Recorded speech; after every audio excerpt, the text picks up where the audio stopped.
just look for those on your spreadsheet to make sure.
Over 200 beehives destroyed. We came to help any way we can. Tens of millions of bees now buzzing along I-80 near Promontory.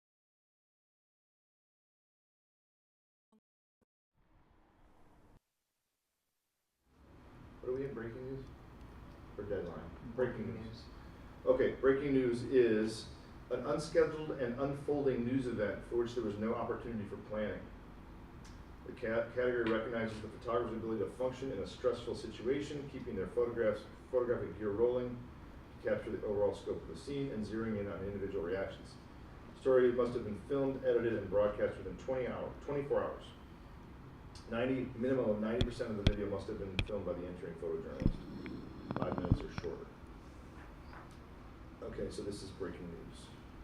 Can we full screen these when we watch them? Yes, ma'am. Yeah. And yeah, just make sure we get a little more audio. I think that yesterday about when the I was mix? speaking anyway, that black box right there is how we were able to change the audio in the other room. Oh yeah, there's probably a. I can change the audio from Yeah. here. Oh, you can do to it, okay. volume as well. That's good. Oh, he's doing it Oh, right there. from the. It's probably the intercom. Like this needs to be. He's doing it. Let's see it. Let's just test it now. Or is it running through a mixer? Or is that just our It's microphones the running through the mixer? Did you find it? Looks like ours. Yeah, it looks like ours. Yeah. Oh, that should probably. Is it moving or? Yeah. Now it's going to be really loud. Hold your ears. Right? Yeah, go ahead and just play it for audio check here. And Over 200 beehives destroyed. We came to help any way we can. Tens of millions of bees now buzzing.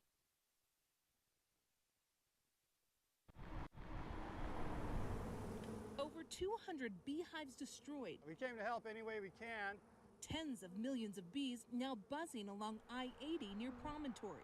Unfortunately, it's probably going to be a complete loss for the beekeeper. Beekeepers from Wasatch Beekeeper Association rushing to help, but ultimately feeling helpless. We've been slowly going through the hives looking to see what's been damaged, what hasn't, and unfortunately, more is damaged than not. It's a sticky situation that began to unfold around 10:40 this morning.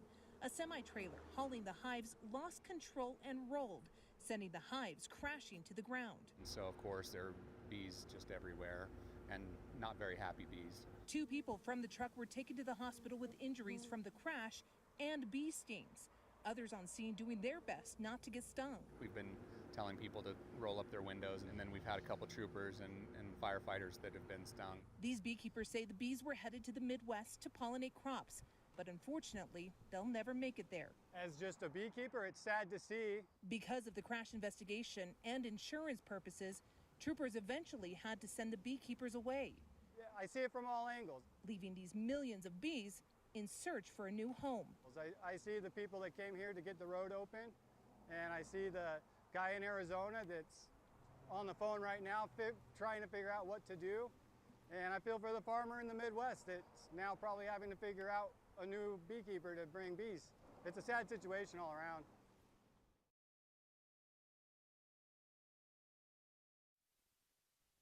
Shot of the bees early on that was really tight. And the It's one hard to bee get. on the What do you feel about rack focuses? I'm not a fan. Because they could go bad quick. Yeah, and what about cameos? Cameos? How do you guys like cameos? cameos? Cameo appearances by your photographers. And the And the sunglasses? sunglasses. Oh, I Oh, missed yeah. that. I saw that twice. I'm not a fan of rack. Yeah, I'm rack. not. Rack, I mean, racks can go. it was a good story, but those I two just things, the audio wasn't clean either. Well, Yeah, go ahead and there put were your- some put your soft. comments in or your notes in, and then yeah, it's okay to chat a little bit if you want, but just you know, keep things moving. Okay. No, it's all good. I like to hear discussion, but What will we hear from? well, you can discuss. I mean, you can also have a discussion. You don't like racks at all, or you didn't like how? I didn't like how they did it. Oh, okay. They have to have a purpose. Yeah. You know what I mean? That one felt like it was there, and they just did it. Yeah. Yeah, they didn't So are we say- ranking 5 to 1? 5 is the highest, yeah. So you can go like, if you want to do half scores, it's fine, but don't do like, 3.67 or something. Right. That's just like you don't.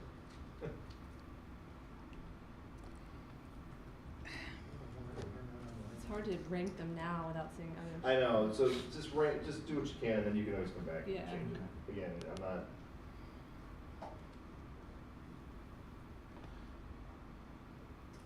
The next one should be who's keeping score. You have that. Let's see. Whenever you guys are ready. I'm ready. Do you guys Which one? That's you. want this in or out?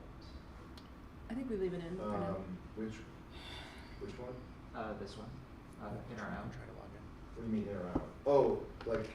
With this star system. Oh, I see. You guys can have a start. Well, I don't know that we know Can we yet. decide that at the end? Yeah, you'll have to. That's a good point.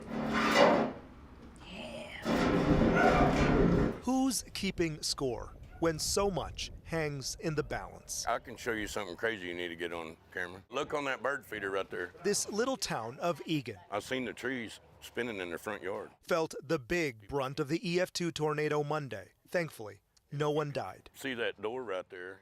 Came off of that industrial screw conveyors over there. They're really sturdy doors. 2 houses, the Zelanis, the Barneses, Glad we wasn't outside, is all I know. with barn doors turned daggers in the wind. I know, Mama.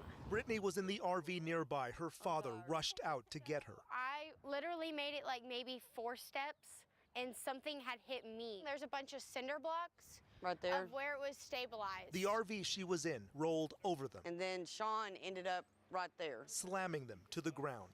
She's fine.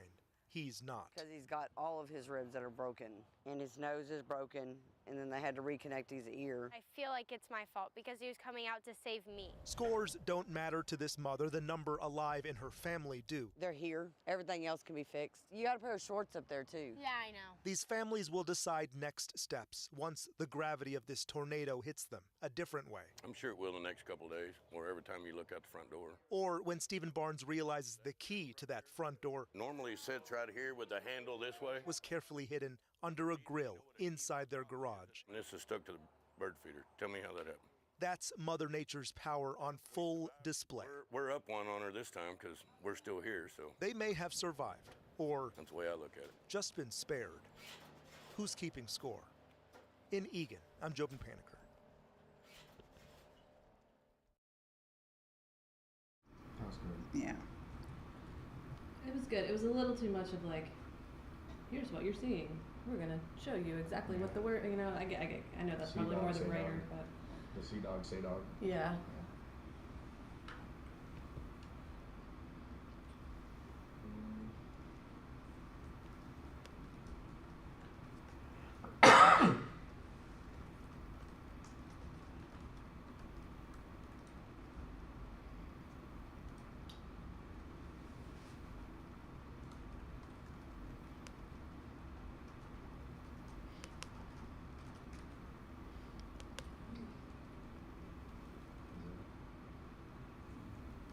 You just put it, enter it over this line. Or if you just keep typing it over. Yeah.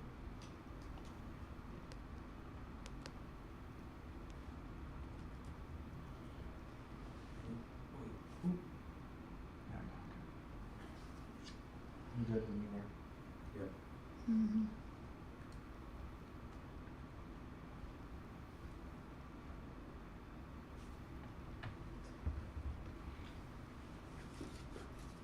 Ready? Mm-hmm. Let's do it. Okay, the next one, who's keeping score, is that right? We just did that. Oh, next one is Sandy survival, yeah. 6 days after a landslide caused the first floor of this home in Seattle's Magnolia neighborhood to collapse. Firefighters scramble to find signs of life as family and friends wish for a miracle. We got a little cry this morning. They believe that cry was from missing dog Sammy, still alive. They called firefighters in hopes of a rescue. Because of the landslide that happened last week, it is not safe to enter the home. And so right now we're exercising extreme caution for our own crews. Where was Sammy? She was in the living room by the couches. They cut through walls and tossed out debris, and hours in. You got her? You get her? Yeah. Oh my God. They discovered the 3-year-old lab safe. Yeah, be nice and calm so she stays calm, okay? Here with a rock. Mommy's here. Just say mommy's In here. through your nose, out through your mouth. Remy's got it. Remy's got it. This was a moment they didn't expect to be possible. But somehow, Sammy found a way to survive being buried and trapped for 6 days. And finally, in that moment of reunion, a hopeful embrace after all this loss. Calmly, calmly, Dee. I did not expect this to go so well.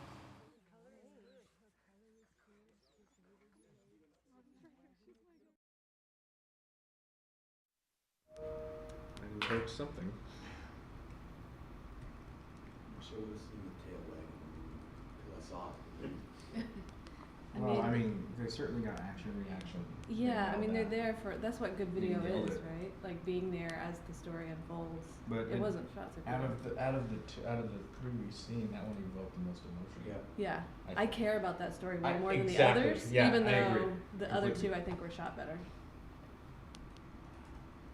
So, and Bob, are we judging story or photojournalism or both? It's both. Okay. Yeah.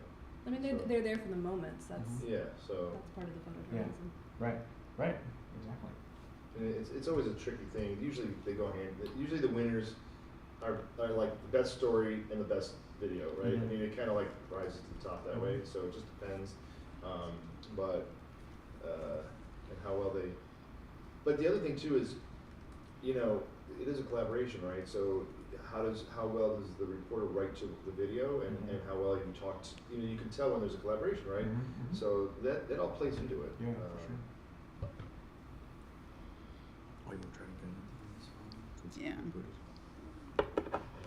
Indira, am I in the wrong column? Yeah, I think you need to go to the comments and then the score over to the right. Scores to the right of your comments. I think you're typing in my score. I am? Yeah. Oh yeah. You, if you go so up. you're in H and I. Oh. I'm in F and G. The columns. Oh yeah. Oh yeah, we see what you did. Get out of the F and G, man. F and G. Get the F out of the G's. I'm ready to go to pen and paper as well. Should have known. Yeah, I'm right here, baby. I like that one. I'm here to help you. Yeah, there were some as always. issues. You know. So we should cut where you have dog rescue written. We should Yeah, so move that over. that needs to get moved to the other How do side. you get it all in the same box? And not like. Oh wait, who You just typed hit in dog enter, and rescue then it then? just puts it all in the same box. Okay, maybe I'll just try that. Yeah, just keep typing and hit. Yeah, if you hit enter, I've done it so the row or the columns will it won't go across. It'll use. I've had to do that. overlap. I had to do it individual, myself. Do you but- use Edge or Chrome? You did? Use Chrome. But, Yeah, but I know how to do it. I hit enter and it goes to the next. Okay, I will fix that for the next one. I thought I It's just like the format text wrapping tool. yeah, no, I know. I was very careful to make sure that was. I don't know. I gotta go. I'm sorry. I'm not using Apple. Isn't that Apple? Oh yeah, my iPad. All right, did we figure it out now? I'm ready. Yeah. Yeah. Okay, so We need those Brazilian steakhouse things. I'm good. oh yeah. Okay, so the next one then is where are we at here? We look out for each other. No, I'm surprised. Surprised it was minor damage. You can go to the next one. Medic 22, Jenks Avenue and Arcade Street. I got a call from my upper tenant. Both vehicles have ran into buildings on the opposite sides of Arcade. There was an accident. Maybe a primary is the west building with the major damage. And when I saw the building, I said, wow, it went right through my front door. Quad 3 to assess the building for structural damage. It was the first floor basement and the vestibule. Copy. It went inside. I will let you know what we're going to need for extrication. I kind of thought it's a heavy structural damage. I talked to the fire department team, and they say the structure's going to be okay, no problem for that. The fire department told us to stay out just for the structure issue, you know. They're gonna pull the vehicle out. I'm surprised. It's a minor stuff. I'm so glad that it's minor damage. So that was a good news. So.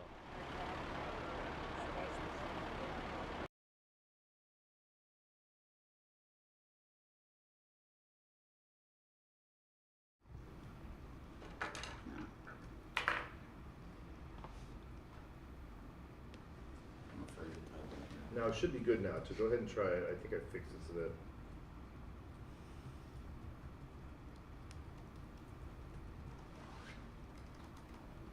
You keep typing it up, it should.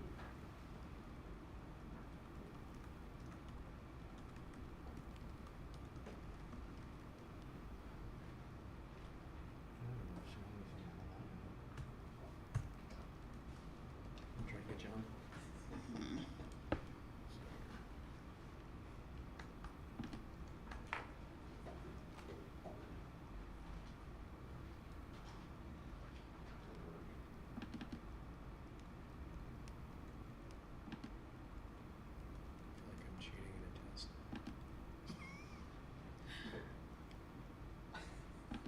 Are we ready?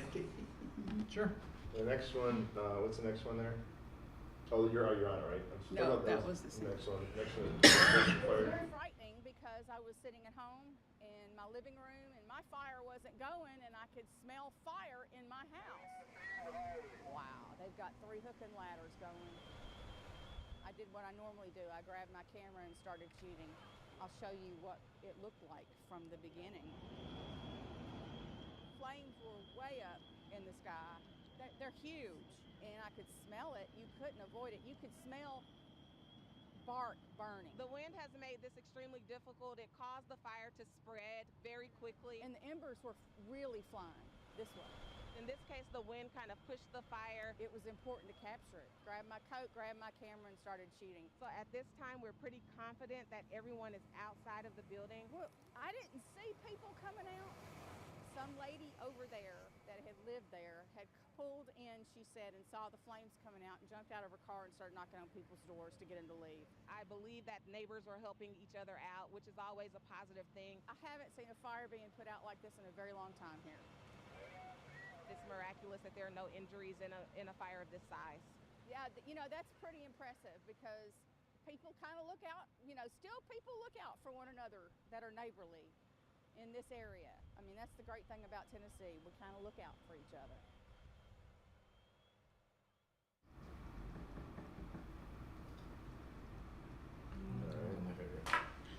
So yes, and that sound piece is allowed in that.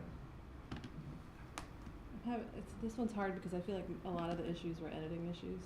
But So have your studio Oh yeah, right there. Well, you know, again, Thank you. it's part it's part of it, together. right? Yeah. So. I mean, if you see a jump cut or a flash frame, you can't really. Yeah. No, I mean, I like that character, but I felt like they were trying to make it about her being a photographer.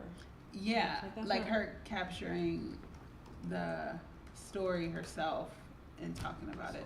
And that's not really what the story. I mean, the story kind of wasn't. I don't mind. Goes into the score. I don't really mind that. 'cause Yeah, that's fine. When you hit enter, It makes when it you hit different. enter, I mean, It but- kind of felt like a run-of-the-mill Yeah. news story. I mean, it which didn't I'm sure they stand have out to me. do all the time, but yeah. But to me, it didn't stand No, out it much. worked. It's fine. Like the others have. Right. You know Yeah. what I mean? I clicked on another box. And Yeah, I as soon as care you- that much about the character. Right. Just, You know just what I type mean? a bunch of Yeah. stuff in here. Just do. Like there were those people whatever. holding Yeah, each just other I wanna see Right. in the corner, and I'm like, well, maybe let's talk to them. I feel more emotion just looking at them than And I think Right. Yeah.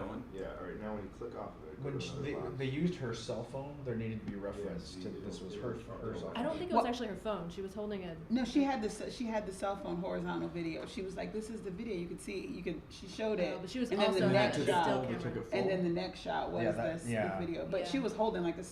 Yeah. It's not like they showed like still pictures Right. of her stuff because you could see the still camera. Yeah. Okay, I'm good on the next. Mm-hmm. Yeah, we'll do good. And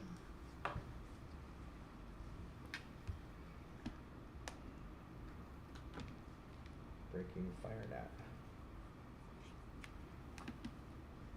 I did appreciate that it was nat sound. Mhm. I mean, generally that's Yeah. what I want to see. Yeah. The reporter voice thing, kind of great sometimes. You can go in. It's not Christmas. It's not Christmas lights. This is a crime scene. This is a crime scene. 1034 North Mountain Street, the Western District. This one is hard. I'm trying to get her. She won't answer the phone for me. She said that she went over there to go drop. 10-4, I'm requesting medic. 2 days before New Year's. And this is where we at. This is where we are. I don't know if this is a homicide case, but we lost a lot of people this year. 7-year-old, site 1 down. This one is hard. You hear the family. You can hear them still crying and screaming and hollering. We can't give you money. I think he's not going to stop running. He's gone. The other two is in the alleyway in Forge Park. It's just a hurting feeling. It's a hurting feeling. We are on the scene in the Western. 7-year-old gone. Won't return back to school next year. Officers were led to a home in the middle of the block, and upon entering, located a small male child in the upstairs portion of the residence with gunshot trauma to the head. Unfortunately, we received news that the child has died from his injury. Just lost for words right now. We will bring justice and hold whoever is responsible and accountable to the full extent of the law. I'll take my part, I'll do my part each and every day. And that's to push them, that's to push Monty, that's to make sure that we're doing our thing. And we're doing that. But we have to do more. Everyone has to do more. And I just ask that everybody just keep the family in prayer. Keep the family in prayer. Our children is dying in the city of Baltimore by handguns. It's just a hurting feeling. It's a hurting feeling. I want to have two different calls. Before it's their call. I liked it until the slow-mo. So the slow-mo is easier? Yeah. No, but otherwise I thought it was really well shot. I mean, compared to the other Yeah. story that we Yeah. just saw, Yeah. this is like a daily news story, Mhm. but shot with lots of creative variety.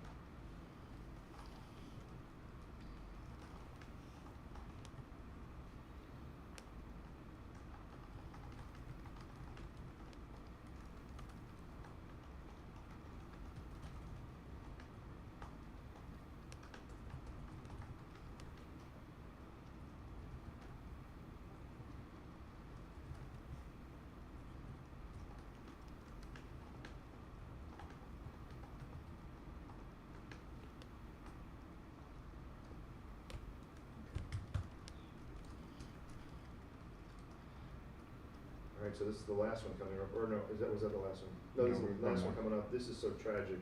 What are they going to do? It's just a tragic loss to the community. There is a massive amount of damage happening here. Let's go.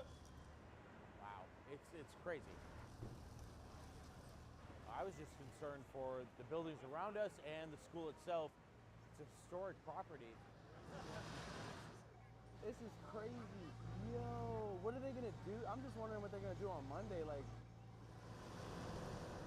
It's been burning for about an hour, I know, at least. As far as I know, the Fox School is on fire. Bro, like, we just smelled the smoke from nearby.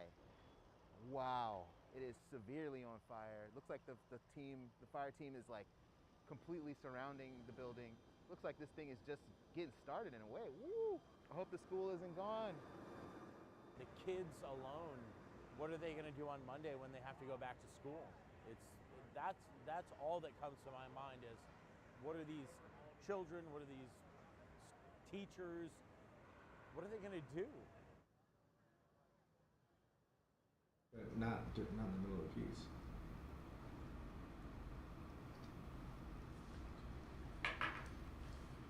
Okay.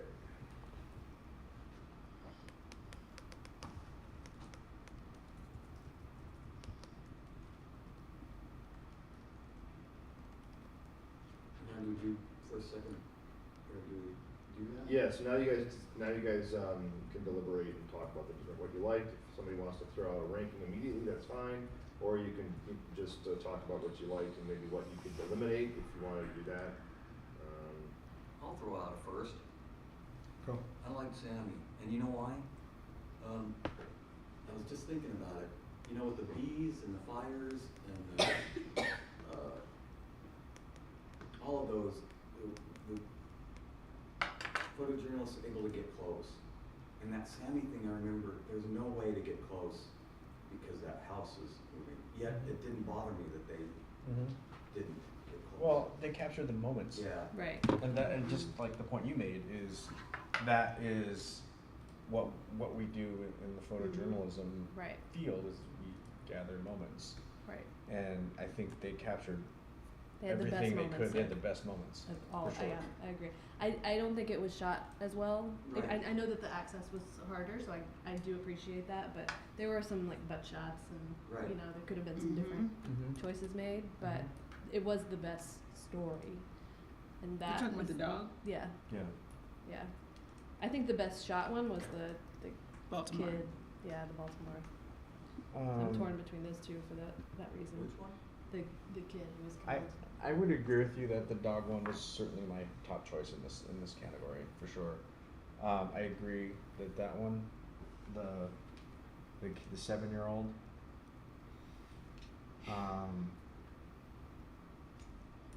I like how it was told through a neighbor and not a PIO. Yeah. I like how they danced around Yeah. the PIOs. Mm-hmm. You still had it there, so you had the information, Right. But it wasn't official sound. You know what I mean? Yeah. And they had really good sound moments, like the Mhm. radio Yeah. Yeah. stuff just helped fill in Yeah. the story. And shooting through the like showing The you the viewfinder. viewfinder. Yeah. It's like Yeah. a really creative Yeah, way. Yeah. absolutely. of Yeah. Yeah. conference. Yeah. Mm-hmm. So personally, I think my number one would be the dog, and number two would be this Baltimore. I agree with that. So What do you what? I'm kind of reverse, but Okay. I mean, I get it. Like when you're in the moment of those situations, you can't go and like the person. Like I just feel like he could have probably turned them another way. Like I don't know. I just feel like the coloring was off. Like it didn't. Like even if you're rushing to get sound, you can still white balance. Yeah. I mean, And like the drone exposure was off. You know, they were. I mean, overexposed. those are just like the photography stuff. The story was great, but like, I don't know. I just. I mean, there's no question the photography wasn't the best in between those two stories. The Yeah. dog stories photography Right. wasn't the best. But for I sure. mean, this isn't an art contest, right? This is a Right. journalism contest. I mean, they still captured the moments on video, albeit they weren't exposed the way we wanted, but they still had them. Right. You know, we still had it. And it wasn't bad video. It just wasn't. Right. Yeah. It wasn't the amazing. best video for sure. Yeah. But you know Yeah, so you have to look at that, right? Is it what and it's tough because what is it's the that's the photojournalism contest, but again, it all kind of factors in. So Journalism is part of that word. it's part of that word, but you know, so I you could guys- go with the dog first. Baltimore second. Yeah. Okay, so what do we think is third? This is where I get a little more. Oh, I was told, by the way, that you do not have to have an HM, but Okay. I would like to encourage that if we can. Okay. I like the tornado story. Is that the who's keeping score? I Is it that really one? like the tornado story. I did too. Is that The fly on the wall interviews were terrific. Yeah. And the shorts in the tree, and Yeah. I mean the girl in the rabbit suit. I mean, that even could be. I thought it was fine. I didn't love it. I don't know. I liked the characters and that we heard from them, but I know this is more of an editing choice, but like I wanted to hear more of those Nat sound pops from them and their reactions. Those were great. And but there like, was some in there. wasn't- There just wasn't a lot of them. It wasn't very much. What kind of demo there were. Like the guy in the beginning. Yeah. The guy in the beginning was great with like him just having the mic on and them just like getting sound. Yeah. Yeah, kudos to them for putting the mic on, because in Yeah. those fast situations, you don't Yeah. always think to do that. Can I interrupt for a second? What was the name of the piece that you picked second? This is a crime scene. This is a crime This is scene? the crime scene. Okay, thank you. Okay. And is the tornado story the who is keeping score? Was that the one? Yeah. Yeah. I mean, I'm fine giving that third. I thought that the beach story was shot better, but maybe less interesting. Is it first, second, third, honorable mention? Yeah. I'd be willing to give the B story an honorable mention. Yeah. I mean, there's definitely honorable mentions in here. Yeah, we're limiting it to one honorable mention. Okay. So then I would say the third would be the tornado story, and then honorable mention for the B story. I'm good with that. So who's keeping score is third? Yes. Yes. Okay, so so I have it, Sammy's survival. This is a crime scene. Who's keeping score? And B-roll honorable mention. Yeah. Okay. Okay, good. B-roll should be first for the name of the Yeah, I know. I know, right? That is the best by title. name, just by title alone. Yes. Yeah, that's good. See, I was telling students. I know, it's The name is important, by the way. Let's see here. It's not supposed to give away what the story's about. It's the title, so. Right.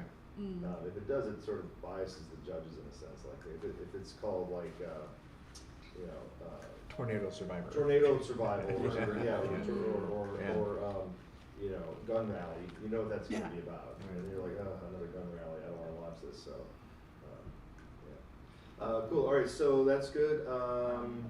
Do you guys want anything starred? Yeah, do you wanna, why don't we do that? Yeah, why don't you do the rankings there? You wanna do them five star, is 5, number 4, one? 3. 5, Yeah. 4, 3, 2, or whatever. Yeah. Just so you have, just so we know, in case, that's a Who's good double, keeping score? that's a is good double check. Third. And then both of Two for this is the B-roll. crime scene. B-rolls, honorable mention. Second is this is a crime scene. Did you get your? This is a crime scene in second? Yeah, I invited all of you guys. Okay, ungroup me. Yep. So download the app.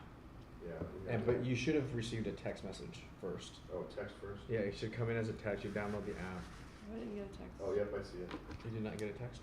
Go to your, Let me try it again. like all messages, have you done that? Like, Hang on, I'll go try it to, again. do you not have like where it says, like filters or all? Do you have that? Hang on, let me I don't make know. sure. Text either. Let me make sure I put the right numbers in here. I got it. It should be. Okay. Maybe it's because I don't Did y'all have a see my calendar. message? Yeah, I see. So I'm gonna remove you from the group. I'm gonna re-add you. Wait. It may be because I don't have a group meeting account. No, you don't have to. Here, I'm gonna add you again.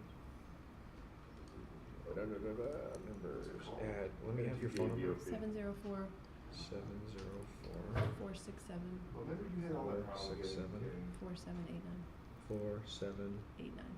89. Is it with your phone number? Okay. Remember? Or is it with And your? then WHITNEY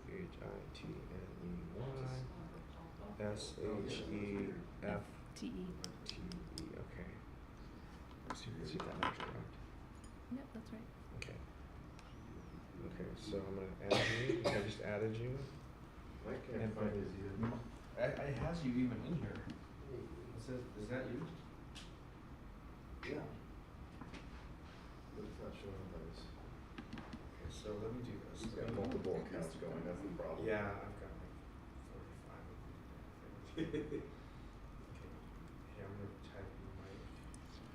Hang on, let me talk to Brazil real quick. No, I'm kidding. Here's what you can do. I made it searchable, so search for an NPPA BOP.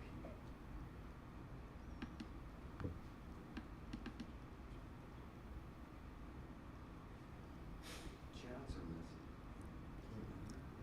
Chats. So here's what I'm gonna remove you and then re-add you. Let's try that. Okay. So you're the only one who's not in this one.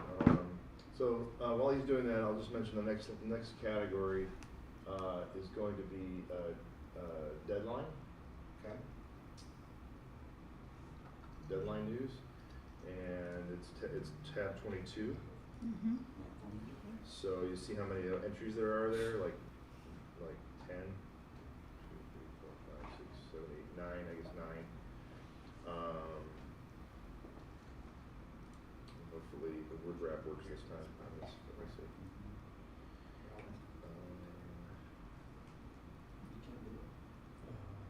Not without the spellings in them. I'll give you Brio Supreme if you spell it right. That's Okay, so, alright, so. by the way, good job. In half an hour, we got through one So category. average. So Is that good? I don't know. It's a little slow probably, but Yeah, we'll get there. we can. It'll pick up. Yeah. So close and It says Adam Vance added my cast solution. Yeah. Did you find it? I think it's because you have that goofy, like, you set up with like You your guys have WhatsApp. voice Should we numbers. use that? You can use that. I just did a direct message to you. So you must have it hidden somewhere. I think because you have like 2 different. It's showing up. He's getting it, but oh, go to your account. Maybe your account is your. Yeah, click on there. Is this the? Okay, that's the number. So did you send it to that number? You should have probably. Go to settings maybe? Go to settings.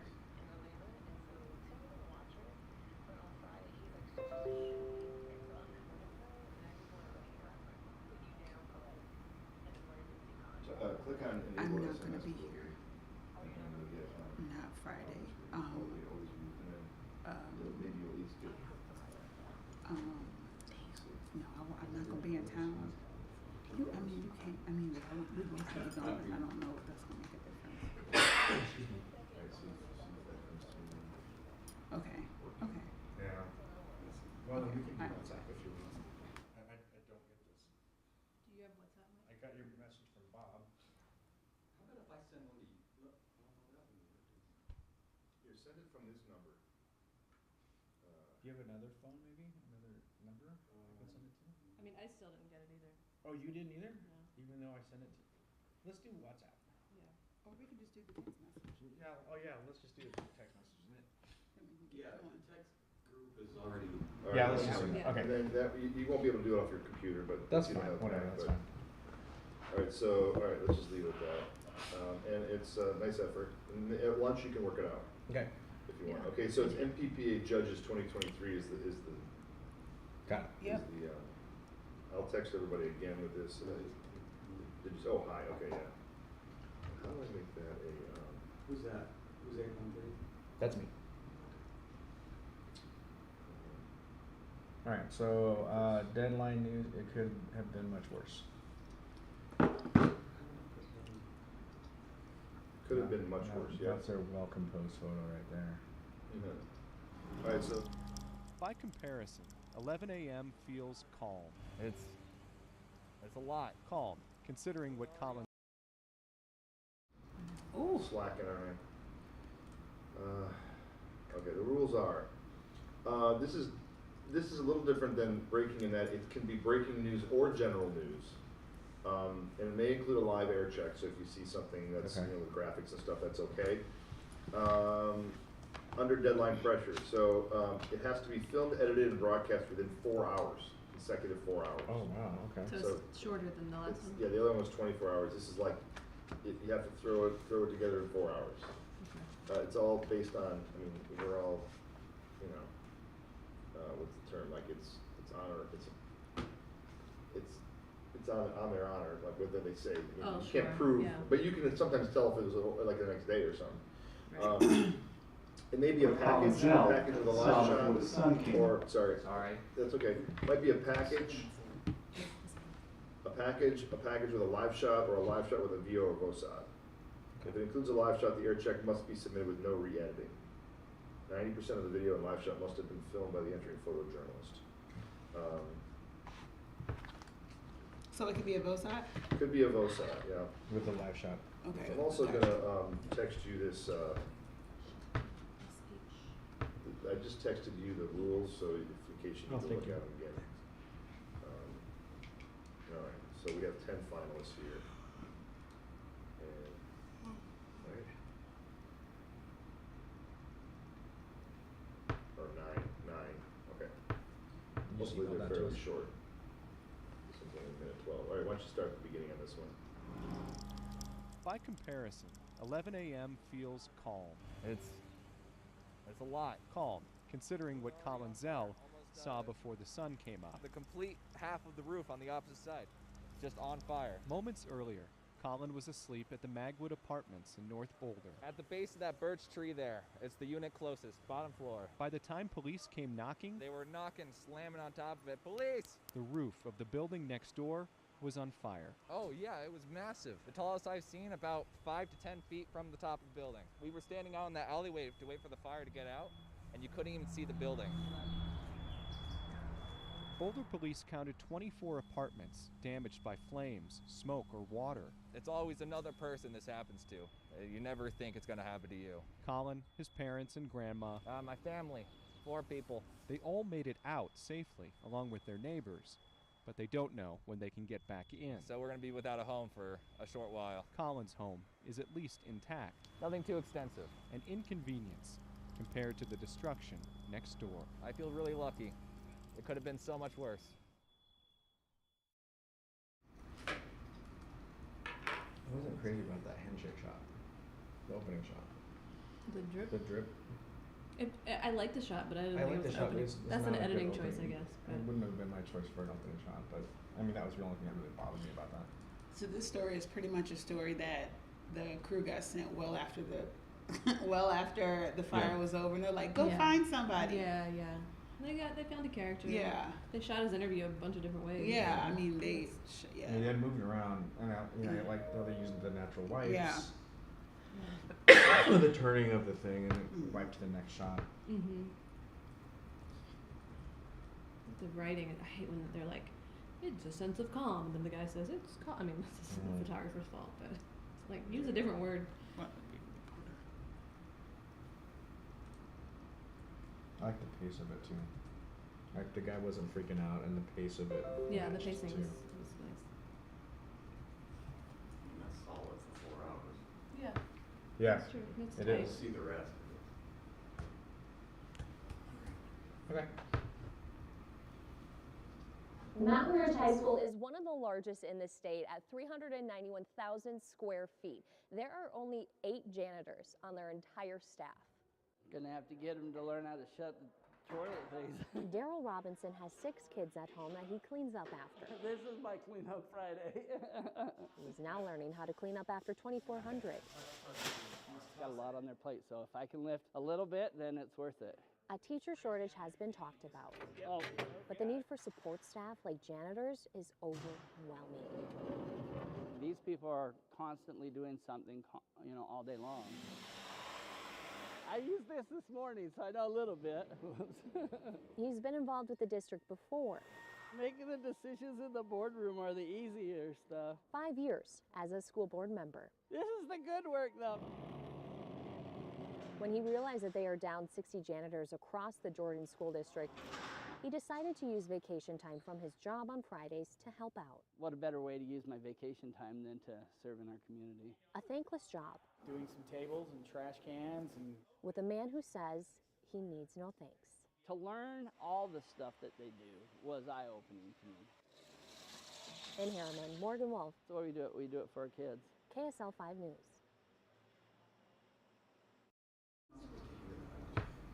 It's okay. We changed that rule a couple years ago. The what? To leave the out cues in. Oh, yeah.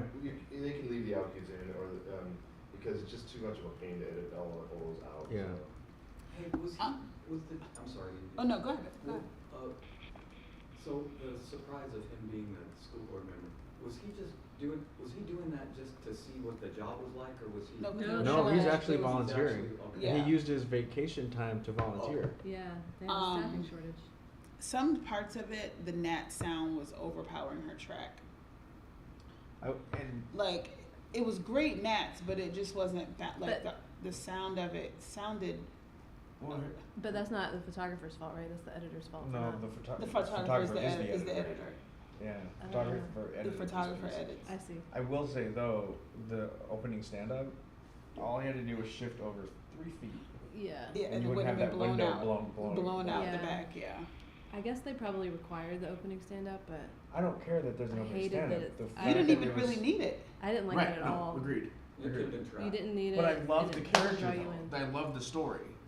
I agree. Yeah, you know, yeah. I mean, the surprise is there's great. 2 great surprises in this. You know, that he was a board member, or was he a current, or? 5 years, it said. Didn't Okay, it? Yeah. so, and he also gave up vacation time Right. to do this. Yeah, I the mean, character was great. we have a good character here. And it had nice little moments where he's like, Yeah. I think I know how to use this thing. Yeah. And and it was shot really well except for the opening stand-up. I Yeah. thought. Why do you do? What do you do Yeah, stand-ups don't draw people in. Unless you're showing something Right. that needs to. Right. It's like yeah. pointless live shots. You know, like. It's like the reporter was like, "Hey, put me in this. Just add that on the top." Right. Well, Right. I know in Lansing, the scripts station, they have to do ins and outs like that for every story. Oh, because they probably have a Could shortage this of story live have shots. stood on its own legs without that stand-up? Yes. Oh, for sure. Yeah. I didn't need So to do see you her think face. that was I don't even remember what necessary she for said them in to the put that in stand-up. there? No. I guess the question you have to ask is if it's sort of required, then do you fault the? So I mean, you have to think about that. I think that stand-up takes away from the story. Yeah, I'm just That's saying that personally my they They probably, for producer-wise, they were like, "Hey, we want a presence of you," because she Right. didn't put a stand-up in the story, and there's no interview. Like, Right. you know, sometimes the producer just wants like an in. you know, and she probably Yeah. had to stand it out. It and may have took- been yeah. required. There's no way for us to know whether it was required though. So, but the question is, can we judge this without the stand-up? I think Can we have to consider that it was there. And also, like you said, it wasn't shot as well as, that Right. part wasn't shot as well as it could have been. I think without the stand-up, this is a killer Stand out, story. yeah. You know, but the fact that it was there. Yeah, so again, it's hard to know if it's, I mean, they're supposed to enter it without re-editing, so even if they had the stand-up, but they took the stand-up out, that's probably not, like, they probably aren't allowed to do that for the rules, so. You mean I wonder. Yeah, the intro. I wonder if it's worth for next year, if you can allow notes, where people can say, what is required by yeah. your station or whatever, and that way our judges will know. I mean, it does say live shots are allowed But in this category, but it's that not wasn't a live shot. It's not a live Yeah, shot. there were no right? bugs So- and stuff on it, but So, I mean, they could have easily submitted this without her stand-up. Right? yeah, I don't know. Again, If he edited it all on there together as her stand-up, her intro, Yeah, you can't re-edit. it might have been like a Look Live intro. Right, so it's not, so I don't know that it's, in the rules, it says no re-editing, so it, you know. Yeah, he probably, yeah. And the only reason we're all talking about this is because we all like the story. But Yes. Yeah, right, Yeah. exactly. Yeah. Yeah. Anyway, All right, move on. next one. Okay, well, I guess just see how the rest of it plays out, it may wind up, Okay. may not be a conversation, or it may be later. True. Right. And then what else we got? All right, Next. go to the next one there. She got very lucky. Yeah. 10 years old, teddy bear in tow. A child who's already lived through terror. I got really scared and I didn't know who was her or dead. And then we started looking around on Facebook, and then I realized that all the people I knew were dead now. What do you mean, baby? How many? I knew all of them. She knew all of them. I want you to know that we love you. And Aurelia Santos was almost one of them. She was supposed to be in that class. She has 3 cousins who were supposed to be in their class, and they didn't go to school. She was in school, but she was on the other side of the campus. Restore us, Father, to your saving grace by the power in the name that is above every other name. Aurelia heard the gunshots, went into lockdown, hid, and survived. But her classmates did not. I feel guilty for any ounce of happiness because so many parents went to bed with empty beds last night. A lot of ex-coworkers, People a lot we've of grown up with. friends, kids lost, like people that we know. Babies we've watched grow up. Yeah. That God would heal their little hearts, Too many will never grow up. their little souls. When you can't walk, when you can't get up, And too many others grew up too fast. He'll lift you up. In Uvalde, I'm Teresa Woodard. The music underneath. It wasn't The necessary. Titanic music. It wasn't necessary. Amazing Grace. Well, it's from. It was on Titanic at the end when they were all jumping off. Yeah. Yeah. Yeah. That wasn't like. It didn't bother me. You said since the Amazing Grace. memorial service. I think what bothered me really, I mean, I love the opening shot, but you went from an opening shot inside this thing to an outside shot interview, the teddy bear and stuff like that. Right. There's a lot of bouncing around between yeah. inside I and agree. outside. And then, I mean, what bothers me the most is when people start talking over an interview and then you don't see them on camera. Yeah, I mean, which is hard to control. It is hard to control, but if you're going to use it, like separate people is kind of Right. good. You know, be Yeah. like, only want to talk to this and person. in this scenario, it's hard to do that. Yeah. I mean, it's hard It's to a tight deadline. And I'm sure tight deadline and moving mics and whatever, but right. But if you're gonna use it, Why was the opening shot that? I know. I thought the I'd story was rolling going to be by about that a too. rodeo or something. Well, if the next shot was inside, I would have got that. But like you said, it's like you go and then you go to a shot of a slow zoom of her holding the teddy bear. Yeah. Yeah, I don't know. And it takes a while to see her face. I mean, what she said was really powerful. It was. It was the shoes. It was the teddy bear, the shoes, and then her And then her face. face. That were all medium shots. Yes. Right. Yes, I saw that too. All right, you guys ready? Yep. Yeah. All right. I would also just go I'll say that. We're a Bear Creek Golf Club. We have seen bears, we've seen wildcats, we have a lot of coyotes, rabbits and squirrels and deer, elk, and stew. I've been here for 20 years, and this is the first time we've seen a turkey here. He's interesting to have around. You know, he does this a lot, stands in front of the door and just kind of talks. 6-8 months ago, he was down on hole number 7 here at Bear Creek. Now it's no longer the turkey, it's, hi, Stu, how are you today? See you, Stu. Chase Hunter, yeah, he's our unofficial mascot. You know, we had t-shirts made honoring Stu. It's not a lot of middle of the road here. Either the members love him or they hate him. Oh yeah, I kind of thought we should put together all of everybody's cell phone videos for our Christmas party. And just have a montage of people getting chased around the parking lot, around the course. Hello. Put it to like the Benny Hill music. I just know that when he comes around, I always just try to stay away from him. You know, he's definitely gotten a lot bigger over the last 6 months. I thought they were fattening him up for Thanksgiving. We came to pick up our Thanksgiving dinner. Oh, he's picking up. Hey, Stu, they're picking up you. They're picking up one of your cousins. Nobody's gonna hurt Stu. He's gonna survive Thanksgiving, I guarantee it. I like that. I love that. I'm not sure, I just have to think about whether that's a general, I mean, is that more of a feature, or is that a general assignment story? It's either one. It feels, yeah. I mean, It's it definitely could be, feature. deadline could be live, or did it say feature, or no? We don't know how. Well, I mean, that looks like it was shot in a day. Right, it says, I mean, they could have. it could be, could've been breaking news or general news story, so is I that would general not call that news? breaking. What's that? That is not breaking. No, it's not breaking, It's it's general. Is it general, or is it Yeah. feature? I mean, I think if you did it in 4 hours, it makes sense to enter in this category, right? 'Cause, It's several, but I mean, I think of breaking like. Yeah, flashing something. Yeah. Yeah, it doesn't have to be breaking, but I'm just saying, is it True. general or is it feature? But this is more of like a kicker. Like a kicker I could story, totally you know? see this in the 9 o'clock meeting and them being like, okay, yeah, we got this cool, funny story. Let's send out, you know, a photog and go and get it as a nap pack. Yeah. Yeah. And if Just they see, have- check it out, see what it is, and then if it's good enough, make it a nap pack. And if they had 4 hours to do it, I mean, maybe the turkey's not there right then, you know, but they got.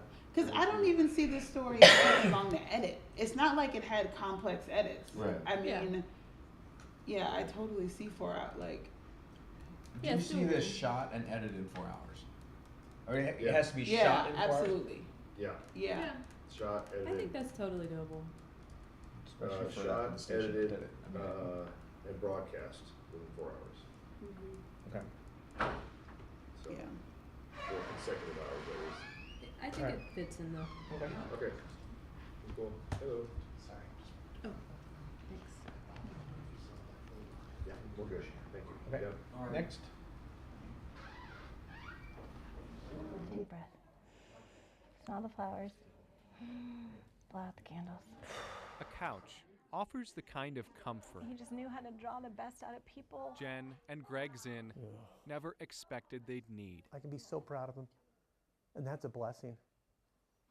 He was an amazing young man, and I know I'll see him again.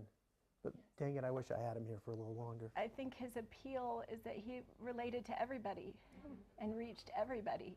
The family couch may look full, He was a rallier, for sure. but there will always be an empty seat. Everybody has a chance to leave their mark, and it can be good or bad, and his was spectacular. Jackson Zinn was one of 9 killed in a car crash in West Texas on Tuesday. And he was fiercely loyal and One of 6 students and members of the University of the Southwest golf team. I'll miss the stuff that, you know, the stuff that we aren't going to get to do. But the stories family wants people to hear about Jackson are ones that make them smile.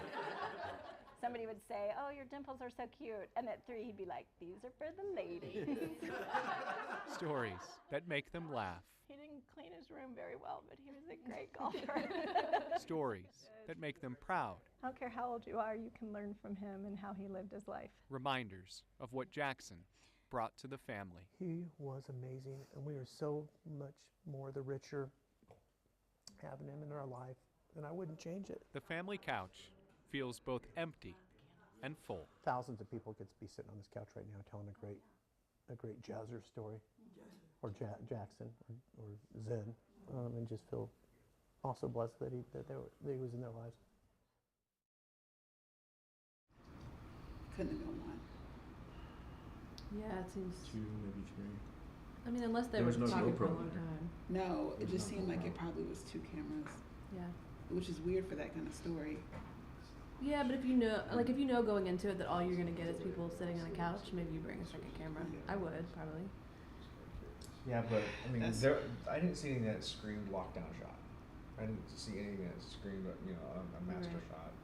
Well, the master shot may have been the one in the back, and they just cut the shots when they're closer. Or they just zoomed in and out. Like there was a person doing that one and they just kept zooming to get different. Like it could have been a reporter and a photographer. You'd have the reporter set up, Yeah, the reporter monitor get the MSJ wide or or whatever. Yeah, but I mean, they move the mics around pretty good. I mean, there are The at sound least was 2, great. 3 people talking, and it was all clean. yeah, I mean, for what it was well done. Yeah. Yeah, oh, for sure. I kind of, I think in a situation like that, you can ask for, like, you have cell phone video of him or something. Bring his character alive a little more. I didn't feel like it needed it because they had the still pictures laying on the table, and they gave reference to where those photos were. Yeah.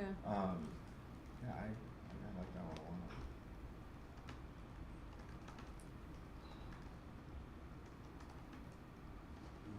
Next. There are no words big enough to describe the depth of grief in this courtroom.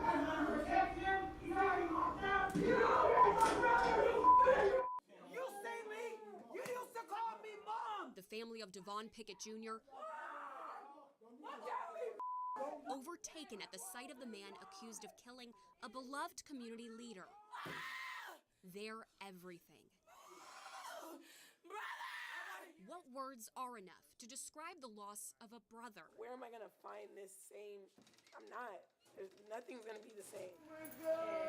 Are there words to describe the loss of a son? I haven't talked to my son in 3 days. I haven't talked to him in 3 days. He has 3 beautiful babies. My grannies, my grandbabies. I just don't know what to do. Maybe I just want prayers, strength, support, strength. The anger in this room comes as they seek justice. This is how we all came together. For the loss of a family man. He took him from us. I'll never get to see my baby again. One more time, and that's all I got. Court documents say LaFalle previously harassed Pickett's family by phone. A former childhood friend who later showed up at Pickett's business, the postman. Police say LaFalle shot Pickett as he and his wife were trying to walk inside. His family has pledged to continue that business in Pickett's honor. Devon Pickett Jr. will live on. Emotion. So, for our rule, It's we had at the that daytime, shot. You had the nighttime. shot of the cop shots Right. at nighttime. I mean, it's possible that most of it was shot at like 5, and then the Or was rest- that file video? It could have been file. Yeah. Which is allowed, right? Yeah, I think 90%. Yeah. Shoot 90%. Yeah, maybe they were. They shot that photographer shot the courtroom stuff. Yeah. Right. Yeah. I think it's okay. I mean, I don't think Because they- the court in the shooting is not going to be. It said there was time. It said there was time between. Yeah. I think Yeah. you're fine in this one. Yeah. All right. Good question though. Wow, there's some powerful emotion in there. Yeah, I don't think it was shot especially well, but I think the emotion Yeah. is what really. So this stands is out. like Sammy. Yeah. Right.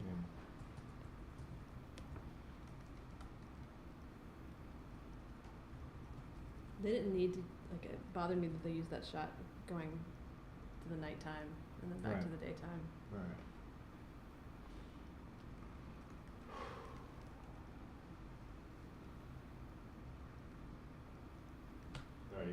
Yeah. We gotta keep moving. Yep. Yes, sir. It's very busy. Very busy. 14 years on the job, and Michael Bailey knows Royce City well. But one place. A little less than half a mile. He wish he didn't. Right over there. Off an exit ramp of I-30 a year and a half ago. It reminds me of... It was April 10th. One of my worst days. The day he was helping a stranded driver while walking over to remove some debris on the road. I heard the sounds that anybody working on the side of the highway dreads to hear, tires screeching. The video he still plays in his head. And a tragedy that plays too often in Texas. Most recently Tuesday night, when an on-duty Carrollton officer was killed by a passing vehicle. Either slow down or move over.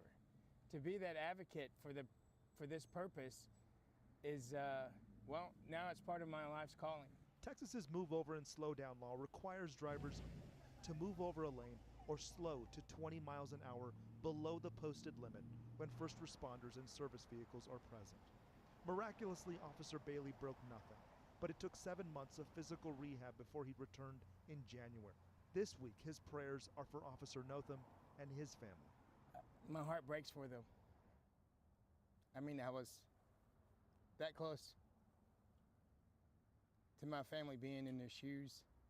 Bailey is back in patrol, and there are reminders everywhere of his worst day and what no family deserves to face. We have enough white crosses along the highway, so I'm blessed that I'm not one of them. In Royce City, I'm Jovan Paniker. Oops, I'm in your thing. I'm gonna cut out, sorry. Damn it. That's me. I'm trying to get out of it. That dash cam shot was intense.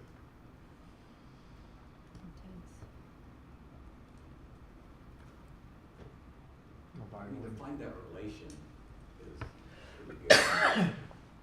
Somebody went through a similar thing. Yeah, although it bothered me that they talked about this guy who was killed, and they never saw his face or any, like a picture of him or anything. But I think this was more about him, about his It story. was mostly, but I feel like if you're... And the other officer was the jumping off point to our character. Yeah. The story was this guy. I know. It wasn't I the agree. guy. I agree. It might have been a VO setup, before this package rolled. Does that make sense? Yeah. All right, I'm going to move you guys along here. Okay. If you guys want to discuss all this stuff after, Yeah. that's Okay. great notes Sure. because I just feel like we could get really behind. So. Okay. Yeah, that makes sense. Zan Holmes needs $30 a day to keep the apartment he shares with 2 others. Love, peace, and happiness. He's at 15th and Central in Plano during noon rush. All right, man. Thank you. God bless. Some days you get a low break. Some days you get a good break. We had to break the news to him that Plano is cracking down on people in the roadways, especially to solicit. For people to just stand around on medians, on sidewalks, at intersections is inherently dangerous, and especially when they step into the roadway. Police Chief Ed Drain says they're starting to install these pedestrian safety signs at the city's 25 busiest intersections. If they're moving, then you don't go in the street. That's common sense. Zan isn't convinced, but the reality is there have been too many close calls of people getting hit and drivers getting distracted. At least I'm not out here robbing and stealing, Zan says he lost his wife a year ago. It's been a downward spiral since. Some of them don't even look this way, On a good day, he'll collect $100. It is what it is. It's a very giving community. We just don't think that giving at intersections is the best way to help those in need. All right. The city advises people give to the local community groups who actively help those like Zan who are in need. Oh, boy. For this new enforcement, officers will give warnings, then citations to the people in the roadway. It feels good to see people every day, Zan does ultimately understand. That's all. Others have to understand too. Helping like this may also be hurting. All right, sir. Thank you. God bless you. In Plano, I'm Jovan Paniker. All right. Good.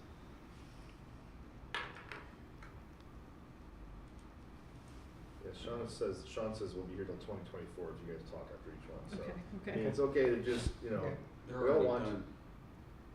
Yeah, they're done. They're out. They're having drinks It's already. done. All right. That's the last one. 7 runway 28, cleared for takeoff. Traffic 3 miles on, runway 33 left. 28, cleared for takeoff, Southwest 1079. Said 70% of Southwest flights are being canceled, and Delta's got like 9. Just popped up and said canceled. 2 days trying to rebook. That seems like Southwest has a really high rate compared to what everybody else has going on. I don't like waiting. Came here to the airport and it's a 2.5-hour wait to speak to someone. A long time. Been waiting probably 3 hours. They gave us coloring books, family in Boston, so we're trying to get there on Christmas. But instead, we went to the National Aquarium. And the kids have had great attitudes too. This other mom was moving our bag. Everyone's been incredible. And I don't buy for a minute that it's weather delayed. Might have caused initial problems, but this is all the backup and the backlog. Now it's crews, pilots, it's whatever. There's a lot of people who are pretty upset. Mad as hell, but it doesn't help. Thankfully, we're not one of those people yet. You got your confirmation number? Yes. Flights canceled all over the country, but this is kind of early to cancel it, so I'm not sure why they did it. It's not weather. I don't know what the reason is. They got us on. We're flying out at 4 o'clock. You happy? Yeah, I'm stuck. Andy's stuck. So I think it was just our bad luck we got Southwest this time. Just give me my refund, I'll be happy. Help me get on a different flight, I'll be even happier. You know, just work with us. I'm not really terribly upset. I know. High five. Late Christmas. It's just a late Christmas.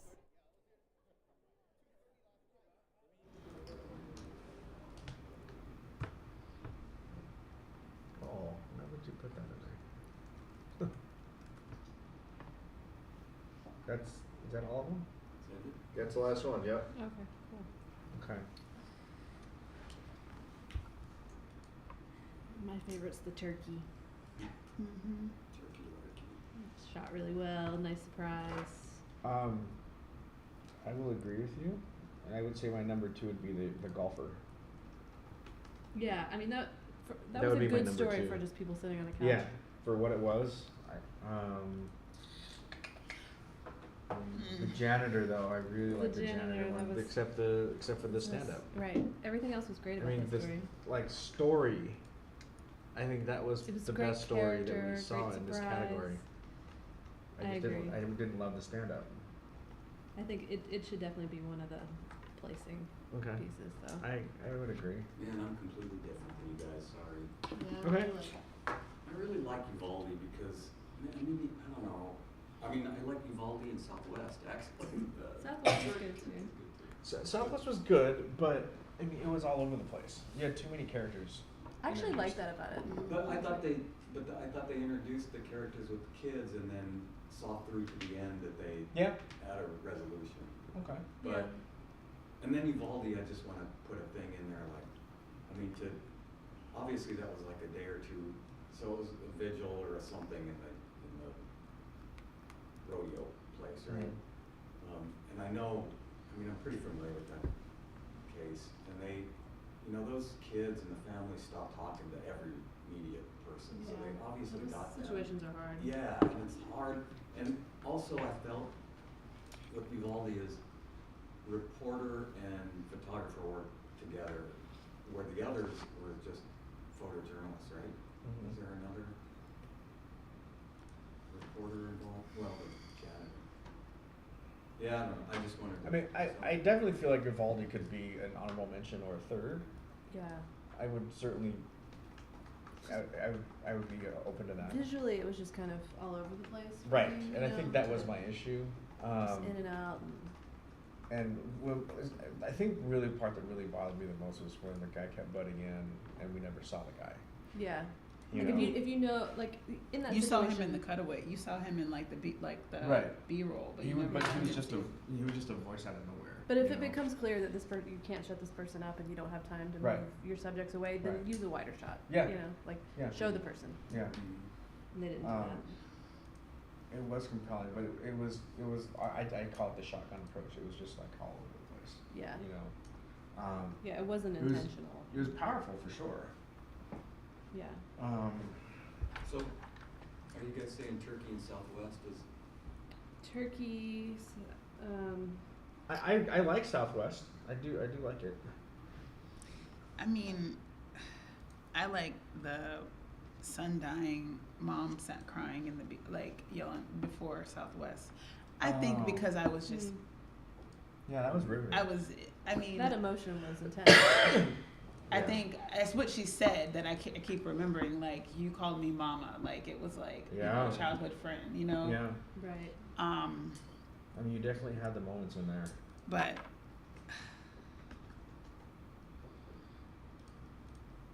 Was that in that piece? Yes. No. I don't think so. No, because there was track underneath it. Yeah. Mm. Yeah, there was track. Oh yeah, there was a reporter. Yeah. So our number one is what? Turkey or?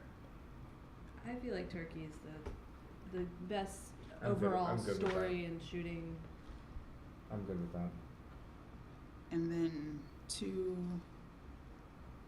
Two is tougher. So like I agree that the courtroom. So we've got Southwest. We've got courtroom. And we've got golfer. We've got the janitor. Okay. I could do the Mike golfer. likes Uvalde. I could do the golfer just because of how the stuff before the courtroom. I could do the golfer because I like the way overall everything, the story, the way it was shot, the way it was like, dog, he looked like he had 25 cameras in it. Like, it just looked put together better. Which one again? The golfer. The one, yeah. For what place? The golfer. For second place? Yeah. Which one you liked? And you liked Uvalde and Southwest, right? Mm-hmm. So is there one in this list that we can cut? I think. So I've got Southwest, courtroom, golfer, janitor, and Uvalde. Those are the. See, I would cut Uvalde, but. I would too. I just wanted to tell you what I felt. No. Yeah, and you can fight for it. I mean. Yeah. No.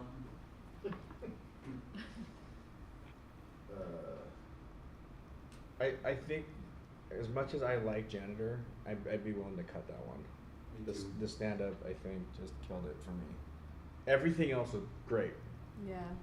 I But do just keep going back to like that probably wasn't the photographer's fault. They probably had to do that. Right. Yeah, that's not that. That's a editorial. That's a call in But the 9 do we o'clock judge meeting. it from beginning to end, or do we? I mean, we mop off do. that stand but, up. like I wouldn't give it first or second for that reason. Maybe an honorable mention. But we Yeah. can only have one, right, Bob? Yeah, one honorable mention. Okay. Of these, I would put Uvalde probably at the bottom of my list. Same. But I'm not saying it's not a good story. It is a good story. But of these remaining, I would probably put that at the bottom of my list. Yeah. And I'm certainly open to suggestion.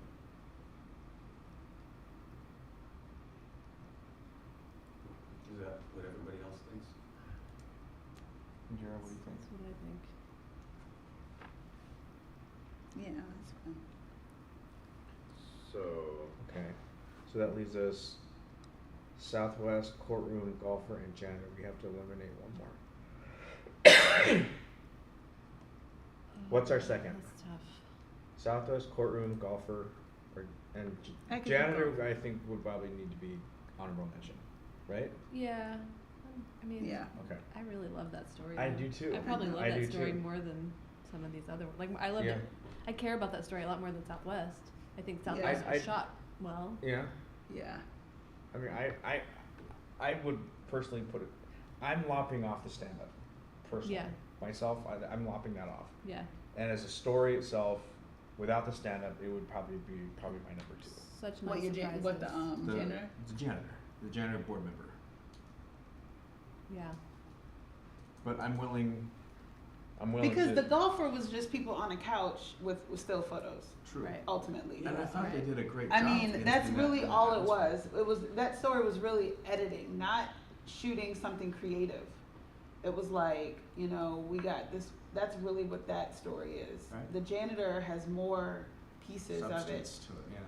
So does, I mean, that's what the sweat that to compile Southwest and Uvalde compared to the turkey. I mean, I love the turkey. It was my favorite story, but yeah. So. Yeah. I mean, but they both. I mean, because now it is like.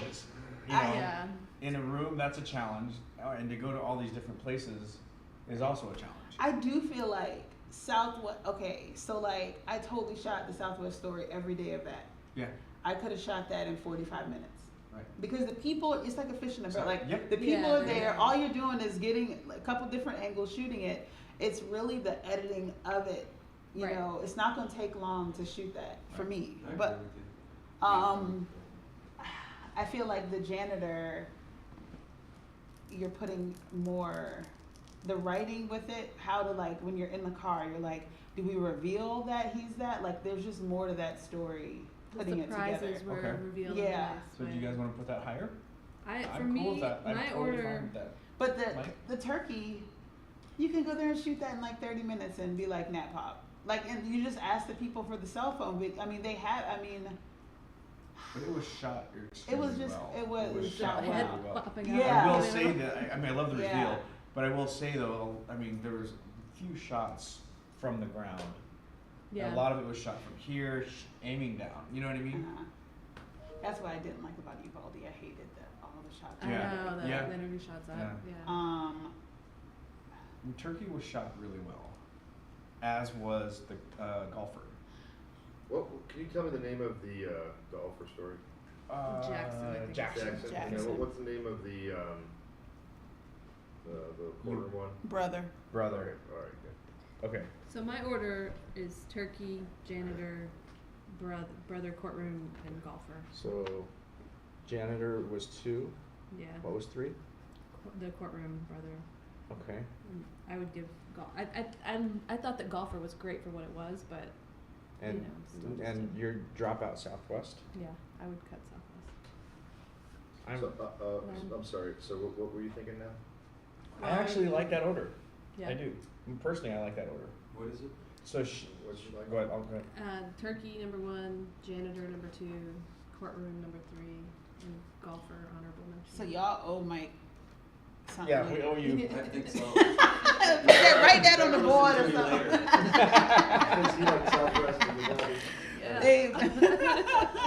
Okay. So that's where you're going with? I like that. I like that. All right. So turkey. Turkey is first. You said. Yeah. And then clean up Friday is 2. Yes. And 3 is what's the name of it? Brother. Okay.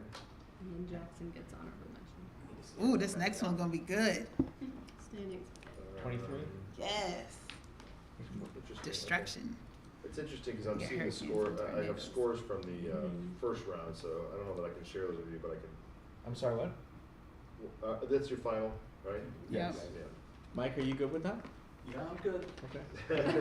I'm gonna write it down for you, Mike. You're not telling her we're right? You better be looking behind. Hold up. What time is it? 10. We owe Mike. Okay, so I'm just gonna kind of write that down here on my final sheet. Oh, you're putting that we owe Mike? Is that what you're putting on? Yeah, right. I forgot about the cold one too. Tally up. Okay, this next category. Did you guys need a bathroom break quick, or are we good? Yes, actually. I'm okay right now. I'm okay.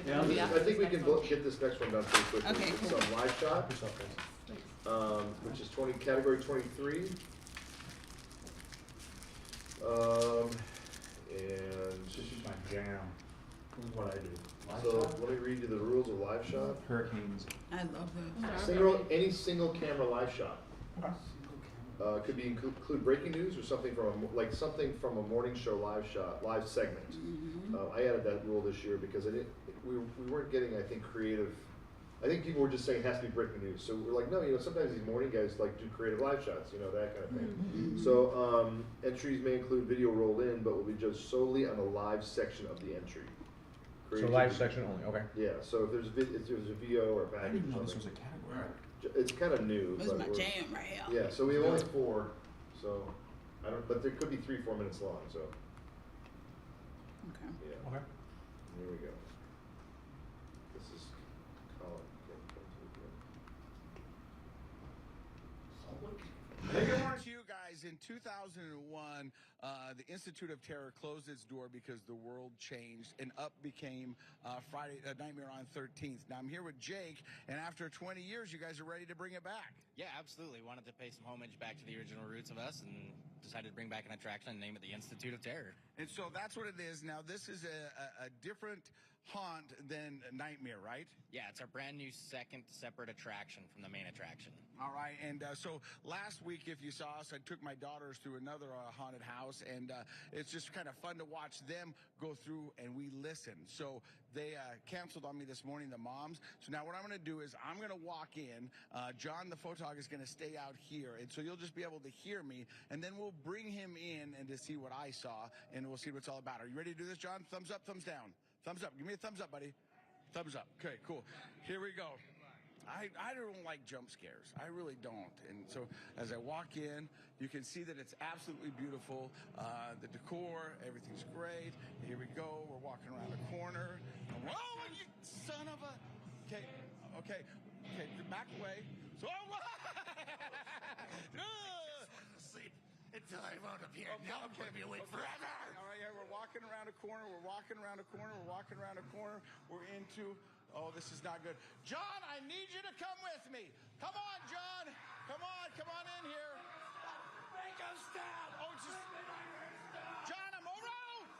John, I'm over here. I'm over here. John. Okay. Okay, let's go back out. Jake, that was pretty good. Well, good to see you're still alive. Glad you made it. I'm still here. Hold on. If people want more information about Nightmare, not Nightmare, I've been saying that all morning, Nightmare on 13th, where do they go? Go to nightmareon13th.com. All right, with that, I'm going to send John in and I'm going to stay out. You go, buddy. Back to you guys. Have some fun. Keep going, John. Just go. It's okay. Stay with us, John. John, you don't have to go. Don't be pressured. Oh, it's just bad. Oh my God. Use the camera as a weapon. Oh, that's a good. Yes. Don't you think that would be a problem if you have them coming so near you that you do the remember the slap fighting earlier this morning? I'd be slapping them. Fighting your way through. Yeah, direct reaction. Yeah. Oh my gosh. Okay. Can I say bring on Christmas time? No, Riding the Tornado should have been the first one to watch. Should have been?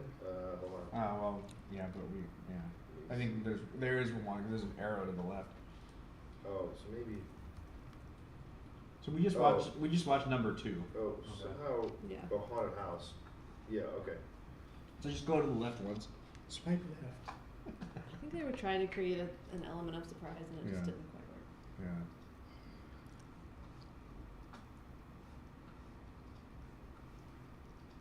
Oh, it had a haunted house listed first. But wait. This list is just flipped. This is Riding the Tornado. Sorry, it's backwards.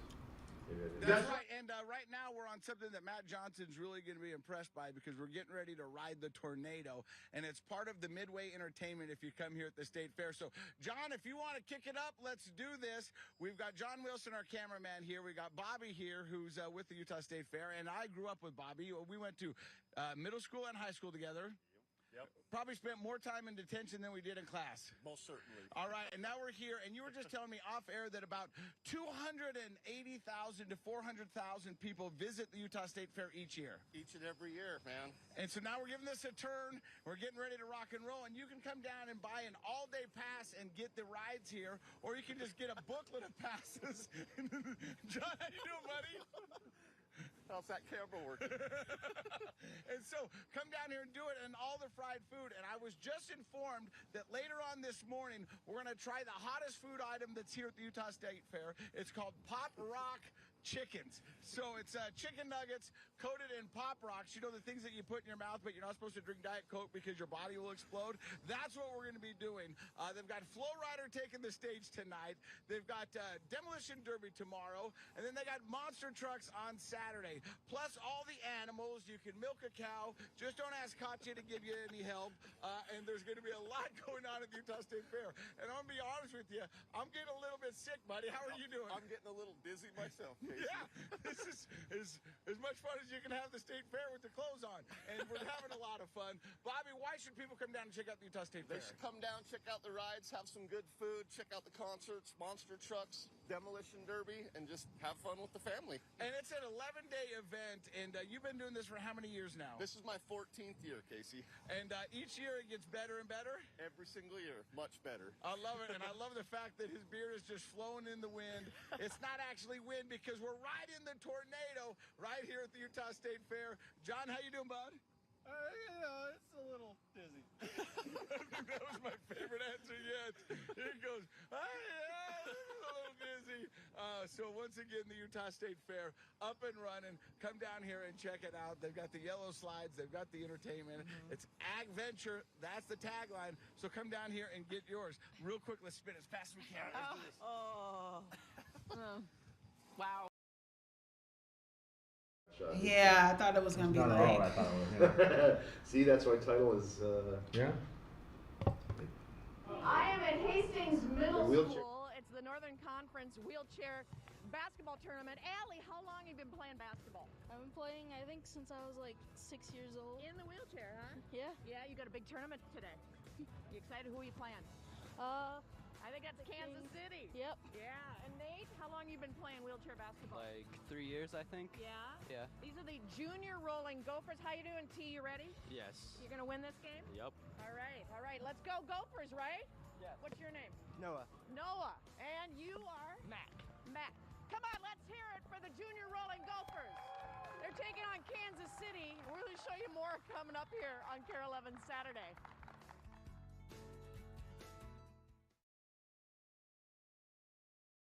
Very smooth. Oh wait, this is. Oh yeah, absolutely. Kansas City. Amy here from Amy Spangler from Madison, correct? Yep. Our team is based out of Madison, Wisconsin. Mad City Badgers. Yep. Okay, tell me about your team really quick. Our team is from all over the state of Wisconsin. There's 2 teams in Wisconsin, one in Madison, one in Milwaukee, and so we basically divide the state down the middle. Awesome. So I have kids that come from as far away as Wapaka. Yep. Our local teams play with the Kinney Institute Courage Center. What do you guys have down in Madison? It's your own nonprofit? Yeah, and so we just rent gym time from other organizations. What are you called? Mad City Wheelchair Sports Incorporated. I love that. And they're playing here in Hastings today. You, by the way, are pretty well known in the wheelchair basketball community. You coached the USA women's team at the last Paralympics. Yeah, I was an assistant coach on the staff for the last Paralympic Games in Tokyo, Japan. How'd you finish? We won the bronze. Yay, bringing home a medal. Yep, Huh? that was the goal, bring home a medal. Yeah, how long you been coaching wheelchair basketball? Since 1995. Wow, how'd you get into that? At the University of Wisconsin-Whitewater, when I was a student, I volunteered for some of their programs and camps. And I want to bring that up because we have 5-year-olds playing basketball today in this tournament, all the way up to adults. There is a future in wheelchair basketball. Absolutely. There's youth teams at the prep level, which they play on 8.5-foot hoops, and then the junior level, which is on 10-foot.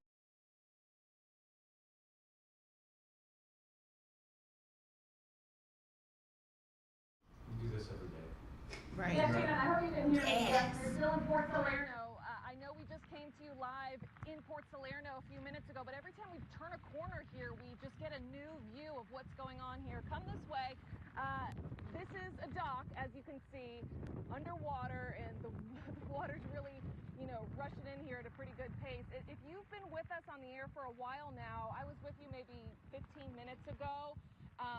At Twisted Tuna. It's just right over that way where the water was coming up at Twisted Tuna. So we started to head out of this area. We turned the corner and then we came up on this, these docks underwater, and this water kind of rushed it in here. I want to come over this way and check it out over here. We just posted up here, so we're going to check this out together and see what's going on this side for the first time. The water's obviously high over here. Look at all these beautiful boats lined up here too. I hope there's enough light that you can see what's going on. The wind is really whipping. The water's obviously moving. This dock here, the water's come up right to the top of the dock here. At last check with Steve Weigel, the wind gusts here were clocking at about 50 miles an hour. It feels like it has intensified in the last 30 minutes or so. The wind is really whipping here.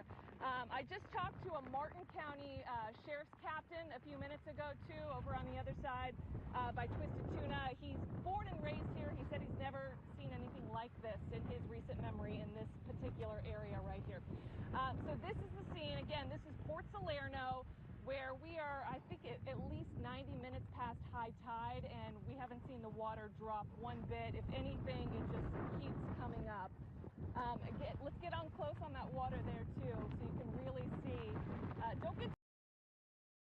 All right, you guys want to rank these? Ooh, this is hard. I mean, wheelchair basketball is rugby number one. would definitely be my top pick. I mean, I would say wheelchair, hurricane, tornado, haunted. Yep. Yeah, I'm good with that. Mike? I mean, do we even have to put the haunted house in there? Do we have to have an I'm not shady. I'm we not. don't have to do an honorable. And that's a good way. That's not. I would prefer So- not to. That didn't work. Yeah. Wheelchair, 2,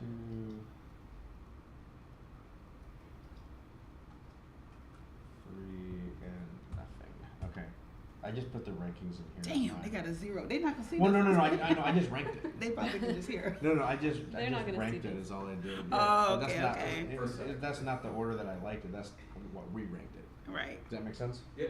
Yeah. Okay. I'm good with that. Do we go to the next category without them? I need to go to the restroom. Yeah, me too. Yeah. I just want to take a break. All right. Pause the stream.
hard news. So basically, the general assignment that doesn't really fit into deadline or breaking.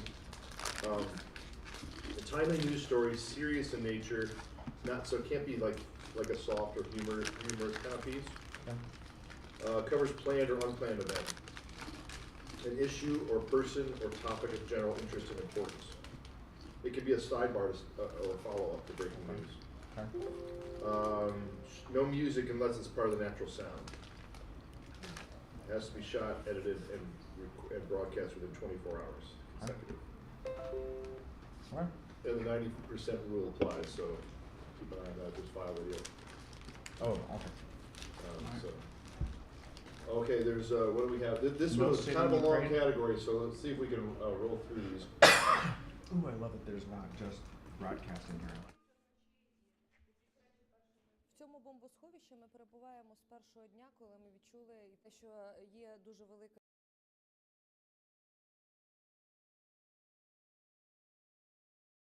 online presentation. It's okay. It doesn't say we can't put it in here. Okay. It just has to fit the topic or the category. So, Okay. yeah. So, it made it through the first round, which doesn't mean that it would be, not, but. Okay. All right, why don't you back it up a second, and this is, let's just make sure that we're on the right. No city in Ukraine is safe. This is, what did I say, was 25? Yes. Yeah, okay. All right, go ahead. В цьому бомбосховищі ми перебуваємо з першого дня, коли ми відчули те, що є дуже велика вірогідність того, що Росія розпочне окупацію всієї України. Вирішили піти з дітьми, нагодувати їх чимось хоча б теплим, тому що ми тут постійно знаходимося. Коли я підійшла до вікна, я побачила, що сусідній будинок, в нього влучила ракета. Бомбанули, його немає. Що з ним? Так, оце же. Подивися, ти вдома бомбанули. Євархію нижню, ти ж. Тут всі подвал, люди. Просто стояв дим і здригнулися вікна, здригнулися шибки. Вибух був шалений, затрусило будинком. Першим чином, що вдягнули дітей, самі вже в ліфті одягалися. Діти самі вдягалися, Діти самі, злякалися, так, самі вибігали. діти самі вдягалися, мама, Росія на нас нападає. Знаєте, мені здається, що сьогодні Україна небезпечна в будь-якій точці. Чи це Львів, чи це Крим, чи це Київ. Сьогодні атакують повністю нашу країну з усіх сторін. У вас сльози на очах чи? Ну, знаєте, боляче дивитися, коли на твоїх очах руйнуються будинки. Це дуже боляче. І ти ставиш себе... будинки руйнують життя наше. Руйнують життя, і ти ставиш себе на місце тих людей, яких, на щастя, сьогодні було там небагато, але вони не мають куди повернутися, здебільшого.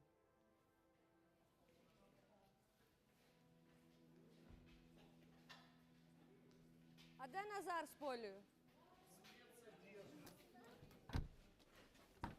Гей, дітвора, як діла? Хорошо. А що ви тут робите? Сидим. Граєте? Йдіть сюди ближче. А що ви робите тут? Играем. А в що ви граєте? Что? Загонялки. Да? Нет. Олечка.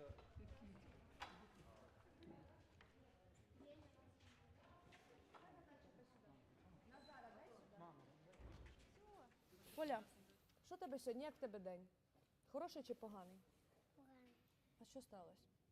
Дом вибухнув, яма з людьми. Ти це бачила? Да. Завалився? Що ти бачила? Розкажи. Що ти чула? Бам. Що ти чула? Вам? А хто був з тобою? Ти тікала? Мама, папа, я і я. І що ви робили? А ти злякалася? Да.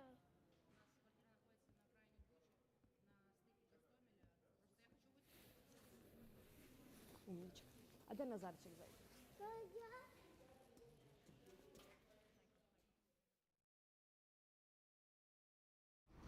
I don't mind the jump cut. I like that they let it breathe. We can. You don't want us to talk much after. Yeah, Okay. this is a long category too. So Okay. we should, but yeah, put that in your comments in case, then you can mention it after when we're all done.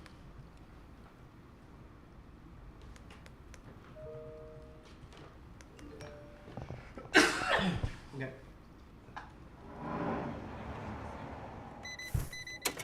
Okay, thank you. This Caribbean market in Lantana Sell a bunch of produce, a bunch of meat. has been in Joseph Abden's family.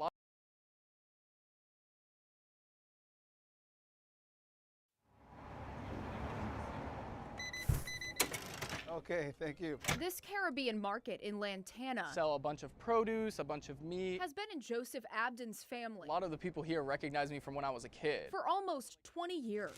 This store is home. This is my childhood. I was basically born and raised here. It was my first job. It's my dad's pride and joy. He came to America with nothing and he built this from the ground up. So, what Abden says happened late Thanksgiving night And they got through our security system. was devastating for the small business.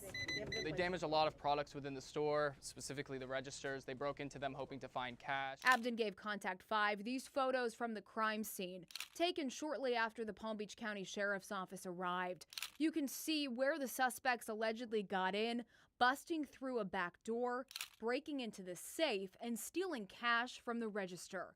And Abden's dad discovering it all the next morning. So it's unfortunate he felt that on Thanksgiving someone felt like they needed to rob his hard work rather than spend time with their family. And unfortunately, before breaking in, the suspects found this camera outside and covered it with a sock.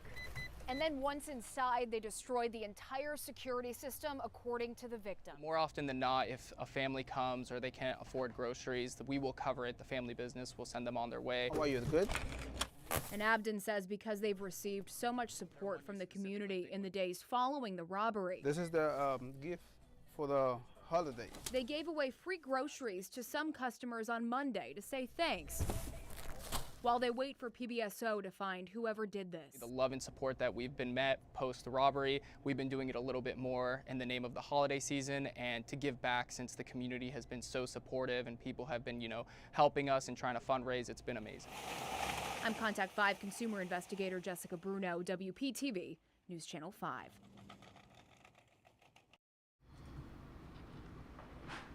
Okay.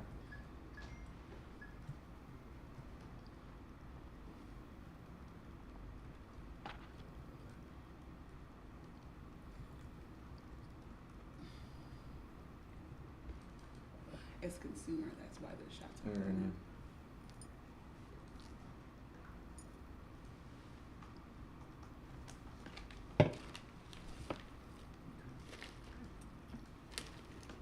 You ready? Everybody good? Mm-hmm.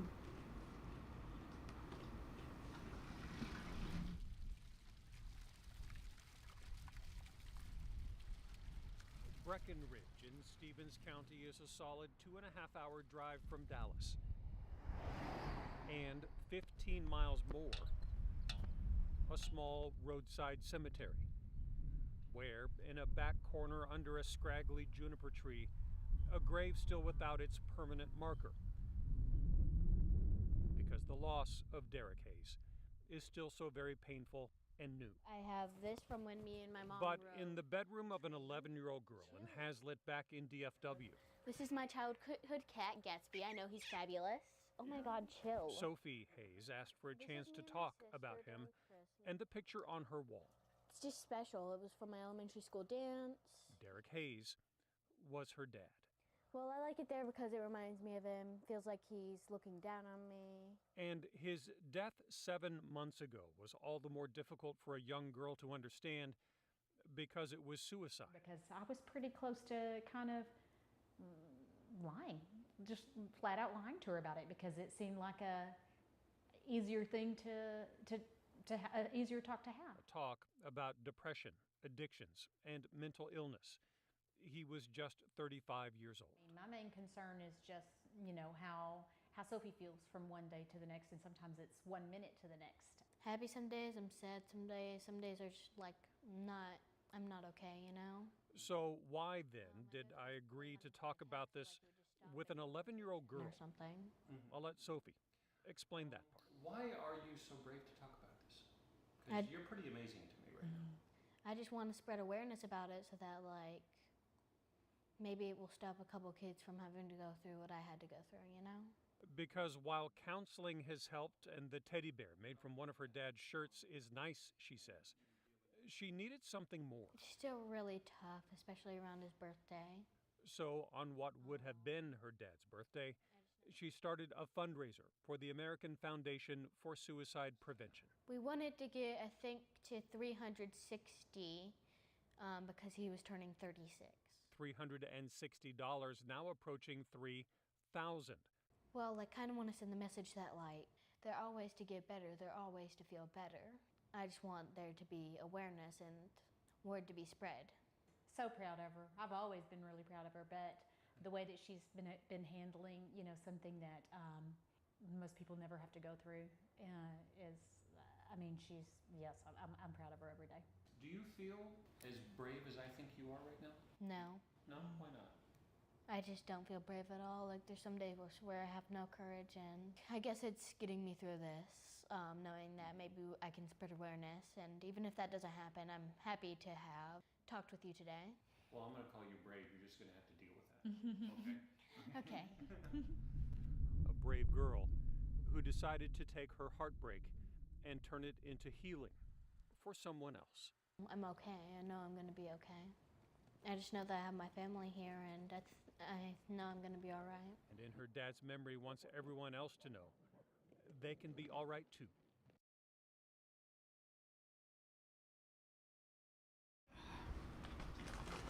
I do really have a rule where I don't talk to kids about death. I just don't. I won't interview. Yeah, it's hard. I don't mind that though. I mean, I see why she did it, but I just. All right. You guys good? Yeah. Good? I mean, really hard course for sure. I mean, Joy that was tough. comes so easily to this group of cyclists. So I was like, I'm hard to love, hard to love. Mike Inglis remembers it on race days. And this is one of my favorites. This is Gwen. After 8 years of racing Snake Alley, she finally won it. Photos remind him how happy he was riding with Gwen Inglis. That I'm the luckiest guy in the world that I got to call her my wife. Mike would choose her love again, even though he knows the pain of losing her. He nailed her straight on and with the middle of his car.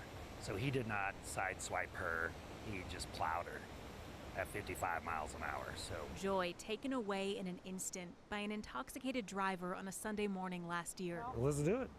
Roll it. It was Mike and Gwen's last ride together. Who let the dogs out? But their last ride will not be his. Hit it. Not then, especially not today. See you guys in Golden. The ride to the courthouse where Gwen's killer will be sentenced is a celebration. Did you hit a hole? Today I want everyone to see that your actions have consequences, and now I don't have my tandem partner, my stoker in the back, giving me more power when I need power to go up the hills. We're just out for a little stroll today. This Joy holds space for the person who should be on the back.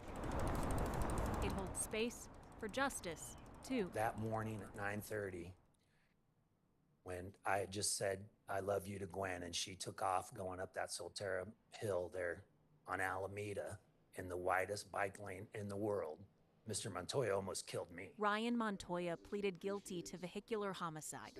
The judge gave him the maximum of 8 years in prison. I replay this moment in my mind, wishing it would be different, so she could be with you now. Gwen's family and friends wish the sentence could be longer. So until the laws change, surely 8 years is not enough for an angel's life, right? Mike will keep riding and hoping for safer roads. And have her as like a tailwind on the bike, right? Gwen is gone, but her joy doesn't have to go with her. Katie Eastman, 9 News. I figured that was her. That was out for a stroll.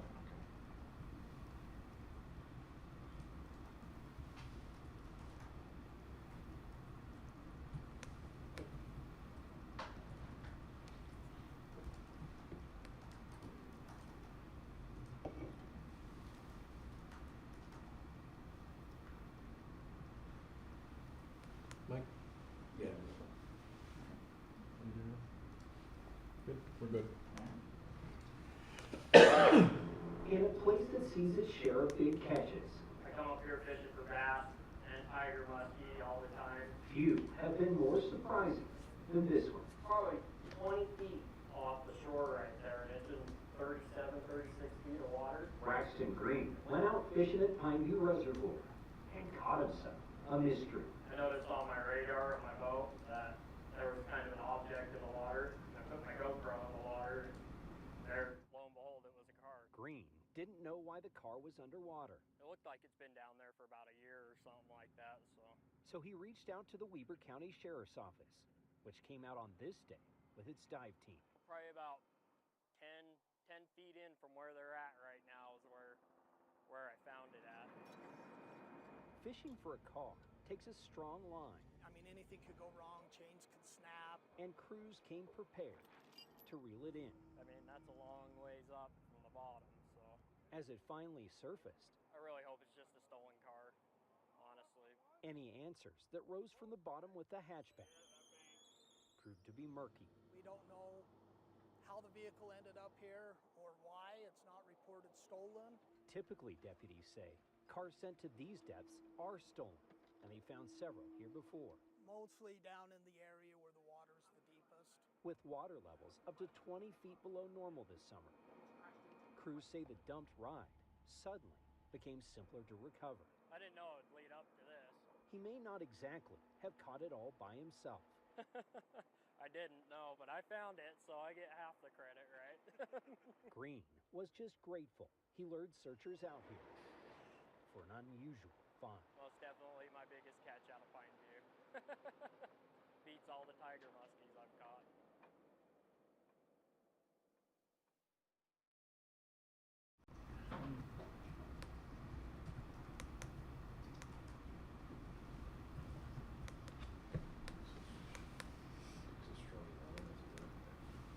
You can tell how different stations have different audio.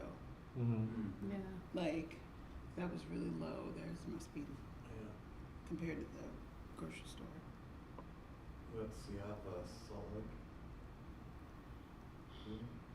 I think that one, yeah. Beaver. Okay, you guys ready? Yeah. Time in London has taken on a particular kind of precedence lately. Here they are keenly aware history is unfolding. It's been a week of shock. For her entire life, 66 years, Jane Goldsmith has only known one queen. I just started crying. Her death brought Jane here to St. James's Palace in hopes of seeing the new king. Behind these walls, King Charles III was officially proclaimed England's newest monarch. Well, he's behind that window. I know we haven't seen anything, but it's a privilege to be here and a privilege to be so close to where history is being made. Outside, though, was a different story. How exciting is this? It was like being at a rock concert, only fans were cheering on archbishops and prime ministers, not Bono. Morning, Archbishop Justin. Hi there. There were Brits, Americans, media from across the globe. I came with my auntie, my cousin, and my mommy and my daddy. And 7-year-old Molly Wallace. We went to Windsor Castle to put some flowers down for the Queen. The day constituted a great deal of waiting as Britain's unwritten constitution played out. I'm just really feeling quite tiny, actually. There have been 61 monarchs over the last 1,200 years. This year, though, was the first time this sacred ceremony was televised. I am deeply aware of this great inheritance. Something so enormous can be done so simply, by a signature. But the big moment, the reason all these people dedicated 4 hours of their time on a Saturday was to see the king. Oh, it's him, it's him, it's him, we can see him! Jane Goldsmith knows she may never witness this again. Hey! God save the king! This ceremony dates back centuries. It's the kind of historic day Molly Wallace will probably tell her grandkids about.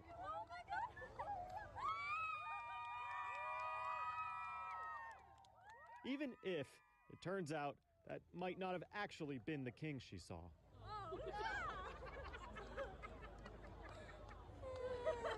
Many of us have not seen in our lifetime and will not see again. Happy and glorious. So much of history has been written here these last 2 days. A time to remember for so many. In London, I'm Chris Conti.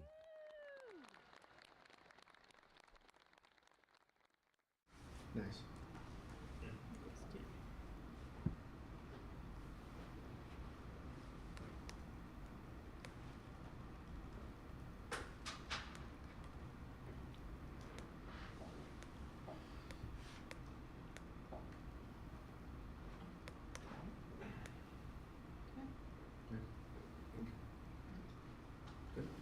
Pain can consume a town this small. Grief can hide in all of its corners, but so can Marissa Miranda's support. Thanks, Texas State Mom. When there aren't enough words to explain a memorial of 21 crosses, there are actions. Today, that's all Marissa had. I just had to be here, though. I see myself in all these kids, you know, and their families, and Good for you. maybe the hug will be the thing that turns someone's day around. I don't know. There is no manual on how to process this kind of agony, but in this town, little gestures can fill big hearts. Yes, help the helpers, exactly. Elementary school mom Tasha Quintana and her carload of supplies would know. She called the funeral homes in town this morning to see if she can bring them some coffee. They had told me that they were actually pretty good with coffee, but that they were in dire need of supplies for like toiletries and Kleenexes and things like that for all the families that were coming in. And they have a really hard job right now. And it's not a job that everybody could do. And they are, you know, they are just amazing that they are there providing for the families in this time. Being there is sometimes the biggest offering anyone can give. I think the only gift really is just being able to be strong for other people, you know? After all, in a town this small. Thank you, Mike. That was so beautiful. Thank you. Thank you both. It's the little things in life that will always mean the most. Jaleesa Rosari, 9 News.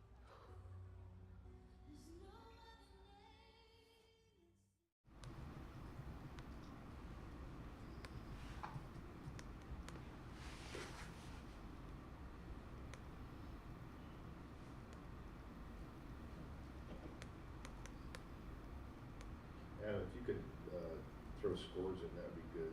Oh, shit. Yeah, you're right. Did you just cuss? On live stream TV.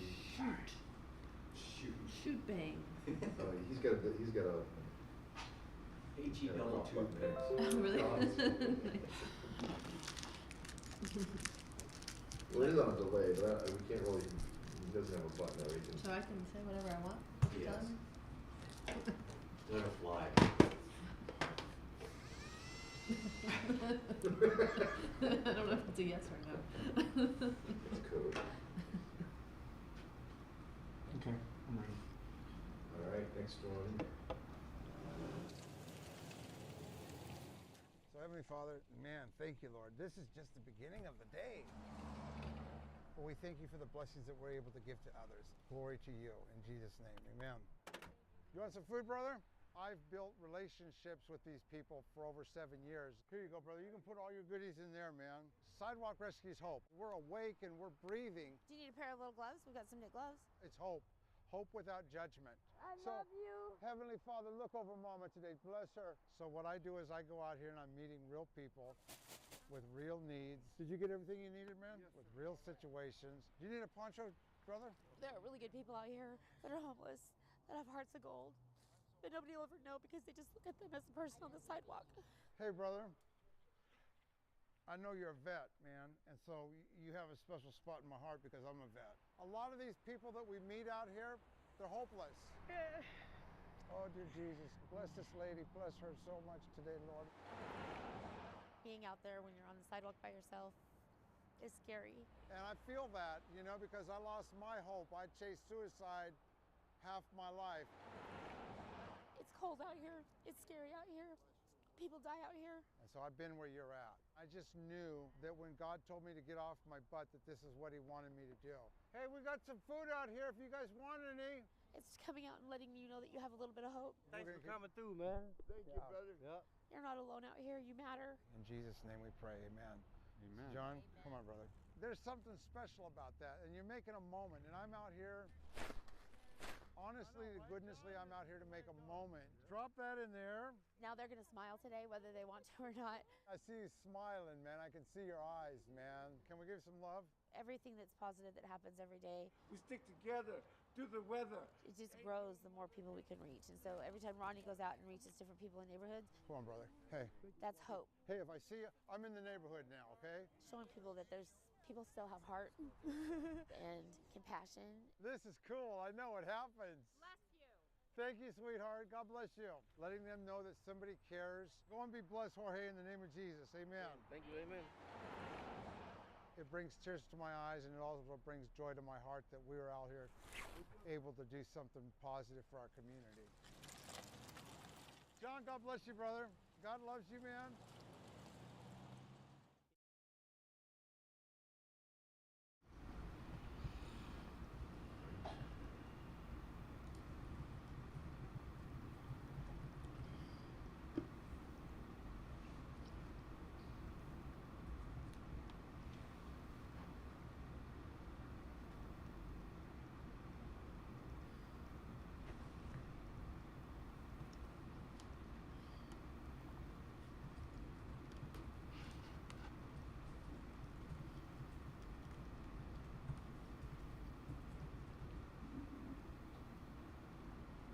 We got 6 left.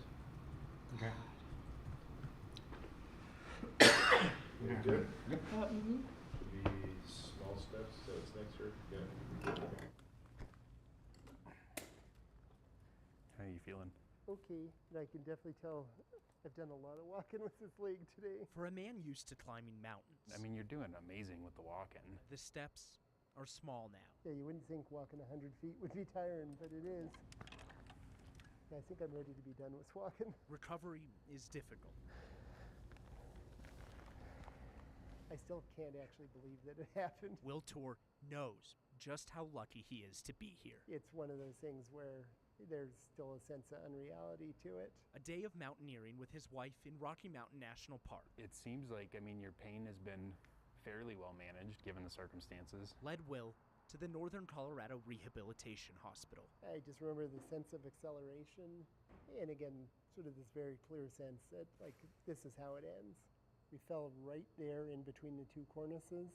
So we think that it was about 1,000 feet, because it was from the very top to, you know, it looked to me like we were maybe 80, 100 feet above the bottom of the snow. The snow gave out from underneath Will as he reached the summit. And there's my wife partway up before it got super steep. The two climbers lay injured at the bottom of the mountain. Next thing I remember is being at the bottom and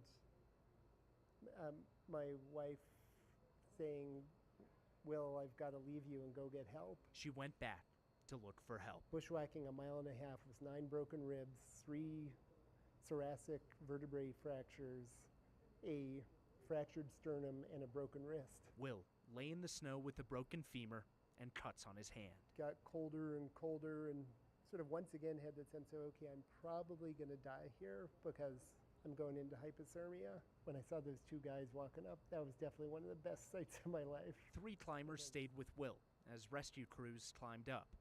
A helicopter eventually evacuated him. It sounds cliched, but right now, I mean, my primary sense is just one of, damn. You know, we were both so lucky, and there were so many people who were pulling for us.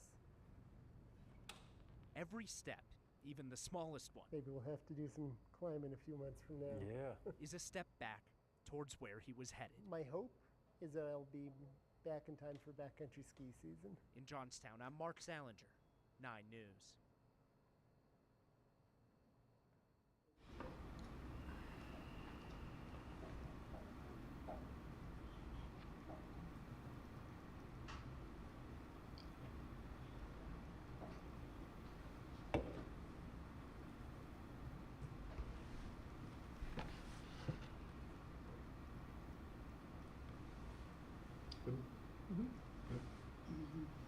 Mike? Yeah.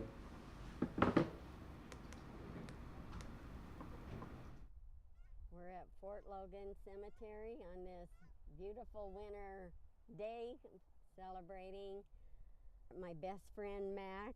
He passed away on New Year's Day. Mac McClure was a man who kept his promises. He made one to his country. He went to the war when he was 17. He landed on Omaha. I think it was 36 men in his platoon, and only 3 men came out alive out of that. Mac's promises were for life. Thank you for your service, Mac McClure. Welcome to D.C. World War II vet, and he loved his country. Isn't that great? All them signs, all these people out here, I can't believe that. Mac made a promise to Betty before the war. He came home, they got married. Hello. Hi, sweetheart. Hi. Are you having a good time? It was 4 years apart, then more than 70 years together. I took care of Betty in the nursing home. I was the activity director there. Mary Stepanek came along late in the lives of Mac and Betty McClure, but she knew what meant the most. Before she passed, I promised her that whenever something happened to her, that I would take care of Mac. What did Mac mean to you? Everything. Very close friend. I admired him so much. New Year's Day, Mary got the call.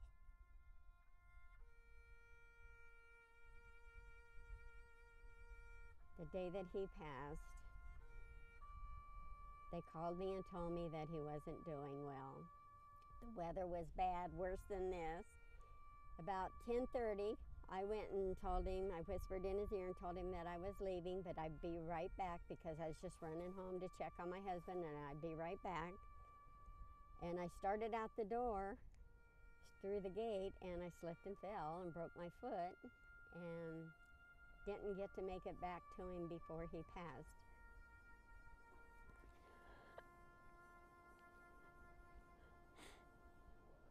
And that was the hardest thing because I promised him I would be with him all the way up till the end.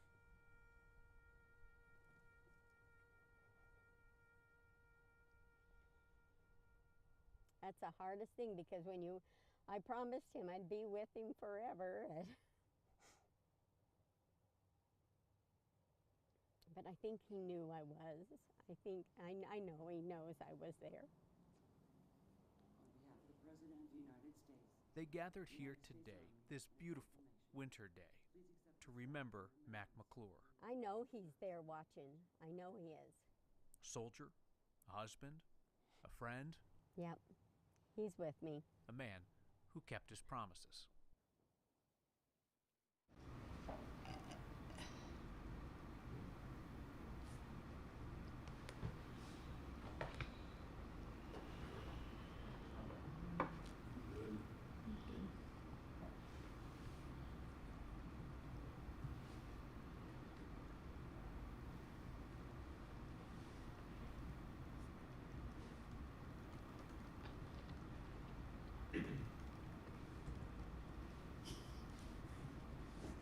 You're like solid, and I'm like confused about the point of the story. Yeah.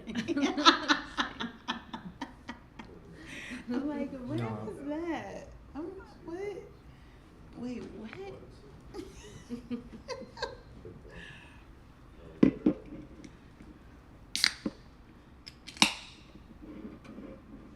Alrighty. Okay.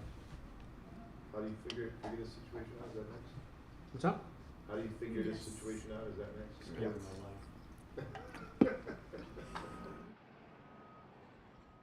There can be much to celebrate.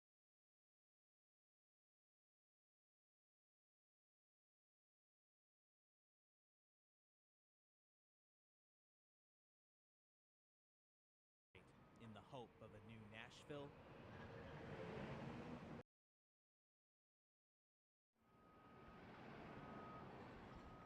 There can be much to celebrate in the hope of a new Nashville.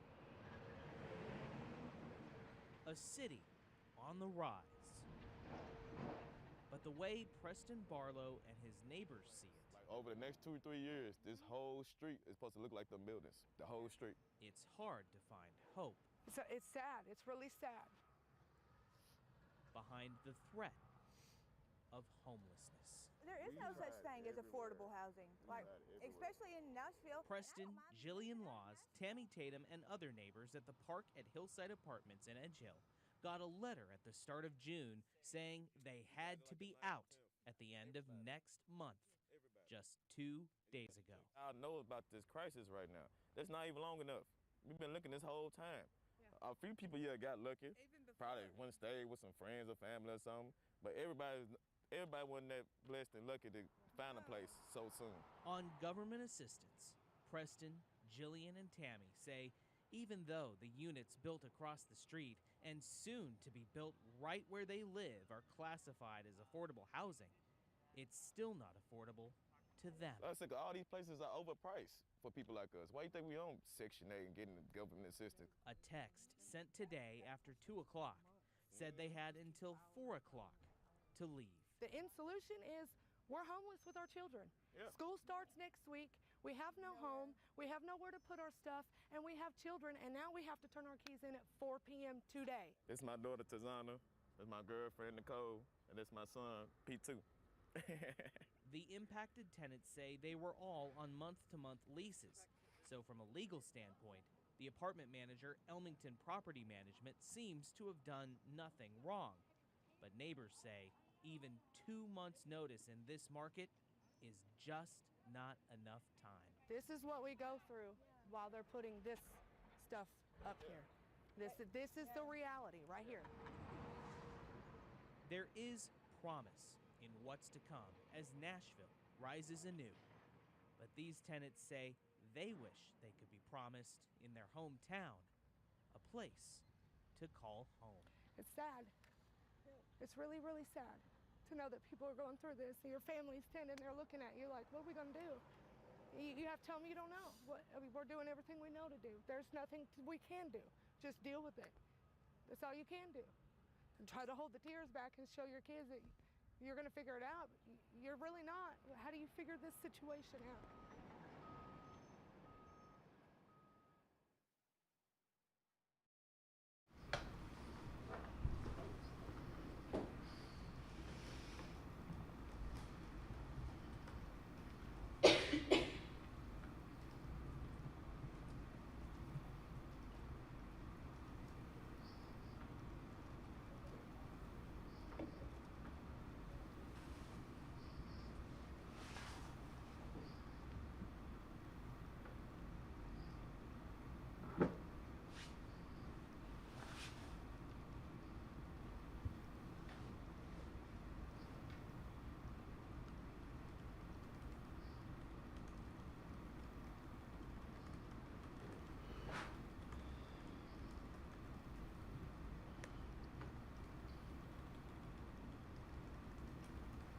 Good.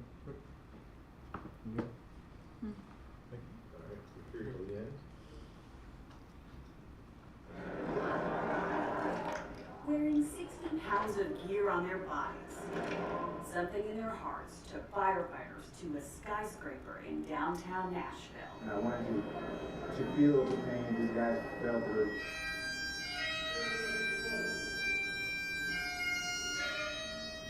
On the 21st anniversary of the 9/11 attacks, local firefighters descended on the William R. Snodgrass Tennessee Tower to ascend 2,200 steps. It amounts to 110 flights, how many firefighters had to travel inside the World Trade Center. Those veterans, those seasoned members, they knew, they recognized the task at hand, they understood the probability of sacrifice, and they went to work anyway. Benjamin Suarez. Each participating firefighter wears the face of one of the fallen. I try to not go with the same person every year so I can learn a little bit about different ones every year. Some have a personal connection. I have Lieutenant Andrew J. Desperito, and he's actually, my friends back home, he's actually their cousin.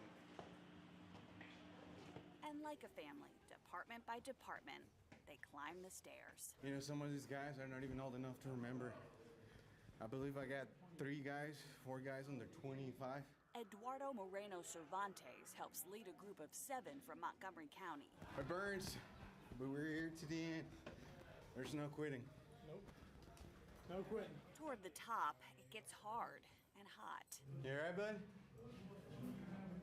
To them, it was just a regular day. And for us, if we train for it, it kind of defeats the purpose of doing this. Yet it's mental toughness that these 343 firefighters have in common with the 343 that died at Ground Zero. This happened when I was a freshman. You know, I never thought I'd be a firefighter, and then looking at these guys going, if they could do that, what's stopping me? On the ground level, an army of supporters cheer them on. Good job, guys. Good job. After all, they are their heroes. We just want to finish this for all the people that didn't make it that day. Just like the fallen, part of the climbers. Those are guys like you look up to and you aspire to be like. With photojournalist Devin Crawford, I'm Hannah McDonald, News Channel 5.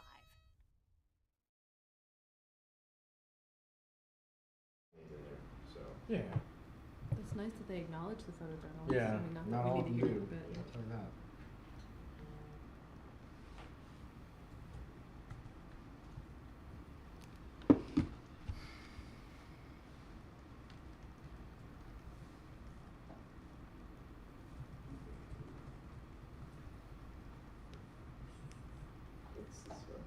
What do we go through? Well, I'm assuming that bagpipe was, they were playing that at some point during that day. You know what I mean? It wasn't Yeah. something they just found in a Right. stock footage somewhere. Right. So Two more left. Is this what you're saying? Because it's involved. Okay. I'm good. Good. Okay.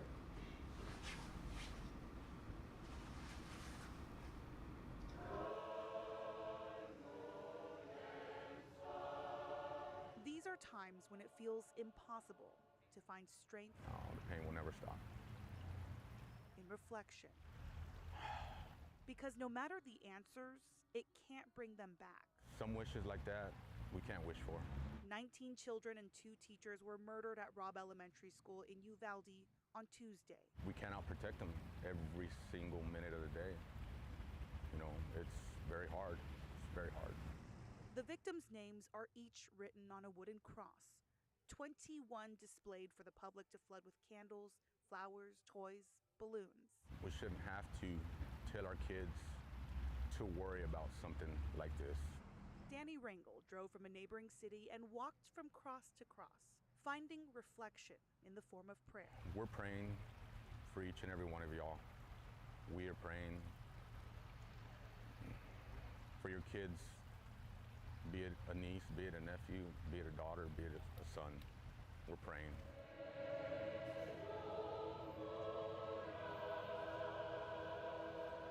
Whether a comforting melody of united voices or holding those close, unimaginable to lose, people have their own ways of grieving and supporting and trying to understand why. As much as these 21 shouldn't be another name on the list of mass shooting victims, they are. My heart aches with your heart. Uvalde native Emily Bailey went to high school with some of the parents who lost their little ones. Our kids were in those classrooms. I mean, and I say our kids, I know they weren't mine, but they're our kids, our community's children. She brought 50 boxes of chalk. We're here for you. We're here to hold you. We're here to pick you back up. Putting them in the hands of children to color light over a darkness laid upon her city. I'm sorry. I'm sorry it didn't have to be like this. Because in these moments when it feels impossible to find strength, to reflect is to not forget. We cannot forget them. We can't forget them. In Uvalde, I'm Tiffany Liu.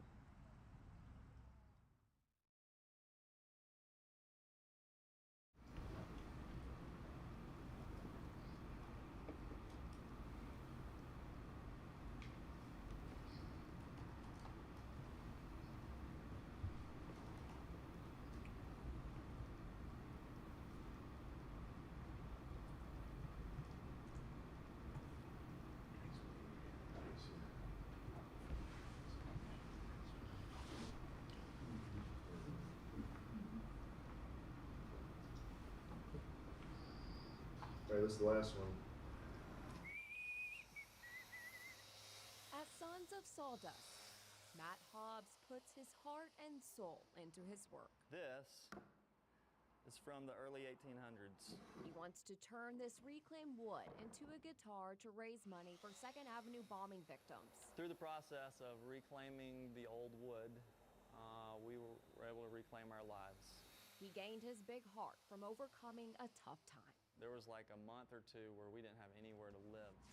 But from his desperation sprouted a skill. I was like, I bet I could build a table since we can't afford to buy one. So he did. All right. And now he's got all of this. When I sand this wood down, it's an emotional experience because I'm removing all those layers of being forgotten and then revealing the beauty of the wood. Beautiful. As I do that, like, I see the beauty in myself. He now uses his free time to pay it forward. It says, born to be king. A couple days a week, he allows a man experiencing homelessness to use this workspace. I see someone who's willing to do the work to transform their life when I see that right there. And it makes me get emotional because it takes a lot to do that.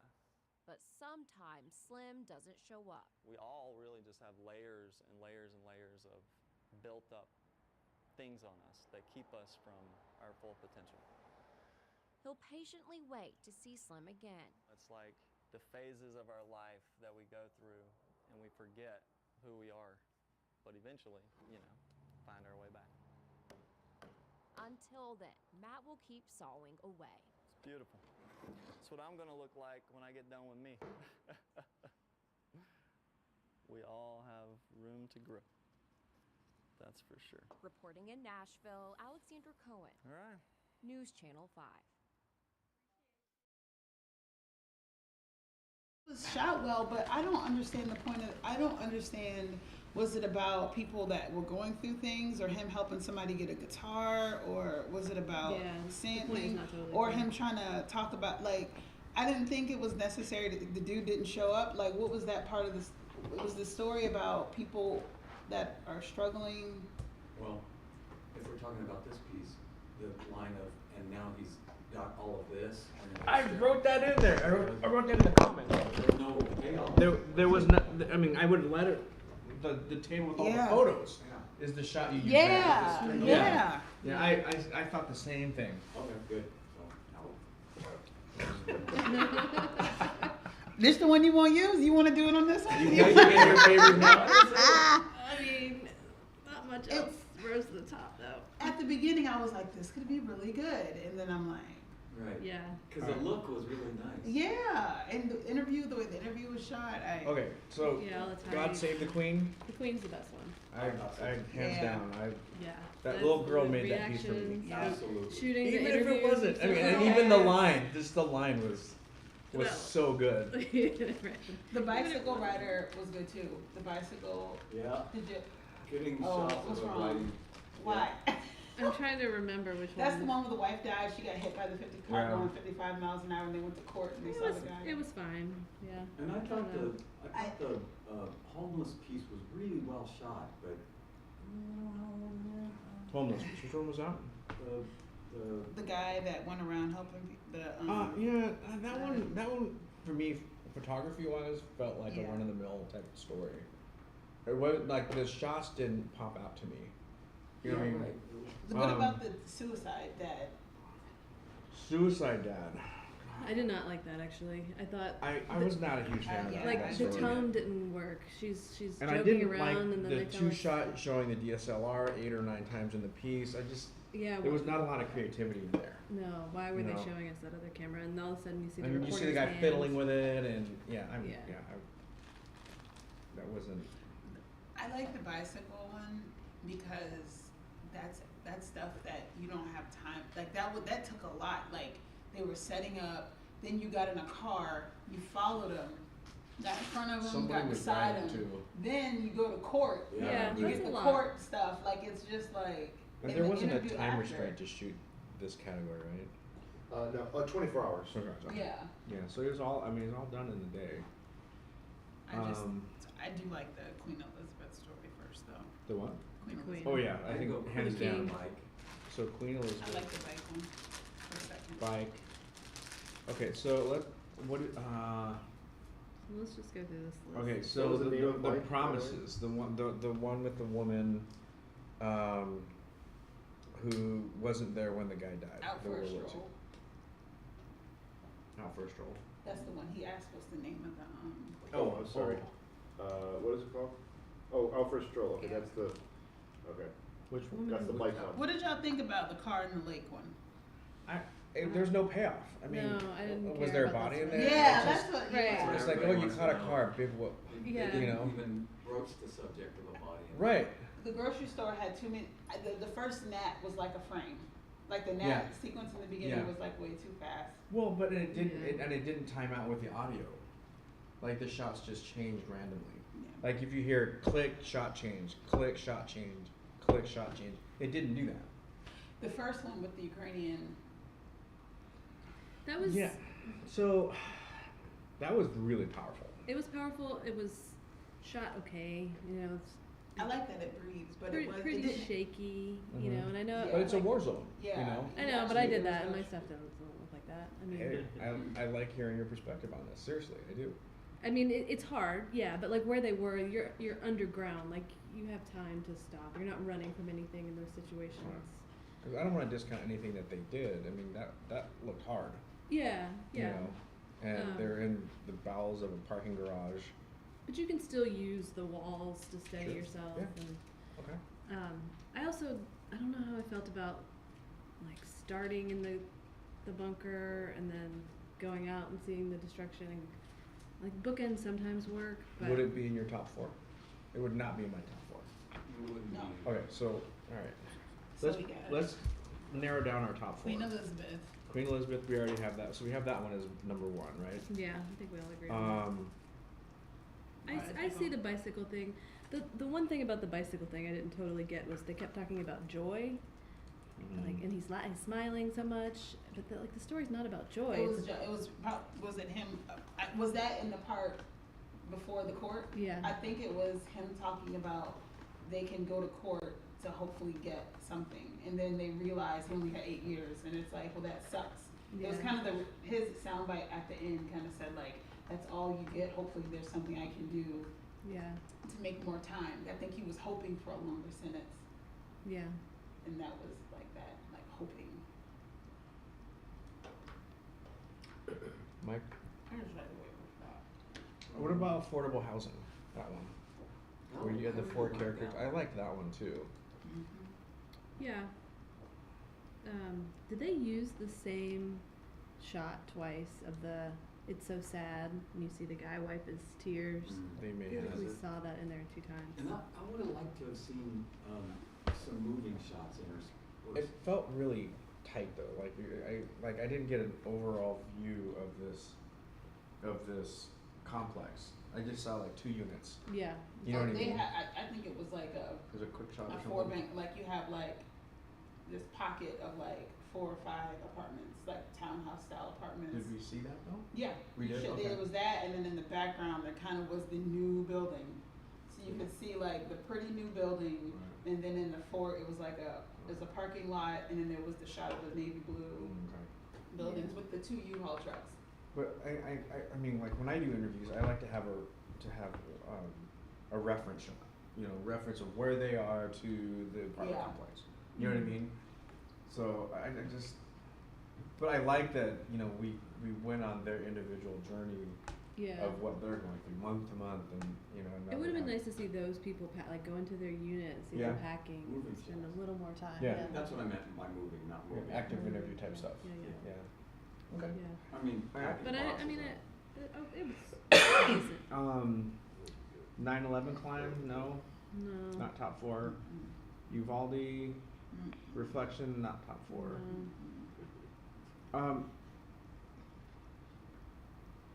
So in looking at the scores, promises isn't up there either. Small steps. The hiker, the wife had to leave him. No. Okay. Okay, God save the Queen. Daddy's brave girl. No. The vent with the slow dissolves. Oh, Okay. That, you mean the funeral thing? Yeah. In the with black and lady white in the background with the. I think the only, I hate slow-mos, but I think the reason It they was did too that. slow. It was like a minute and a half slow. I it mean, was a but minute. do you agree that, I think the reason that the only reason I thought that was okay is because it was a it was a reflection of that story at that time. I think that's the reason she did it. I also just couldn't care about the story. Like nothing in there made me care about this. I think of all of them, I think that was probably one of the better shot.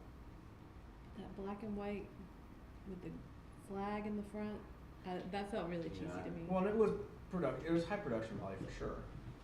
You know, but like the tight shots and the interviews were all really well done. Yeah, the interviews were nice and short. But I mean,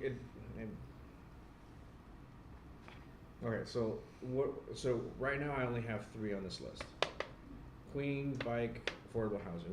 We don't have to give an honorable mention, right? That's what You don't have to, but I would encourage this it. with In this a many larger entries, category, I we would probably encourage should. it. I would encourage it. Alright, The so- live one was like there's only 4 entries, and so I get it. You know, something. Yeah. Okay. I would think that just- you should be able to come up with something for. I would give the woodworker just because the shooting was so nice. Okay. On HM. I would not argue with that. Mike? Okay, so we've got Queen. So Queen is hands down number 1 here. Yeah. Can you just give me the name Or of the King, story? yeah. Out for a little stroll second. Stroll. Which one was that? That's the bike one, right? Oh. Yeah. Is that right? I want to make sure. Yeah. Are you good with that as number 2? Yeah. I'm good with that. And then you had. So woodworking or affordable housing is 3. I think affordable housing, the story was stronger. Yeah. Okay. Yes. I'm sorry. One more time. So the affordable housing. What's the name of it? I'm looking for it for you. How do you figure How do you figure out this situation? How do you figure the situation out? That's 3rd. That's 3rd. Woodworker, which is the last piece we watched. Reclaiming our lives. Okay. Okay. Okay, so that's good. Now, are we sure? Because my notes on Slack said it was noon that lunch was happening. Is that? It said 11:30 in there in the room with all the stuff. in it. Well, let me ask you this, guys. Do you want to try and get through one more before lunch? Sure. Yeah. Let's do it. That would make. What category do you want to go to? Let's go back to 24 since it's similar, and there's not that many. 1, 2, 3, 4, 5, 6, 7. Hard solo. Okay. So what this is the same category, but this is solo video journalist. So shot and edited by the same person. Okay. Okay. Oh, I thought. And there's no reporter. No. They are the reporter. They are the reporter. There's no nat sound piece. It can't be a nat sound. So there's a track. Should be a track. Okay. MMJs. MMJs. Yeah. Okay. Cool. So this was just photo reporter team. Okay. So it's the same rules, just that you know. So street medicine. So this would be 20.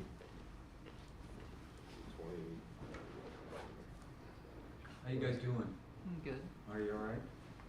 What's the category? 24. we're doing. 24. So the street medicine should be number 1, right? Yeah. Street medicine team. Yep. Looks right. Yep. All right. We can power through this. It's about 17 minutes of content. So total. Okay. Notes are correct. Tegan Flynn and her team have a busy day. We are meeting up with some of our patients that we follow for primary care. Tegan is a physician assistant. So Esteban has 2 appointments. The team is something new. We're a healthcare in action. We are a street medicine team. They take their van directly to their clients. We help patients who are experiencing homelessness have access to healthcare. All right, let's do it. The nonprofit Healthcare in Action team is made up of physician assistants and social workers. Is Lotar there? And they have regular patients who pay for the care through insurance. Yes, insurance. This isn't charity. Many people already have coverage. They just don't have a home. Yeah, that. Like Betty McDaniel, who's been homeless for 14 years. It's been a while since she's had a meal. 2 nights ago. Sitting right on the sidewalk, Tegan goes over Betty's history. High blood pressure, diabetes 2. It's a laundry list of ailments that would challenge anyone. It's incredibly harder when you're out here. I mean, it can be life-saving. A good feeling that knowing that other people would like to help us no matter what. The team helps Betty tap into her insurance coverage. Many qualify for Medicare or Medicaid. So you're going to help me get my medicine? Yes. They'll also help her get the care she needs to hopefully get off the street. Thank y'all so much for coming and helping me with my medication. Even though you may not be able to fix everything in their life, you're still there to walk with them. In downtown San Diego, Joe Little, NBC7.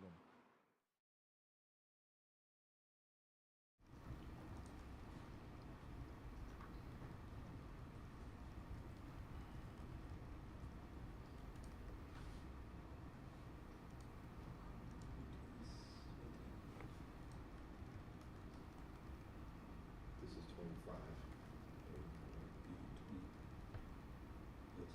Or 20. Is it 26 or 25? What are we at? 24. 24, sorry.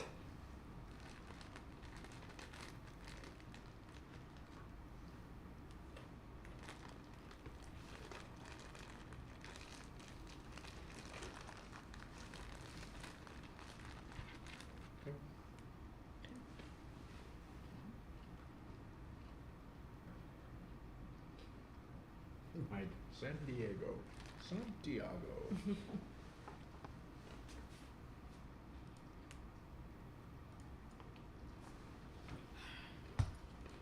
Okay. Thank you, good.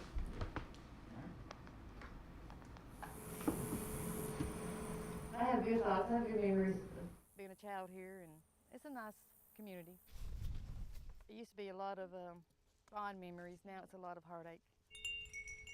Throughout most of Cothran Cemetery, graves are decorated with things that tell us something about the person. But these graves are decorated with things looking for answers. What happened the day anyone last heard from Cheryl Daniels' children and Mary Lamb lost her brother Leon McLaren and his wife Molly? There's not a word to describe the hell that I live every day. It was 10 years ago today. Cheryl's 2 children have been living with their grandparents, Leon and Molly, here on Kingdom Road in Unionville. We're told that the one-story house got so hot it basically collapsed in on itself, making it almost impossible to find the remains. The cause of this fire was never determined. My brother come up, grabbed me, said the last wall just fell in and nobody made it out. And it was just like shock. I just remember standing there watching the house fire, and that was the worst feeling in my whole life. I could not help them. When this was first broadcast, crews were searching for the remains of 4 people. By September 26th, the story had completely changed. 2 endangered child alerts were released. While the remains of Leon and Molly were found, who wasn't found was Cheryl's 2 children, 9-year-old Chloe Leverett and 7-year-old Gage Daniel. What happened in that house? Mary was out there looking for answers. We want to know where those children are, if they were in the fire or if they were taken. 10 years later on Kingdom Road, there are still no answers. Age progression photos are what the family share of Chloe and Gage now. Chloe and Gage, we miss you so much. We want you to come home so bad. I know someday you will come back. We love you. We'll wait patiently, asking God to bring you back home to us. I love you both. Nobody wants to feel what I feel. I may never see justice here on earth, but there's Judgment Day. I laid it at God's feet a long time ago, and in His time, the truth will be revealed. One way or the other, I will see them again. I just wish they'd come walking up.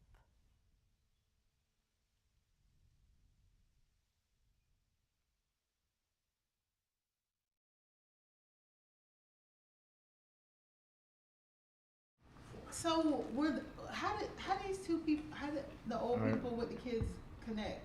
Are they don't, or is it 2 missing? No. I'm I so don't lost in that understand the story. house fire with the kids missing. I'm with you. Yeah, it didn't. You're so critical. You're so judgy. I'm kidding. That makes sense. Exactly. Yeah. All right, you guys. I'm ready. Oh. That was Chloe and Gage. Yeah.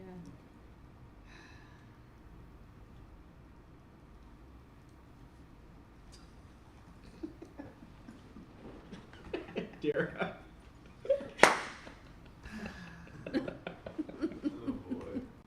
I like the creativity of like, oh, we don't. This is foul video. Let's put the. But either do I it love or don't.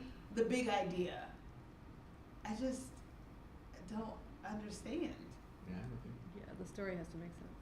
Yeah, the story has to make That's sense. Or like that's the two big different thing. stories. Then there's Isn't that. it two separate stories? Yeah, maybe. Okay, next. We're good.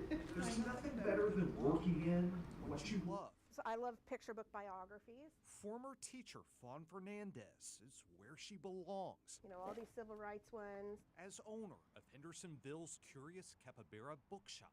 Life dreams, man. I have a lot of people that are very jealous of me for getting to live in books all the time. We let people come in, we teach them how to make television. Cameron McCaslin lives in his element too at Nashville Education, Community, and Arts Television. The thing you're going to see if you turn on channels 9, 10, or 19 is some of this stuff here. You know, public access is famous for its fake plastic trees. As a kid, Cameron says comic books changed his life. Stan Lee taught me how to read. I work in visual mediums, so it's like I think in pictures. Fawn and Cameron are at two rather different workspaces, two different first loves of books, of comics.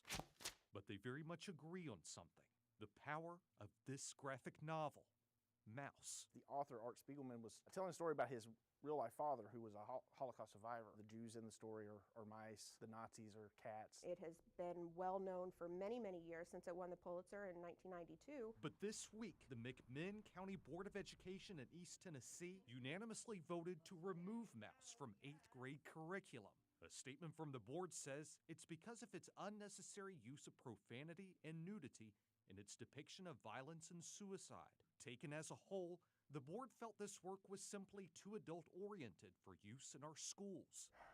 It was really hard to hear. My initial thought was anger, just because I know how powerful that book can be. It's such a valuable tool for helping our kids learn about a very difficult time. It is hard to tell the story of the Holocaust without depictions of violence. But while the McMinn County Board of Education says they will find other books to cover Holocaust curriculum, something is happening with Mouse. Many independent bookstores have taken to social media to voice their support for Mouse, including Nashville's The Bookshop and Fairy Tales Bookstore. Over on Amazon, The Complete Mouse is now number 9 in books. If you have a copy of this book that's sitting around, it's good to post a picture of it just to bring awareness to what's happening. Cameron's post comes with the phrase, "Read banned books." So that's what I see as the silver lining on this cloud. So many people are now reading this book. I think that's an amazing thing for a book now that's, you know, going on almost 40 years since it started.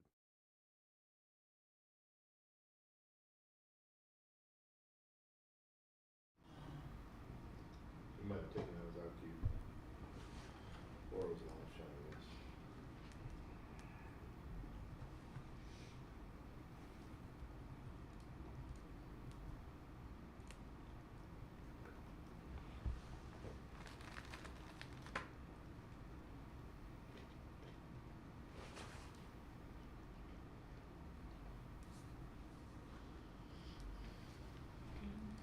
Everybody?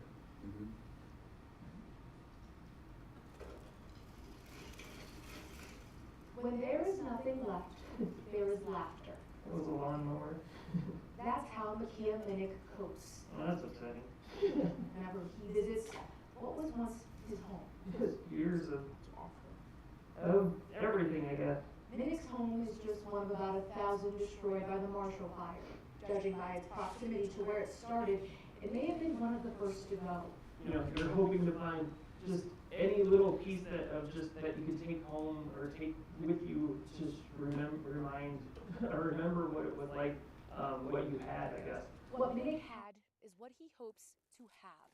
For the last couple of days, he's sifted through his home's debris against the county's advice. Yeah, so anytime you have a fire like this where, you know, we had it wasn't just a wildfire, it was a urban fire. And so you've got all the synthetic materials that are in every home. And when those burn, they can give off some very toxic and potentially carcinogenic emissions. We're trying to be as careful as we can as we go through it, knowing that we are at risk doing this. But like, we literally just lost everything, so I think, you know, just a little bit of closure would be hopeful overall. Minnick doesn't know if he'll be able to salvage any of it. This was a lot of the old movies that we had. But he knows, even when there's nothing left, there will always be hope. Jaleesa Rosari, 9 News.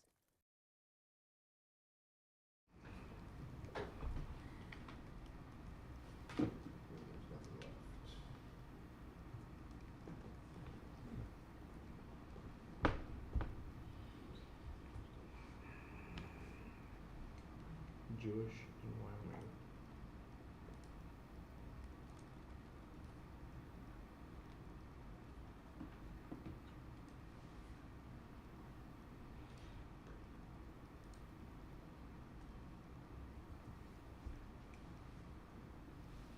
Okay. All right, ready? Christmas lives on every corner in Cheyenne, Wyoming. Following closely on its heels is cowboy culture. But right down the street, they're playing a different tune. Today is the first night of Hanukkah. In the Jewish religion, our most famous saying is, "They tried to kill us, we won, let's eat." Dave Lerner celebrates a holiday not observed by many Wyomingers? It's terrible. They call them Wyomingites, and we shouldn't. Dave's the president of Mount Sinai Congregation in Cheyenne. We are the oldest synagogue in the state of Wyoming, but not the only one. But close. There are 5 total and 2 ordained rabbis. You saw me at the Seder, didn't you? Mount Sinai's Rabbi Moshe Helfon Don't let the light go out. is one of them. Yeah, Wyoming is the big empty. That's what they call it. But when Cheyenne first settled in 1869, the promise of a railroad tempted many to move west. But when the Jews moved here with the frontier and the trains, they brought that culture with them. Which included a holiday lots of people get wrong. A lot of people think it's the Jewish Christmas. We don't have a Jewish Christmas for obvious reasons. But it's got the main story of the story of Hanukkah. It basically celebrates a rebellion against the Syrians led by the Maccabees, which was a Jewish family. They were fighting religious oppression. But it was guerrilla warfare. And they were able to retake the temple. They had a holy light that they needed to light. They didn't have enough oil for lighting rededicating the temple. They looked and said, there's only enough oil for one day. It lasted a whole week. That's the miracle. Not quite parting the Red Sea. I have a little dreidel. You know, we celebrate a lot of historic holidays, and this is a historical one. When it's dry and ready, oh dreidel I shall 60 years ago, this congregation gathered here looked different. I believe we had about 1,500 in the congregation when we did then, and today we're probably around 50. I'm making latkes. In Hebrew, we call it levivot. The traditions are strong, though some estimates say 0.2% of Wyomingites are Jewish. It's very cold, but the people are very warm. It's pretty obvious what most folks around here are celebrating. He makes sufganiyot, which is the Hebrew term for, oh my gosh, that's good. Dave says what he believes is respected here too. We're live and let live in Wyoming, and that applies to religion as well. Welcomed. It's clear. Merry Christmas. That's how Dave feels. It doesn't bother us to say it. We're fine with it. We want you to celebrate. How neighborly. There's nothing more cowboy than that. But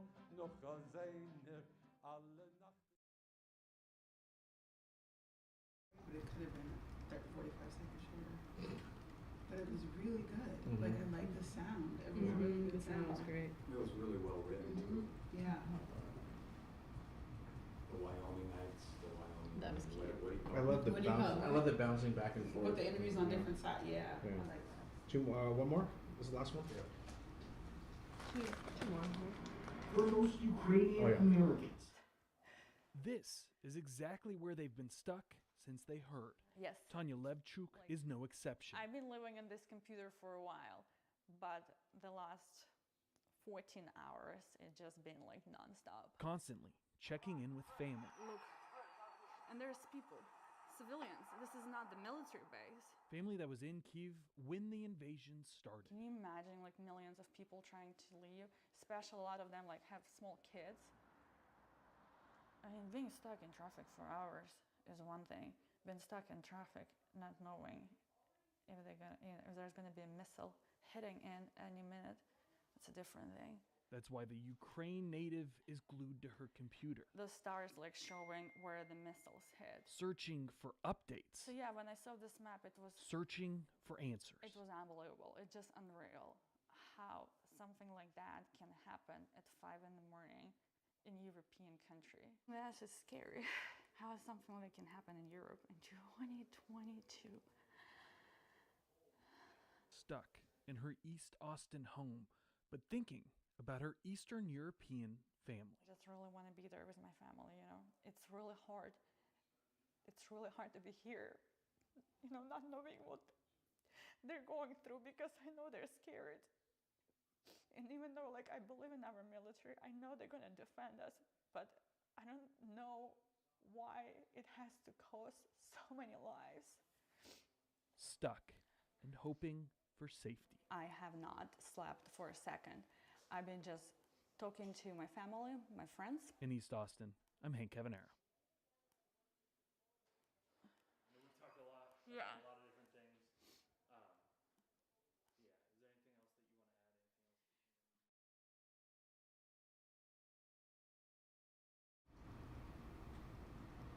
All right, that's it, right? No, one more. Oh, there's one more? Oh. Yeah, I kind of got ahead of myself. I'm sorry. Come on, man. I'm sorry, man. I'm sorry. Okay.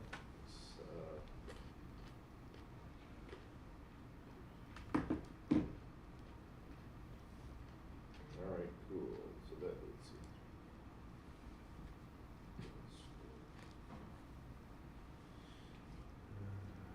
Okay, this is They Do Care, is that what's next? Or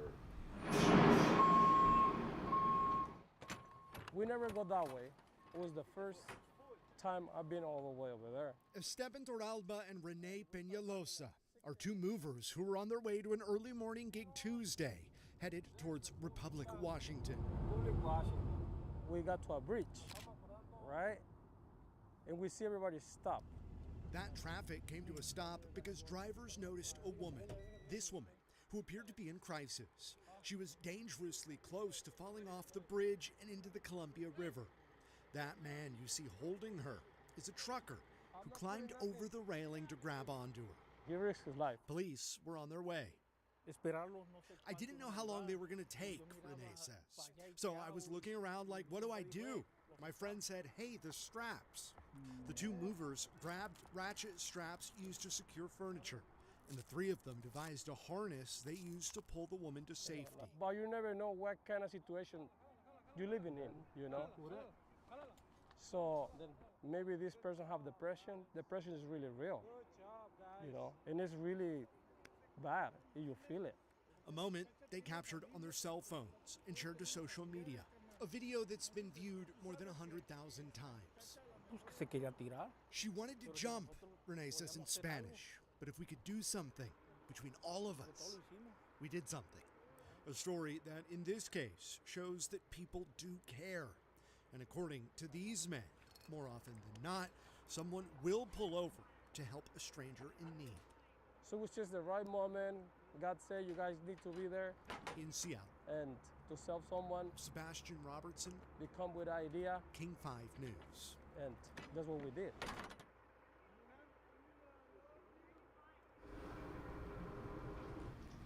I'm not sure that one fits the 90% rule, but it might not be an issue. So if it's rises to the top, then you guys can.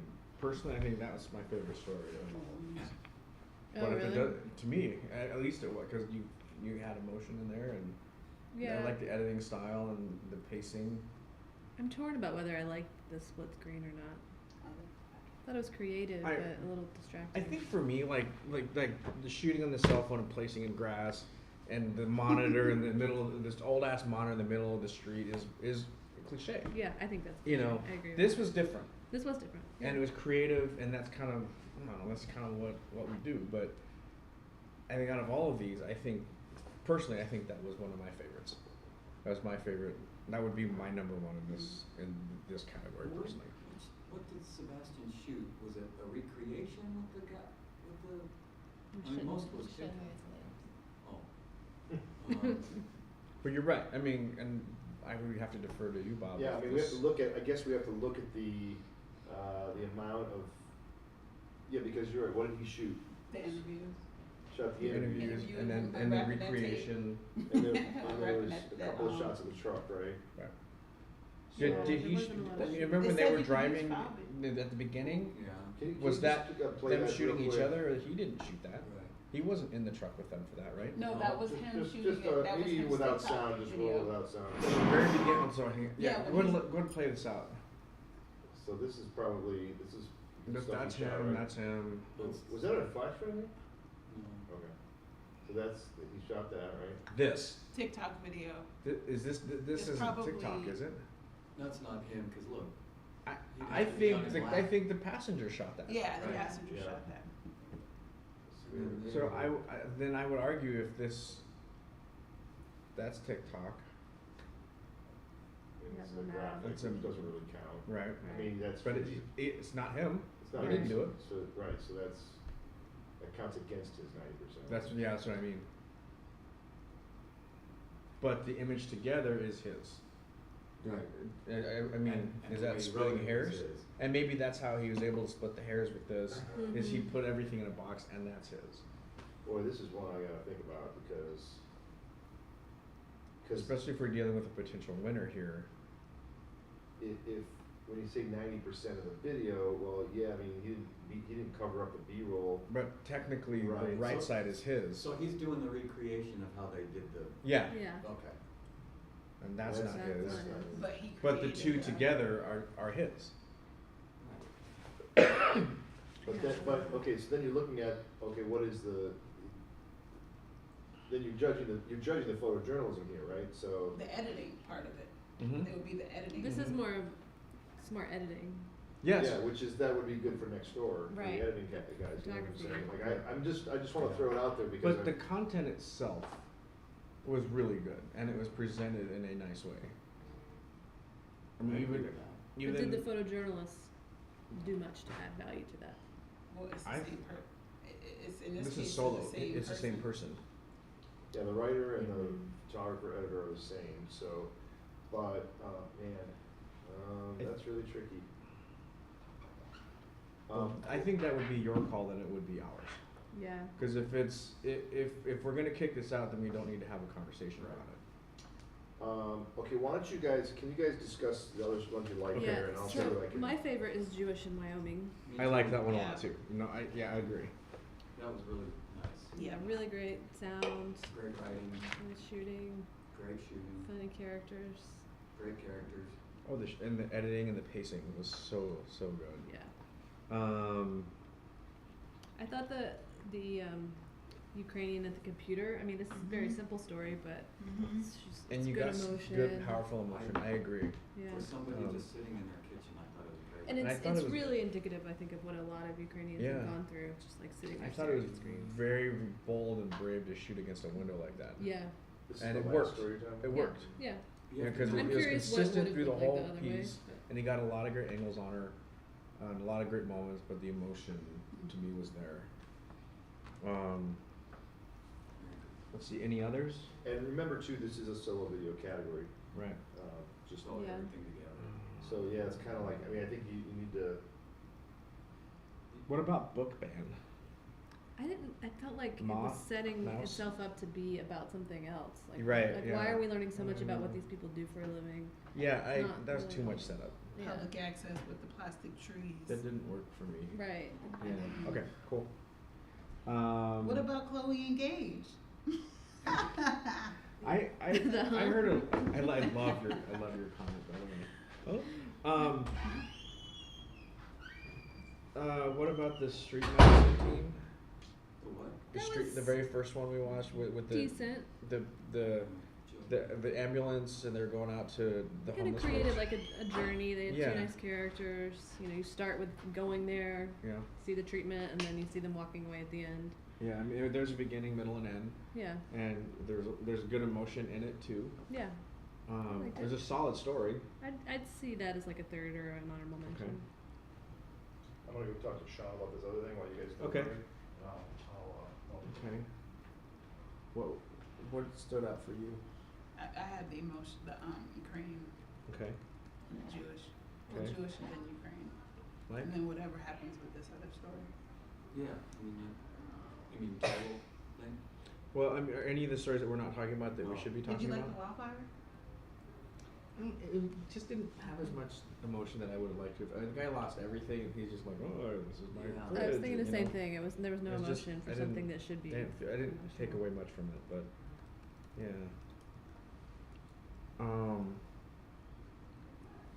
So we pick out of these three. So my three are Wyoming, Ukrainian, and street medicine. Did I not write down? I did Wyoming. Wyoming what? Yeah, me too. Wyoming what? Ukrainian, and then street medicine. Okay. And Okay. I know you feel Same. strongly about the last one, so. Outside that one, this is still your 1, 2, 3. Yeah, I think even including that, that's my 1, 2, 3. Okay. What about you? I'd probably put the one that we're talking about in third. Okay. If it was available. If it's the Jewish, then the split screen story, and then the Ukraine. No, I'm sorry, Jewish Ukraine split. So would we all agree that Jewish would be number 1, hands down? Yeah. Yeah. Okay. We'll keep that. And I think we agree on 2. And Ukrainian. I think I Yeah. agree. Yeah. So then, I think it's a matter of street medicine or. Yeah. I could do street medicine, okay. because that's all shot. It's not, there's no I question. personally would reverse the two. I would put the split screen and then street I medicine. would agree if this was an editing contest, Right. but this isn't. I just like, I just like the journey they took us on. Mhm. And that No, is I appreciated photojournalism. that. And they made it visually stunning to watch. That's interesting. I like putting black backgrounds instead of. I do too. just, like blurring out something and I do putting it too. on top. I like how that Because looks better. I think the blackness it adds to the dramatics to it. If they disqualify that one, is there something else we want to pick for honorable mention?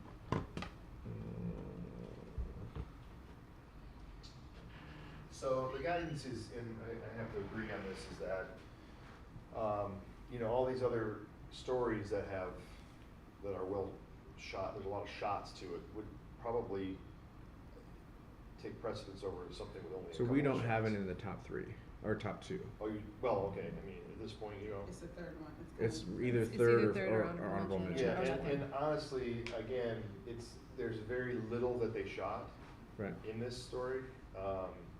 So if you like the way that it was edited and the split screen, I mean, that's an editing category, really. Okay. That's, you know what I mean? So should we just kick it out then? I mean, I Make don't it an honorable know that it mention. fits. I mean, it's a good story. I don't know that it fits what should we give it? Yeah. the spirit is of this category or this. Yeah. I this agree. I would not this consider it division. personally. Okay, so then, what else should we give an honorable mention to then, instead of that one? I mean, I think that the next best two are the books and the fire, which. What did you pick I for could go either first? way on those. Jewish? Yeah, same. I don't. Between those two, probably. I was kind of on both. Same. Does anybody feel more strongly about one of those two? I will go Do with. we have to do it on? We have to, since it's this many people. You don't have to. I encourage it. This is a smaller category, so if you don't find one in here, that's okay, I guess. But So our one up is to you. Jewish Wyoming. okay.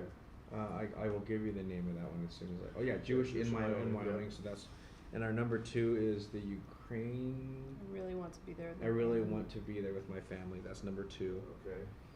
Okay. Street medicine is 3. Okay.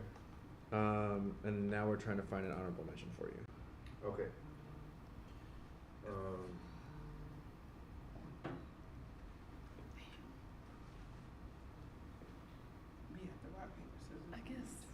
I guess fire. I just feel like that's harder to cover that stuff than going to a bookstore. And it's cold as shit. Yeah. Right. We'll get bonus points for me for being cold as shit. Yeah. Even when there's nothing left. What do you think? Are you okay with that one? Everybody okay with that as honorable mention? When there's nothing left? Yeah. I think that other one getting kicked out though, but I mean it is what it is. Yeah, it'll probably do well in editing. I'll be able to sleep at night. What was the name of that other one? They Do Care. Oh, They Do Care. Okay, yeah, yeah. It's a cool story. I like the, I'm with you on that, but I don't think that there's enough video, original video there to warrant them. Okay. And it's interesting that it got through in the, maybe, but I don't know how many there were originally. And it did. It was called They Do Care. Yeah. Okay. Looking at the first round script. Okay, we can get lunch. You guys can pause the stream and put up the graphic. We'll after lunch we'll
let's go 26. 26? 26 or 28, 27. A shorter one or a longer one? We're gonna have to do them all. Yeah, right, so. Yeah, let's get the long one out of the way. Okay, let's do 27 then. Okay. And this is general assignment news, light. So the other one was hard news, this is light. And this is not solo, so it's video photojournalist. Just, it could be a two-person crew. Wait, do I have? Yes, could be two-person crew. 1, 2, 3, 4, 5, 6, 7, 8, 9. Is that what you guys have here? 9? Yeah, little 3 blocks, and last one is one step closer to normal. Yes. Yeah, but you have. Yeah, look. Yeah. Is that the first? The first one is P. I do see. I don't see gotta keep on learning. I don't see that in here. Or the next Which one are we in? It's in 27? 27. I do see hockey hooky. But I don't see gotta keep on learning. I do not see that one in here. Yeah, I'm confused what that was. A lot of memories. Oh, it Seems like the those first top 3 are three missing. Those 3 are missing. Okay. Christmas court. There's Christmas What is court. that? Let me look at my master list. Hold on. Hockey hooky. Well, as long as we can see them. They're up there. It's fine. Wait, what category is 27? 16 projects are in this? There's, okay, I got more. 1, 2, 3, 4, 5, 6, 7, 8. 27 is general assignment news, light, video. 16. Okay, somehow, yeah, I got 16 on my master list, and there's only 9 in the spreadsheet. Mm-hmm. So there's one somewhere. What's So Maybe some of those were somehow. tossed out, maybe?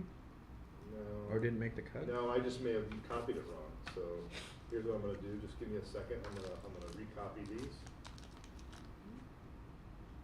Or you're gonna add more. Thanks, Bob. Yep. Appreciate that. Appreciate you. Yeah, thanks. Let me see if I can do this properly.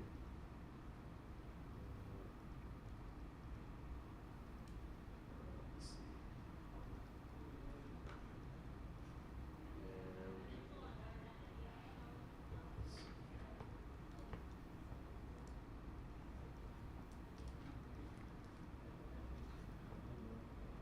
Does that seem like all of them now? POC, MTL, X16. A lot of, yeah. Those top 3 are in there now. Yeah. So I don't know what happened there, but it looks to be fixed now. It's all capses. Yeah, I don't know that one that's weird. We are going to fly you today. I'm gonna just change that so it's not so goofy. Oops.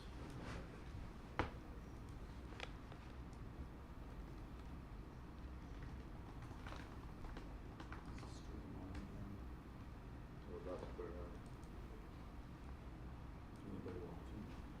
I don't know, can you guys tell, do you guys have analytics as to who's watching? It's like how many people are watching? No, Right now it says 3 watching now, starting stream 4 hours ago. Oh, At least one of those is the feed in the. yeah, the other room, right? Okay. Okay, so let me just read the rules here to this one quick, and then you can actually start the stream now if you want. So this is general assignment news light, right? Yes, sir. Can I find it all of a sudden? General hard news. It's not in. It's not in here. Okay. It's not in my general assignment news light, right? It's not in the NPPA guidelines. It's missing. Oh my gosh. I don't know how to find it. Why? You gotta throw it out. Yeah, they entered it, so it had to be somehow general part news. It's called general assignment news light. Okay, give me one more. Yeah, I'll find it. 1 second. That's weird. I didn't notice that till just now. That's winners. Last. Video for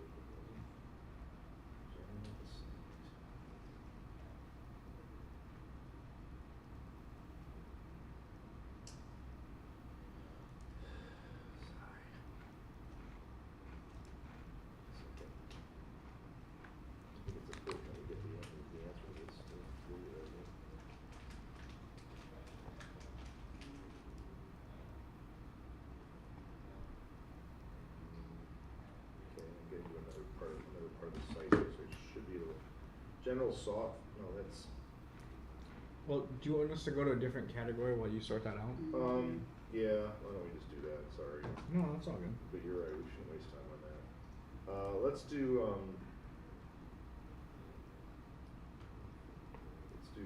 Let's go back then to 26. We'll just knock that one out, or 25. I mean. 25. Or 26. 26. Yeah, 26. Okay. So that should be. Well, it's the same thing. It's the same category, so we can't do that. Well, solo. Yeah, no, but it's still the same. It's not on here. Let's go to 48-hour feature 28. We'll do 28. This one might take a little while. So. 1, 2, 3, 4, 5, 6, 7, 8, 9. I've got 9 entries. What do you have there? 9. Okay. All right. So 28 category it is. It's 48-hour feature. We're at 28. Okay. Yeah. Let me read you the rules here on this one.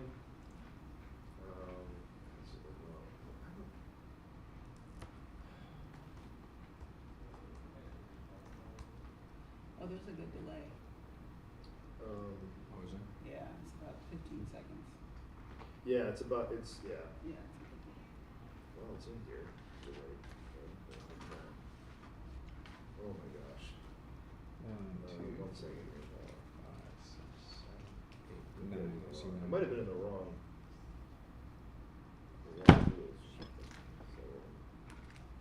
Plus you got that working too.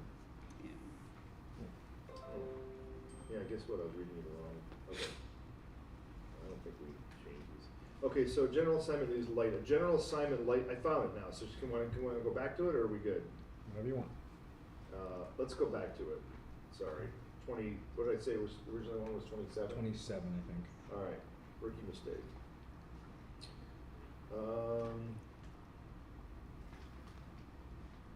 Okay, general assignment news light. Here it is. A general assignment light news story that covers a planned or unplanned news event, an issue, or a person or topic of general interest and importance. It can be a follow-up or sidebar to breaking news. Filmed, edited, exported. This says filmed, edited, and exported within 24 hours. Okay. And the reason behind that is that it doesn't have to air in 24 hours because it's a lighter story. It could be like held for the next morning, or maybe it was supposed to be for 6, but it got held before 11, or whatever it might be. It's just the idea it has to be produced in that time. Okay, so we changed that a little bit. The spirit of this category is a typical day turn type of feature that likely didn't have any advanced setup or pre-planning. 90% rule is in effect here, 5 minutes or less. So it's just kind of a light general story. It's not really a feature. It's lighter than a feature, but it's a day turn. Does that help you out? Yeah. Yeah. Good, not to get confused. Okay, sounds good. Let's do it. All right, so gotta keep on learning.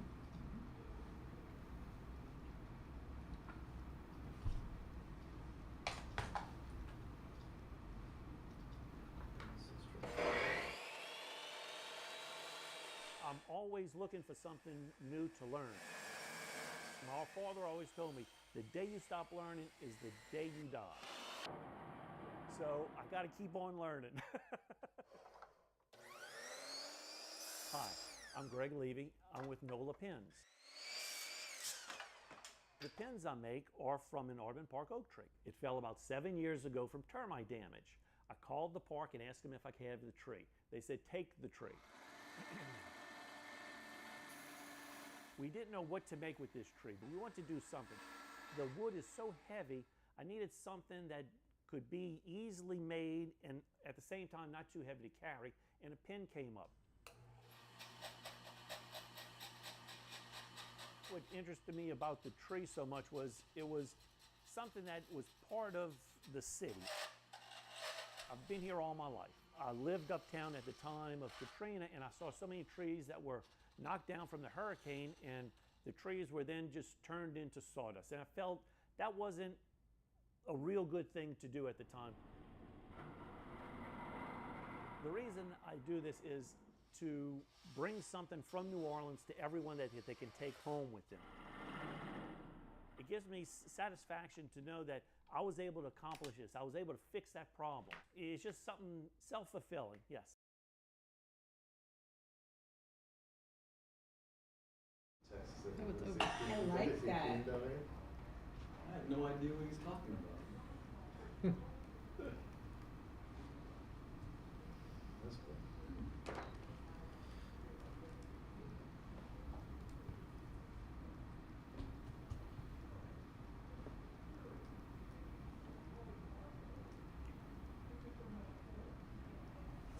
Was it supposed to be a reveal?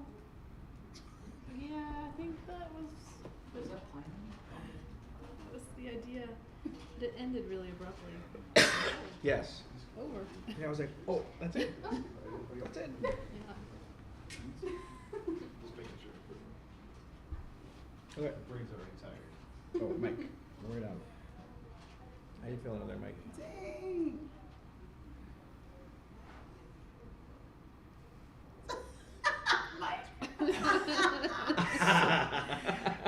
Oh no, this can't be your closest. Next. Is this a lot of memories? You know, the people are what got us to this point. Inside Treasure Coast Newspaper's Falls off of it. printing plant, I'm all in this room, yes. the hardworking men and women are always at it, surrounded by the equipment designed to bring you that fresh paper each and every day. I like working around all the equipment. Alan Medeiros started as a press worker decades ago. Right after high school. First in Vero Beach at the Indian River Press Journal. Still cranking away. Todd Mangan, a manager now, started at the Stuart News in 1984. So this is a picture from Stuart. I'm this guy. I had hair back then, so. Both Todd and Alan then moved to this Port St. Lucie facility in 2004, when all three Treasure Coast papers consolidated into this facility, part of that newspaper evolution. So many memories. Yeah, because the paper's still got to get out. Oh yeah, a lot of memories. Now that evolution has finally caught up to the press workers here in Port St. Lucie. We knew one day or another it was going to happen, but we didn't think it was going to happen this quick. Sunday, they will produce their last newspaper in this building. The reason that's happening is because of our digital focus. This industry and the way people consume news is increasingly digital. TC Palm executive editor Adam Neal says all three Treasure Coast papers will be printed in Broward County starting next week. As sad as it is for us to see this happening, the readers are really going to see no difference. Adam still expects those papers to be delivered on time. A little bittersweet still, just, you know, but. Todd and Alan knew this day would eventually come. Call myself, you know, retired or semi-retired. So many jobs out there right now that we should be able to find something. 46 full-time and 27 part-time workers are here. We are trying to take care of them as much as possible. The facility will shut down, but the hard work these men and women have put into these papers lives on forever. Paper's still gonna keep going. In Port St. Lucie, Alex Hagan, WPTV News Channel 5.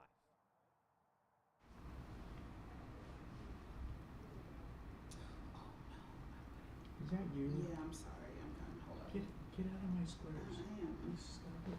You have two computers. Shut up. Oops.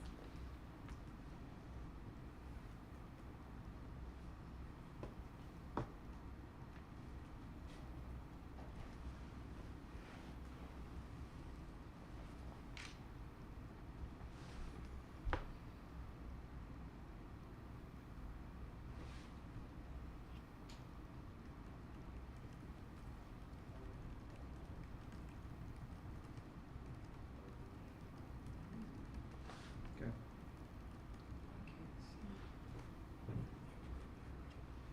Oh, so, here, let me fix that. Wrap it. Yeah, I gotta wrap that in. We are going to fly you today. That work that out.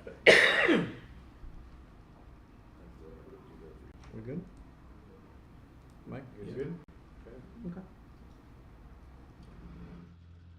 Yeah, that's the ride, yeah. We are in Greeley, Colorado at Weld County Airport. This is an important airport for a lot of reasons, but specifically for me today, it's really important. Today we're giving 5 or 6 veterans, we're giving them these rides, 10 to 15 minutes just around the area to look at the beautiful sites. There was millions and millions of veterans out there that had their role that they performed and everything like that. And each one should be honored for the service that he did. You know, so many more guys deserve this flight than me. Well, we want to fly you today. Thank you. Thank you very much. Right, we're on?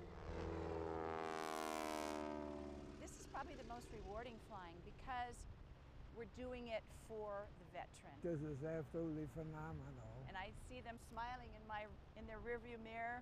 To a person, they're smiling. It means the world to me that somebody remembers you and stuff like that. We had fun, huh, Jim? Oh, we did. Flight was awesome. It's just the right way to give back. It just is. You kind of had me nervous. No, thank you very much. You're very welcome. This is absolutely phenomenal. All right. Thank you so much. Yeah. Thank you. I so enjoyed it. Yeah, And same here. thanks for serving on the Roosevelt. Okay. Thank you very much. Okay. Yeah. It's too bad that was at like high noon. Yeah. But that not their fault. And yeah, the lighting was not ideal.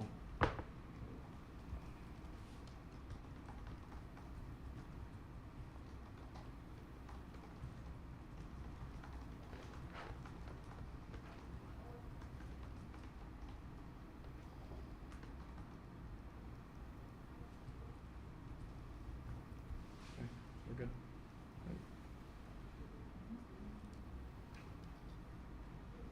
I don't know if I need them though. Every walk Like 3 blocks. brings a family But I said no. Wah, wah, wah. closer together. I know, I think we should go that way. Can you hold my hand? While we're crossing the street? Carrie So let's Davis go that way. and her daughter Kira come to their neighborhood park in Arvada Ooh, there's a bee on that one. to be with someone they love. This is Andy's tree. And it's decorated for his birthday because his birthday will be this Sunday. Would have been this Sunday. Carrie's husband Andy passed away last November. Your balloons fell down. Not even the leukemia that took his life can stop them from celebrating his birthday. Like in this book. He loved the outdoors. He loved snowboarding. He loved craft beer. He loved being a father to our daughter Kira. Andy died at 42. What he chose to do with his body will ensure it lives on in new ways. Andy was the 5th person in the state of Colorado to be composted. Yes. Human composting became legal in Colorado last year. As Andy battled cancer, Carrie asked him what he wanted to do when the time came. It means he was naturally reduced. He was put in a vessel with lots of natural ingredients to help speed along the decomposition process. And after, I think, 3 to 4 months, he was a cubic yard of soil that people could use to bring life to other things. Just lift it this way. The soil created from Andy's remains now sits in Carrie's garage, We call it Andy's soil. waiting for friends and family to take it and plant new life. I love that. We could share Andy with other people. Andy still grows close to home. This tree is special because it was planted with Andy's soil. Of all the trees in the park, It will always be a special park for sure. only one brings a family closer together. Instead of visiting a cemetery or a grave site, we come visit a tree in a park around the corner from our house.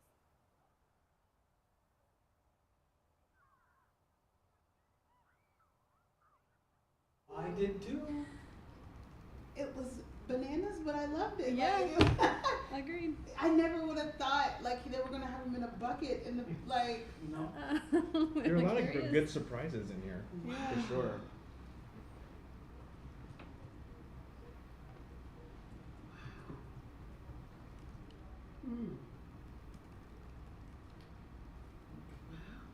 Yeah.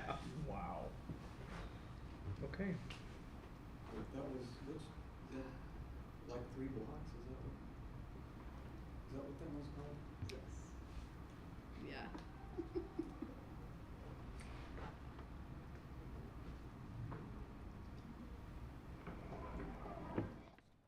pretty somber. Most people do everything in their power. Somebody's hurt, you're getting divorced, family dispute. To never step foot in a courtroom. Nerve-wracking. But for the Bolden family, it's been a long journey. It's all they've wanted for 4 years. Serenity, let's do this, baby! And that's because All rise. This is no ordinary day in the court. And we're not just talking about the judge's Santa hat. I was forced to do it by my staff. Judge Darrell Scarlett's entire docket centers around the same type of case. You go by unity? Asking foster children. All right, well, everyone that's going to testify, please raise your right hand. And Miss Unity, you want this to happen today? Yes. Oh, if they'd like to have a family. I'm happy to approve it. Congratulations. And asking these parents. And do you believe it's in his best interest to be adopted by you and your husband? I do. If they're up for the challenge. Yes. Which were all met with the same eager answer. The fact that he's now officially always forever ours. All 20 families in this courtroom started the same way. He's been with us for 21 months. Initially as their child's foster parent. When we looked around, we're like, we have room in our home, we have room in our hearts. Why don't we step in and do something? And even though it hasn't always been easy, he has Down syndrome, he had a severe cleft lip palate, and he has a feeding tube. The Payne family realized their lives just weren't complete without David permanently in it. He's just become family to us. We can't imagine any other, he's ours. It will never be quiet in your house again. This is awesome. For the Boldens, if their hearts weren't already on their sleeves, yeah, we're ready. They're also printed on them. Come on, baby. Let's do this. They made shirts that say, "Out of my way, it's finally adoption day." Miss Serenity, do you think that's a good idea? You want this to happen? Okay. So I'm happy to do it. Congratulations to you.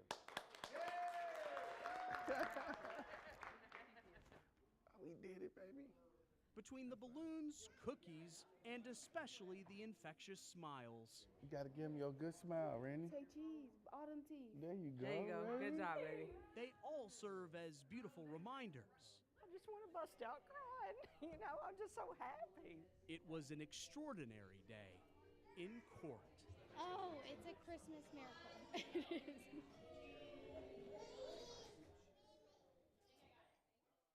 Oh, sweet story.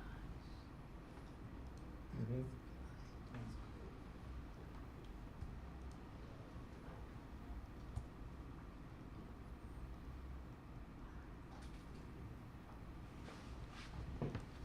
I've done that story, and it was just. That's a good story to do. I never get tired of those stories. Yeah. The couch.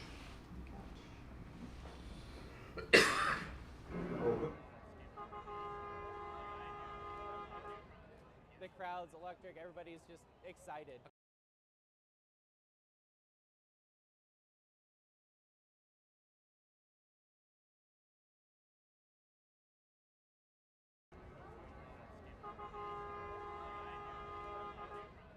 The crowd's electric. Everybody's just excited. A crowd can make anyone feel anonymous. We're obscuring identities, do not worry. But in a sea of Avalanche fans at a downtown victory parade, anyone skipping work today and their boss does not know? Some need you to protect their identity. Where should you be today?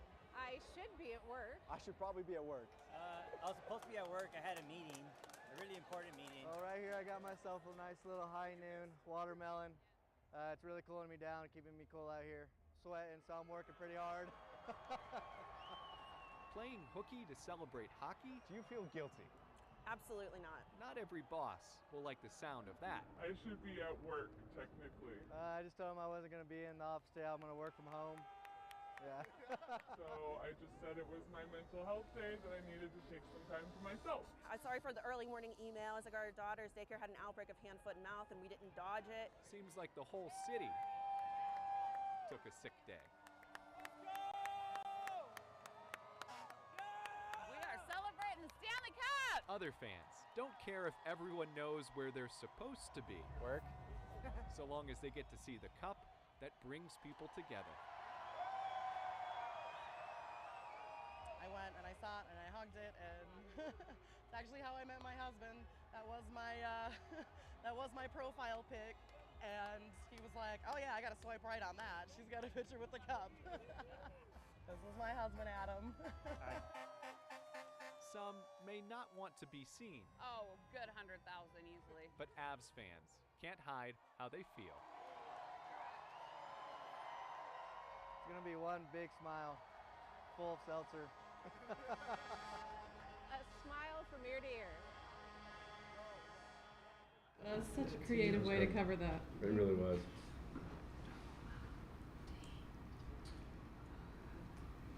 Yeah, and the next one should be couch. Oops. Oh. Yeah, sorry, that was hockey hooky, and the next one is couch.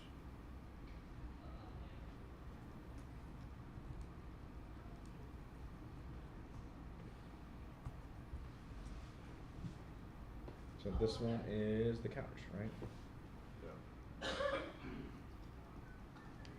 Yeah. The search for meaningful moments isn't always on purpose. Just busy days, especially now. What's valued one day can change overnight. I just didn't know how bad it was going to get. My thought was just the wind's blowing it our way. Ruth Lincoln and her blended family of 7 lost their home. We looked at each other and went, okay, now what? But the Marshall Fire didn't quite take everything. I'm telling you, the couch knew that it was going down that day. A couch that had no significance until it became the only thing they had. Everyone keeps on asking this story and you gotta explain it a lot. It was just a good couch that was comfortable. I'm pretty sure it's a fake leather couch. It's black. I'm tad bit colorblind, so I saw like a brown black couch, but It's a good little couch. Like, it's a great little couch. It got you through half the movie. And then you're like, I don't know if I like you that much anymore. That's about what it was. They tried to get rid of the couch months before the fire. It sat on our curb with a big old freeze sitting out there, and nobody took it. I didn't even know he tried to get rid of the couch. I like the couch. I was going to put it on Facebook, and, you know, it didn't go anywhere. Nothing happened with it. So the morning before their home burned, they loaded it up on a trailer. And I'm taking this thing to Goodwill. And I get to Goodwill, and I won't say the actual words that he told me, but it was a piece of something. Then he tried to take it to the dump, and they said it was $150. The couch stayed on the trailer. So I turned around in the little turnaround area, and I looked back, and I could see the smoke coming up from towards our house. If only they could see what was about to come next. No, it was just all ash. Like, there was nothing left. I mean, we could have got rid of it pretty easy if we just left it in the house. That couch, though, it had another idea. So this is the photo that we took. One that would make this family find meaning in an unlikely place. When you're in this place where you have nothing left, you really have nothing to look back at either. You really have to take those steps to move forward. And that was kind of what this symbolized for us, is our last photo at our home, moving forward with a couch that just didn't want to leave us. I mean, for whatever reason. It's a haunted couch. Haunted or a piece of hope. Yeah. Whatever it is. Life's belongings look different now. You know what? I was like, this is like one of the best photos I think we could have. The couch they thought they didn't want fits everything they need. God. We got 3 that are like, amazing. What?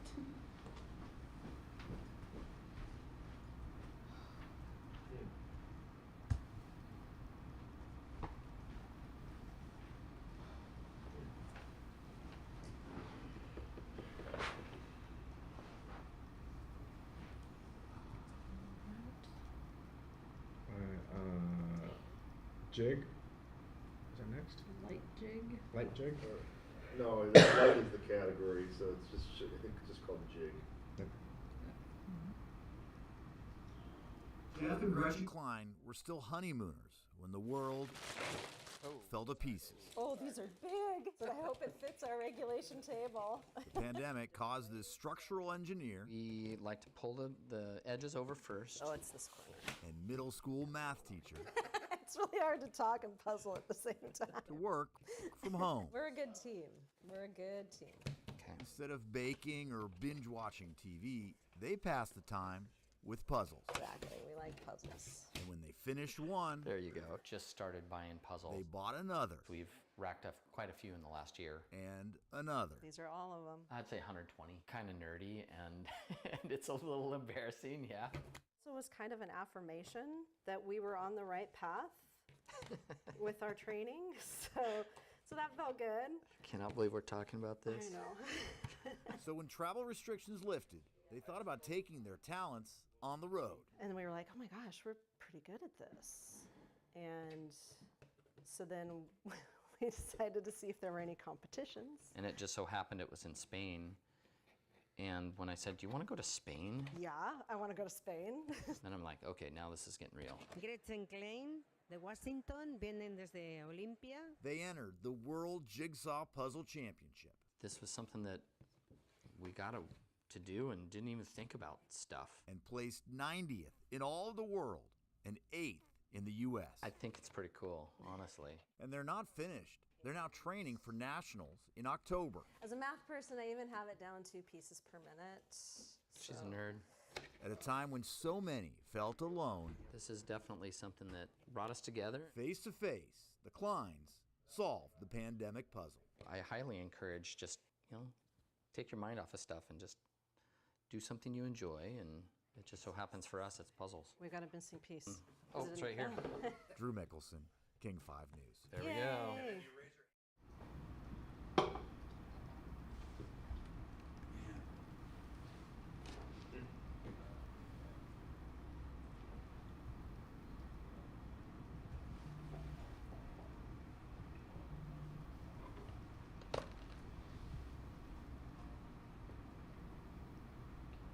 Just the two of us.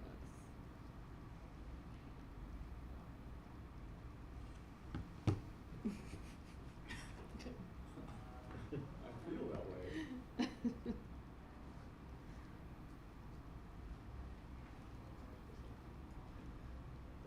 It's puzzling. I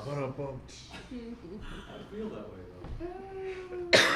All right, just the two of us. Imagine the power of a day if it could decide every day after. At the Collin County Justice of the Peace. Hi, folks.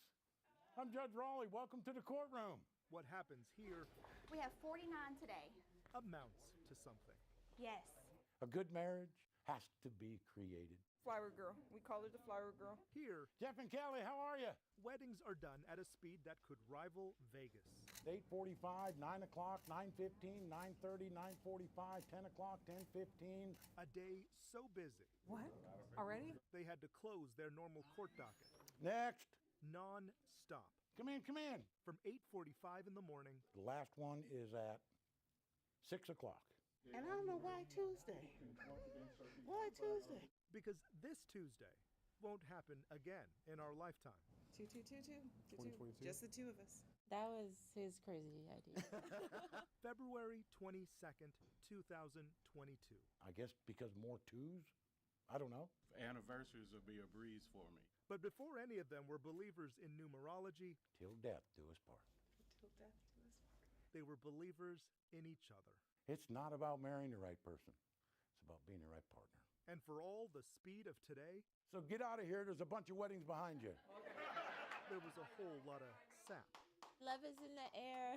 It wasn't just another Tuesday. You did it. You can count on that. It's a perfect day. A perfect day. In McKinney, Congratulations to you guys. I'm Joven Paniker.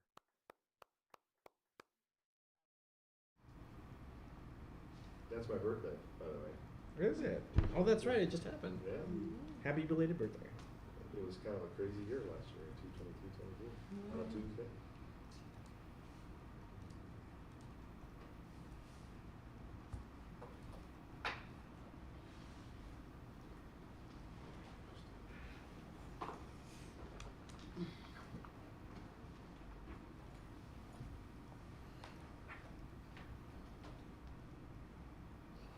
Next one should be Marco's last day.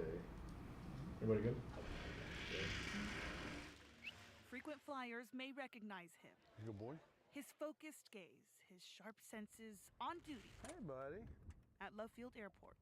The saying that if you can find a job that you love, you'll never work a day in your life, that's him. Marco is a German Shepherd canine with Dallas Police who's dedicated more than 7 years He's walked this walk thousands of times. protecting passengers and the people here.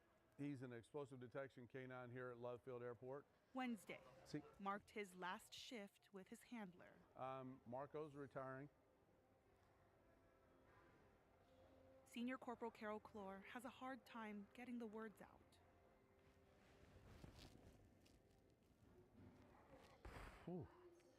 He's got terminal cancer. Marco has multiple tumors on his spleen, and the cancer is inoperable. You know, we want him to have the best quality of life he can. And as soon as we determined that that's what was going on, he was retired. As they made one last loop around the airport together, Tell him bye. This is his last day, brother. Marco said goodbye to all the friends he's made. Let's go say bye to Judy. Tomorrow, civilian life begins, and his partner He's so cool, Papa. changes his title to Dad. You know, he's been a phenomenal dog, phenomenal partner, and he's going to be a phenomenal pet. Senior Corporal Clore doesn't know how long Marco has to live, but whatever time they get, Live every day like it's your last. there's no doubt You good boy?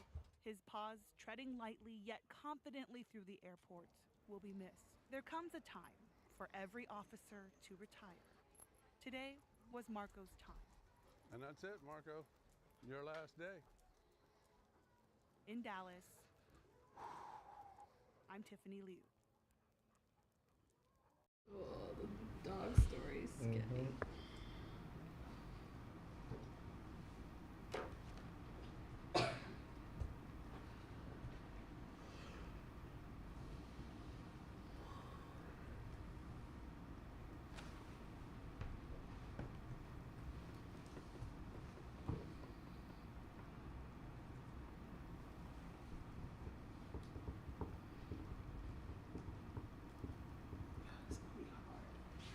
Yeah, I'm gonna cry. It's gonna be so hard.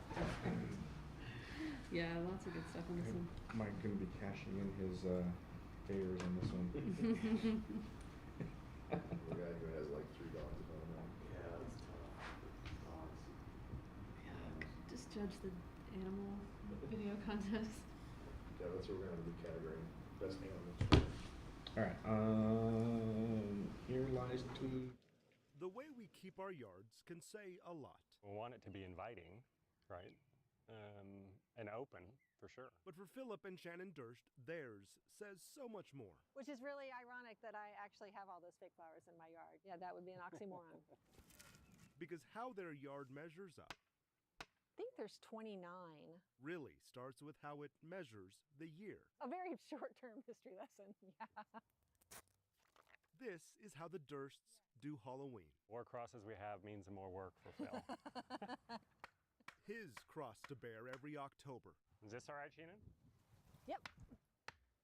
But really, Shannon is the brains. Things that have died or gone away or ended. Or terminated. Or terminated, yeah. The casualties of the year memorialized in this Dallas front yard. The 30-year fixed rate mortgage is pretty funny. The last Kmart store closed in June. Some more obvious than others. What is SPACs? A lot of people have asked what SPAC is, and I might call my husband. I don't know. This is clever. I mean, This makes you think. Man, we got to go get our Google out. This makes some nostalgic. Queen Elizabeth. Most we all buried in the back of our minds. I'm going to take a picture and start we're gonna Google these things. Philip and Shannon started this 12 years ago for community. Make people smile. Make people smile and say hi. Yeah. Where is it? And only the titles change, some again and again. Maybe Tom and Giselle. It's printed. We'll see. Their front yard for Halloween says a lot about the year we all had. Yep. And sometimes the scariest things are real. In Dallas, I'm Jovan Paniker. That's fun. This is very difficult. Oh my God. Tough category, huh?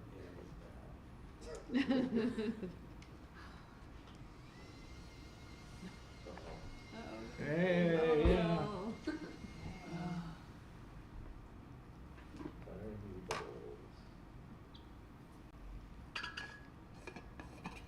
Cookies. Okay, next one is cookies to Ukraine. I got all of my got the bubbles all over my laptop.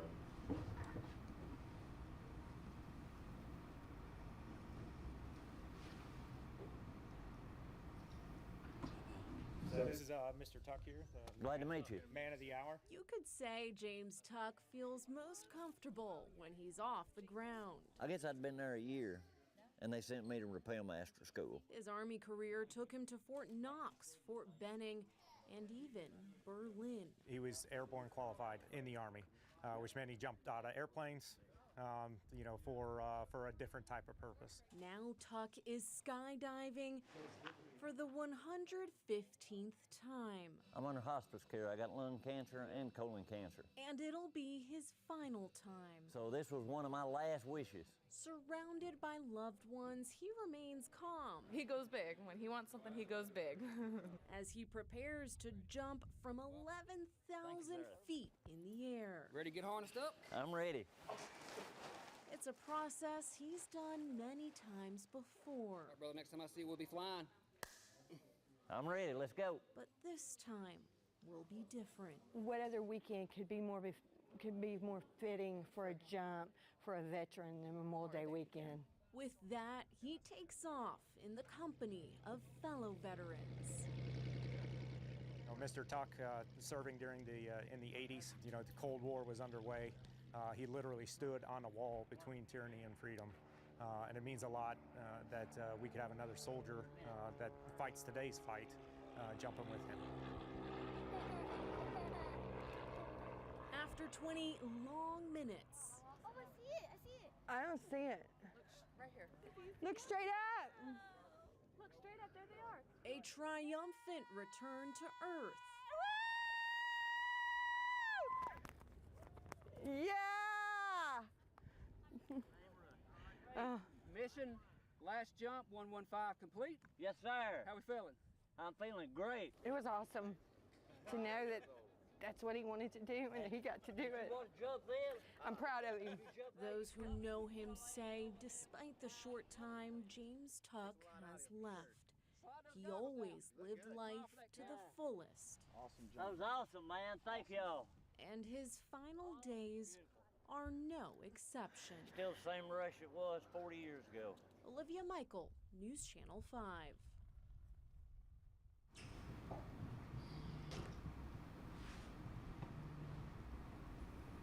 So you guys know that was not cookies for your crane. Oh, yeah. Sorry. I do now. Must have, no. One of my last wishes. Where's that? Right underneath Next it. Oh, got it.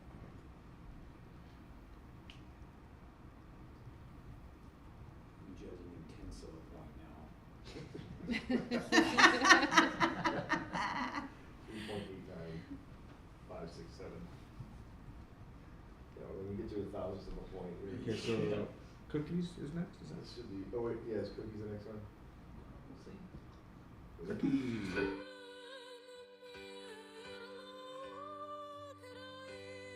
Over the last month, we've seen a lot of tributes and fundraisers for the people of Ukraine. So today we're featuring shashlikim, which are shish kebabs. And you guys can go ahead and grab both of the salads right down there. But of all the ones we've covered, Wait, Mama, are we raising money for orphans? It's refugees and orphans. Oh, you won't find one any sweeter that would be $3. than this. Okay, well then that's 4. The idea was cooked up by Jane Summers, Next customers, please. an 8-year-old with a simple mission. I've heard of Ukrainians like dying and stuff because of the war. That would be $3.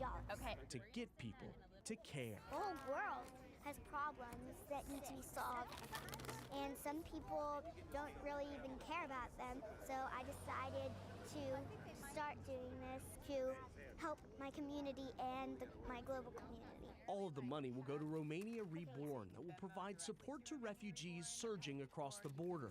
We want to help the refugees because we want to help them feel at home. Which is why simply standing at the cookie stand just wouldn't do. Cookies for Ukraine, $1. She and her team that she calls Girls Run the World Cookies, $1. ran up and down the sidewalk, Cookies! Cookies for Ukraine, $1. drawing in customers, making car-side deliveries, and sweet-talking potential clientele. $1 or more, because that depends on how much cookies you take. And then we'll try an oatmeal chocolate chip cookie. It was definitely a deal Michelle Wolf just couldn't pass up. I was coming in for my Saturday coffee and I saw all these cute little girls and their signs, and who can resist delicious cookies and sweets? And it's for a good cause, Ukraine. And neither could dozens of other patrons Give me 2 of those. who happened to pass by. I'll take one of these, one of those, and one of those. I really like the peanut butter. I will try the peanut butter then. I mean, a chocolate chip. I will try the chocolate chip. Whatever you want. Not peanut butter. I'm gonna eat it either way. With a team like this, only one thing could hold them back. Snickerdoodle. Eating just a little too much of the product. I like that all the people are coming and I get to meet them. With photojournalist Devin Crawford, Yeah, it took a lot of work, but at least I think it was worth it. Chris Davis, News Channel 5.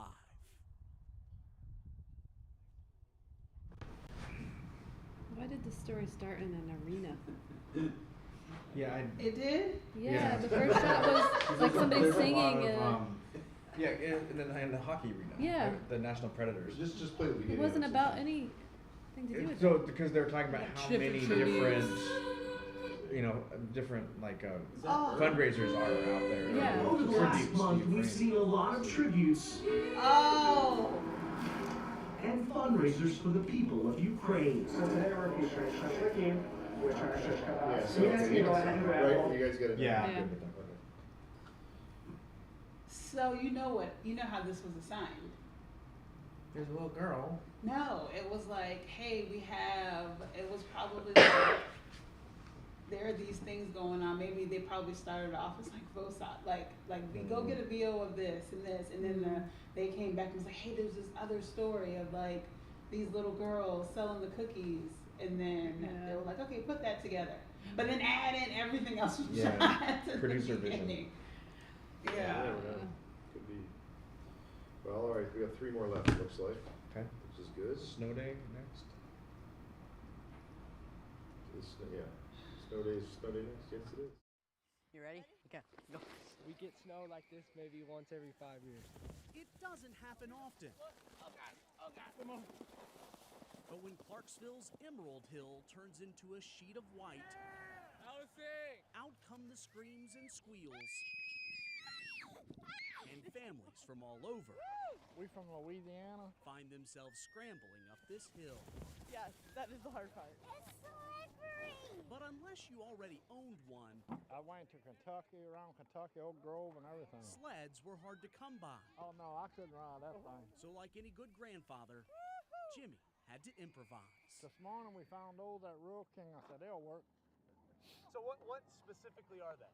They for underneath some animal cages. Oh, there you go, Bree. And by no means were they the only ones. They were out of sleds. So. Everything from big air mattresses Best way air mattress from Walmart. I'm saying we get like probably 5 good runs in it before it gets a hole in it. to a more deflated option. Did you pop it? I ripped it on the pavement when I went by. Make that options. Yes, and I'm 2 for 2.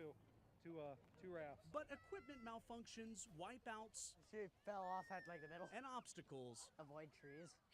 didn't slow down these families one bit. I haven't seen snow for 5 years. What?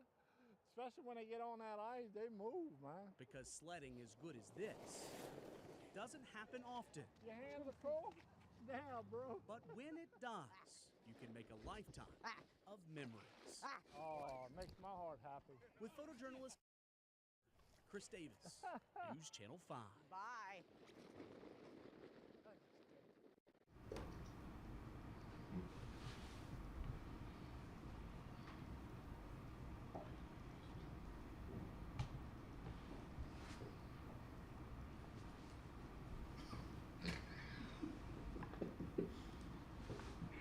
We did the same thing. I have no comment. Less and less words. Phony Santa. I mean, I think we've seen what we. Hundreds of miles from the North Pole. We're happy to live here. There's a ton of decorations, a lot of lights on the porches. There's a village called Charles, I guess it wouldn't be weird to see Santa, right? where residents have worked hard the past year I've always have lights up. with hopes of earning some holiday cheer. People go all out. Their efforts have never gone unnoticed. When Santa arrives on Christmas Day, the holiday becomes the perfect day. Me and my neighbors were looking out for each other for the packages. Let's see if I can get it. So on the day before Christmas, hopes were high. It's kind of funny, actually. When Santa came straight out of the sky. I got a alert from my porch camera that somebody was at my door, and I knew I was getting a package, so I looked at my phone and I saw that there was Santa Claus on my front porch. She didn't have a package when she came home, looked at her cameras, and there was Santa. Wait, let's see. There he is. Porch cameras captured his early arrival as villagers who had waited for cheer So I called the police to see, okay, this guy's dressed like Santa. could only watch in fear. I'm sure he's going to be easy to spot. And to be dressed up as Santa Claus and do the totally opposite thing that Santa Claus is supposed to do. Heaven's sake, they yelled. He was heading north, so I told the police. Santa is on the take. I had treated myself to some stuff, and I wanted to try to get it back. Many homes lost packages to a man dressed in red. It looked like he had a bag full of other things. A man who looked like St. Nicholas, I'm just surprised he rang my doorbell, to be honest. but was really no saint. With the sack and everything. He was ready to go. But at least it's funny. And likely no Nicholas. Much more like the Grinch. In this village, the boxes may be gone, but a holiday lesson will never be lost. Probably not the best idea. Every man in red I thought it was really funny. doesn't always come armed. I think they got him within 15 minutes and returned my package. With a sleigh of street cred. I'm not super mad about it. In Charles Village. At the end of the day, it's just some dumb package. It's not a big deal. Jeff Abel, He was a phony Santa Claus. Fox 45 News. There was a throwaway soundbite in there that they didn't use. Santa was heading north. Nice. Yeah, it sure was.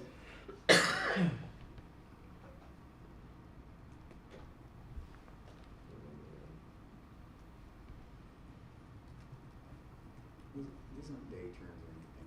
Yeah, these are day turns. They are? Yeah. They don't have to air in 24 hours, but they do, they just have to be the file has to be exported, not re-edited. Looks like we got one more. What? We got do? one more? Yeah. Oh yeah, I guess so. Step. I thought that was the last one. One more. One step closer to normal.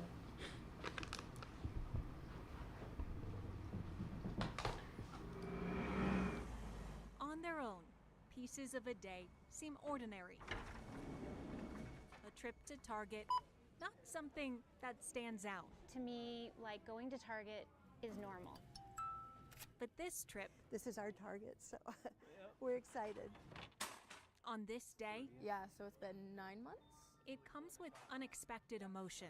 Sorry, I'm just, it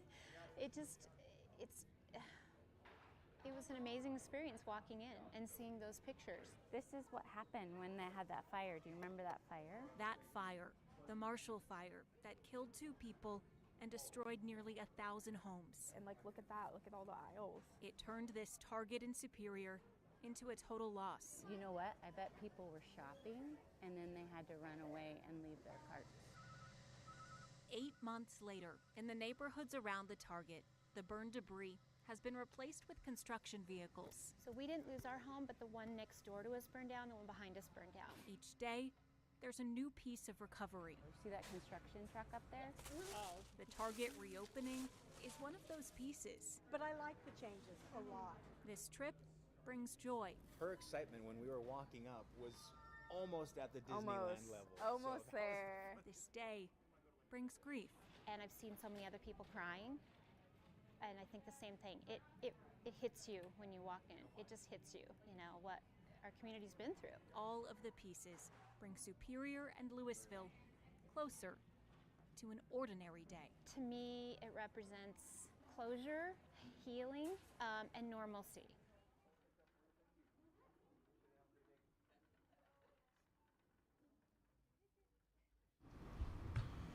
Alright, so this is one of the longer categories, so I just urge you to kind of, you know, look at each one that you like and Okay. maybe just discuss, Christmas court, You know, if we the all couch. if we all agree on like first, second, or third, Yeah. we don't have to discuss a lot, right? yeah, well, for sure. Yeah, No, just but I wanna mean, I'm think just saying, through. like, yeah. Yeah, I just wanna make sure if you guys have your favorites that you wanna toss in there. Okay. I'm just gonna go to Whitney's notes so I can remember what. I don't remember anything. That's why I take Great notes. Oh, like 3 blocks. Okay. Does everybody have a number one? Hold on, I need a minute. I'm almost there. Yeah.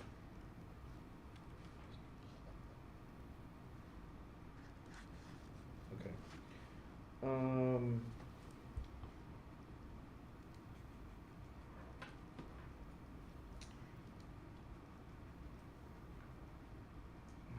Okay.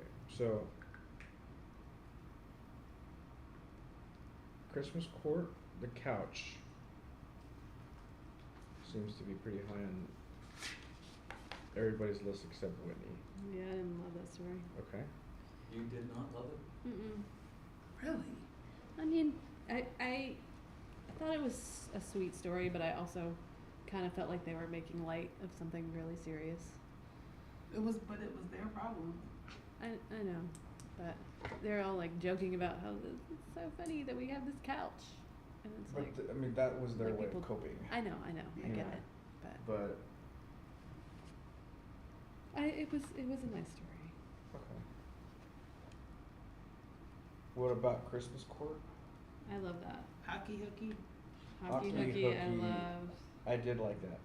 I didn't think I would like it, but I liked. I mean, considering you couldn't reveal who the people were, they did a very It's creative way.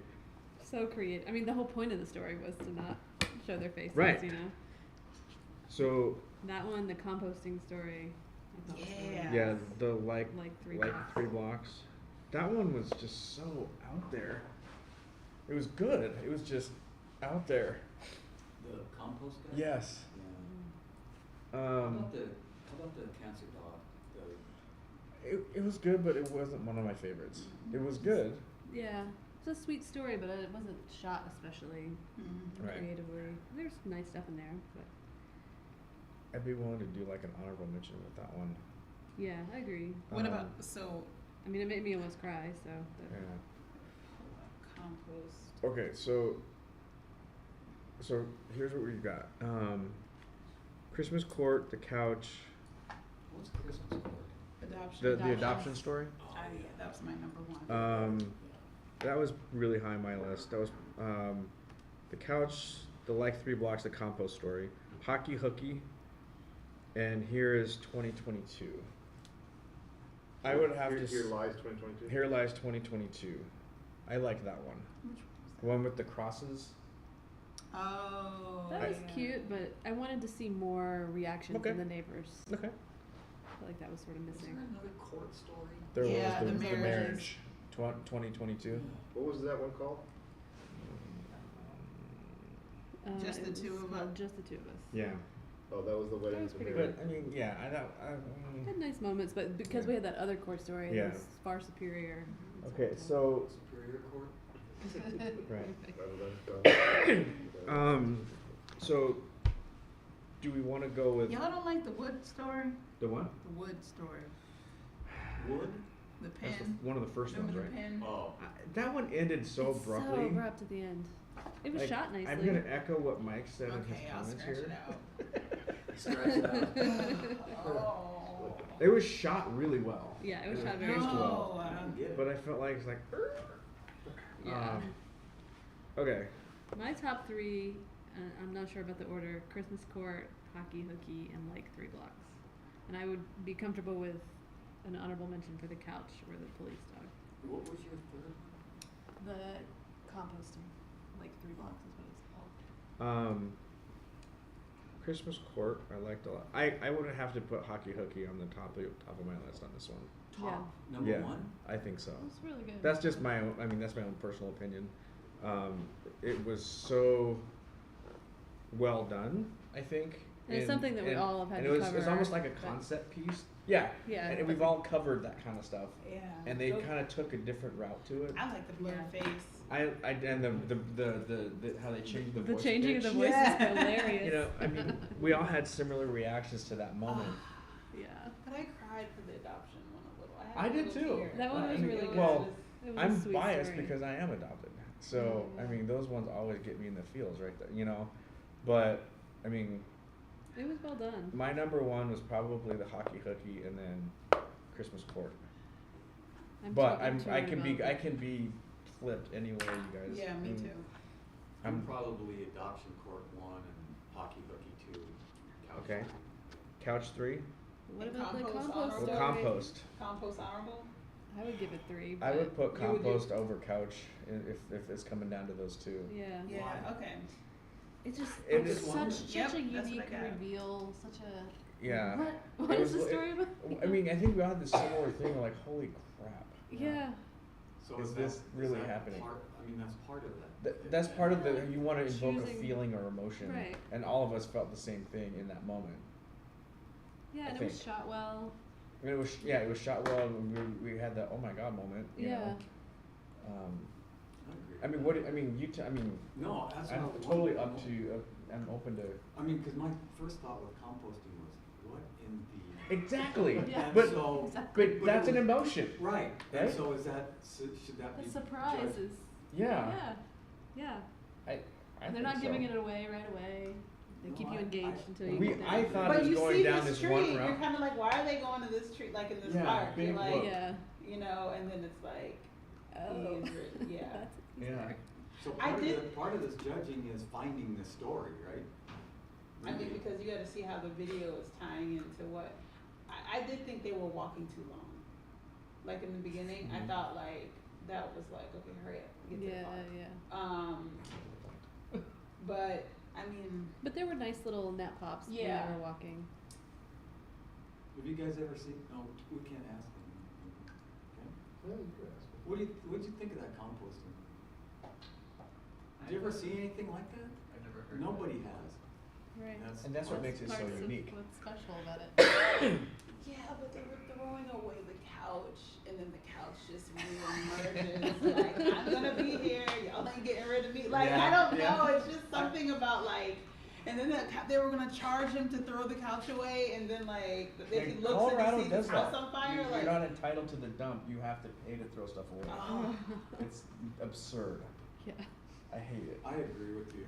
I thought that was a really well done story, and I like the sound. So couch and then compost, honorable mention? I mean that would be me, but Okay. I know it- Yeah, I'm- we I'm- know you own. Yeah, we know I you am want, totally right? I cool don't with know that. if this isn't up to the No. this doesn't make us even. I am my understand. notes. I'm not cashing in. So for Yeah, I'm not couch. cashing in. No, but You get one golden buzzer. totally, So for could- couch though, my notes say shooting is fine but not great, which I think that's one of the reasons why it's lower for me because this is a photography. Okay.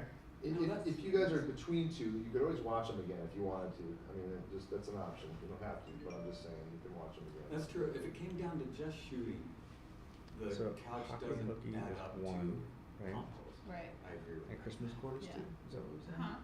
Hockey Hooky is one or Hockey I Hooky have is two? Christmas is one. Christmas Hockey is one. I think Christmas is Okay, what so I'm alright, so we have 1 and 2 sorted, right? Yeah. Yeah. Mike, are you good with Yeah. that? It's really 3. What do we have? So you want to watch which and one? 3 and 4 is the couch or the 3 blocks. Yeah. Can we watch? You want to watch one again? Sure. Which one? Do we have time to watch one? Yeah, go ahead. Which one y'all want to watch? I mean, I know, Maybe I you know should which watch one them that both, was. just because- Whoever's more on the line, I think should Here. do. So Couch. alright, They're right hang there. on. So you like the 3 blocks Yeah. higher, right? And you like what? 3 blocks, is that compost? Yeah, that's compost. I can. Which one do I you don't like? care. I really don't. Okay. If this was 1 and 2, Between those two, Yeah, I think we're pretty much. Well, I mean, it really depends on where you're going with this. I don't. Whatever you think. No. No, This is, you have a voice, man. I mean, Ouch, Mike. I. Do you guys have any like money for me or anything? Twizzlers? I'd have Can to we watch say Couch? I'd have to Can go we with play Couch? three blocks on that one for a third. You wanna, I'm going with I three need to blocks. sway. You wanna watch him or no? Yeah, I need to sway Whitney. I don't think Whitney. That's why I don't think she's gonna be swayed with. I don't think. Okay, you don't like Couch? It's not that I don't like it. It's between these two. Just busy days, especially now. What's valued one day can change overnight. I just didn't know how bad it was going to get. My thought was just the wind's blowing it our way. Ruth Lincoln and her blended family of 7 lost their home. We looked at each other and went, okay, now what? But the Marshall Fire didn't quite take everything. I'm telling you, the couch knew that it was going down that day. A couch that had no significance until it became the only thing they had. Everyone keeps on asking this story, and you gotta explain it a lot. It was just a good couch that was comfortable. I'm pretty sure it's a fake leather couch. It's black. I'm a tad bit colorblind, so I saw like a brown black couch, but it's a good little couch. Like, it's a great little couch. It got you through half the movie, and then you're like, I don't know if I like you that much anymore. That's about what it was. They tried to get rid of the couch months before the fire. It sat on our curb with a big old freeze sitting out.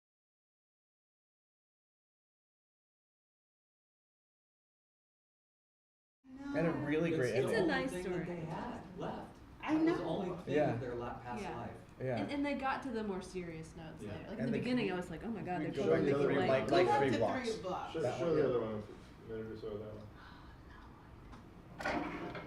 Okay, now, every walk You're right. brings a family. I said no. Closer together. I know, I think we should go that way. Can you hold my hand? While we're crossing the street? Carrie So let's Davis go that way. and her daughter Kira come to their neighborhood park in Arvada Ooh, there's a bee on that one. to be with someone they love. This is Andy's tree. And it's decorated for his birthday, because his birthday will be this Sunday. Would have been this Sunday. Carrie's husband Andy passed away last November. Your balloons fell down. Not even the leukemia that took his life can stop them from celebrating his birthday. Like in this book. He loved the outdoors. He loved snowboarding. He loved craft beer. He loved being a father to our daughter Kira. Andy died at 42. What he chose to do with his body will ensure it lives on in new ways. Andy was the 5th person in the state of Colorado to be composted. Yes. Human composting became legal in Colorado last year. As Andy battled cancer, Carrie asked him what he wanted to do when the time came. It means he was naturally reduced.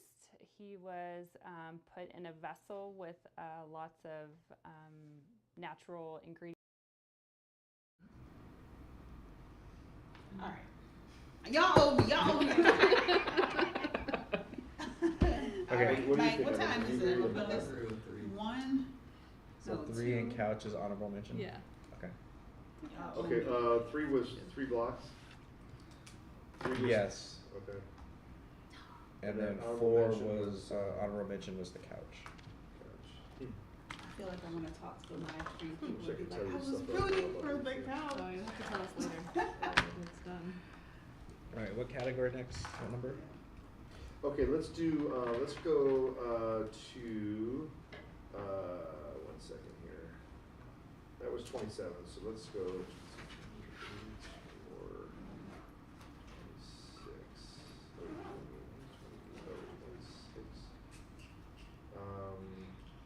Yeah, let's go to 26. We can get that one done pretty quickly, I think. Okay. This is the same category but solo video. Oh, okay. So MMJs, no net sound pieces. Okay. Basically, 24 hour. Okay. So rebuilding on his own. Solo, it's the same category but solo video. So 26. Okay. 26. Oh, MMJs? Yeah. It's been Alright, hold on a second. Can you get pause a second? Let's get make sure everybody's ready. Yeah, there's not that many. The rules are the same. It's just 5, 6, so. 7, 8. Yeah, rules are the same. Just these are all. These are MMJs. So this. It's been a year of a lot of hours. Progress can be a tough thing to measure. Oh yeah. But with each nail that he hammers home, Kurt Fernhauber can feel himself getting closer. Yeah, well, there's a lot of nails, so it's hard to feel that for each one. A lot of nails and a lot of work the former contractor could have never imagined he'd be doing 1 year ago. We were walking through this site. It had snowed the next day. There was, steam coming through the snow. It was pretty crazy. Like so many others, Kurt quickly realized his family was underinsured. I think the decision was pretty clear because, we didn't really have the money to cover that gap. So he dusted off his tools and got to work. The next day after the fire, I was working on drawings. That was probably my way of, dealing with the loss as well, just to get on with it. With some long days and help from friends, Kurt's home is coming along and will be one of the first in his Louisville neighborhood to be finished. It's been a pretty busy time. But as he works, Kurt is more interested in what he sees out the window. Progress with each passing day. I'm just thrilled that, every week there's a new foundation going up. And as we bring back the houses, I'm also hoping that we'll bring back the community.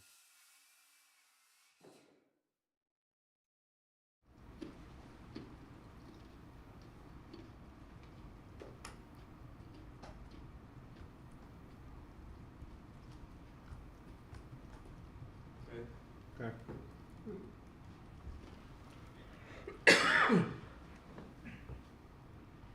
The farm auction?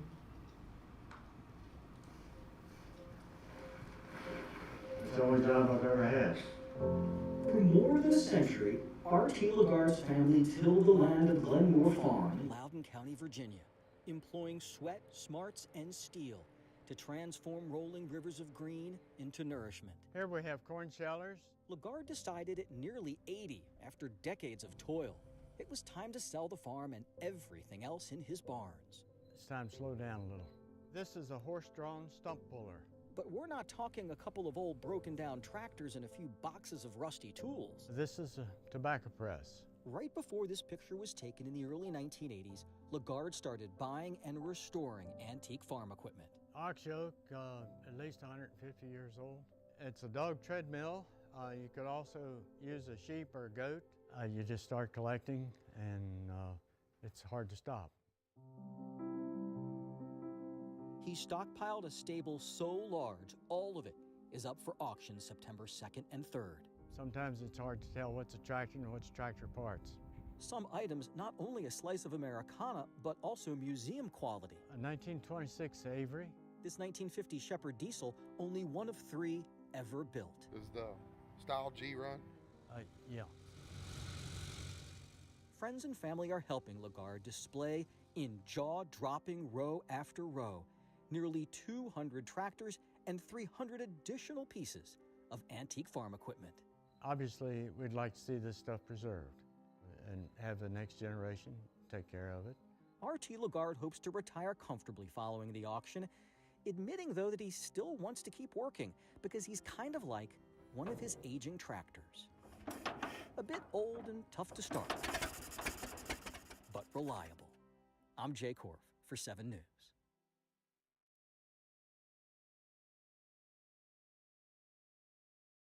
Altogether. No point in having one. But anyway. Well, no, I like music instead of that sound. Right, exactly. I think that's her point too. Yeah. Yeah, I agree. Beautifully shot though. Yeah, there's nice drone stuff in there. Yeah, that's an example of good use of drone. Yeah. The other one they just kind of threw it It's in just there. like for a shot. Right. There's no Okay. purpose. Where'd you get that orange? In the food room. It was there? Yeah, it's over by the snacks. The halls of Two Rivers High School are full Hey, how we doing? and buzzing with back-to-school energy. So when we have a nice little bond here, no beef, none of that. Everybody's just like a family. Good morning. Good morning. You'll see Principal Al Johnson Good morning. gliding back into the group. Good morning. It's funny to watch. I can't do that. I feel like I'm gonna fall and bust. He has a different spin on connecting with students. You can put the brakes on the all principals are boring narrative. It is fun. You need to do it. You know, I started skating at about 7th, 8th grade. It was like some of the best times of my life as far as memories. It helps humanize the role of a principal. And then once we do that, then we can do great work. He was once a limo driver who found a passion for education. I'm a high school dropout. Later in life. Oh, for sure. Once he found his purpose, he went on to get a PhD, specializing in how trauma can shape high schoolers. I need you happy, healthy, and safe. Physically, emotionally, mentally. And Al motivates by keeping it light. I'm doing good, bud. Good morning. Never thought I'd see a principal roller skate in a school. You can't teach students everything they need to know. One day a week or so. But you can position them where to find it. Figure out something. And this principal is there for support. Give me some, give me some, give me some. Rolling right by their side. We love them. In Mendota Heights, Morgan Wolf. It's the small things that students remember. KARE 11 News. That can make a difference. Good morning. Good morning. But they're blinky lights too. I like that one.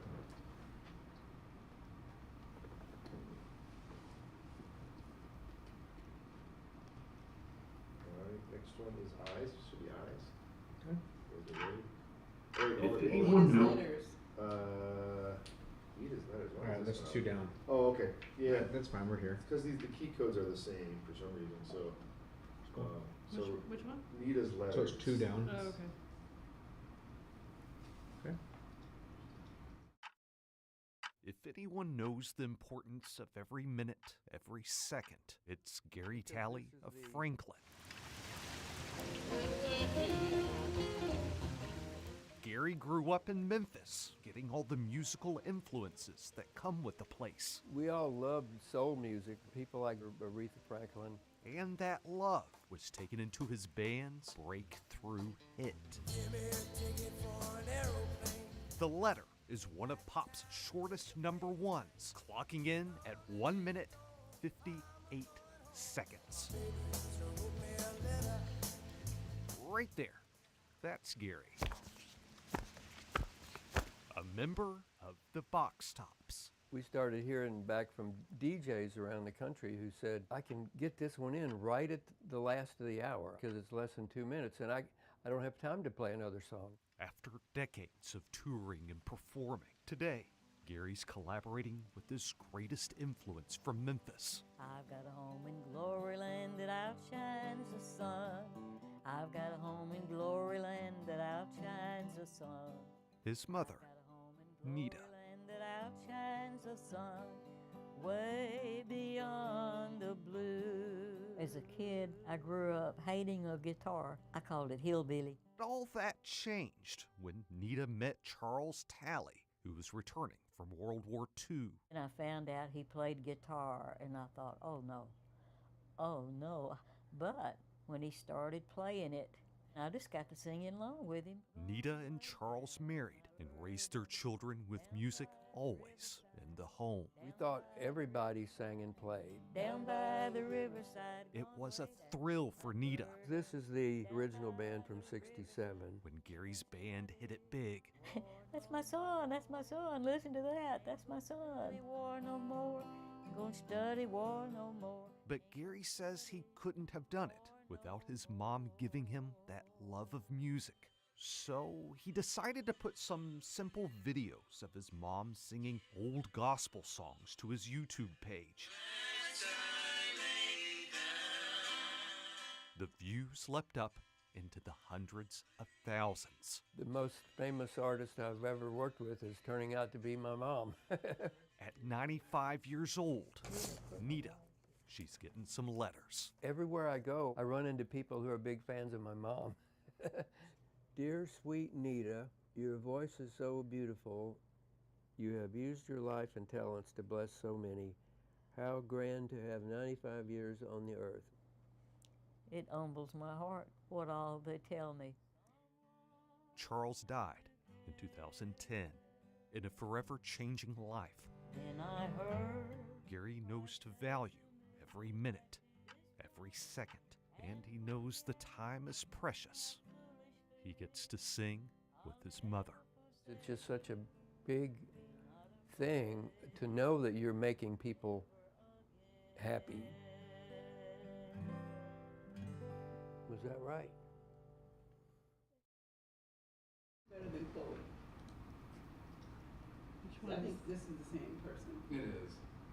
Panasonic. Chloe, which one's Chloe? You know Chloe. The two story. The story Oh, with the two. yeah. Yeah.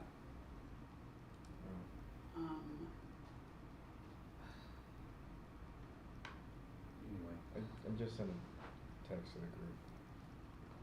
Yeah. Did you guys notice the blurring of it, of the numbers? Well, he did it on purpose. Because But he was saying... he wanted the specific numbers. Number exactly. Well, shoot those numbers. Oh, I see. Yeah, right. Don't right. blur them out. I also thought even Don't if blur those, out the numbers that you don't need. even if those were the right numbers, I was it just felt explaining. cheesy. Yeah. And I'm a little slow on the uptake, but. No, you got it. What I love eyes and very. Okay, yeah, eyes is the next one. So we're going back up? Back up. Back up to eyes. Oh, we're I love eyes and very good at eyes. They are windows to the soul. There's a contrast between the colored pencil and acrylic paint artwork of Aaron Williams, and the fact in person, Aaron finds eye contact difficult. Loneliness is something that I've struggled with my whole life. Pretty bad social anxiety, and still do. What helps is the art. It became a way for me to connect with people. But 2 years ago, the loneliness became too much. With the COVID shutdowns, Aaron's once busy city was so often empty. Work was suddenly from home. It was a forced isolation. The addiction just spun totally out of control. It was alcohol and narcotics. I knew I was dying, and I did not want to die. Aaron knew there was somewhere they had to go.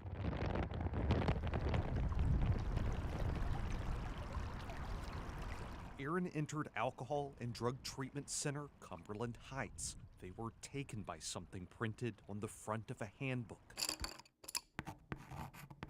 Addiction is a disease of isolation. I had to have other people, or I did not have a chance. For someone with social anxiety, the group sessions weren't easy, but they had to make this work. But maybe someone could help. Yes, Teague helped a lot. Yep, that's Teague. A recovery dog for Cumberland Heights. Come here, Teague. Everybody loves him. He is thebomb.com. Can you high five? Okay. Hi, buddy. Teague is here for emotional support. Oh, everybody wants to take him home. You know, they have to fight me to get him out of here. How you doing, buddy? He's the best bud of everyone here.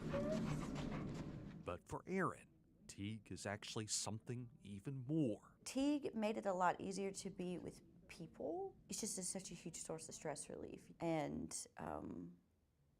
love. This is supposed to capture what's happening in an addict's and an alcoholic's brain when they're exhibiting extreme thinking. And then on the left over here is that state of clarity. Now, Aaron doesn't do portraits of anyone they know. Well, except for this time. That like intense level of attention to detail to capturing him. It was a bid at connecting to the staff and the other people who were here with me by illustrating something that we all love. Oh, you're loving life today, aren't you? T, come here, buddy. One of the most important things I've learned in recovery so far is that even though I'm not the person that I want to be today, I can still love the person that's sitting here. I am a year and 3 months sober now. It was a massive thank you to the people who had made it possible. Oh. So in this portrait, what do those eyes say? It says, I'm here for you. I'm gonna be here no matter what. He's a sweet boy.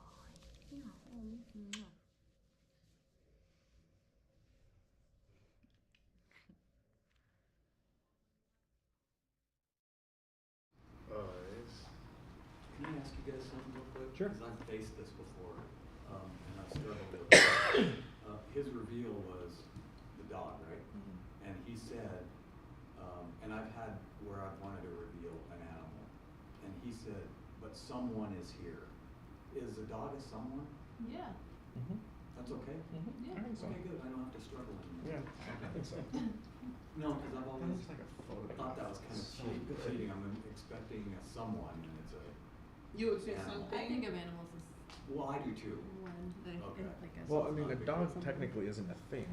No, right? it's not a thing. It's a someone. Yeah. I think so. Yeah. That's how I would rationalize it. Creature. My dog is someone. Okay. 536, 537. Is that next? Okay, so the next one should be the one with the numbers, right? All right, Kate, you ready? Yeah. Does hurt. Okay. Casey Sutton's never gotten a tattoo before. I have not, but I'm loving every second. Smiling through the pain. What convinced her to get one now isn't just visiting Nashville from Michigan. It isn't just the encouragement of friend Amanda Hoff. Woo, baby. No, what convinced her to stop at Nashville Inc. today is someone she's never met before. He basically was like, you want to get a tattoo today? Don Caskey has more than 500 tattoos. Oh, there's Waldo. Oh my gosh, no, I got a lot of space left, believe it or not. I got, my torso's pretty much free, my feet are free, I got more space on my neck underneath here. Don's from Toledo, but he travels the country. Pancakes I got down in Atlanta, Georgia. He meets total strangers and asks them if they'd like to get matching tattoos. At first, those strangers thought... Look at me like I had 3 heads, like I was crazy. But today, he's made connections with people everywhere. There's a story behind why Don does this. I got diagnosed with terminal renal cell carcinoma, a form of kidney cancer in December of 19. My doctor said, if I had to guess, you'd have months, not years. That's the hand I've been dealt, and I can do one of 2 things. I can either sit home and feel sorry for myself and just wait for this cancer to take me, or I can go out and live. Well, I'm out living. Don doesn't have a favorite tattoo. Every last one of them is tied to people he's met with their own stories. Believe I got that with a pair of sisters. One of them had breast cancer. The tattoos he'll share with Casey I love it. It's awesome. and Amanda mark Don's tattoo numbers 536 and 537. Oh, beautiful. Look at that. Don's even started a Stranger Inc. nonprofit, raising money to pay for the funerals of terminally ill people. Clearing it up a little bit, to heck with cancer. I'm gonna go out and live and enjoy what I got left, whether it be a day or 3 years. Perfect. I don't want to sit around and wait for it to come. I want to take it.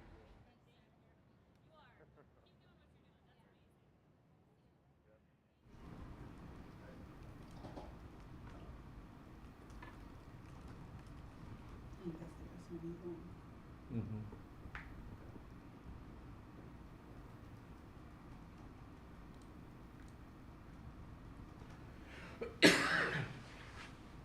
Elk Tinder.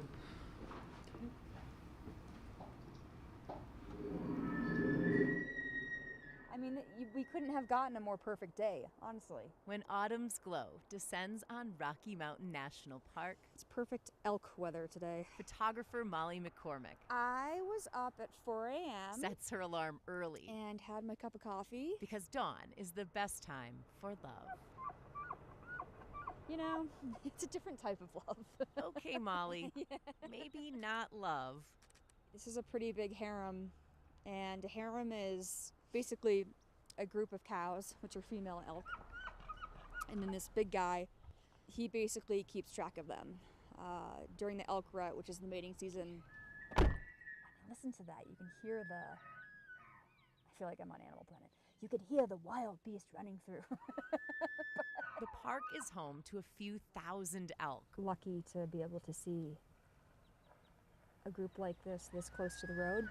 Their song helps the guys fend off other dudes while attracting tourists and the ladies. He's rounding them up, and they're fast. They're really fast. A chase that ensures the population remains strong and stable when he finally catches one. It's elk Tinder. But the females are not swiping, they're just forced to swipe. Oh, I love the exhaust coming from that car. A nearly picture-perfect date. That really makes my shot. Dinner. Absolutely stunning. A show. And only the elk know what else the day will bring. We're really lucky to be able to witness and experience it here. Ann Herbst, 9 News.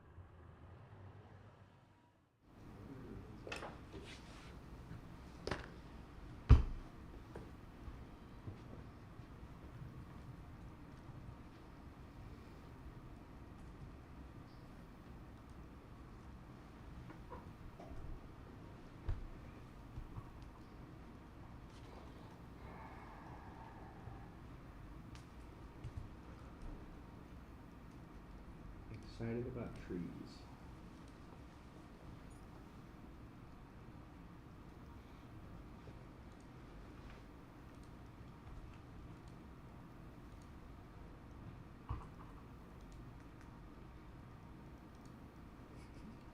You guys go. Last one? Yeah, last one. Awesome. Right here, Nolan. At the City Park Greenhouse on Thursday, everyone Watch out for the thorns. is excited about trees in their own way. Trees are great. They're really great. Jeff tries to make a song. They give you things that you can eat. That's not good. Okay. Bob says this day means the outdoor season has started. I just like taking care of these things. Honeycrisp apple, Wayne. One of my favorite apples. And Kim Ewan Farrell. I just wish I had space. Well, she's in charge of this whole operation, so her excitement is obvious. I love trees so much. I talk all day about it. I bore my friends with how much I love trees. Ultimately, everyone here is excited about the same thing. Well, we've unloaded close to 500 trees. Getting these trees in the ground in Denver neighborhoods that need them. Because you really need to make sure that everybody in Denver, and especially those in our low canopy neighborhoods, have access. Low canopy neighborhoods also tend to be low income and mostly communities where people of color live. We have 5 maples here. As the executive director of the Park People, Awesome. Kim is passionate about giving equal access to the benefits that trees provide to everyone. And then people are, instead of paying retail of $100 to $150 and upwards for a tree, through our program, they're getting their tree for $35, or if they're in the low canopy neighborhoods, they're paying $10. All right. On Saturday, all these trees will be distributed and sold. Karen, do you know a song about trees? The people here hope that same excitement gets transferred with the trees as they find new homes all over the city. That's all the trees! Woo, woo, woo! Oh, except the containers. Katie Eastman, 9 News. We just need to move them.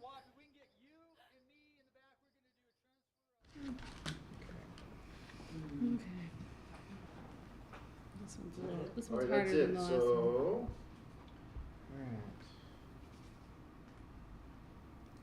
Alright. 53637 tattoo guy. Tattoo guy. That's a good story. But Whitney, you had it weighted pretty low. I mean, I didn't write anything higher than a 3 on this Right. one. Rolling. Oh, the principal rolling by their side. Yeah, the reveal was nice. I wish there were more. What about the farm auction? Farm auction. Yeah. Let's see. The music kind of killed me, but the music didn't match the pacing. I like the elk. The elk was nicely shot. It didn't excite me. Yeah, it wasn't. I mean, yeah, the elk. I mean, beautifully shot without Yeah. question. Right. Dear, what'd you like? Farming auction, ruling principle, and then farming auction. I like the between the tattoo and the recovery, but I don't know if I thought the recovery dog had too much going on. Way too much going on in the story. I agree with you I on don't know that. what the focus was. So I would go farming, rolling, and tattoo. I don't know which order though. Farming, rolling, tattoo. What's rolling? With the principal? Principal. I think Tattoo was my favorite story. Yeah. Mm-hmm. I agree. I think that it evoked the most out of all of them. I don't think it was the best shot of them all, though. No, agreed. Rolling, I think, had, between Rolling and Tattoo, they both had really good characters. Yeah. Like, really, really good characters. Rolling was, you're right, was not the best shot, but it was a good story. I mean, I think I took some notes on that there were a couple of really good reveals that he dropped out, you know, and he's a principal. And then Yeah. they revealed that he was on roller skates, and they revealed that he was a dropout. Farm Auction was beautifully shot. I agree with you about the music. What is the rule on the music? Music's allowed in this one, I think. Okay. mind the Yeah, if music is allowed, but I think they used it as a crush. Yeah. But the writing and the pictures seem to go along with it very well, I thought. Yeah, this story would be much stronger without the music. And with that Yeah. That sound. It didn't bother me There's with the lots of music. that sound to get there. Yeah, I wasn't overtly bothered by the music. I liked the writing and the photography. But back to story. Yeah. I think my order is Tattoo, Rolling, Farm, and Elk.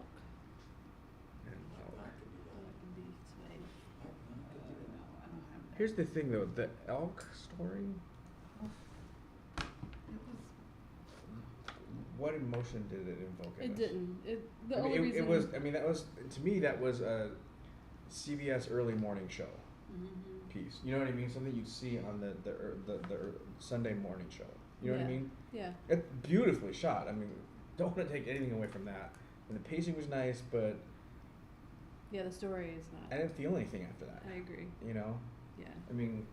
I agree. Yeah. I I could easily cut it if we have a different honorable mention. Yeah, no, I don't.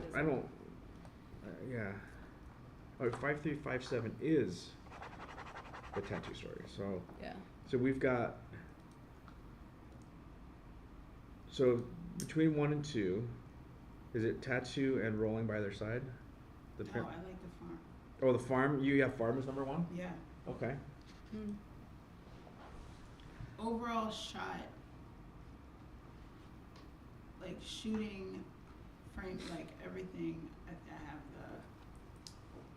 the way I have everything, all that as number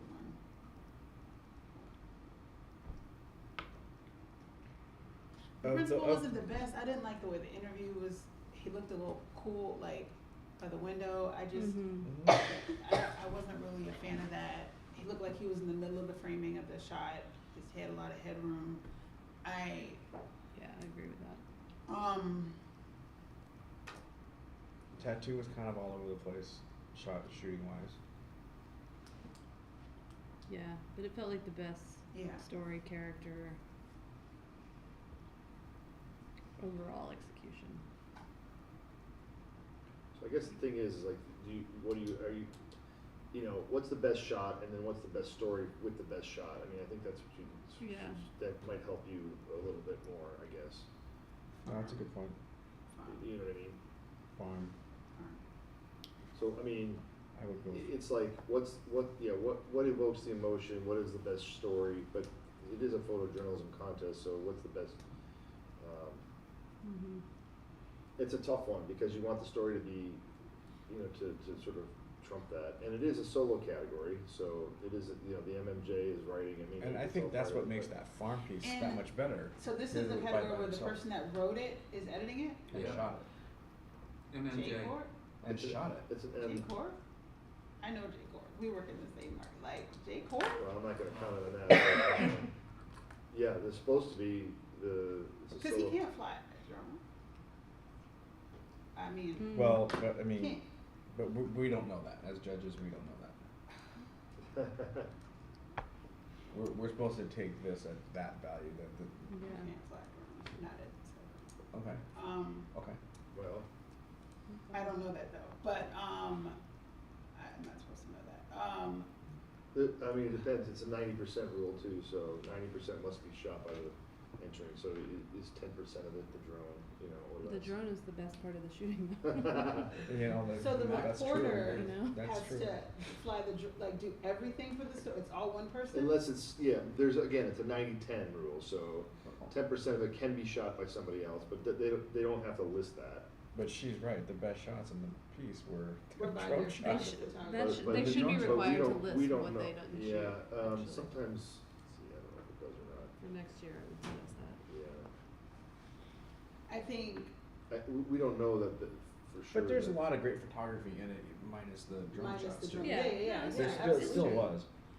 I can give it to you guys. The music really killed it for me, but I agree that the shooting was nice. And Mike? I didn't really care that much about the story, I For guess. number one? Right. We're talking number one? Yeah. What would you like for number one?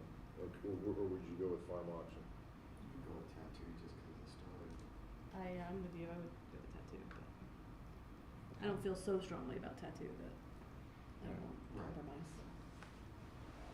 Well, I mean, in terms of story and photography, I do feel like farm is higher than tattoo because the photography was not strong in tattoo. Yeah, I agree with that. Well, I do love tattoo, and it's a strong number 2, in my opinion. Yeah, the In photography. terms of photography and story, I agree with you with the music. The farm, I think, was better in both. Yeah. I can go with that. How do you feel about that, Mike? Okay, so we'll go farm with number 1. Farm number 1, tattoo number 2, and the principal number 3. And then elk honorable mention? Yeah, unless you guys have a different one. I agree with that. I'm cool with that. Okay, farm was 1. Farm auction, 536, 537. 536, 37 is 2. 3 is rolling by my side. And then whatever the elk Tinder. Yeah, elk tinder. Okay. So 1, 2, or 2,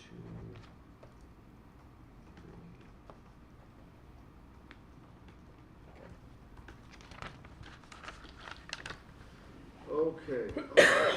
Spartans lost by 6 in overtime. Oh, sorry. To Iowa. They were up like 6 with 20 seconds to go. We were up 10 with 38 seconds left, and we lost in overtime by 6. Yeah. Okay, what number are we going to next? Okay, number 28. Let's go with hold on. Indira, how do you spell your last name? Levine, Levine. Sorry.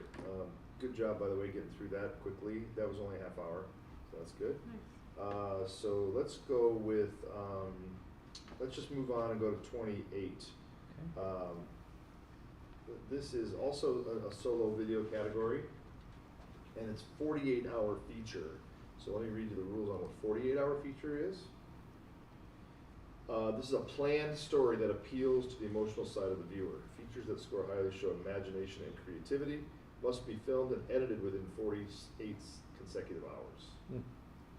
A little more, so this feature category involves a little more pre-planning. Rather than like the day turn that we kind of just watched, this is like a planned out, like we planned this in ahead. It wasn't like, didn't necessarily come from the assignment desk. Is there a time limit on this one? 10 minutes or less. It can be light or serious. Each story is 10 minutes long? Yeah, Well, it it's, can't be more than 10 the minutes. entries have to be less than 10 minutes. Can't be more than 10 minutes.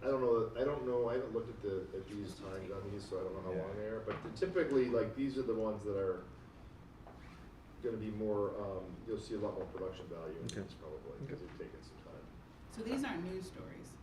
They're features, yeah. But this is also solo, right?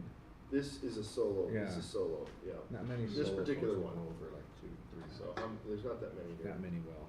So So Jumpin' Joe's number 1? let me just triple check that, 28, we're in 28, right? Yes, sir.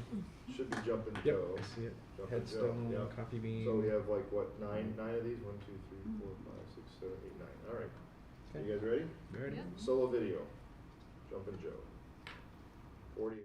Good boy. There is something special Good boys. about the connection between man and dog. Hi, Moose. For Joe Hendricks, Hi, Moose. it's a connection that involves 4 dogs, 2 big and 2 small. That's a good boy, Charlie. Every weekend, Hendricks loads them up Come on, boys. and brings them here Come on, guys. to North Denver, Come on, guys. eager to show them off. That's Harvey, isn't he sweet? Yes. But his method is a bit different Moose, up. from the norm. A sight that's turning heads in downtown Denver. The 5 are tough to miss. The reactions always the same. Oh my God, did you just see that guy go by? This is the greatest thing in the world, isn't it, lovers? It's clear to those who watch, Joe has some experience on a bike. But if you think this is impressive, just wait until you see what Joe pulled off nearly 40 years ago. 20-year-old Jumping Joe Hendricks presently holds the world record for jumping over 7 cars on a bicycle. Now he's preparing to do it again. In 1982, crowds gathered in the old Mile High parking lot, waiting for a 20-year-old biking phenom to attempt a world record. It was a sunny day in June, and my mom was there, nervous. Ambulances were there. It was at Mile High, and I cleared the 7 cars by at least 15 feet. I could have probably done 11 cars. He's done it! That's what kind of launched my BMX career, Jumpin' Joe Hendricks. And then I traveled the world. I got sponsored by Huffy, and had a really fun time as a youngster. Now in his late 50s, Joe still acts like a youngster, Boys. hosting workouts at Red Rocks and playing competitive tennis. But his love for cycling and his love for his animals has never waned. Little piece by piece, this just didn't happen at once. You know, I had Charlie in a basket in the beginning. That was it. 5 years later, his setup and his crew have grown. Moose, Harvey, Charlie, and Raphael are all strapped in, appearing to love the ride as much as anyone else. The dogs love it. They can't wait to jump into their spots and roll. From North Denver to Union Station to the 16th Street Mall, the smiles are contagious. What a buzz. I mean, it was really fun to see. Yeah, he was great. It's super fun. I love it. And while Jumpin' Joe admits his days in the air are likely behind him, yeah, his desire to entertain remains stronger than ever. It makes me happy. To create so many smiles is such a great thing. In Denver, Evan Krugel, Fox 31. With the dogs. Yeah. That would have been amazing. I was afraid. If it was done, they were all That safe. would impress me. That would be very nice. This is 28, we're done.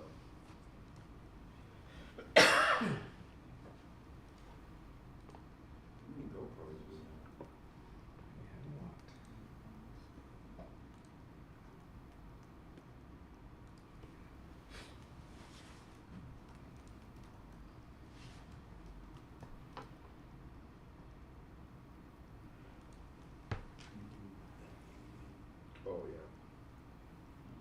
That thing you do.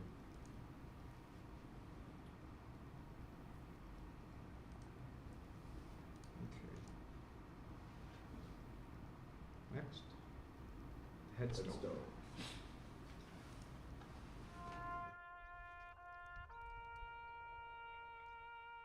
There are certain stories that begin at the end. At the final resting place for so many on the Eastern Plains, a place where a Colorado hero was somehow seemingly forgotten. All we can do is remember them. And when we remember them, we need to honor them. Sergeant William Brutzakase served in the Army in World War II, then re-enlisted to serve with the Air Force in Korea. But for some reason, he never received a proper headstone. Apparently, the honors were not rendered. That is due. On this day, a small group is gathering at a cemetery in Lyman, placing a headstone with full military honors. Ready, aim, fire. But the people responsible for this headstone are not here. Not because they don't want to be, but because they can't be.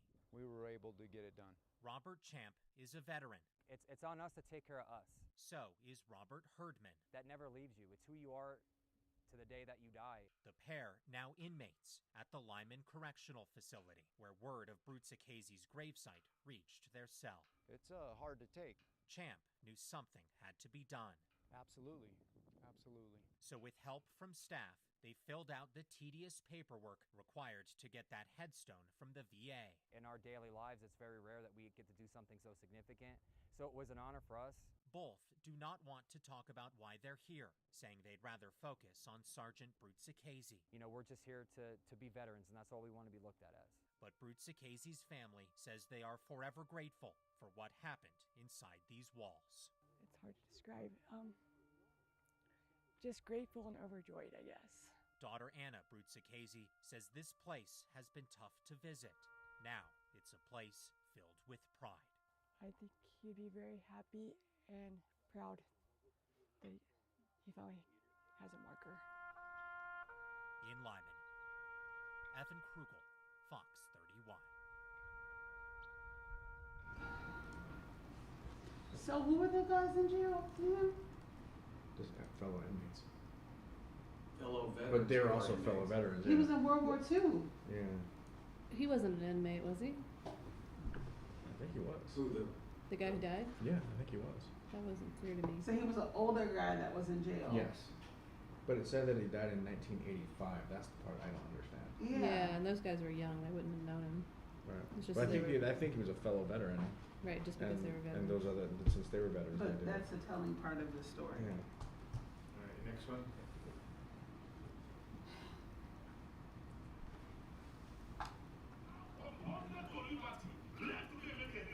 It's not often you're allowed inside a Texas state prison to hear the passionate prayer of a prison chaplain to several rows of hardened inmates, some of them wearing caps and gowns. Come on, guys! And to witness the return of a guy who's sort of a I'm gonna get in there and get a picture with him. Come on, man. conquering hero. Be a coffee bean. Be a coffee bean. That guy talking about coffee beans is a man named Damon West.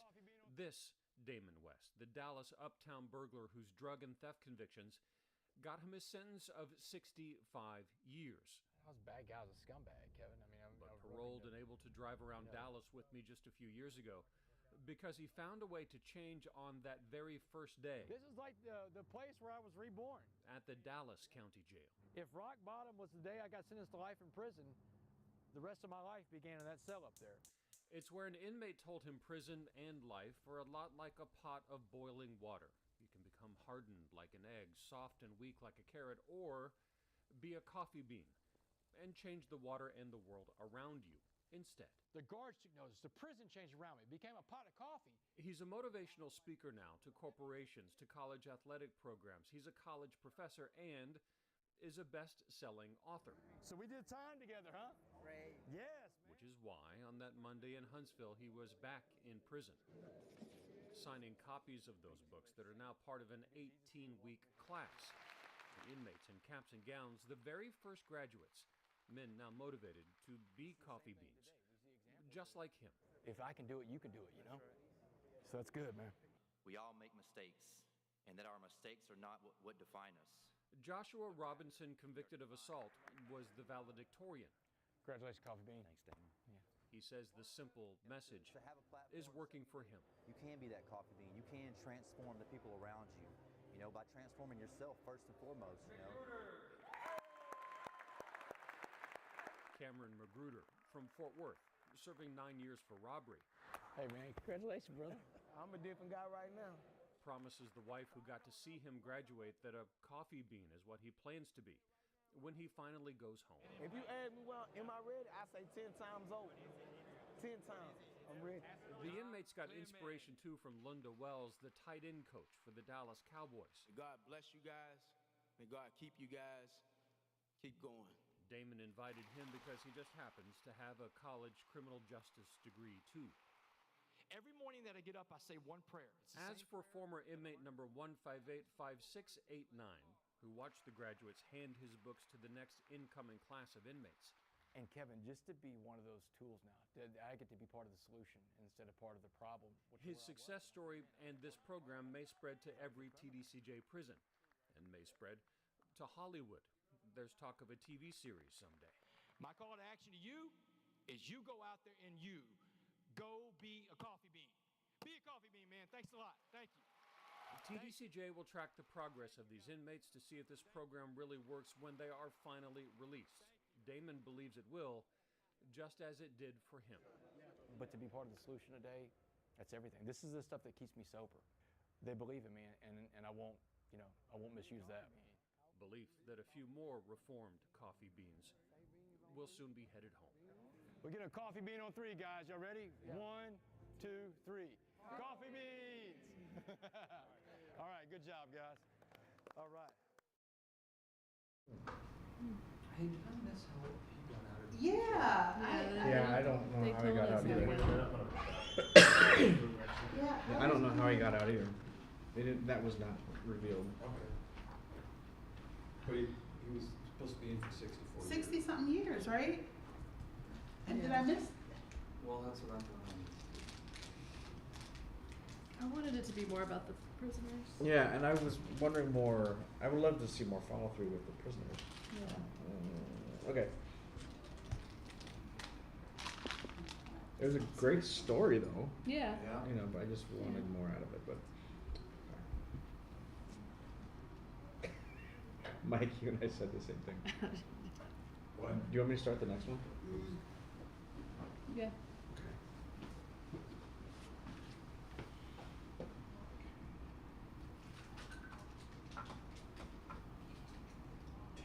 What's the next one? It's called No Better Day.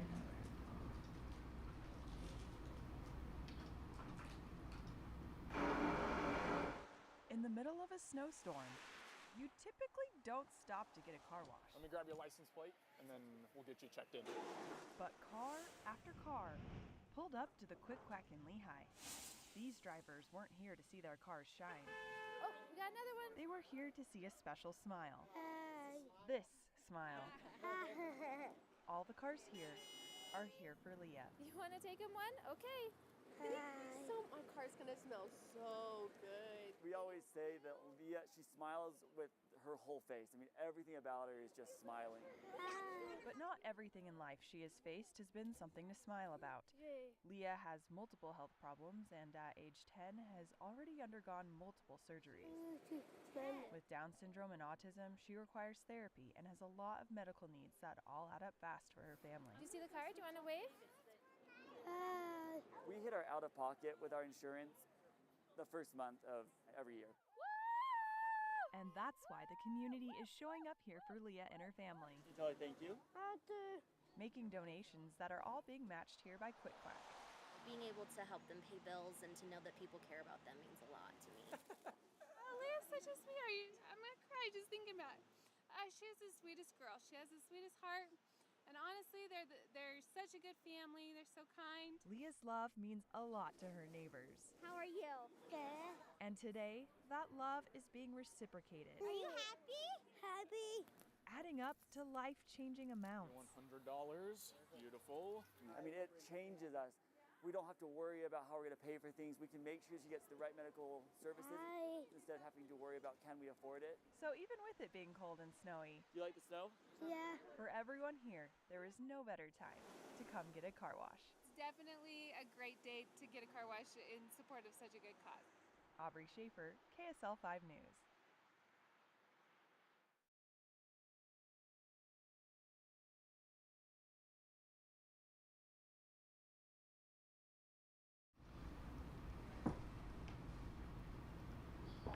I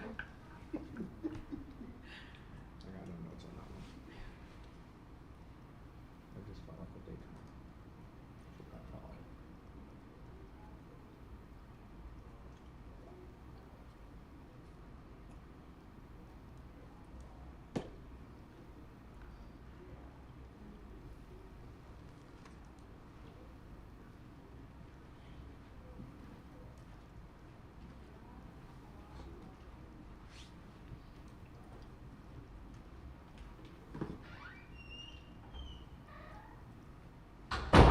You ready for the Mighty Mighty Tigers? Yep.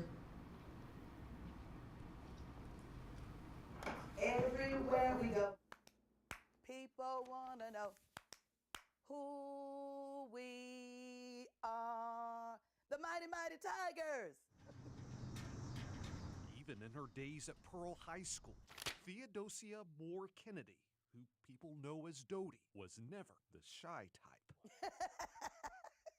No way. I was voted most popular. I talk a lot and I don't see no stranger. This is my friend. He made his outfit. I would wear that again today. Dodie will tell you her class of 1972 was something special. Let's go back to the beginning. 1898. This was the pride of the black community. Melvin Black is a former Pearl teacher and coach, and now curator of the Pearl High Archive Museum. For a long time, Pearl was the only black school in the North Nashville area. Pearl class of 1972 president, Derek Dow. The faculty there worked in sync in trying to provide for us the best education that was available. We loved what we had. And these were instructors who lived with us in our communities. But for Dodie and Derek, life at the historically black Pearl High changed at the start of their senior year.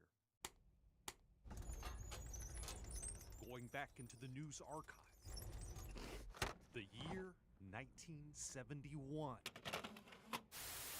Under court-ordered guidelines, a desegregation plan was made to get closer to a racial balance in Nashville schools. There was pushback, with mayoral candidate Casey Jenkins leading demonstrations against busing efforts. This plan will definitely tear this community apart. They still felt a little uncomfortable of being in a black neighborhood. Children always get along. It's their parents who probably kept things going on. Among the white students set to be part of the Pearl student body was Cheryl Bernhardt. There's people that were adamant, I'm not going to do it. I'm going to, there's people that moved out of county. We don't want our children carried anywhere on a bus. On a morning in 1971, buses headed out with the protests and violence that had come during desegregation efforts across the country for years. What would this first day of school bring? Pearl was probably the most worried about something happening. But that's not how it went throughout that school year at Pearl. There were people, the kind who don't know a stranger, who just made new friends. Oh, Lord, yes. We wanted to make sure that everybody got a chance to be equal. They were cheerleaders, they were basketball players. Run for class office. Teachers here were dedicated to them as well as the black community as well. There was a concerted effort. You could tell, you could feel it. Our communities were so separate. There was a lot of curiosity. It wasn't history then, It was life. Dodie misses those people who made up the class of 1972. So she decided to do something about it. Yay, we were disco dancers, believe it or not. Dodie made some calls. I haven't seen them in 50 years. Sent some messages. This is a part of history. She's brought her class back together. We made it. We're here 50 years later. I'm telling my age, I was a teenager, and then now all of a sudden, I'm this old lady talking about 50 years later. The first integrated class of Pearl High is a group of people who made friends and made history. Everywhere we go, people want to know who we are. 1, 2, 3. The Mighty Mighty Tigers.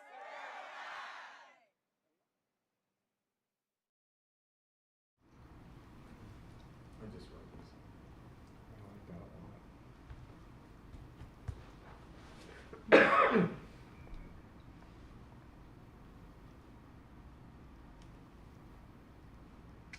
Okay. Know what I mean? Know what I mean? Oh, I see what you're saying. You're saying he just basically throws everything at you without explaining who the people are exactly? And then I get confused about what the story's about. That's me. Yeah, that didn't bother me this time. Okay. It did not. This had to be 85, 86. There's my dad. How lucky Josh Cherry feels to have a dad with such a creative soul. John Cherry, he just loved to laugh, and he loved to make everybody laugh. Through the 70s and 80s, Josh's dad directed thousands of commercials, things like Chex cereal, Sprite, Purity Dairy, and a whole lot of them starred someone in this old album. Actor Jim Varney, you know him as Ernest. My dad, he created all the Ernest films and the Ernest character with Jim Varney. Old Ernest, he's got the cookies. Dad decided to film all the Ernest commercials at my house. The old ads were often Ernest pestering his forever tortured unseen neighbor, Vern. And there was the signature line. Know what I mean? All right. The commercials were so loved, they led to a multi-picture deal with Disney. John shot a lot of the series locally, including Ernest Goes to Camp at Montgomery Bell State Park. The old Tennessee State Prison is where they shot scenes of Ernest Goes to Jail. 5 Points was the backdrop for Ernest Scared Stupid. Well, right here is the turtles from Ernest Goes to Camp. There's me in the scene where the Coke machine falls on Ernest. Are you okay, Ernest? You okay? The Ernest Saves Christmas clapper that they used in the film. The classic slam dunk Ernest shoes. Them snakes are poison. How are you kidding me? I love this thing. Are we having fun or what? John Cherry's final Ernest film came out in 1998. Jim Varney died of lung cancer 2 years later. Varney passed away, and then Dad found out he had Parkinson's, and it was really hard to see him go down that path where, you know, he couldn't draw or paint like he used to, and it really took a toll. Josh's dad died last month, but people never stopped loving his movies. I be tripping on turtles. Know what I mean, Vern? Know what I mean? Know what I mean? Yeah, you mean? Welcome to Montgomery Bell State Park's Ernest Day. Same place where John Cherry shot Ernest Goes to Camp. The comedy, man. The wackiness, the goofiness. Are you kidding me? As a kid, your imagination goes through the roof. Some series actors are here. I cut my own action figure. Thank you. Oh my gosh. So are the turtle catapults. We're launching turtles into that thing. Know what I mean, Vern? Know what I mean, Vern? Know what I mean, Vern? You know what I mean, Vern? You know what I mean, Vern? And the Ernest Day crowd is leaving messages for John. I loved Ernest, and I love that you loved him too. You brought the world so much joy through Ernest. Thanks for letting children know it's cool to have fun in the country. Ernest was the friend we all needed. I feel I shared my dad with the world. Ernest had that generous and kindness to him that I definitely feel like was from my dad. And that's where you kind of get that feeling. Hey, I want to thank you all for coming out and memorializing my father here. Showing of Ernest Goes to Camp is about to start. It is a point of pride that I can say to people, have you heard of the Ernest movies? Yeah, my dad made those. That's what my dad did. He made goofy stuff. A great dad. A fantastic dad. Know what I mean?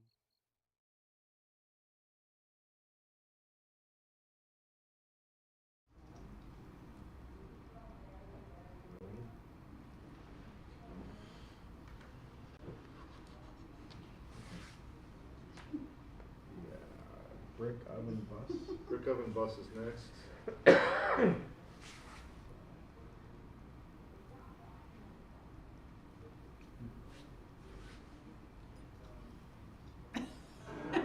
If there's a recipe to success, this group's ingredients would include good music and good.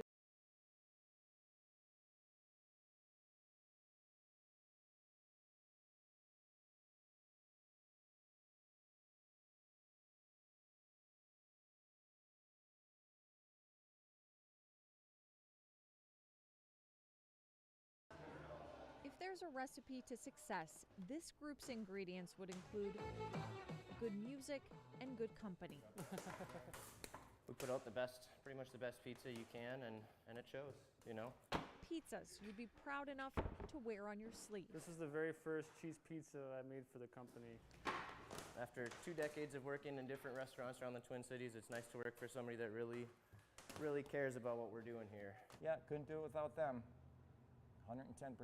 But Paris Rosen's business includes a not-so-secret ingredient. Sean, where's bus 2 headed? With a daughter fascinated by school buses, years ago, Paris bought one. So when the idea came to make pizzas with a wood-fired brick oven, I had that bus sitting in my driveway taking up space, and I said, well, why don't we put it in the bus? Pepperoni. 4 years later, Brick Oven Bus has made countless stops. I'll take a kid's cheese, please. What else would you like? Is the bus cool? A hot spot on National Night Out. It's a hot day for Brick Oven at a school bus, but it's super fun. Fans have turned into employees. And I was like, how do I get on that bus and like have fun and then eat pizza? Their headquarters are out of an old fire station in Egan. My buddy who used to work here told me about this company. I didn't really believe what he was talking about. He's like, I'm in a firehouse with buses with chimneys in them. I was just like, all right. I thought he was making it up at first. I was like, I don't know if you've been drinking all day or what, but I'll come down and check it out. 3 of the buses have brick ovens inside. They'll soon be working on a 4th. This just parked in here at like 3 a.m. yesterday. I just drove it straight back from Pennsylvania. An idea rolling along. All set for you. To order, customers step inside. That's the goal for us, is to connect people. And I think that's so important nowadays in a society where we are disconnecting ourselves more than ever. A lesson learned. Make it about the people. This job never gets old. In Plymouth, Heidi Wigdahl, Care 11 News. Yeah. Minnesota.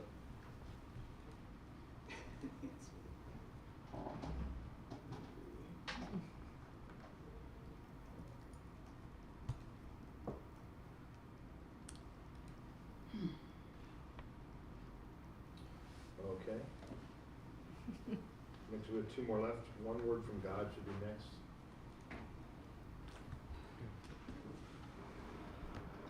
In downtown Salt Lake, there is an apartment that is bursting at the seams with new family members. And they're identical. It was quadruplet. So we have Tom, Bill, Henry, and Zephaniah. And that's not all. This is Giovanni, and he is a concert pianist. And there are many, many more. And this is Bonita. At the head of this family is Linda. She's just beautiful. I had no idea that I would lose my name of Linda Ray to Grandma Bear, but so be it. It happened. In just over 2 years, Linda has made over 2,500 bears. These are my children. She takes them in, no matter their state. This little moose has to have back surgery. And shows them unconditional love. I put them in a washing machine, dry them, and brush them out, and set them on my counter. And then I just stare at them. What are you? What are you? It's as if the bears speak to her. This is Atticus. He decided that he wanted to go into space, and he picked out a vest. It's a labor of love. So we sewed on some spaceships. Made bittersweet, because these bears are only going to be living here for a short time. Then I will deliver them by the end of the week over at Ronald McDonald and Primary Children's. They are destined to be adopted by boys and girls who need them most. And that's hard. I miss them, and then I start all over again. 2 years ago, it was actually Linda who needed these bears the most. And sometimes there isn't a whole lot to smile about. She was having heart troubles, and her doctor told her she would be physically limited in what she could do. I couldn't get off that couch for 2 solid weeks, and I realized that I was terribly depressed. And at 83, I thought, I have no life at all. So she did what she had done her whole life in times of trouble, turned to God. I rolled off the couch, got on my knees, and said, I need some inspiration. If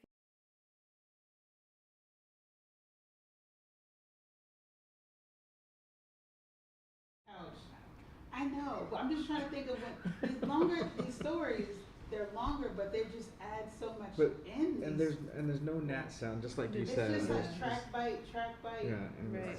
Yeah. All right. Next. The last one in the category. Chop, chop, chop. Spreading the blank penis. Chop, chop, chop.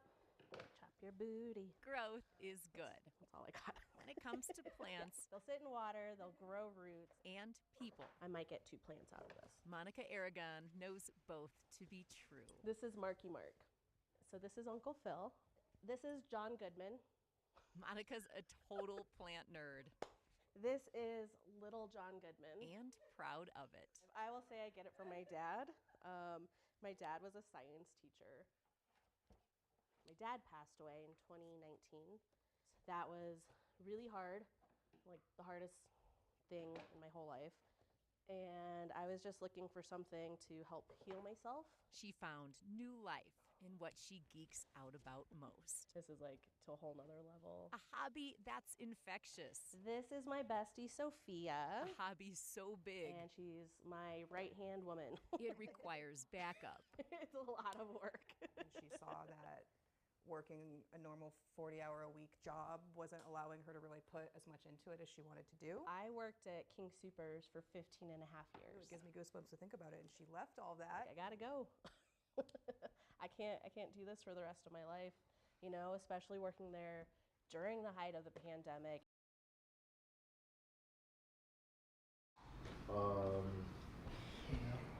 Has the air hit for you guys yet, or is it still too stuffy in here?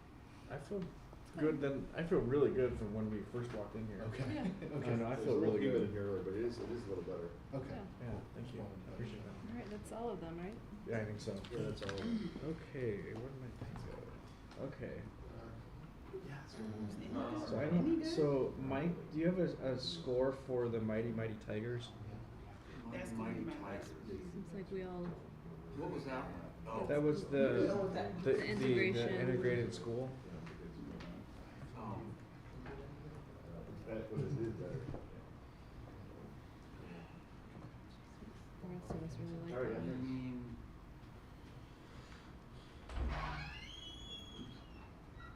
are you in my thing? I'm sorry, I'm out. Jumpin' Joe, the dogs. Jumping Joe. The dogs in Yeah. the barn. Okay.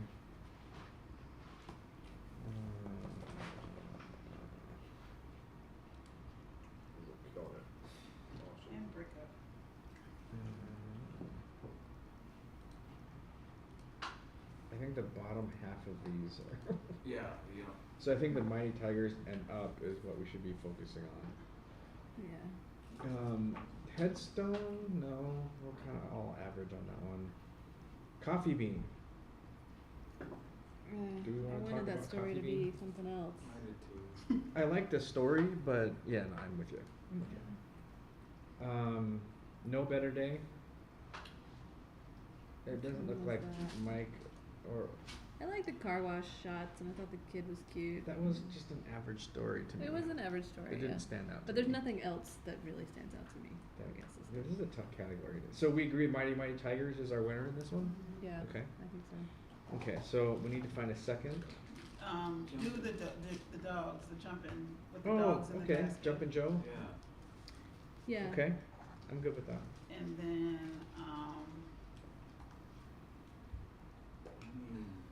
you know what I mean? No? No, It was just, what is that one? You know what I mean. Jim Barney. Yeah, that Your would have to comment was be- the best, though. What's that? Your comment was the best. Now, we don't have to do a HM with this, right? With this one? We cannot do it. I don't think we should. So then. Again, up to you. I always push for it, but. But we're barely trying to find a third, Yeah, much I less gotcha. an HM. I would give the car wash one a third. Okay, just because the shooting was nice. I'm not fighting for any of these, to be Yeah. honest with you. We found our two. I'm not fighting. Okay, so you said which one? Car wash. Car No- wash No kid? Better Day. Okay. I just want to, what's it called, No Better Day? Okay. Just want to triple check something here on Jumpin' Joe to make sure there wasn't too much file video and still photos in that one. Oh, damn it. Well, I don't know. I mean, how long, can you tell me how long Jumpin' Joe was? Oh, because he showed him. Which one was it? Well, look at, the Mighty Mighty Tigers was mostly. About the connection between But they shot the yearbooks. They shot it. Yeah, so that's okay. It's just if it's like. But they showed pictures. I guess you could show the pictures in that spot. Yeah, that's okay. It's just if you, right when he starts to go to, Him I jumping. think it's just this one section, right? I think we're gonna be okay here. Yeah, it's It just wasn't in the middle. extensive. Yeah, it's I mean, just this in was the like a middle. There's 4-minute probably piece, right? like 20 seconds worth here. That's such a should be great okay. area There's 2 down minutes. The reactions were so great. Yeah. It- Couple of like that one. Those two were staged, which I'm not thrilled about, but they had to do it somehow. But I like the natural, like oh look, you know. It I did love feel a that. little repetitive that they came back and did the same Mhm. thing at the Yeah. end. Okay, so here's the file. Where are we in the piece here? Like 57, 58. 1 minute in. Oh wait, he shot the file video though. That's true. He did. And the old Ikigami. Well, that's the splitting hairs too, right? With the other thing, I guess if you could.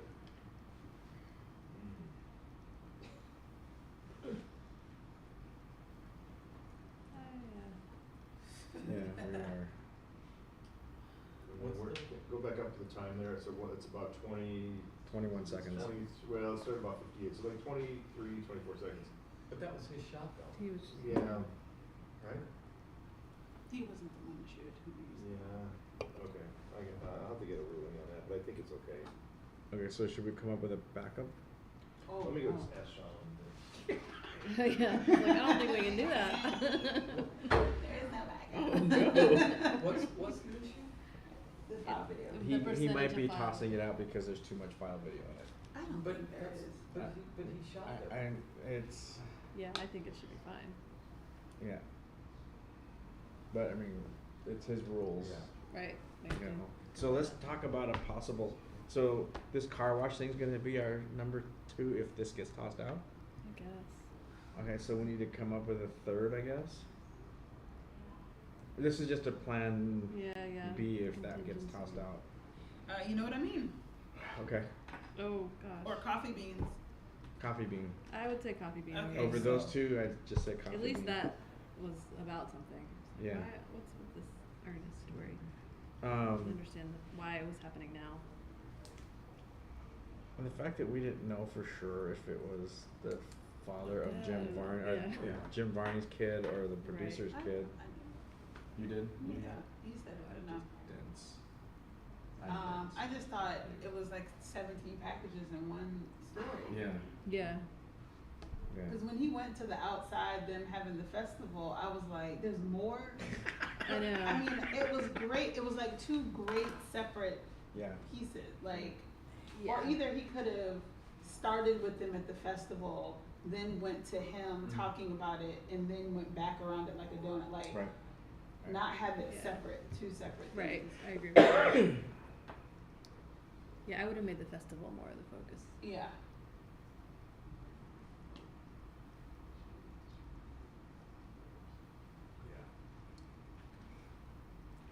What's the ruling? We're gonna allow it. Okay. All right. Good. Thank you. Clever use of. So we have Mighty Tigers, and then Jumpin' Jumpin' Joe. Joe, and then Coffee Bean. No, the No Better Day. Coffee No Bean was Better our Day. backup, I think. Okay, Am I did you- wrong? Did you want an Right. honorable mention for a coffee bean or no? Sure. Okay, sure. That's fine. I mean, it's up to you guys. Sure. Yeah? That way we have an honorable mention. Okay, so I'm sorry. First was Tigers. Second was Jumpin' Joe. Yep. No Better Day. Third, Yep. honorable mention, Coffee Bean. Yep. Okay, beautiful. 317. Good work, everybody. I need to run Let's- to the restroom. Yep, you guys need a quick one? Yeah. Okay. 3 minutes.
and 33 is real long, so we'll see what happens here.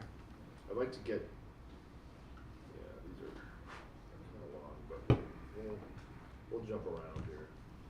Okay. After this one, we'll probably jump around. I feel like it's good to accomplish, some of these. Oh, 29. So, so this is the same one as we just did, but this is not solo. It's video photojournalist. So okay. My guess these will be a little bit longer, but there's only 7 of them. I think 1, 2, 3, 4, 5, 6, 7. That one was solo video. I know it's confusing. Okay. So we have the little landscaper. Is that what this is? Yep. 29. The little landscaper. Yes. Everybody ready? Systematically, heads down, tools up, they carve the Abacoa greenery like a choreographed dance. Under that unforgiving Florida sun, impact landscapers keep things moving like this every week. Until, that is, they hit that one stretch of homes.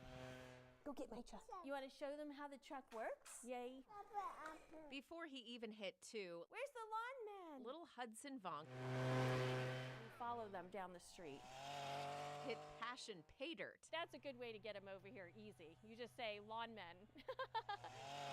Are you happy that the lawn men are coming? Spending certain mornings at Grandma Nancy Morstadt's house. He would say, Nanny, lawn man, worker. Since he was able to walk and come outside. Okay, come on, let's go see him.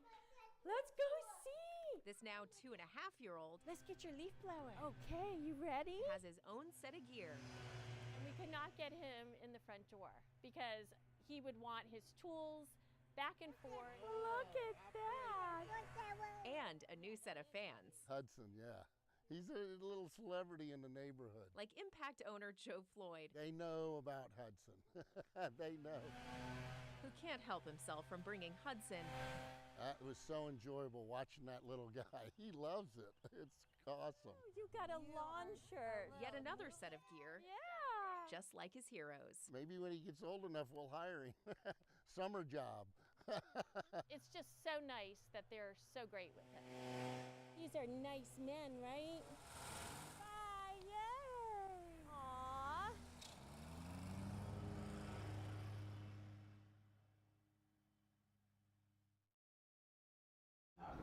Mm-hmm.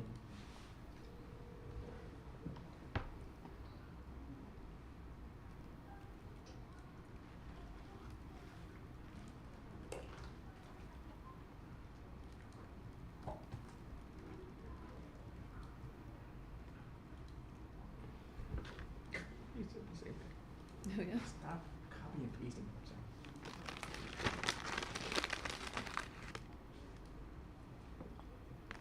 I never have the voice of reason over here. Okay. There are certain anniversaries we never ask for. My friend's name was Benjamin James Walker. Nobody called him Benjamin, everybody called him Ben. Place markers in time far more painful than others. So she was above where the first plane went in. And yeah, just couldn't get out. Sue Bendel, Julie Sherwin, and Michael Owen all lost friends on 9/11. You know, after 20 years, you still feel grief. I miss him. Yeah, Miss no, him. I get it. Here they sat today, at London's only memorial dedicated to the 67 Britons who died on this day 21 years ago. Among them, Benjamin Walker and Michelle Beale, who were both working in Tower 1. She was just brilliant, just a brilliant person. In the UK, September 11th often passes with little fanfare. This year, these three say, even fewer people seem to notice. What was weird was coming up to London today on the train, and I've got the flowers, and the amount of people who said, "Oh, are you going to see, like, are they for the Queen?" And I was like, "No, I'm sorry, they're not. They're for my friend who died in 9/11. Grief is compounding grief here in London, as this anniversary coincides with preparations for the Queen's funeral. Quite common around England. You get the bells ringing on Sunday morning, call everyone into church. At Westminster Abbey on Sunday, there were Brits, Kings, Queens of England, princes, dukes, you name it. the funerals are always through here. And Americans. We're here as history is changing. All gathering at this historic place built 753 years ago. I'm starting to get a sense of how enormous this is for many people of England. A relic of the past, where in the present, Her Majesty Queen Elizabeth II's funeral will take place with the eyes of the world watching. It's kind of surreal to be somewhere where you're going to see it on TV in a week. As the bells tolled here, a much quieter setting a few blocks away. We're all grieving, like as a country. We're, whatever form it takes, there's an amount of grief for the Queen. Where, during this national time of mourning, they were mourning for their country and for themselves. As a country, we've forgotten about this. You know, it was something that happened in New York 21 years ago. I don't think we talk about it enough here. Two nations bound by two national historic events, and three friends holding on to an anniversary they never asked for. In London, I'm Chris Conti.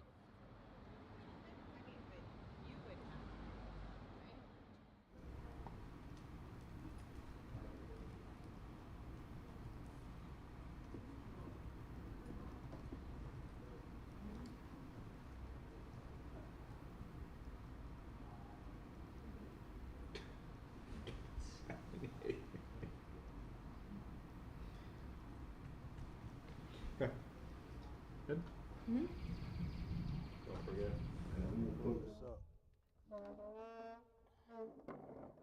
And I almost said it just like I got that one over there.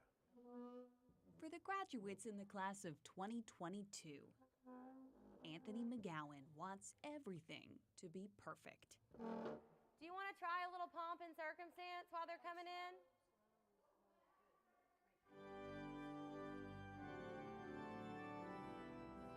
Everybody nice and slow, nice and slow. At the schools I attended earlier. Mr. Anthony is actually the facilities manager at the Covenant School. Not at the schools I've nerves. If you do that, it's going to sound crummy. So make it sound good. The custodian by trade wouldn't trade the kids for anything. We don't want to, not pay any attention to the children because of what issues may be with the building. And then I'll stand everybody up. And Mr. Anthony usually blends into the background. But come graduation day, Let's just see how we can get kicked off here. that's not the case. Give us this day our daily bread. I can follow that. It's easy. You just sing and I'll follow you. On graduation morning, Mr. Anthony waits in the wings for a performance most aren't expecting. Only when it's time does he take center stage. Our Father,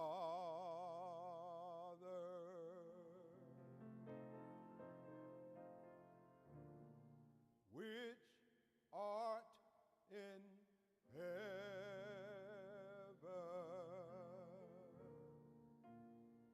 hallowed be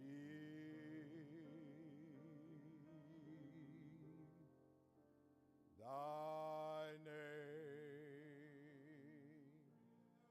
It has so many messages in that song, and it talks about the glory forever.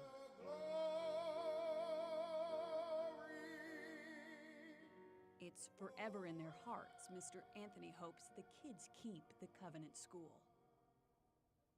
You know, you're happy for those who are going to go on.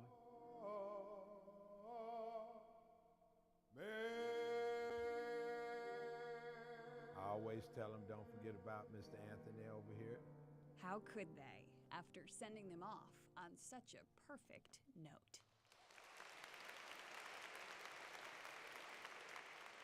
In Green Hills, Hannah McDonald, News Channel 5.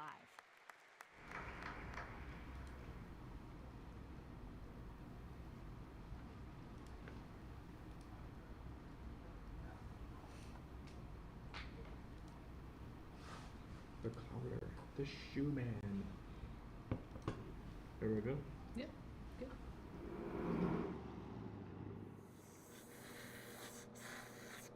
number one comment is, we love the smell of the leather, the rubber, the glue, everything. Everybody knows him. How about 20? You're awesome. Everybody respects him. A little haircut. Craftsmanship he has is old school, and I like that. It's like he's a neighborhood staple.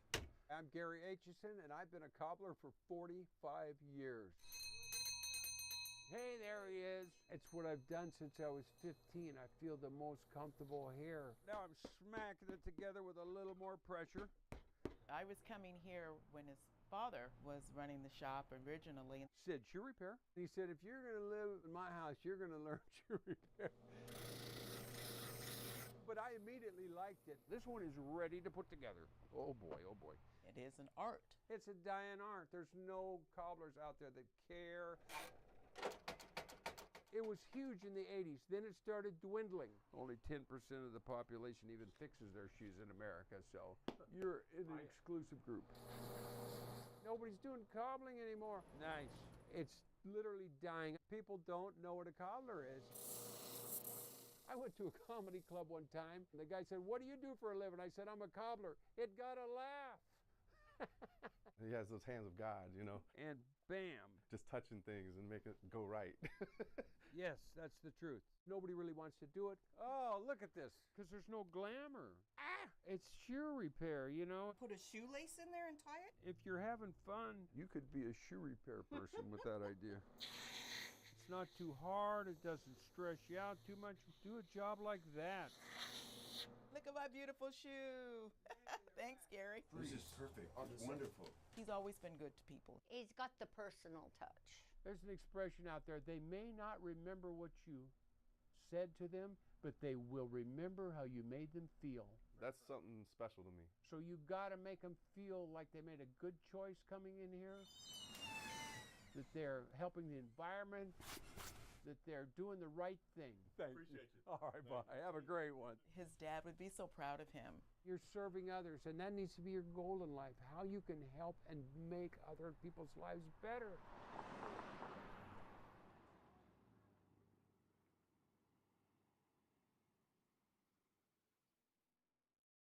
No.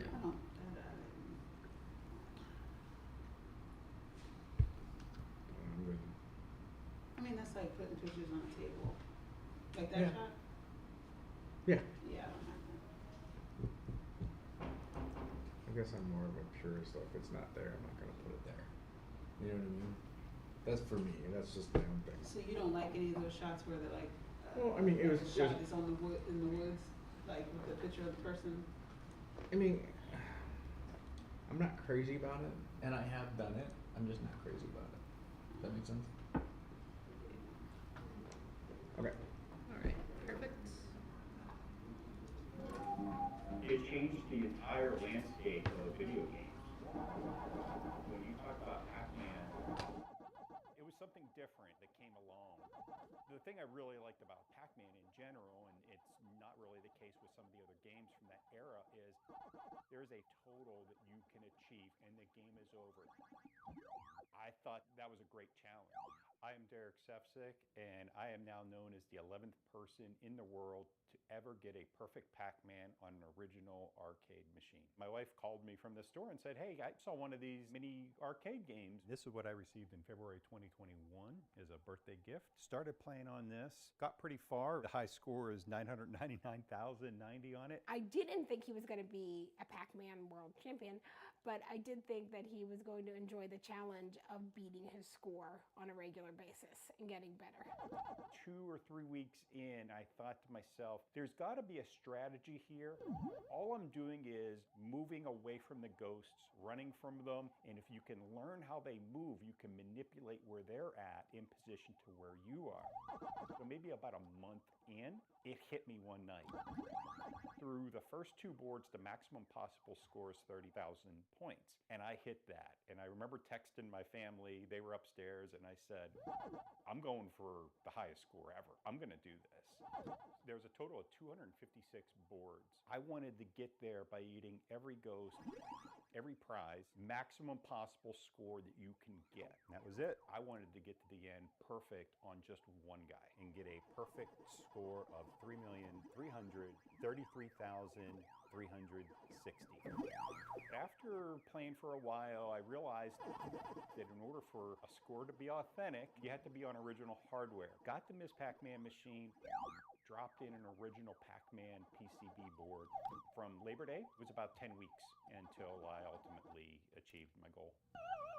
And I didn't realize how many hours he was actually doing it until when he almost beat it the one time and he said, oh, that was like 5.5 hours. And I realized how much time he was spending down there. We're gonna go for it here. So it was November 14th, 2021. There we go. Everything just started to click. It was approximately 4 hours and 30 minutes. When you think of the number of games that have been played and the fact that there had only been 10 people that had ever done it before, that's an accomplishment in my book. To be able to say I'm one of 11 people in the world to have done something, it was just a great feeling.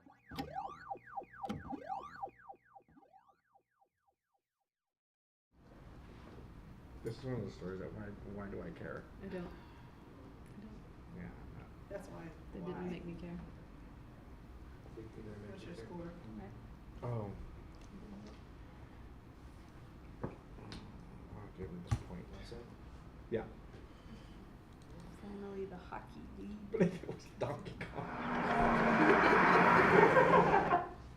Sorry.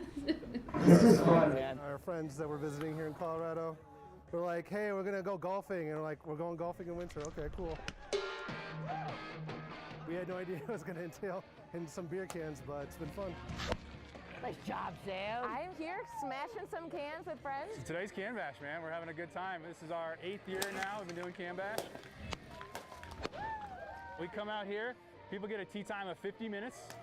They pay a certain amount of money, kind of depends. We come out here, you get 3 cases of beer, and you're gonna smash cans till you're done. You hit it, you made contact. Last year we had to kind of rethink this with COVID and the pandemic, so we thought of this kind of Topgolf type theme here. When you're working with golfers, they're very pretentious. Oh, dude, out here it's just about having fun and just letting it rip. Dude, grip it and rip it. Got to wash these bad boys and yell now. It's gonna beer. Bag's gonna smell like beer. We got our cans in January 24th. We got those all into liquor stores, and so we celebrate that can appreciation by smashing cans. There you go. So these cans are all low-fill cans or expired beer. And the moment's gone. Gotta keep me mic'd up, like NFL primetime pros. I don't normally golf. I mini golf though. What was that? Someone got a dinger. All makes different noises, it goes different heights, and it's a fun way to appreciate cans. Definitely gotta shake the can first. I shake it, put one on top of the other, and the Happy Gilmore. Yeah! Dude, it's your hips. It's your hips, man. It's the splash and the squirts that makes it all worth it. I messed that one up. It's really enjoyable. It's kind of funny how fun this is. This is a fun dry dock event, man. This is one of our bigger ones of the year. This is a good time. Whoa! Whoa! Nailed it. Yeah, Sarah's ending. I'm out. Sarah's good.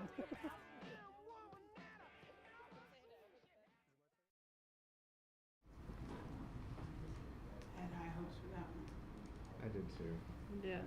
Started off It's strong. subpar. What? Oh. It's subpar. Oh, these are out of order here. Oh, yeah, or that was Can Bash. Oh, damn it. Oh, I Damn it. thought Yeah, I hockey. did the same damn thing. Dang it. My bad.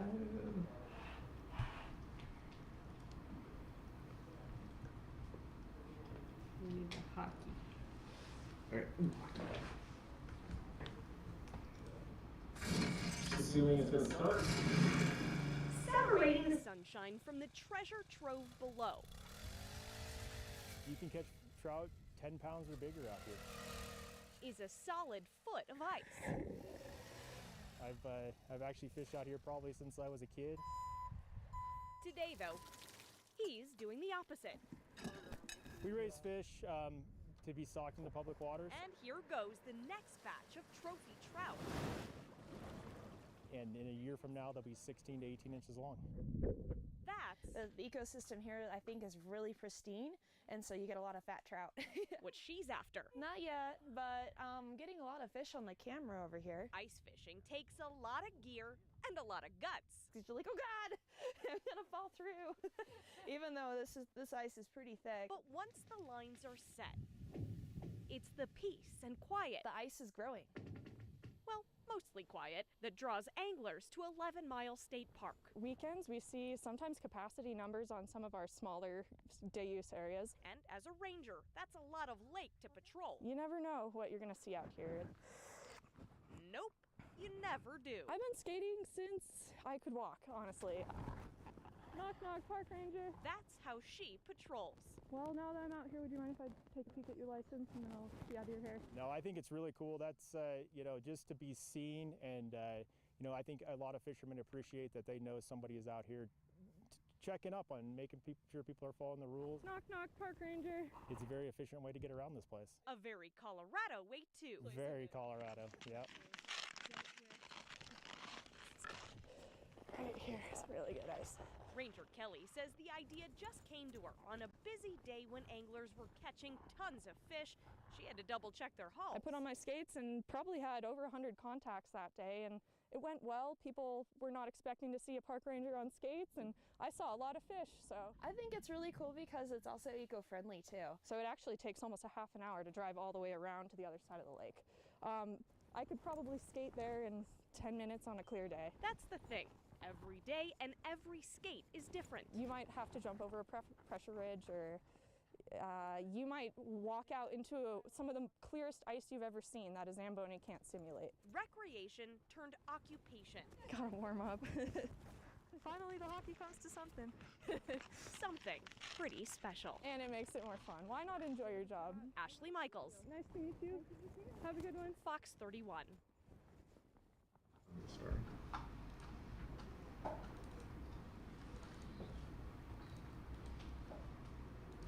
Wait, so that was finally the hockey lead to something? Yeah.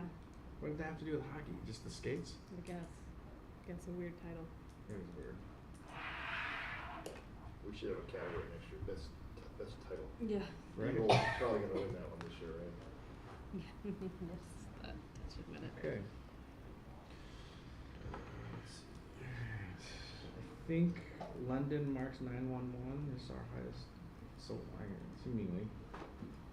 I didn't really get the connection between I like those the two cobbler. things. I like the Cobbler. cobbler. Cobbler's nice. I like the cobbler and hockey. Okay. This last one. Me too, Cobbler. Hockey. You don't like the 9/11 in London? I mean, the shooting was really nice, but I didn't really, the connection didn't make a lot of sense to me. Like, why are we bringing these things together? There was nice emotion in it. Like, I liked those characters. The Little Landscaper was kind of a run-of-the-mill story. That didn't stand out to me. Yeah, I agreed. The kid landscape. The Perfect Score, I did not like at all. Which one was that? Donkey Kong. I mean, Pac-Man. Yeah. I was not a fan of that one. Did anybody on that one feel that the wife interview was out of place? Did anybody? The what? The wife interview? Yes. Yeah. I don't know why she And was then in it. Can Bash, no. No, not the Can Bash. I was not a fan of that one. The custodian piece had some problems, but he was a nice character. It went on too long. It went on was too like long. a minute and a half too long. Yeah, like hearing him sing for a really long time, but it was shot pretty well.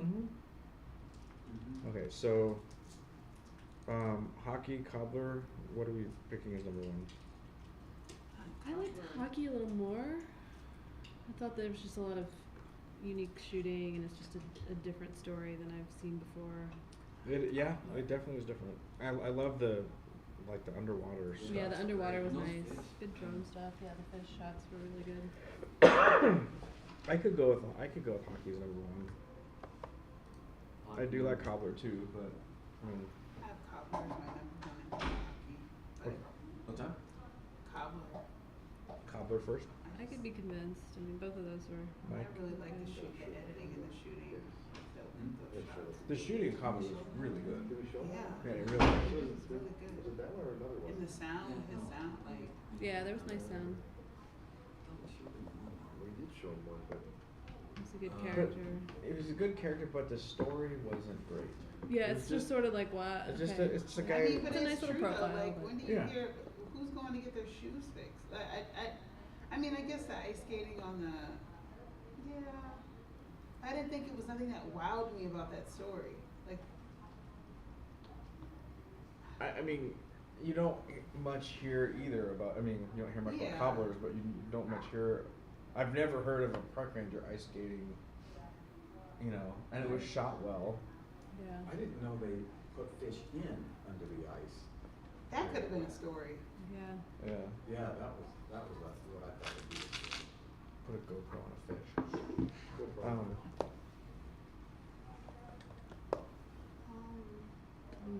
What's your first?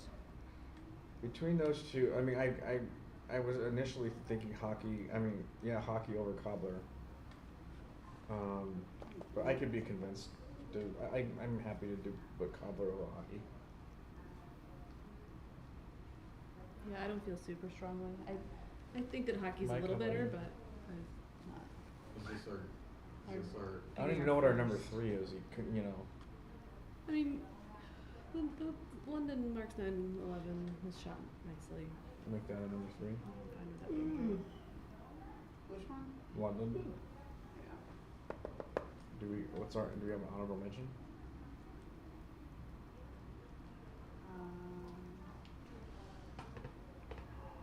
The custodian, Mr. Anthony. Sure. But The little landscaper. No, that was just some run of the mill. What is this story about? I don't know. It felt like an advertisement. Okay, well then. I would say the custodian. The custodian. Yeah. Anthony? Yeah. That's honorable mention? Yeah. So did you decide between cobbler and? Oh, yeah. I think we're leaning toward cobbler 1, unless anybody has any huge objections. Mike, are you good with that? I'm good with that. Okay. Cobbler They 1. feel kind Cobbler, of equal to hockey, me. London, Anthony. Yeah. Cobbler. One more time. Cobbler, hockey. Cobbler, hockey, 9/11, London, and then Anthony. Okay. It's interesting. We had a student do that cobbler story, and I mean, it was pretty good, wasn't it? Yeah.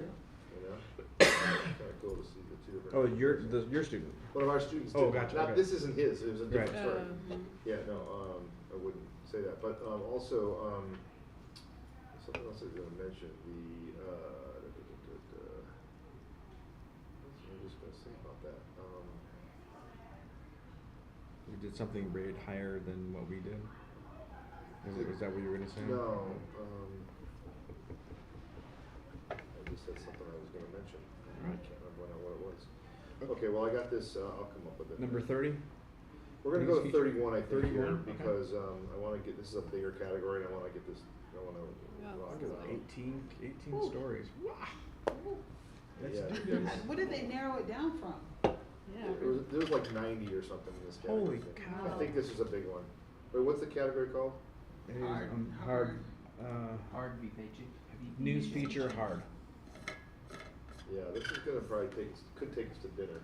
Okay. Believe it or not, but maybe not. Maybe we'll get it done. 31. Say so. It's. Let me read you the rules on this one. News feature hard. A planned hard news feature where the photojournalist puts considerable time and effort into the production of a story. Stories in this category should be more serious in nature. 90% rule is in effect. 10 minutes or shorter. So this is where, like, these are these features that are typically, you know, you plan this out for a considerable time, and I think we used to call this one in-depth. Oh, okay. And I In-depth, changed the okay. name of it just to kind of be more with feature, Okay. like a hard feature. So sometimes these things are, are shot over weeks or months time, that kind of thing. Okay. So these could be longer. Yeah, this one had this is the one that everybody loves to enter. That's why there's so many. And I don't remember. Give me 30 seconds here.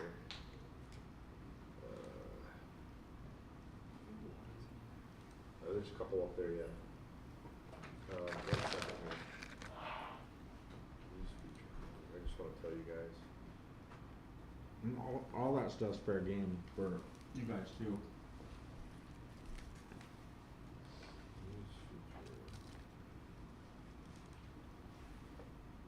So this one, I will tell you, had 71 entries. Wow. And the scoring, we had to, it was one of these where there was a lot with the same score that was higher, so I couldn't break it in the middle as far as breaking it down, so yeah. Okay. It was either, how many are in here, 18? 18. Yeah. It would have been 7 or 18, so. 7 or 18? Yeah, and I figured they were all pretty, so I decided to go with the 18. So maybe it was a mistake on my part. Okay. But anyway, All right, well, okay, so we'll play let's on. power through this. So Ida Strikes is the first one? What time is it? It's 3:54.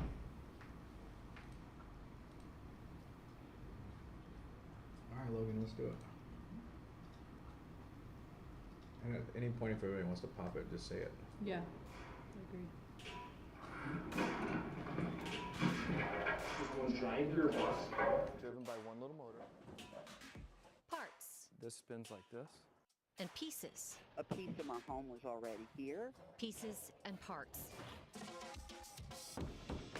Springs, sensors. This is the rake cam. Not really sure what that exactly is, but I do know that in just the right order, This is true divine order. with just the right timing, These pins will fall. it just works. So the ball hits it. Started here when I was 12, working 5 nights a week until 10 o'clock at night, sitting in the back doing my homework and working on bowling machines. John Noland now owns this bowling center with his ex-wife, Michelle. I'll do some end pieces for them. She still makes rolls from scratch to serve in the snack bar to go with meals that look like family dinner, because for years, that's what it was for the Nolans. You got to keep the tradition alive. The last few years have been brutal on bowling centers. It was tough for Hurricane Lanes to stay alive, to pay the bills. Hurricane Lanes in central Wyoming, in a small town called Worland. It's colder than hell up here, and I thought, what a perfect name. Little did he know how profound that name would be. Hurricane Lanes will never experience the devastation of a hurricane. Can you imagine it one day just being gone? One day it's here, one day it's just No. gone. I would wander around here empty for some time. Even though I have another job, we have 7 kids, but this defines me. I couldn't believe. Way down in Homa, that's exactly what happened to Marie Lirette. When Hurricane Ida tore her bowling center, bowl south of Louisiana, to shreds. That's a hard thing because after 40-something years of doing it, your feet get knocked out from under you, wondering what's next. She worked there since 1976, later bought it and grew the bowling center with her husband Terry.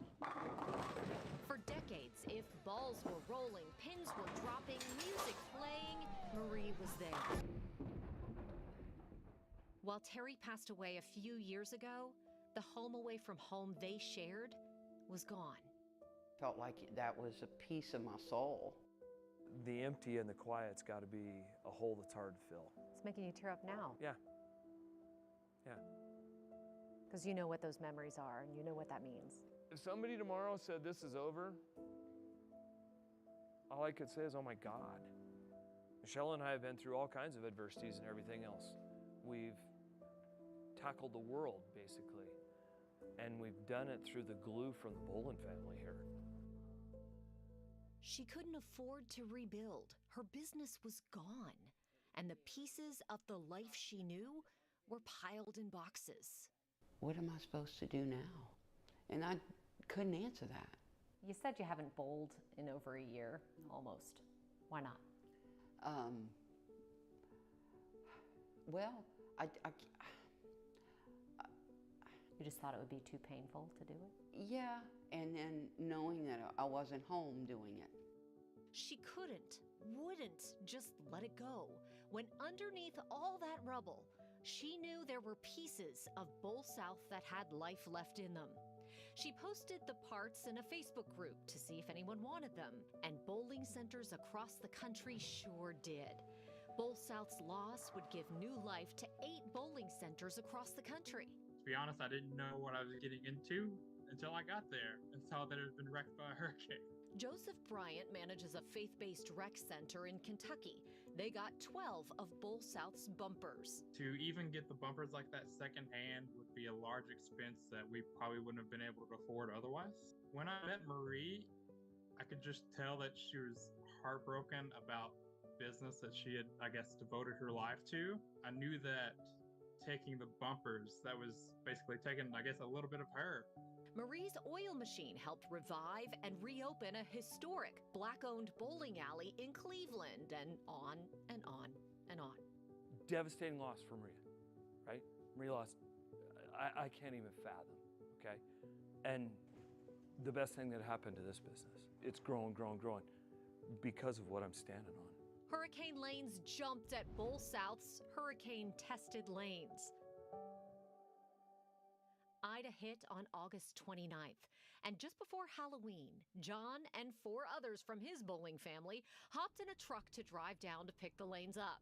They had no idea what they were about to experience, and frankly, neither did Marie. All of our eyes were like totally, oh my God. I mean, it was crazy, the devastation. That's something, until you've been there, you can't imagine it. They drove 36 hours straight, 1,707 miles, and had to sleep in their trailer because there were no hotel rooms. What did you think when you first saw Bowl South? I wanted to cry. Bowling's been in my blood since I was a little kid. We were probably silent for the first hour we were there to try to absorb what devastation was there. Marie had the same reaction when she saw it for the first time. Is this what I'm seeing? Like, is this real? When we found out that Hurricane Ida sent a piece of Homa to a place this opposite from there, we wanted to come find out what it meant to the community here. And when we told Marie that we were going to make the trip, she said she wanted to come too. Hello? Marie? Hey, it's Katie. Hi, Katie. As we drove through the rolling hills on our way to hurricane lanes, I called Marie. I would have never dreamed I would have done anything like this. It was Marie's first time in an airplane in 30 years. Just a moment in that airplane looking at those mountains, I got extremely emotional. Okay. You ready? I'm ready. I just felt a part of me was I was coming home to something. That's how I felt, that a piece of my home was already here. I'm home. Oh my God.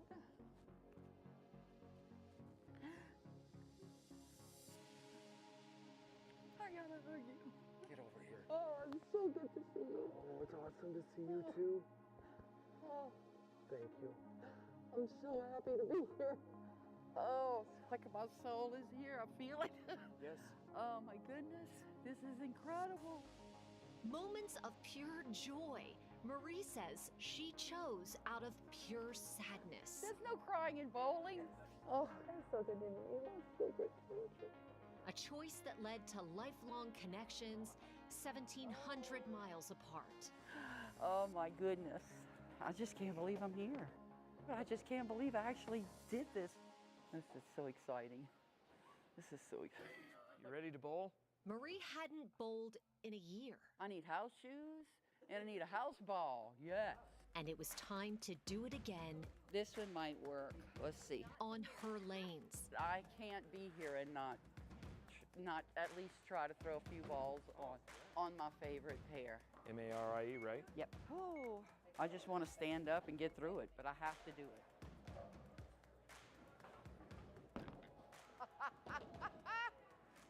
Wait. I promise the next shot I'm going to keep it on the lane.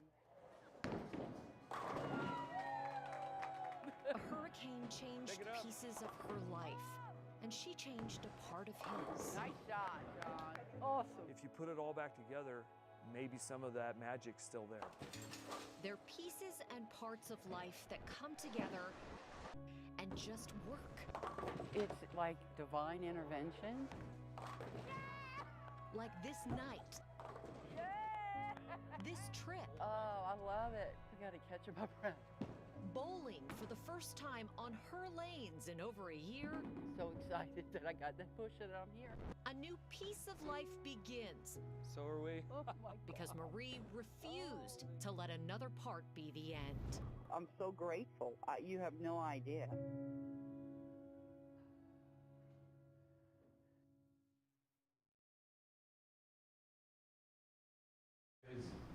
Know why these guys went at that point where I don't know if you can remember now. It was an interview. It's called.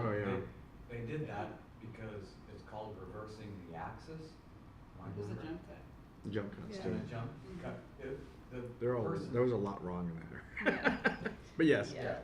It wasn't even in focus. Yeah. Like, I don't know why they used that. It was a separate kind of another kind of camera that. Yeah. The color didn't match. It's the same focal length as the other shot. It's his classic jump cut. Unnatural. So that's. And it was the same. It was the same shot, like the same framing, but a different angle. Well, and then it went back to that shot. And then the lighting was wrong too. Yeah. So. Besides that though. This was an interesting story, but had some structure issues too. Like, yeah. And what was the point of the phone call? What was the point of the phone call? Hey, Keely, can I show you something real quick?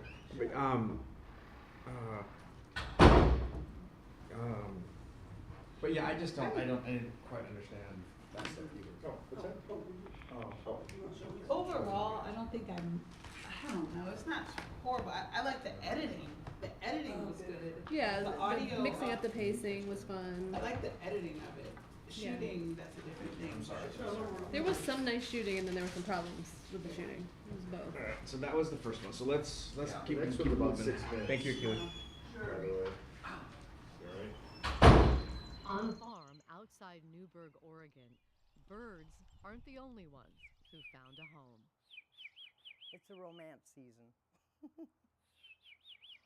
There you go. I'm just kind of watching the activity in the airs right now. After a long, often painful journey, Mary Mayer landed here too. What a gift to be able to fly. The birds are like family. Kitty, kitty, kitty, kitties.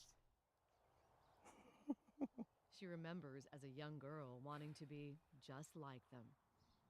But I've always admired the birds, just the freedom of it's like effortlessly, just flying. Come on, nobody's sitting around. Mary and the swallows who swoop in to greet her Good job. are birds of a feather. It's so fun watching them try to get one of those big feathers in there. Oh, right in front of my face. In the fourth grade, she even tried to make wings. I get so excited. I thought if I get enough feathers that if I placed them into hot wax, it would cool and I'd be able to fly. To fly away. I wish I would have been a pilot if I'd known I was able to do that. Unfortunately, I had a discouraging father that just told me I couldn't do anything and I'd add up to nothing, so I believed him. Her wings clipped, verbally abused by her father, later physically abused by a husband. Instead of taking flight, Mary became rooted in alcohol, drugs, and homelessness. I never dreamed I would be homeless. For 7 years, the forest, in a park in the Dundee area, sometimes the woods on the coast, were home. I had a green tent too, so it all blended in. She disconnected from family and friends, was hospitalized 8 times for pancreatitis from drinking. Get a bottle, Mary, and spend some time alone. And thought about taking her own life. So I know what useless feels like. It's horrible, lonely, dark. Surviving on crawdads she caught in the creek, and the goodwill of strangers. I was desperate. I had actually 2 signs, one on the side and one on the front. Mary said she was the first person in Newburgh who was homeless to hold a sign asking for help. Homeless, need gas, will work. Yes, absolutely. Not the life she imagined when she and her classmates attended high school in the small town of Yamhill. Come on, Nick. And vastly different There he is. from the life of a boy who called Mary his 7th grade crush. That's him. That's me. This is where we grew up. I know. Oh my gosh. This is Mrs. Greer's beautiful. class. Yeah, one of The class president would go on to become a 2-time Pulitzer Prize-winning journalist and it was a community. at the New York Times, Nicholas Kristof. I think that there were about 120 kids who started freshman year with us. Mary worked at the Yamhill Cafe. That's me. Nick wrote a story for the school paper and the McMinnville Register when the T&E General Store opened in 1976. Yeah, he bought it when we were in high school. More than 4 decades later, with Mary's permission, Yep. Nick wrote about her I decided not to be like my dad. in the book Tightrope he co-wrote with his wife, telling the personal and poignant tale of how many of Nick's classmates stumbled and fell through the cracks of a frayed social safety net and died from drugs, alcohol abuse, and suicide. Mary almost became one of them. One of the things I love about your story is that it's totally uplifting. And there's so much to be depressed about today, Mary. And your story is completely uplifting. Uplifting because despite the adversity she faced, Mary lifted herself up out of homelessness, eventually landing here on the farm. With the help of Good Samaritans who invited her to church, Number 1. others who offered her a place to live at the farm, she got clean and sober. She had a home to rebuild her life. All right. Making birdhouses for the creatures she loves. I've amazed myself at how much I've been able to create and do for birds and for other people. Handcrafting each birdhouse using pine cones, Yep, it's just beautiful. seashells, Yeah. and nuts she collects. I made them come alive. Yeah. And recycled items like wine corks donated from local wineries. Mary has names for each birdhouse design. Beachfront property, wine country. Selling her cheap rent birdhouses helps her pay the rent. Look at how pretty that is. On a crisp spring day, These are so gorgeous. Yep. her old friend Nick visited Mary to see her like a birdhouse log house. production in progress. Oh, pining for you. You're good with puns. Thank you. I have self-worth now. You know, I believe in me and I know I can do it. And having people believe in me has made a big difference.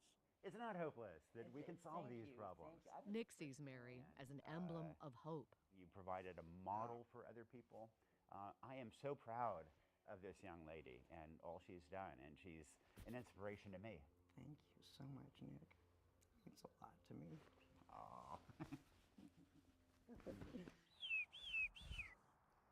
Mary Mayer has done something extraordinary. It brings me to tears because While she may not have wings, I look up at the sky and just know that I'm not alone. she has learned to fly. It's wonderful.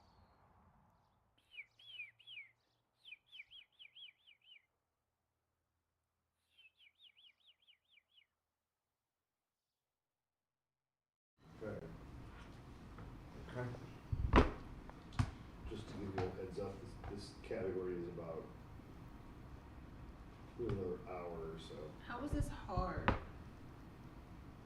Yeah. It's supposed to be serious in nature, I guess, is what they, just to reiterate. Well, yeah, It's, she was verbally abused by her dad and ex-husband. I guess that would Homelessness, It- alcoholism. The difference between this and say investigative, investigative is going to be more exposing something. Yeah, exposing right. something. You know, where it's like somebody chasing more newsy, but this is more serious. It's not light. It's not light. I wonder where that would air though. I mean, that just bums me out. You know, what's that? I would be turned like. I'd be turned. That was what, 6 minutes? Yeah. Yeah, it was long for considering the topic. Okay. But a lot of these stations have newscasts that allow for this now, so and they put it on the web too. True. I just put together an 8.5 minute piece and it aired in a newscast. So. There you go. All right, the next one isn't as long. Skis. If a skier ever feels lost. The next chair will take him home. I love the Alps, I love Europe, but A-Basin will always have a special place for me as well. Pietro Simonetti lives for these days in the mountains. I'm originally from northern Italy, but I've been in Colorado 27 years. The slopes provide all he needs. My second home, for sure. Except a roof over his head. When the fire happened, we were in Austria, so we found out on our way back. It was a beautiful little home. It wasn't huge, but it fed us perfectly. And we put a lot of love and care into this place. None of that care mattered to the Marshall Fire, as it consumed the house Pietro shared with his wife and daughter in Louisville. I mean, it's almost like looking at a new reality that doesn't match what this place looked like months and months ago.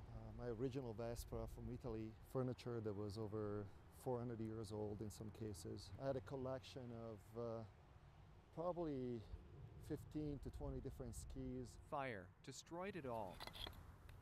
But ashes spark an idea that could only come from the mind of a skier. I knew that this pile of ashes meant something. And I thought, how do I take this and create a memory, a positive memory out of all this? And because of my passion for the mountains and the skiing, the thought came pretty quickly that I need to incorporate the ashes into a pair of skis. So this is really what's left of our house in Louisville. Pietro's idea made it to Meyer Skis in Denver. You say pin some out of here. Yeah. Ted Einen and his shop take lots of custom orders. So Dan, these are literally the ashes from Pietro's home. Oh wow. From the Marshall Fire. But none like this. Do you think it's good? I don't know that there's a perfect science to this. A pinch of ashes in epoxy won't affect a ski's performance, but it changes the feeling. So you start with the bases, snow side down, and everything will be built up on top of there. Wow. Yeah. Did you still have the majority of those skis at your house? No, they all burned. They were all in the house. They were all, so you did have them and they were in the house. Mm-hmm. Wow.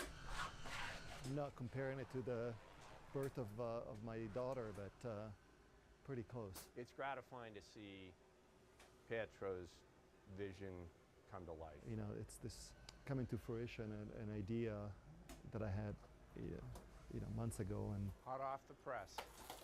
From the ashes of Pietro's home, wow, rises the phoenix on a pair of skis. And now it's here.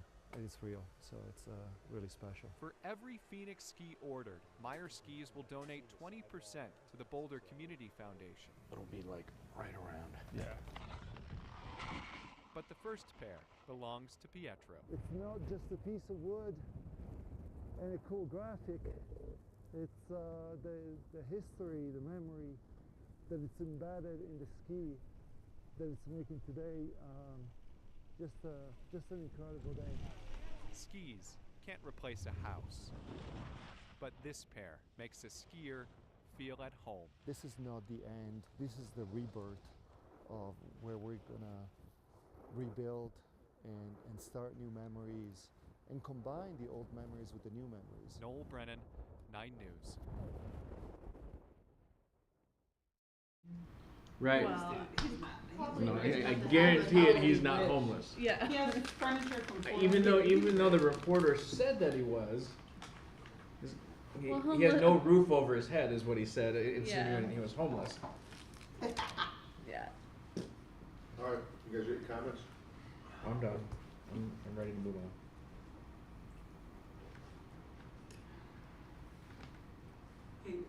say, you know, I have this conversation with students all the time. You know, he said lock down shots and stuff like that. And I tell them, you know, a non-moving shot, if you could get action in and out of frame, is a much better shot and it's easier to edit. And what else do you tell them? I mean, what else do you? Enter frame is going to be your best friend. Anytime you can have somebody enter in your frame, that makes the best edit. Action in and out. Right. Right. You know, if the person doesn't necessarily have to leave the frame, but if you the next edit is them entering frame. But why do you like steady shots more than? Well, that felt like that. I felt like a agree with mistake. everything she said. Is that it felt like somebody just learned how to use a new toy and decided to shoot a package with it. And they weren't. And they didn't know ready. how to use it They weren't properly. using it. No, I know. It felt voyeuristic. That's that I don't type want of. to know. I don't want it to be jarring to the eye that the shot is moving. Like a lot of movies you watch, it's not on a tripod. Like Right. it's like, you know. Right. But I don't want it to be like, you know, the focusing. It's is almost all like flat. voyeuristic. That I just- style, you know. Yeah. Yeah. If Reality it's TV. noticeable, If you're gonna do that it, they're cool, moving. but have a reason for it. There was no reason for him to be on a gimbal Except for an during interview. that Right. shot. It was like he was. Okay, forget the gimbal. Okay. Just think of Off the unscheduled. shoulder. Yes. What? Why do you? A what little do you say? movement is fine, but if it looks like a mistake or it looks like they're not doing it intentionally, then that's when it's a Or problem. if like they bumped the tripod or something and the shot goes in. Yeah, No, or if it's it's like the making best. me notice the movement. Like the movement's fine if I don't really notice And, it. you know, if we're in a gaggle interviewing like a senator or something like that who's on the move, you know, There's no, cool. you have yeah, to. whatever. Yeah. You get But what he you was get. literally in a cul-de-sac with a burned down house, I know. and it was off, and it was moving. Yeah, Like right. that could have been on a tripod. This movement was not motivated. But I guess right. Okay. I mean, you're preaching to the choir. I hate moving shots usually. I always tell when asked that if it's actually easier for me on a tripod than it is without it. Mhm. But why? What is the answer to the NPPA? I think it's NPPA style of A movement. right. So I'll tell you, like if we're, Let me ask these kids. Do you care if a shot is? Do you know if a shot is moving or not moving and acceptable or not? I mean, you know, do you have any thought on it? It kind of makes it like look more shaky and not as stable most of the time whenever I see it. So I would prefer more often than not like a more stable shot. I'm in the same boat. I think the kid with a new toy argument kind of that's the winning argument in my book. The what is the argument? The kid with a new toy. It was just like you gotta it get just going. gives it that feel. Well, of, you If you can, I mean, I will say I don't hate movement, but Yeah, same.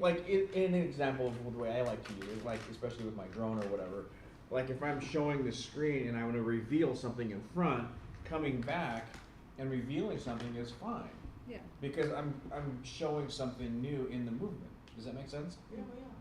I'm cool with stuff like that, Yeah. but Yeah, it has to be a combination. there has to be a reason. The reason is I want to show what's on this screen versus what was up there. You know what I mean? Or going from here to there. I mean, you have guys like, should I name him? This guy that's No, don't name him. okay. Name. Do you know who I'm gonna name? Was with the TV company, and he's training these young journalists. yeah. He's actually said I had a big long discussion with him on Storyteller. I have an idea who you're talking Okay. about. He's like, The tripods are out. That's the old fashioned. Mhm. No need tripod. Well, You see this cell phone guy you training? talk about layers of. Don't engage that guy. That's Oh, your I- that's your thing, right? Yeah. Layers of or levels of perception. Yeah. Where, what? Layers. Layers. Yeah. I mean, how do you know when an iPhone video is, or how do you know when a video is done by an amateur on an iPhone? Yeah. Shaky, bad audio. Bad Shaky. focus, right? Bad audio, and then that's why he takes takes the liberty to, or the care to not make you think he's on an iPhone. Mm-hmm. But I know exactly what you're talking about. We can talk offline. Yeah, well, about yeah, that. let's worry about that. All right, let's move on. We got to move. This is going to be an hour-long category, so after skis. Some of these cuts are deeper cuts, so I'm not going to try and break them out. The bond between passion and pain can be found scored in glass. This one's going to be quite a challenge. Jay Gruters is a stained glass artist. Let's see here. Had sort of a knack for it and just started doing it. He's also a husband in grief. We had a really good life together. She was a wonderful person. She was very outgoing and kind of person that connected with everybody. Jay and Fran Gruters lived in Estes Park together for decades. We both liked the mountains. We wanted to live up here. It's not an easy place to live. Hard to make a living. Hiking was her passion. And she's actually hiked all the trails in the park. Stained glass. I look at these now and think, how did I ever do these? Was his. I'm amazed by it, really. Jay made windows for churches all around the Estes Park area. So I did the face where I actually drilled out the mouth. He created his art for nearly 50 years. A lot of people are quite touched by the glass. Until he had to stop. Fran was diagnosed with ALS, causing her to lose functions of all her muscles. Jay's passion became caring for his wife. It gets to where it's hard to walk, hard to swallow. Had to put a feeding tube in her stomach. In May, she was called to be with God.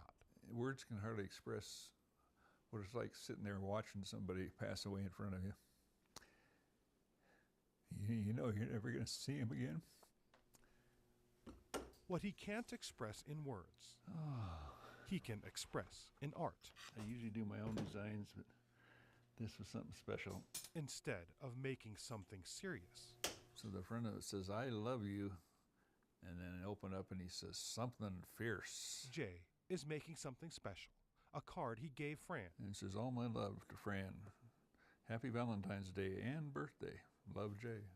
She gave it back to him the next year, and they passed it back and forth every February 14th. Probably 20 years or more. And now, he's giving it back to her one final time. This is the one that sort of in memory of her. I've always wanted to do it, and I thought, well, I think I'll try it and see. Okay. It joins his art outside the room he shared with Fran at the Good Samaritan Society in Estes Park. It's worth the extra work. And it came out good. A work of love that's more important to Jay than 50 years of work combined. Yeah, there's a lot of fun and mean different things, but this one has a lot of special meaning to it. Oh, she'd love it.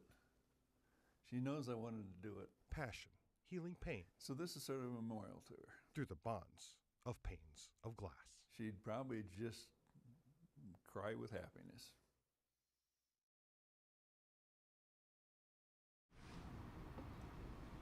What? Carry on. It's a long category. Okay. Like when Adapt or die, is that next? Yeah, I did. It is a lesson that time teaches us. Adapt or die. It's pretty basic. No more evident than in the town of Harold. A little bit different than Dallas, Texas. Years ago, it was a booming town, but not a whole lot anymore. If you blink, you missed it. The 100 kids who come to this schoolhouse vastly outnumber people in town. And when they walk into that building, they become my kids. That's comforting when Cody Patton is your superintendent, 6'6", 300, and a former defensive tackle at Texas Tech. Big part of my wheelhouse.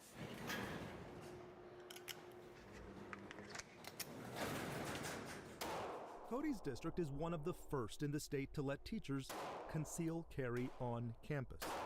He won't say how many, for safety reasons. But it's why Todd Box, bus driver, maintenance man, Pretty much everything except teaching class. took a job here and had his 2 daughters enroll soon after. While they're here, I'm going to do everything I can to take care of them. What's better than having your own personal armed guard with you at school all day? Harold is not like other districts. In the event of an active shooter, the nearest peace officer. I would say 15 minutes in Vernon, Wilbarger County Sheriff Office. To Cody, that's 15 minutes too far. Arming teachers is their way of adapting to a frightening new normal. Those seconds tick on that timer, and Almost a round or two is being fired every second. There's been an elevated interest, more calls to our office. This is an actual firearm. It fires a modified paint marking cartridge. T. Kohler, the Texas Commission on Law Enforcement, leads school marshal training like this every year. You see protective gear. We're also going to use this to teach how to draw from concealment. I would have never thought that we'd be to this point where we are training educators to carry guns to help be a stopgap for us. Everybody's down tonight! There are 256 school marshals licensed across 62 districts. After Uvalde, 11 more districts have added on. We're taking that a little further this year. By the start of the school year, Harold ISD will have its conceal carry program and trained school marshals. It requires 80 hours of training, some based on scenarios. They can neutralize the threat, they can use deadly force, and they can arrest, put handcuffs on. But what it also requires of them simply cannot be trained. We do not want a Uvalde. I don't want a Uvalde anywhere. I will do anything and everything. They'll be first graders. To protect my students, my kids. If I die trying, that's fine with me. Adapt or die is a harsh reality. Everybody's going down today!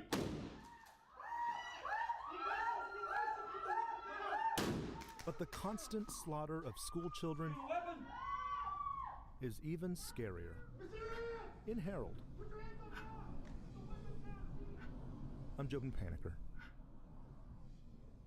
Got making skis and beer in Colorado and guns in schools in Texas. I mean, I know that the reporter's a different person, but I didn't hear them question this approach at all. This is controversial. Like, yeah, you need to ask those questions in the story. That's really. But that's the missing. norm in Texas, which is crazy. I know, but. I mean, I'm not excusing they're it, still but journalists, right? True. There's some parents upset at my hometown high school that there's a laser tag club and they're planning a laser tag event in the school, like where they're running around shooting up, you know, and after the MSU shooting, like there's some parents going, this should not be. So, and the administration's like, well, it's just for people who aren't in sports or in band or whatever, they need an identity. You know. Interesting. All right. Next one. We're gonna start bringing people back. Come on in. Looking for a suit so he could wear this with the jacket. We take their measurements. I'm gonna have you try this on. You know, we get as close as we can to the sizing. Look back up for me. The relationship with a tailor and their client is, I mean, it's like a psychiatrist, it's like a barber, you know, any of those things, which I love. And then you can't forget about the tie. You can't forget about it. We are at Sharp Dress Man in Baltimore, and I am the founder of this organization. I'm waiting to put the suit on so I can see how I'm gonna look. Got suit, perfect. The tie, the shirt, pockets square. I didn't even know y'all was gonna give us one of these. This is nice. We recycle suits to dress guys for job interviews, people that are trying to get back up on their feet. I brought 2 men down here today to try to go through the same process that I went through 10 years ago. Yeah, Mr. Jones brought us down here so we can get our suits today. To explain what it's like for the guys who walk in the door, you kind of gotta understand who they are and where they're coming from. Primarily men that are returning to the workforce from incarceration. They're in reentry programs, workforce programs. 30 years. I went in as a teenager, 17, and came out at 47. 22 years. That's a lot of time to be away from society. And just to get back acclimated to society is a little bit frightening. That's why I'm here now, to try to get this suit so when I go on this interview, I can get a job. So I could better myself. Bring them colors out. The idea of thinking about what someone's going to wear for a job interview was an afterthought to most places. And it might be one of the most important things for a job interview is what you wear when you go in there. Every Wednesday, the guys can get a cut and shave while they wait. Suit, 2 jackets, 2 pairs of shoes. Nice. 4 shirts. Really? Yeah, I hit the lottery. Good to go. And then they get fitted for their suit. And that's the idea, is that you're coming in, you're getting your shopping, but it's all free. Yes, it's a big thing. Yes, it is. This my first suit ever. Did you have a preference for color or pattern? We're giving these individuals options, choices, where they may not have previously had a lot of options or choices, or even the opportunity to wear a suit. Relax your shoulders for me. Yeah, see, I can always tell. Everyone needs a suit. It's just the feeling of being accepted, belonging. Always button this. And this suits helps you do that. Fit me perfect, right? This place really comes alive when everyone is in here. They see each other getting suited up. Pop this with that. I just let them go and just take it in. Yeah, that's the one right here. This the one? Yeah. Especially if you've been incarcerated a long time, you've had a lot of time to think about what that could look like. Great need for it.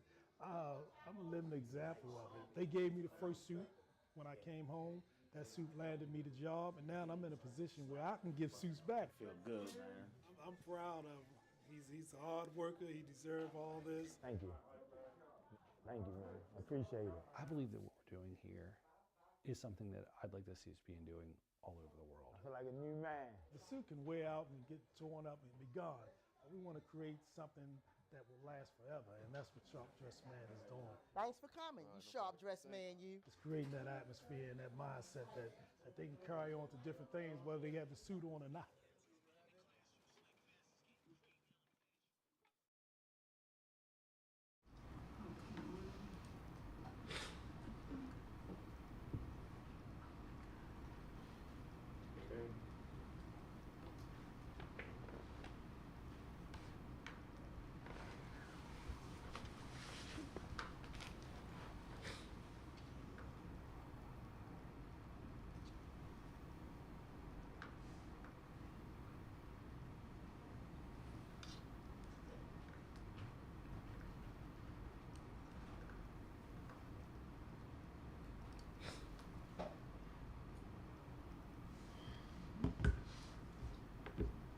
Pompadour.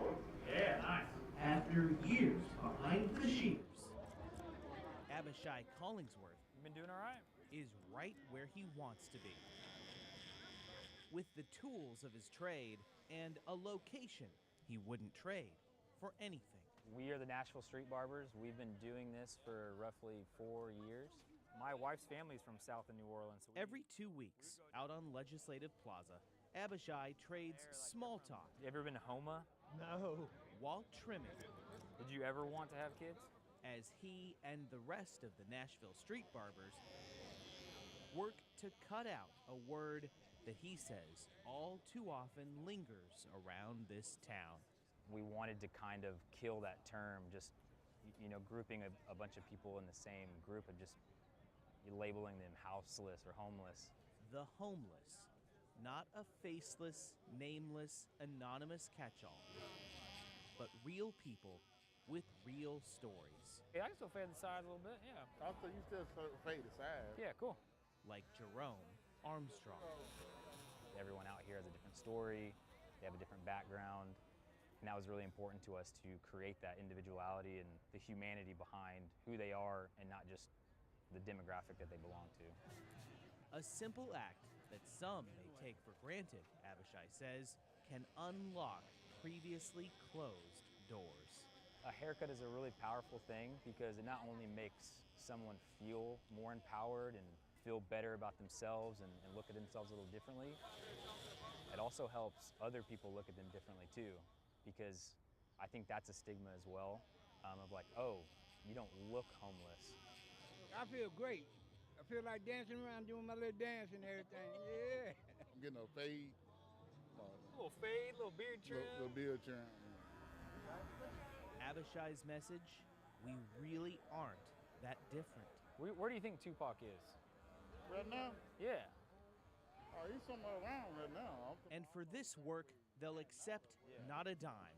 It's the barbers, Abishai says, who owe their customers. I've thought about this a lot because I think the first few times I came out here, I thought that I had something to give to somebody else. I'm like, I'm gonna go down there, I'm gonna help somebody who's in need. And ever since I started coming, I've realized that I'm really the one that's in need of a perspective change.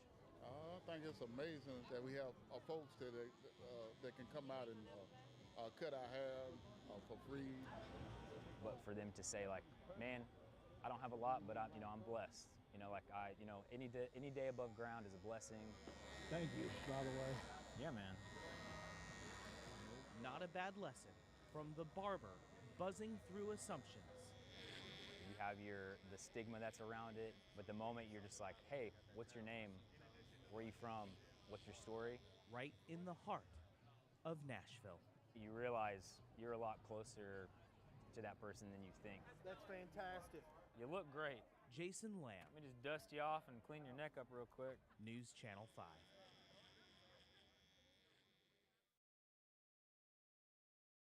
First drone shot he used was directly over the subjects, which is illegal. Like, it's illegal to do that. Yeah. FAA says so. You can't do directly over what? You can't fly directly over people. You can do cars. If somebody's in a car, they can. And I wouldn't even do that. If that thing falls out of the sky and lands on their car, I mean, yeah, FAA just changed the rule where you can do it, but TechNet won't let us do it. TechNet will not let us fly over cars. But the FAA says you cannot fly over people unless you get a waiver. A special waiver, and I doubt they got a waiver for that. I guarantee it they didn't get a waiver for that thing. Yeah. Okay.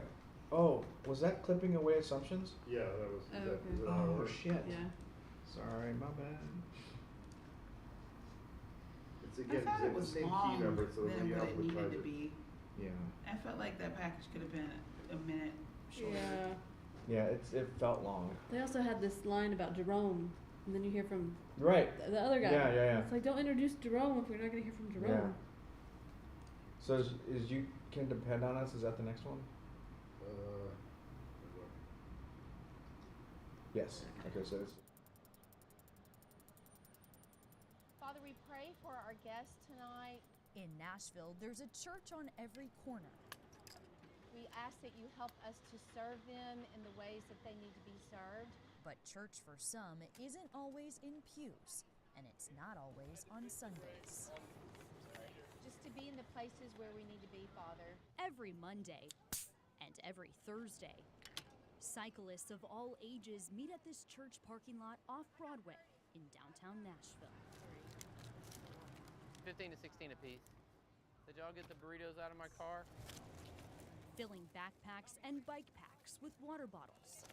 Makes it a little bit hard to ride in the beginning, but of course it gets easier as you go. Also cookies and burritos, made just a few minutes before.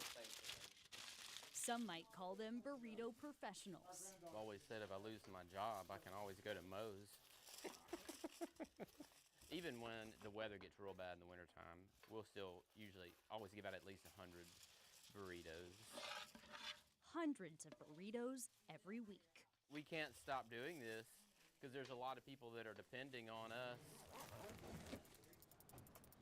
Mark, hey buddy, doing good? You want some dinner? Their customers live on the streets. There's some socks too. All right, man, we'll see you a little bit later. They ride out into the city to meet them where they're at. For every person that we meet with on the street, there's a bigger story behind that situation. Hey man, some dinner for you? You got some burritos, I got some homemade cookies. Yeah, I take a couple of those, my sugar's low. So. Oh, well that ought to do it. You know? All this What's up, man? while building relationships. We kind of like to just be good listeners if people need that. We ask, how's your day? How are you? Because we feel like they need to talk. I'm so sorry about that. It is. It's just, anyway. Well, look, on Mondays and Thursday nights, you can depend on us. I call them the burrito people. You can give them a hug and they know who you are. Amber met the Urban Bicycle Food Ministry on the streets in Memphis where it started. How you been? Now living in Nashville, she says she's grateful for the consistency. They're definitely always there, and they don't turn their backs on you. They try to put a face on everybody's name, and they're definitely there to look out. So faces to names on what's become much more than a bike ride. See you, Mark. Be safe now. I think people need to know that love and kindness is real and it's there. And yeah, we're hoping that it's contagious. In Nashville, Claire Kopsky. Oh, I got somebody over here. News Channel 5.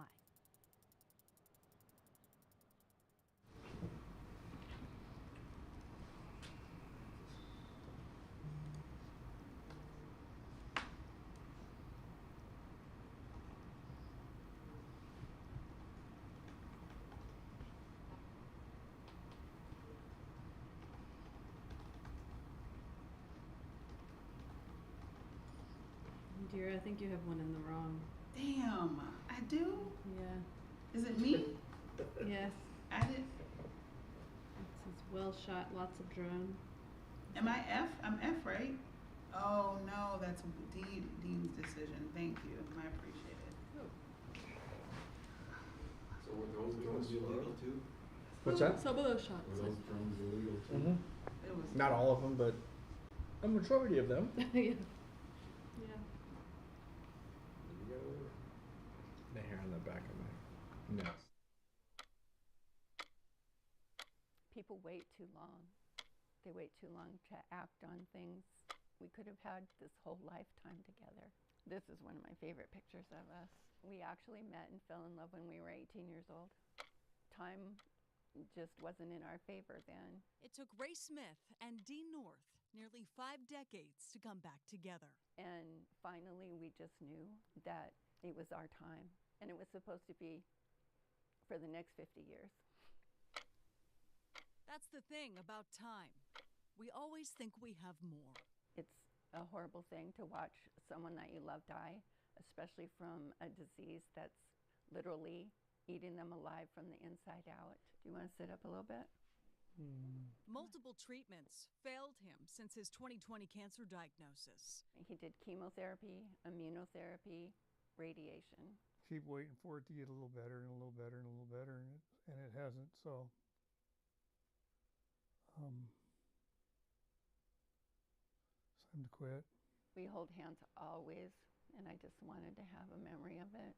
Ray says they learned about end-of-life Washington through a social worker as Dean transitioned to hospice. The first step is he needed to get a hold of his primary care physician and tell them that it's his wish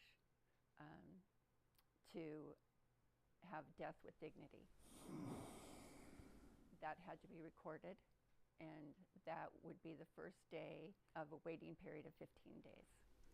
At the end of the 15 days, he has to have 2 physicians agree in writing that his case is terminal, that prolonging his life is really not humane.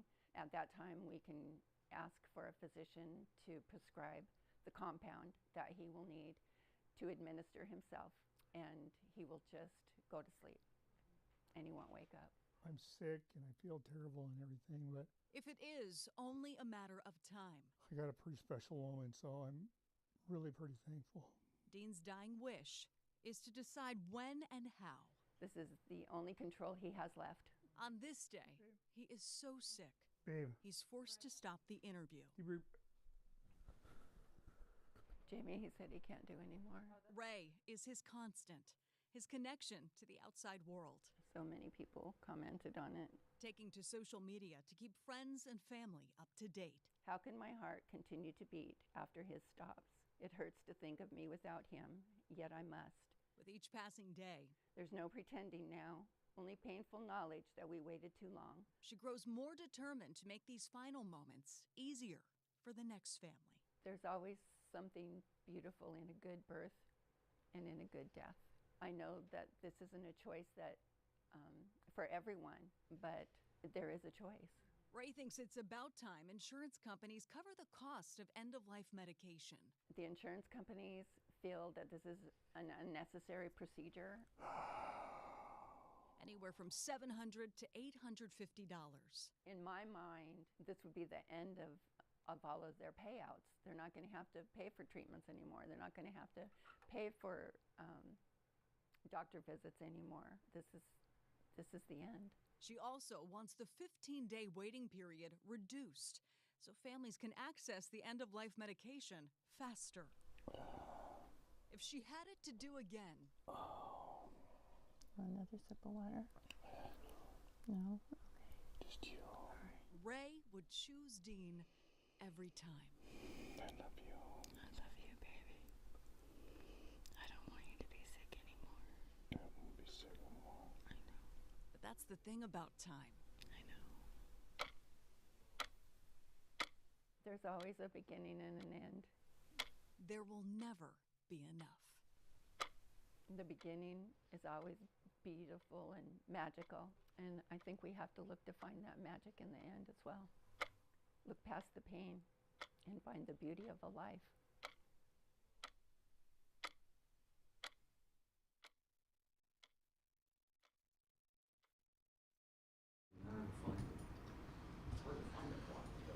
Have you guys seen the one called Bob's Choice? Yeah. That sheet that Sharifi did? Yeah. So good. So good. And worth it, right? Yeah. I didn't want to drop I didn't want to drop the photog's name, but yes, that was it. Okay. Green book.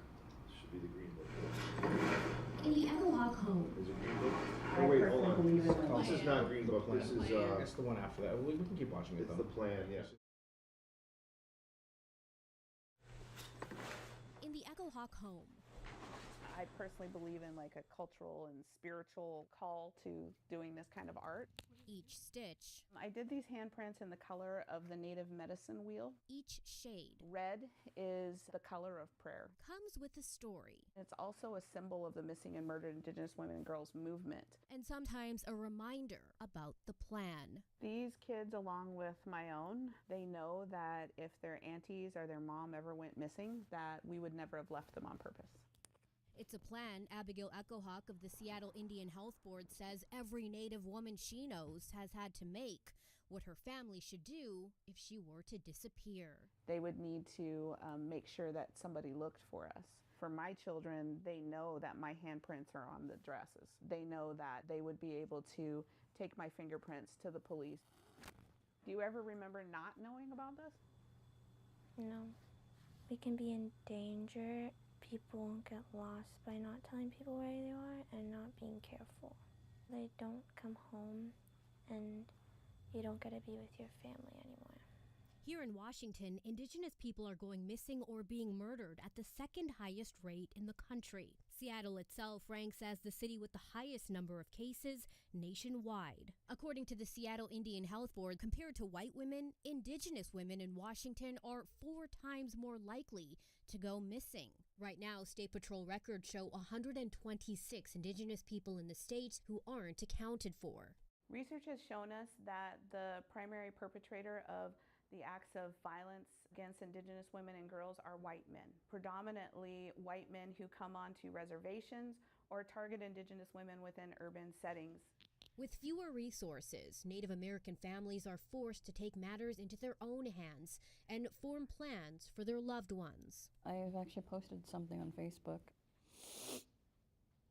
If I ever go missing, know that I didn't do it on purpose. Come look for me. I love my family and friends. I wouldn't just disappear. Nana Bluen has spent the past 2 years looking for her own sister, 39-year-old Mary Johnson. Mary was last seen on the Tulalip Reservation on Thanksgiving 2020. We don't want her flame to go out, so we're trying everything we can to keep her name and face out there. Mary's sisters, Nona and Jerry, believe she may have been a victim of human trafficking.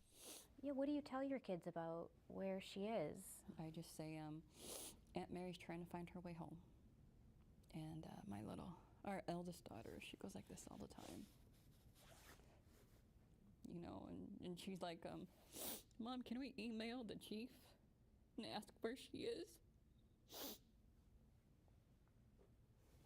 Mom, why aren't they looking for her? You know, how come she's not home yet? She can't be that lost. And I don't want to tell them that she's missing. So that's what I tell them. Fire Trail Road road. This is the road what Mary was seen walking on the day she went missing. We believe that she trusted somebody, got in a vehicle, and has never been seen since.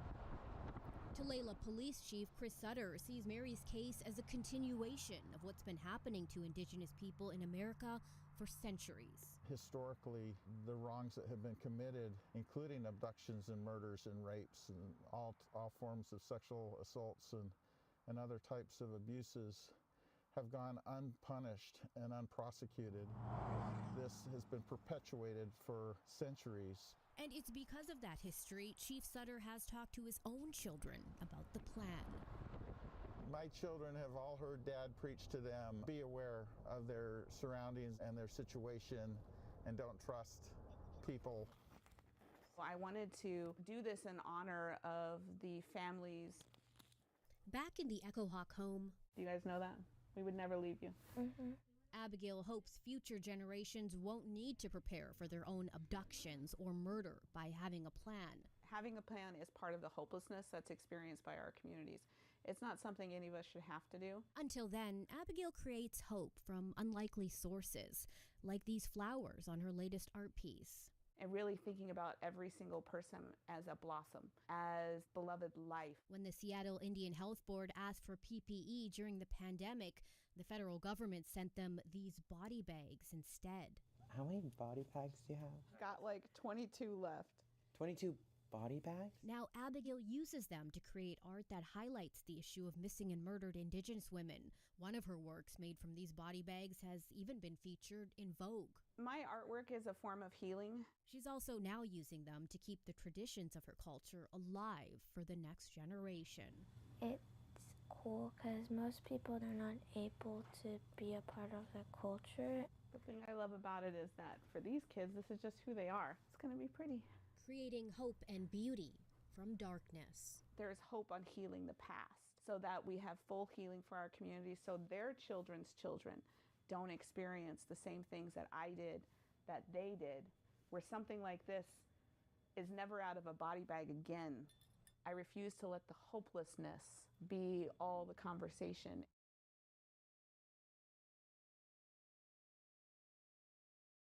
It just ended. That was so abrupt. How you guys doing? I'm good. It's a long category. That's fine. You guys are kicking it though.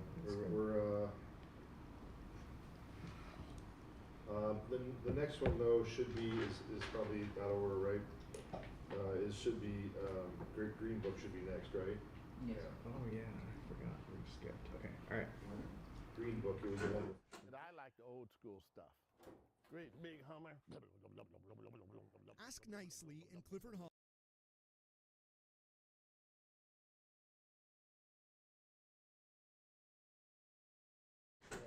And I like the old school stuff. Great big Hummer. Ask Nicely in Clifford Holland will proudly show you his collection. His crown jewel. They don't make cars nowadays like they used to back in the day.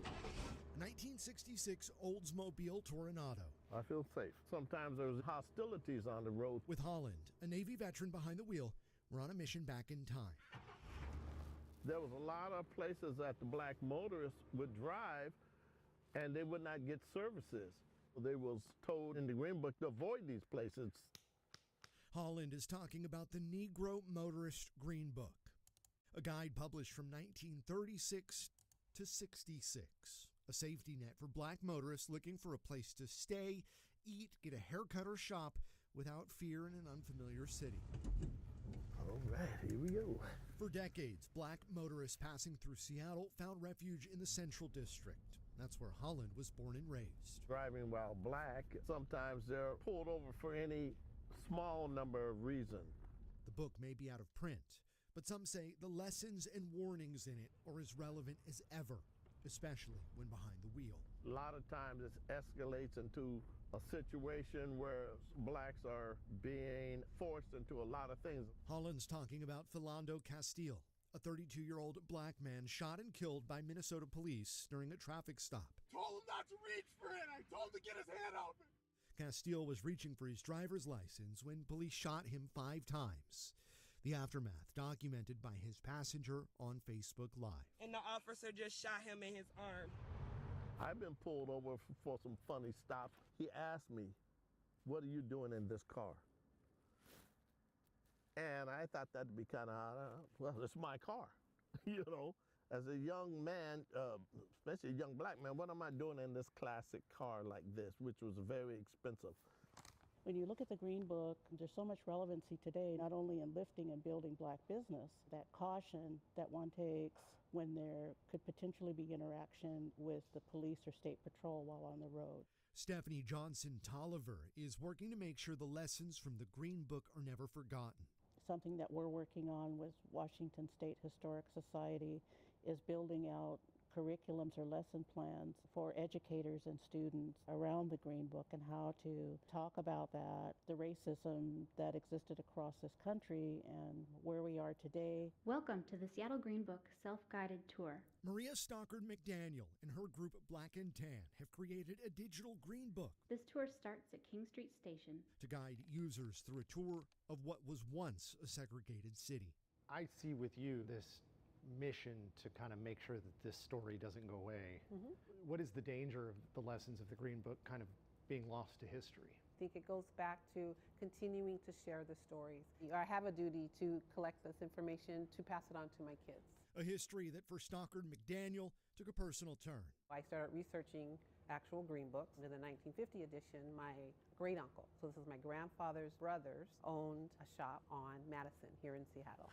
See a picture of my Uncle Boots actually in the barber chair. That business, Stockard's Barber Shop, was listed as a safe place for black people visiting Seattle. The building is long gone. This is what Seattle is becoming. But not what it stood for. There are things that were happening here that were just not on the radar. And I think if it's not on the radar and it's not exposed, people make the assumption that it didn't happen.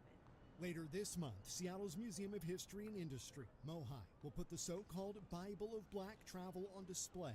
Seattle was just as segregated as some of these places down south. So people, when they start hearing that, because they've never seen it in books, they start realizing, man, Seattle's got some history. Back in the '66 Toronado. The talk, my mother would tell us to be careful, be polite. Nowadays, we get pulled on over.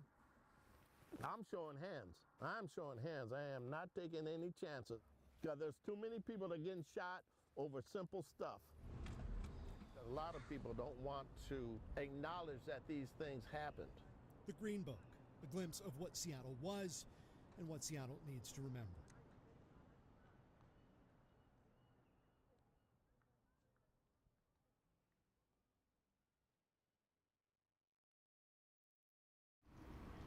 Okay.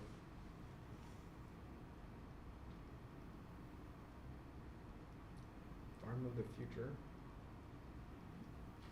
Farm of the future.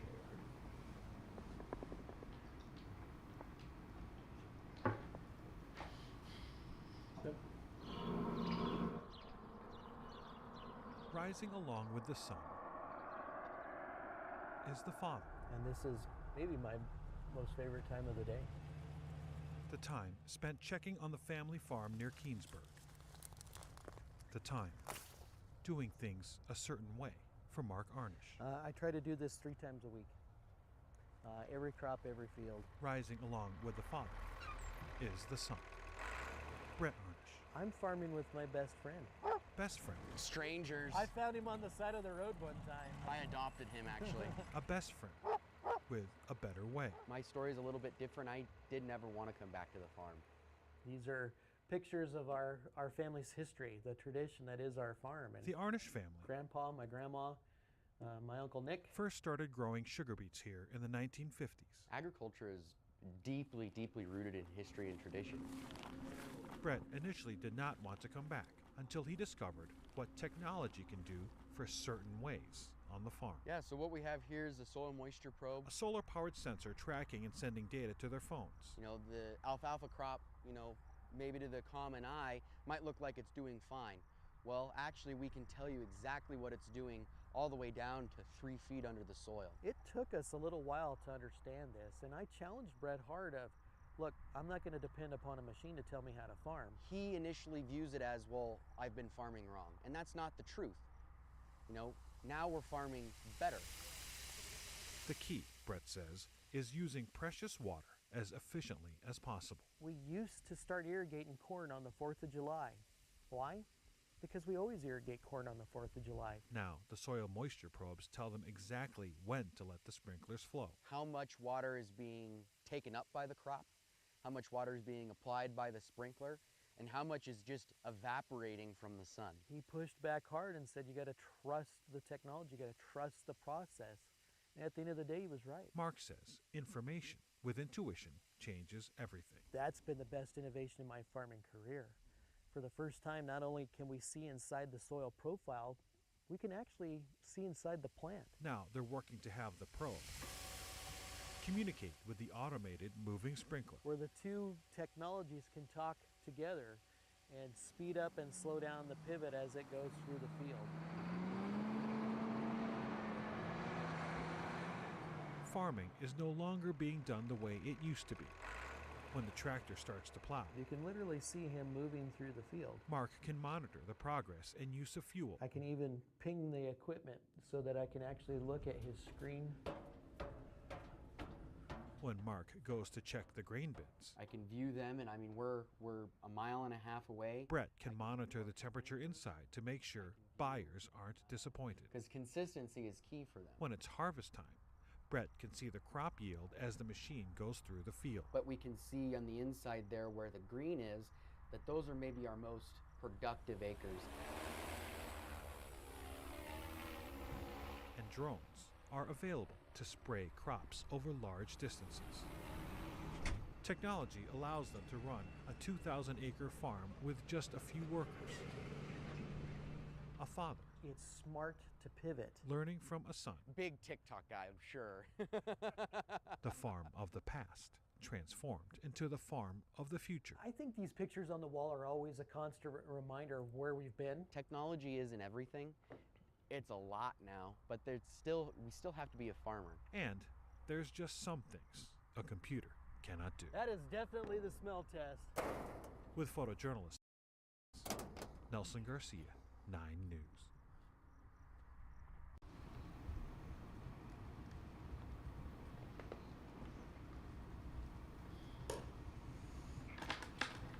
That was farm, right? Toll should be next. If it's not on your spreadsheet that way, it's toll. The toll. Okay. I'm cold. Are you? You really cold? I'm good. Comfortable. I'm good. We have, yeah, go ahead. Well, that's fine.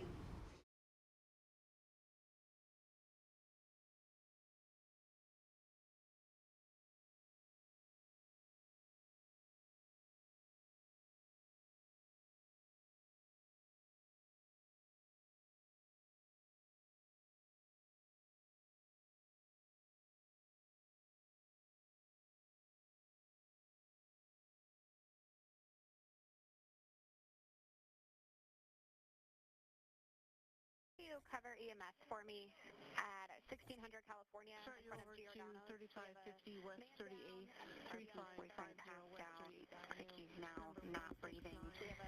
Man down and CPR has started. All right, let's get down to business. Sharon's got the cases to run for us. Let's hear what happened last night.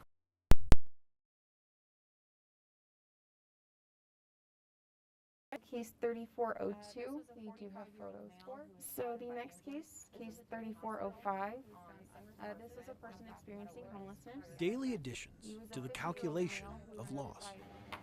This was a 45-year-old male who was. This was a 26-year-old male who was. He was a 50-year-old male who was noted by a passerby to be. Mornings start with briefings, brief, if only because they precede the real work. Okay, what you got?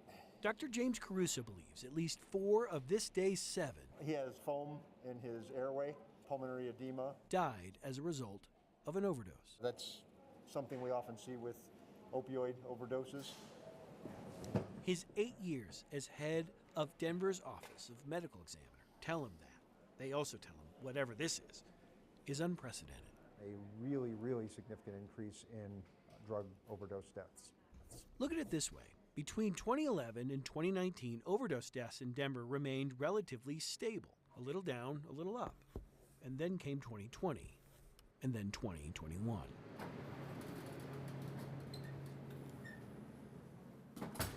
Yet here they also know it would be a mistake So our first new case is case 3400. to calculate loss using numbers alone. Witnesses initiated CPR outside of a Metro T-Mobile store near 44th and Federal, and he was pronounced on September 8th at 9:15 a.m. with family at bedside. 44th and Federal, 44 and Federal. EMS and fire are both coming 10. I arrived, I was first on scene, and he was just outside of his car, laying on the ground. Yeah, actually right here where this vehicle is parked. Denver police officer Steve Gameros never expected this day to be the day he put his life-saving skills to work. That was actually my first time. That was my first time doing compressions. Yeah. The man died a few days later. Unfortunately, a really big problem.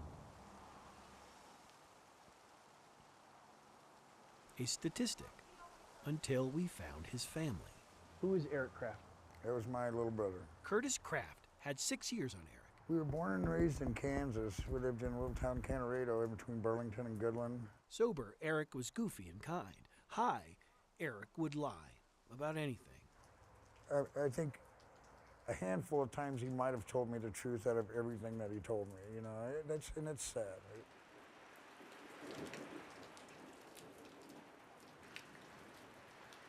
But he was always having that tug, you know, that would pull him away from anything that was going to help him. Curtis twice brought his little brother here. All right, let's pray.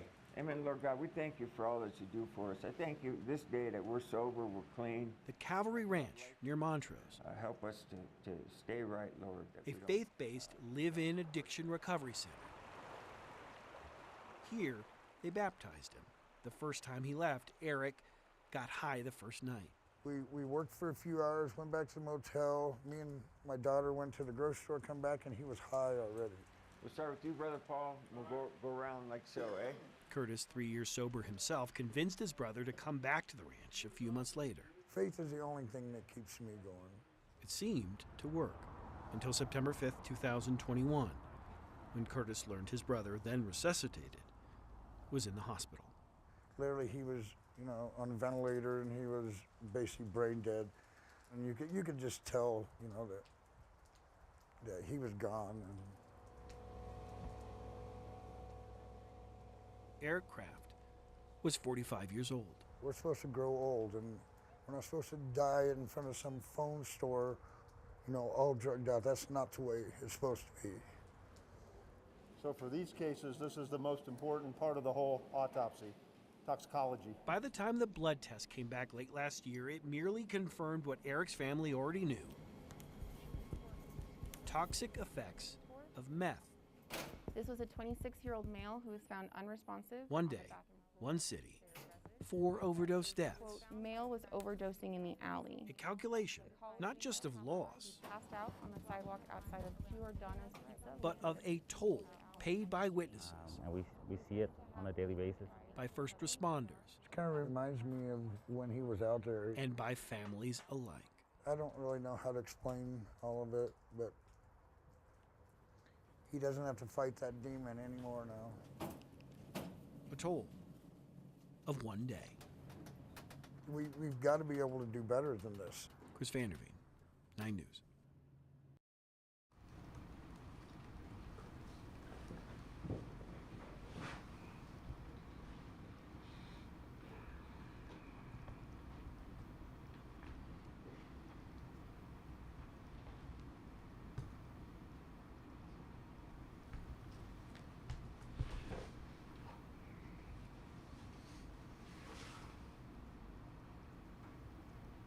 Maybe our first unanimous. Yeah. All fives. What's that? Maybe our first unanimous all fives.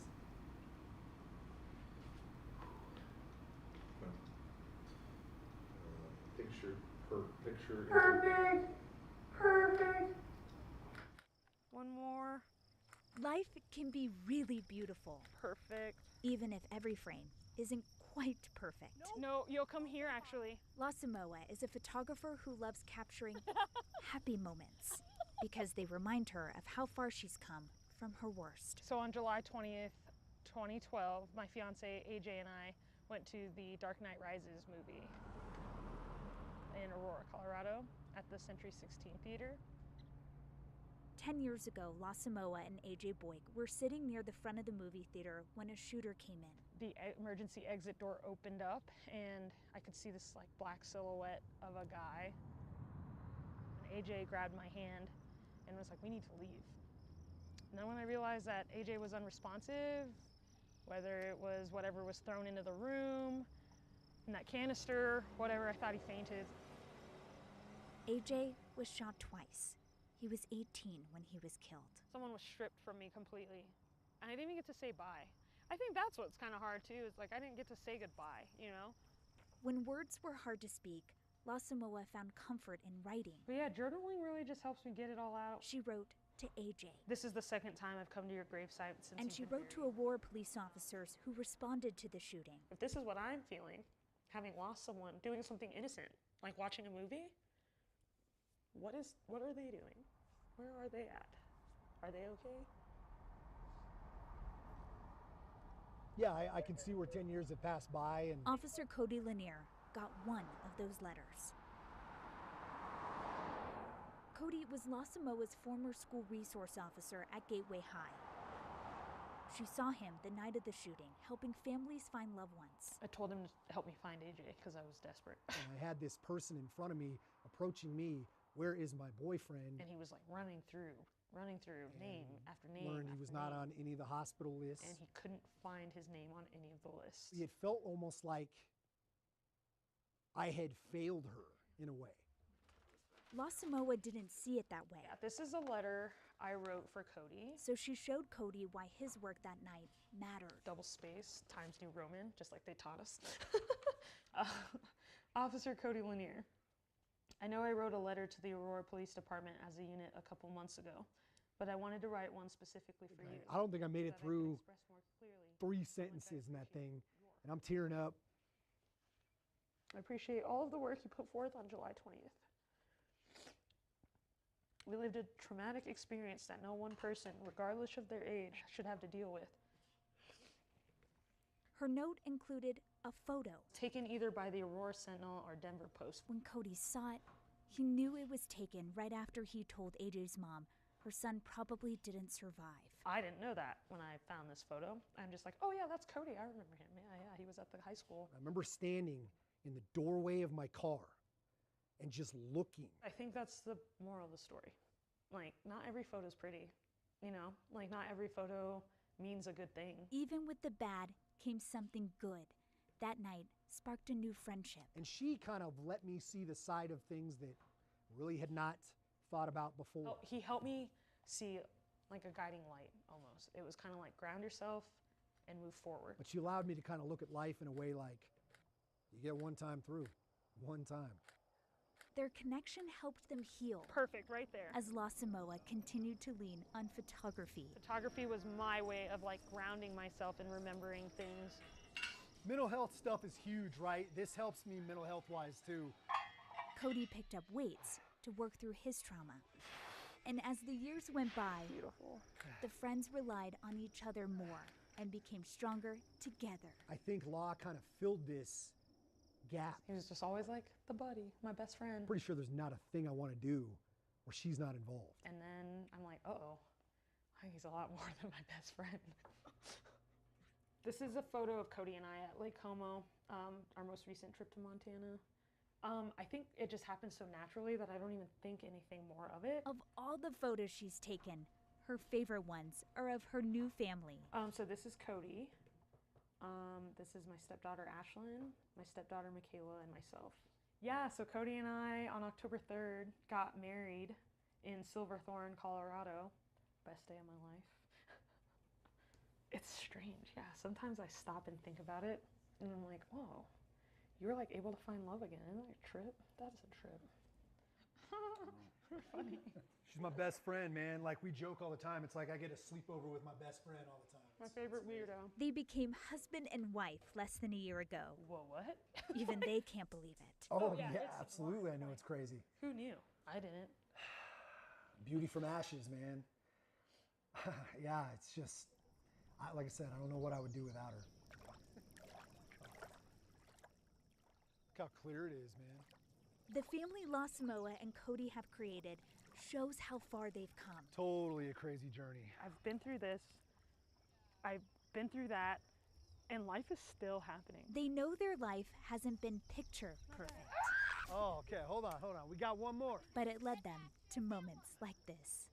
There's a few. Boom. 5 skips. I'm good for 3.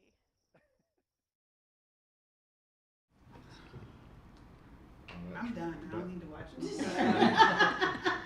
like, what?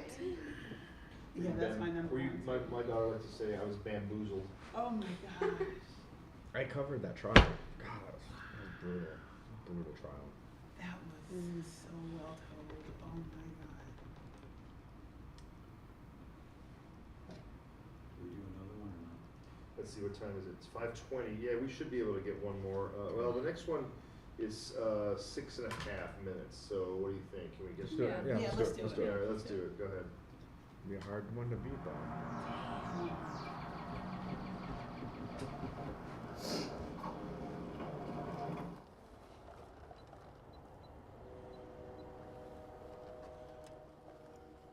Most days, Pastor Jay Voorhees gets started so early. He shows up to work before the sun does. I usually try to be here at the church by 7, and just to get things ready and make sure my head's in the right place.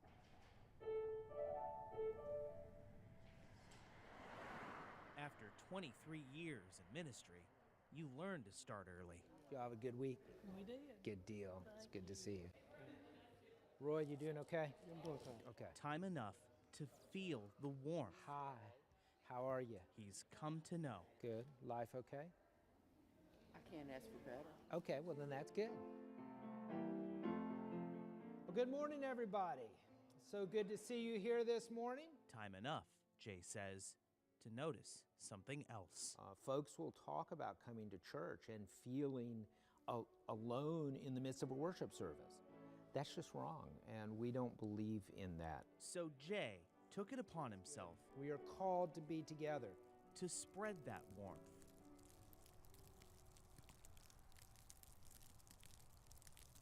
Onto frozen ground. So, gentlemen, whose idea was this? I don't know. Come from upper management. It's a little before 8 a.m. I don't look very pastoral in this, but it's warm. During what turned out to be Nashville's biggest winter storm of the year. Significant snowfall happening all across Middle Tennessee today. Not exactly what Jay had in mind when he came up with an idea at the Hills of Calvary Memorial Park. This is a little unique. We've never done it in a snowstorm, but I'm honored and happy to be here.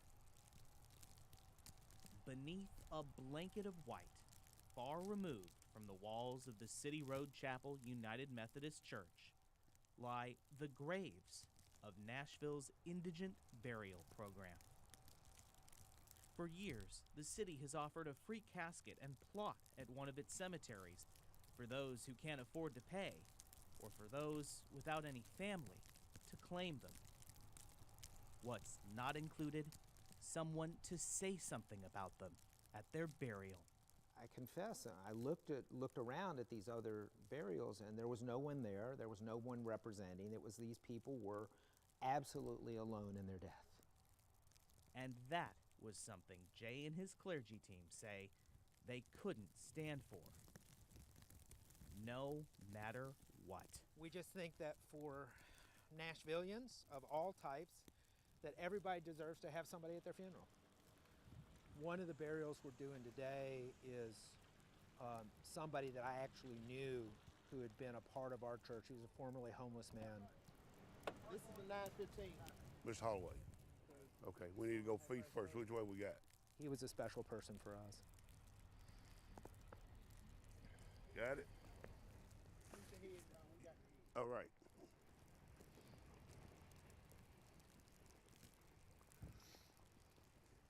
For 5 months now, burials of those without a family of their own no longer end with just these words. All right, fellas. Lift it up.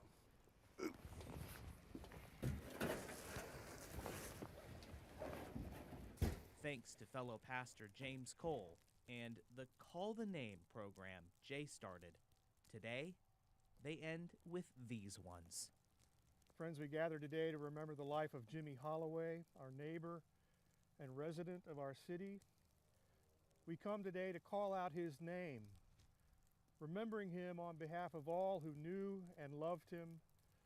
This body we commit to the ground, earth to earth, ashes to ashes, dust to dust. May God's perpetual life be found in this place, and may Jimmy's name never be forgotten. Amen. Amen. Everyone, Jay says, deserves a final moment.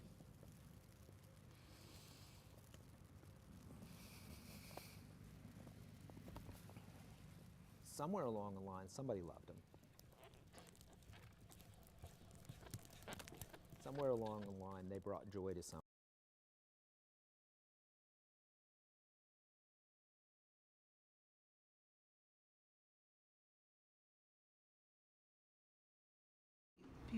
People need to see Wonder others where that is. look like them. Hold on a minute.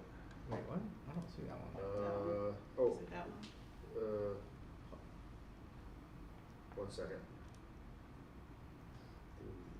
Oh, yeah, there's a code like that.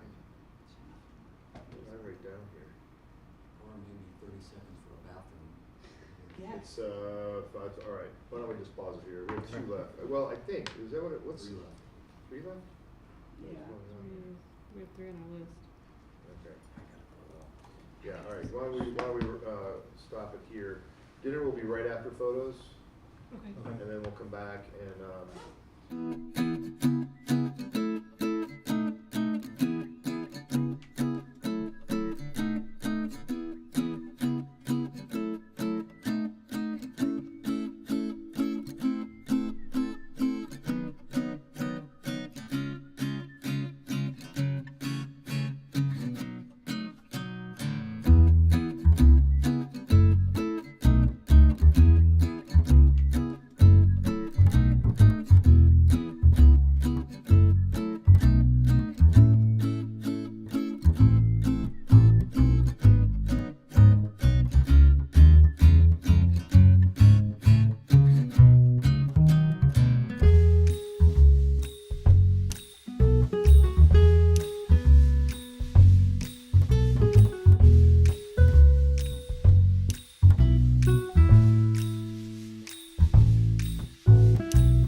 not, it is now.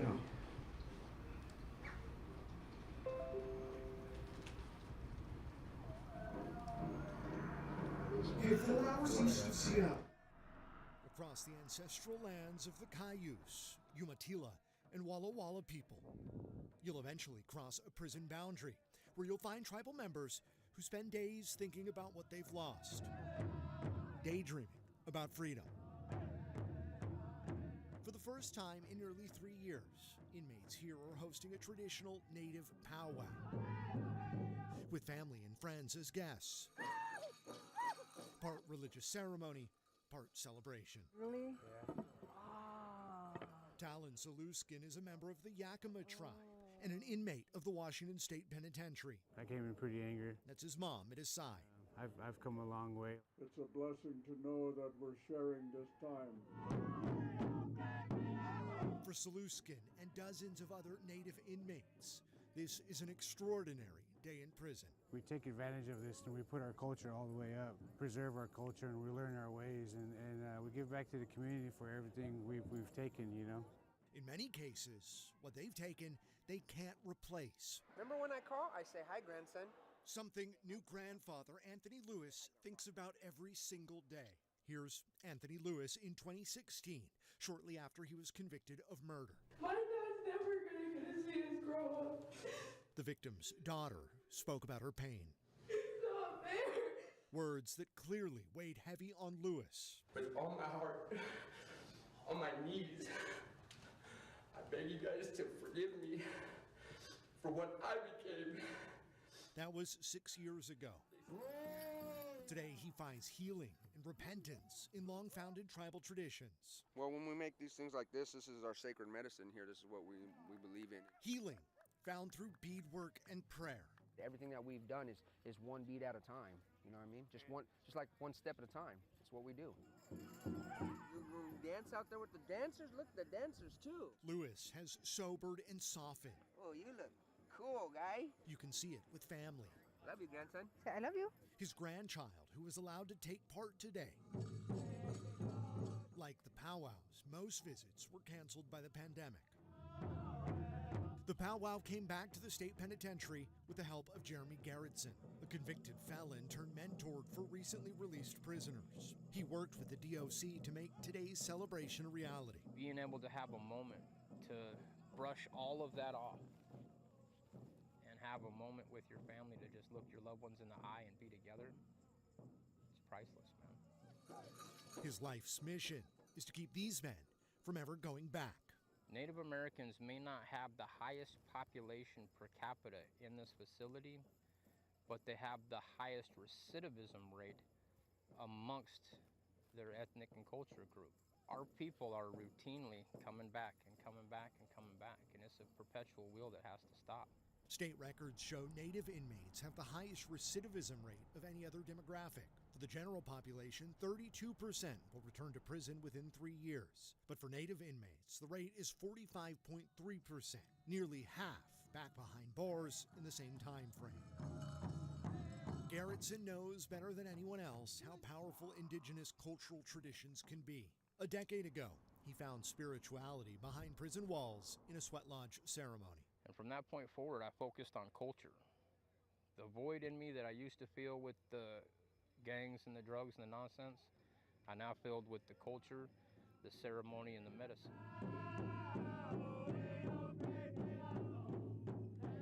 And that's the intention of bringing the prison powwows back. Opportunities to connect with their ancestors, culture, and history. Go, grandson, go.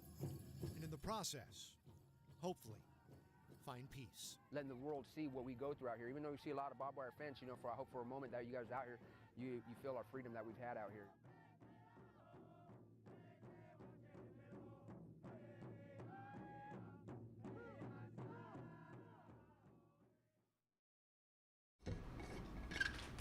Okay. You good? Yep. I am. You guys are? Yep. Next.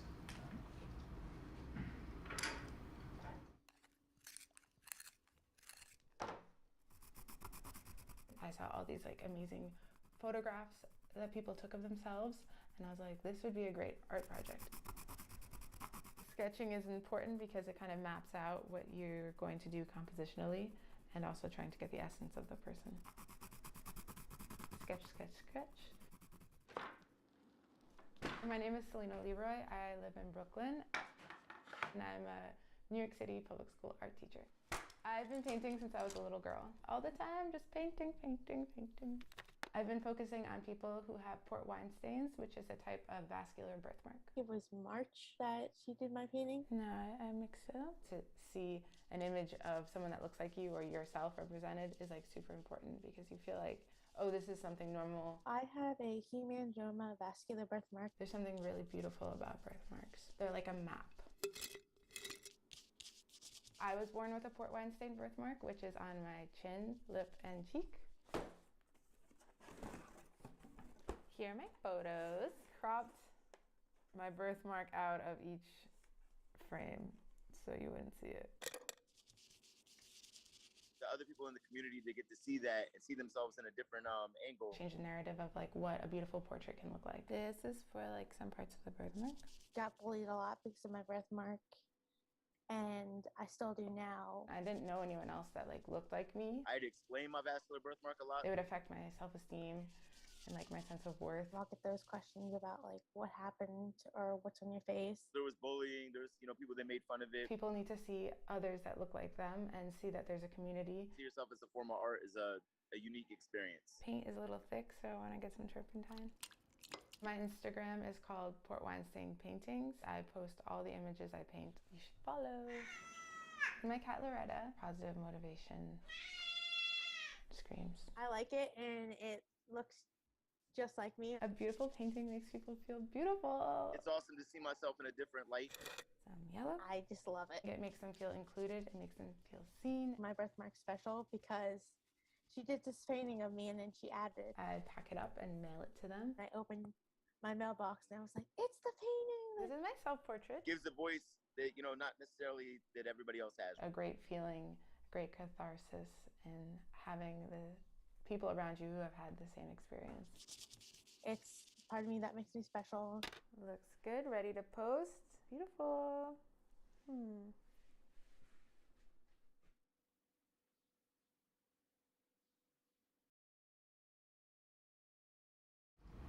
That wasn't the last one, was it? No, There was one one more. One more, okay.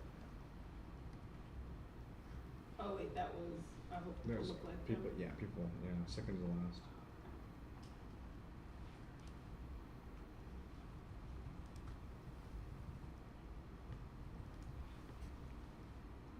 Alright, last one. Then we have to. Lake Superior nears life's horizon. It's not always smooth sailing or smooth rowing. Good. All right, let's go. There we go. Before taking a big bite out of the big lake, Ooh, it's cold. Nick, Ron, and crew repair the rudder for an eye-catching vessel and adventure. We've got our GPS navigation systems, AIS systems. The whole point is just overcoming adversity, and teaching people that, when times get rough, don't quit, just keep going. This is one of our training runs. A training run for 4 Air Force veterans from Ron's group, Warriors Next Adventure. We've been doing all of our training on Superior just because the size of the body of water and how big the waves are, it actually counts as ocean rowing training. You heard right, ocean rowing in the Talisker Whiskey Atlantic Challenge race. Why not? Why not indeed, when considering the horizon of some veterans' lives. So what we're trying to do is make waves and show other veterans what we can do. So our thing is, after service is over, it doesn't mean the adventure has to be over. But the guys know it can seem that way, and rough seas can follow. You get out and there's little structure, there's little camaraderie. And everybody was on the same mission. Once you're out, that's gone.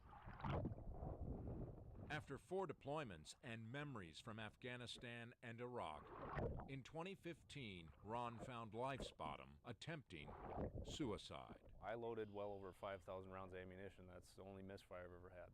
So it's very apparent that it wasn't supposed to go off. All right, 11 seconds.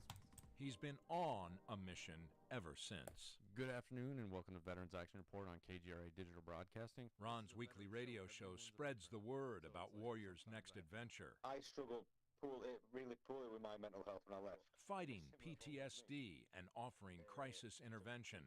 Ron's personal phone, a hotline that hasn't lost a soul. When I take a suicide call, I essentially go right back to that day that I attempted suicide and I just talk to myself. I tell them what I wish somebody would have told me. Ron uses adventure like mountain climbing to give veterans purpose, hope, and ultimately life.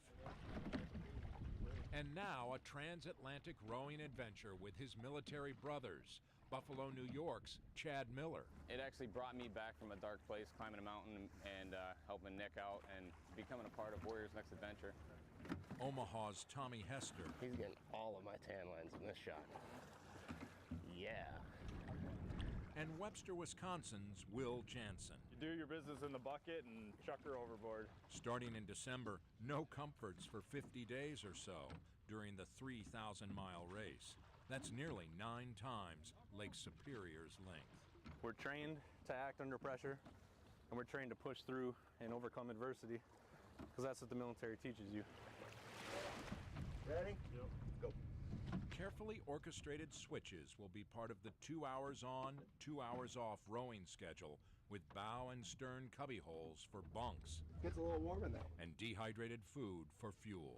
We're gonna bring about, for easy math, 5,000 calories per person per day.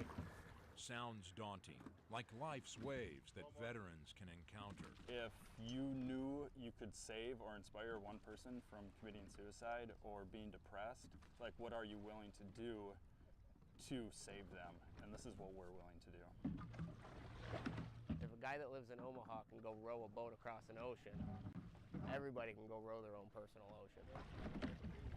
The guys intend to set a record, but the east to west trek really chases hope's light, an inspirational horizon for veterans. I told myself the person who could have saved me didn't exist, so I was going to create that person, and now I get to be that person for all my friends. On Lake Superior, Greg Vandergrift for the KARE 11 News Extra.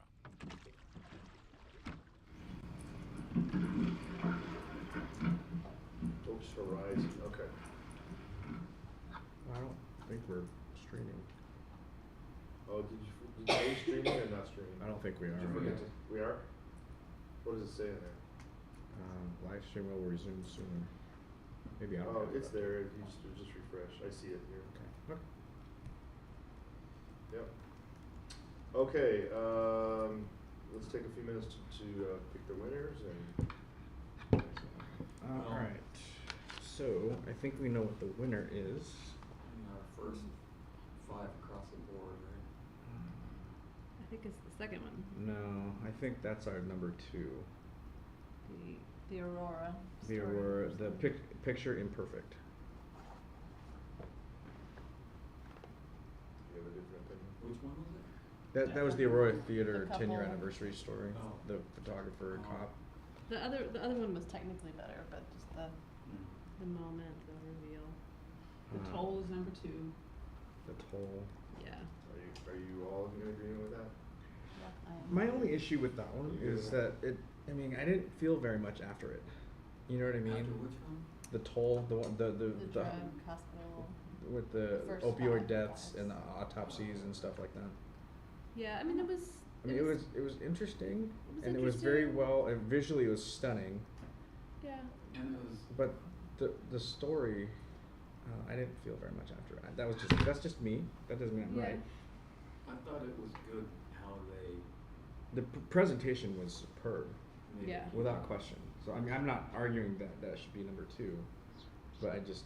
They brought the characters back together at the end. Yeah. It felt full circle. I like the Green Book or for 3 or either I feel like the Green Book kind of missed the mark on that sound, and I also didn't totally get why they were doing that story now. Like I saw stories about that Like 2 years ago. 3 years ago, and so I didn't really see what was new about it. I think it's important, but I like Mary. The thing. Who? The bird lady. Oh, Survival. the opening stuff of that was really beautiful. I mean, I agree with Whitney about why put Kristoff in there at all. Really, Yeah, I didn't but- know why he was in there. But I just thought it was. She doesn't. I mean, I don't know. It was just a really neat. Oh, what about Ida Strikes, the hurricane bowling alley? Yeah, that was good. That was it. Okay, no, I'm just bringing that up.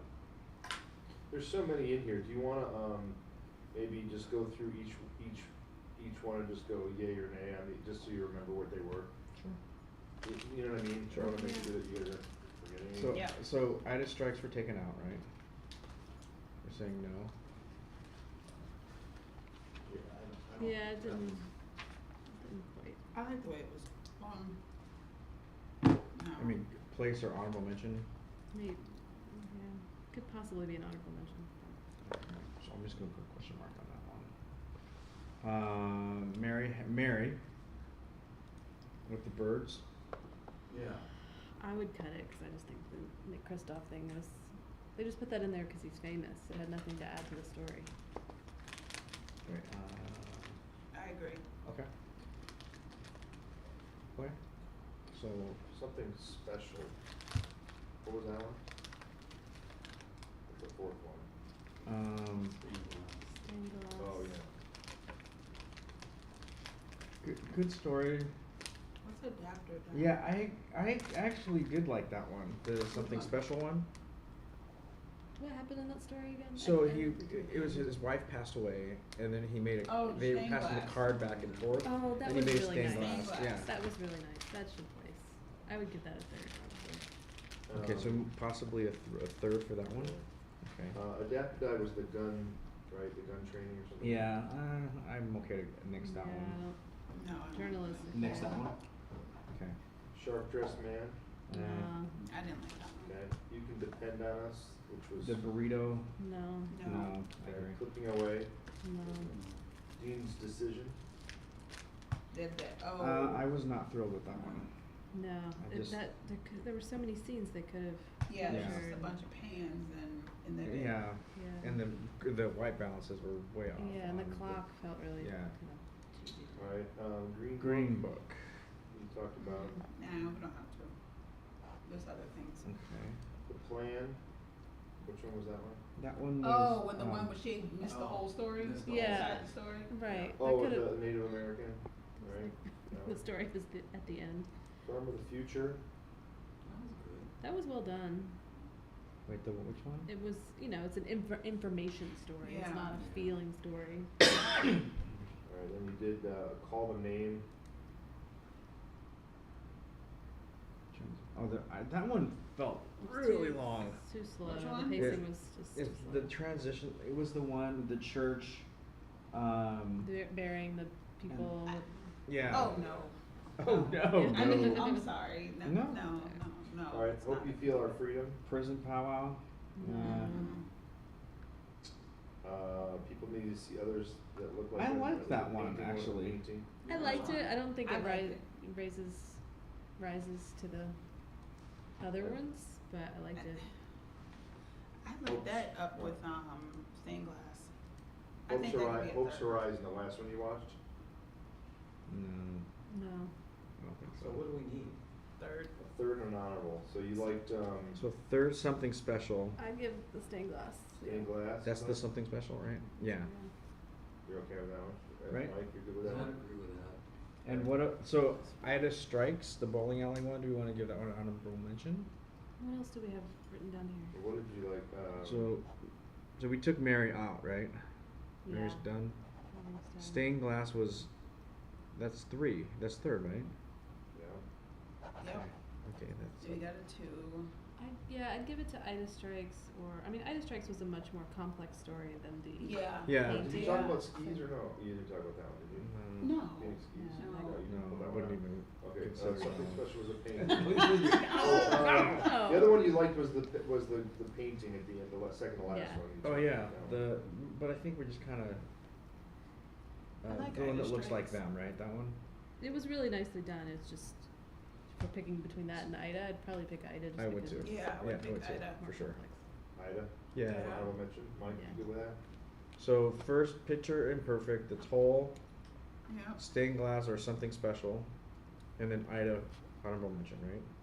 Y'all really think stained glass was better than Ida? Wait, in here it says. What'd you say? Okay. You really think stained glass was better than Ida? No, we're saying. I mean, Okay. Oh yeah, stained glass. Yeah, because it had that really sweet ending where he makes the thing. I will say Ida was much more powerful. It was just. Ida had so many more editing elements. Like, Right. they put so much more into it than. I mean, I think that stained glass could have been a day turn. I mean, they got people flying, Yeah. and you know. But there's some extra stuff in that Ida that I was like the phone call. And that jump cut was so prevalent that we're all like, Yeah. oh, like if we all go, oh, in the story. Yeah. That's not a good sign. I didn't love that they started with the guy with the operational bowling alley. Yeah. I would have started with the woman. Right. Mhm. I mean, they're not editing I it. think there's something. I don't know. There's something special. Let's do with stained more- glass. Stained glass third, Ida honorable. I'm Yeah. fine with that. All Are you right. over that? Or Yeah. you guys got that over there?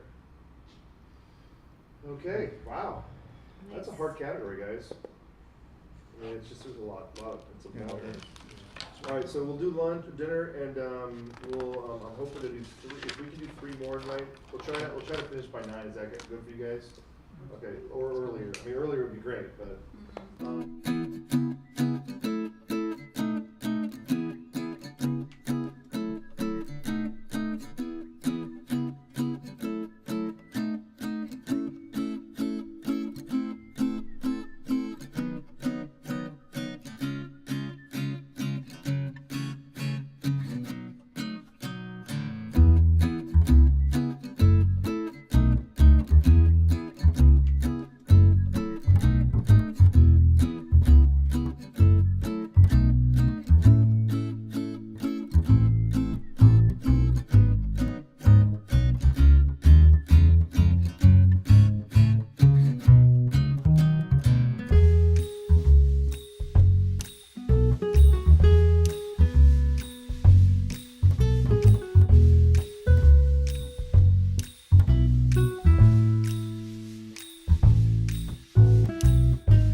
first one should be Old Bible, right? Yep. I'll fix your score thing, Mike, so that you don't have to ask me. Or do they all figure out how to do it themselves? I haven't really used it today. I'm good, but thanks. You click on the, I just did it, I'll show you. You know Lansing. Huh? You know Lansing. You know Lance? Oh, I don't know him well, Yeah. but Yeah, how is he? Good. Yeah, click on that arrow. I know him through WNPA a little bit. Are you a member? No. Why are you not a member? I know. Lansing is Because an old friend of mine. DJ always talks about it. Everybody, Uh-huh. even like Chip was a part of it. But I'm like, Were you and I talking about Lance? Oh, She, yeah. she literally just brought him up though. No, but like the other I day worked we with were talking about it, right? Oh, okay. Yeah, he and I hired him in Grand Rapids. Oh, nice. really? Yeah. How He small worked, the world he and his wife, he and his wife were, Yeah. they worked together, in Grand Rapids and, Nina. yeah. But it was funny because he was hired in Grand Rapids, Michigan. His name is Lansing, so. Lansing. Oh, that's yeah. yeah. That's good. Yeah, so that was, yeah. That's it was funny. great. Yeah, he was great. It's a small world. Your Yeah. name is everything, guys. I talked to him Like, the day when I he tell you called your for the, name. when they put him out for the Yeah. NPPA thing. You could be like an okay Yeah, Jimmy, he was but there. if your name, you have a good attitude, it will get you like the job. I keep pushing this thing closer to you. I'm sorry. Oh, it's fine. All right, let's get this moving. Yeah, let's go. Old Bible. This is how Reed Moon I get leads, I get an email. finds treasure with a phone call. First edition Moby Dick. Treasure The first edition of The Hobbit. is a book, One of the very few a rare book. that are signed. The hunt began at his parents' insurance agency / bookshop. He didn't want to sell insurance, but he took to books. I began taking home a book a day. He wasn't a reader, I read 1,000 books to kind of but became one. catch up. And with the rise of Amazon, This is a protective. he became something it's not, It's a Bible that belonged to Florence Nightingale. a dealer of rare books, The brick floor. the proprietor of a French brick Brick from France. and mortar bookshop First edition Winnie the Pooh, first edition Cat in the Hat.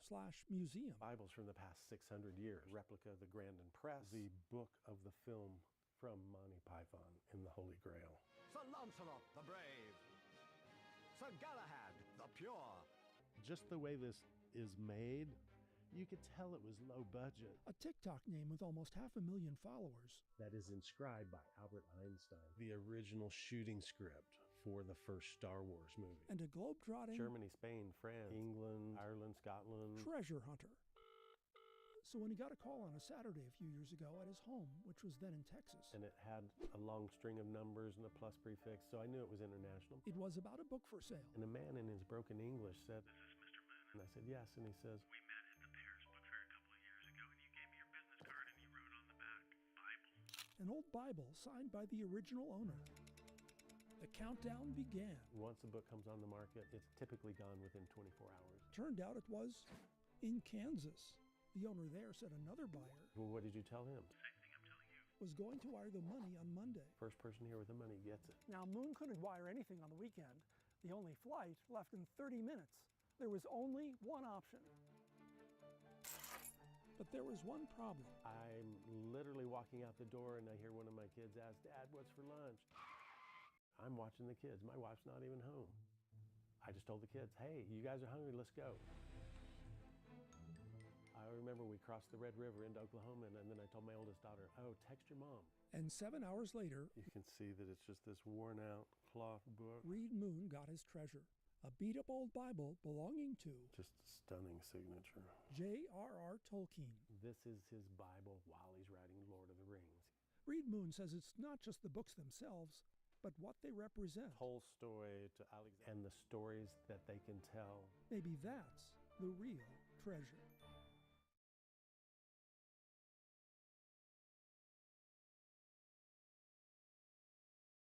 One more. Had you seen this? Oh, you're so used to the 5 and 6 minute pieces. Don't forget this is news feature light, by the way. Can you play the first like 20 seconds? You guys said wow about something, and I was looking down. Oh. This is how Reed Moon Turn up a little bit. I get an email. finds treasure. With a phone call. First edition Moby Dick. Treasure. The first edition of The Hobbit. Is a book. One of the very few A rare book. that are signed. The hunt began at his parents' insurance agency / bookshop. He didn't want to sell insurance, but he took to books. I began taking home a book a day. He wasn't a reader. I read 1,000 books to kind of but became one. Catch up. And with the rise of Amazon, this is a protective. He became something it's not. It's a Bible that belonged to Florence Nightingale, a dealer of rare books.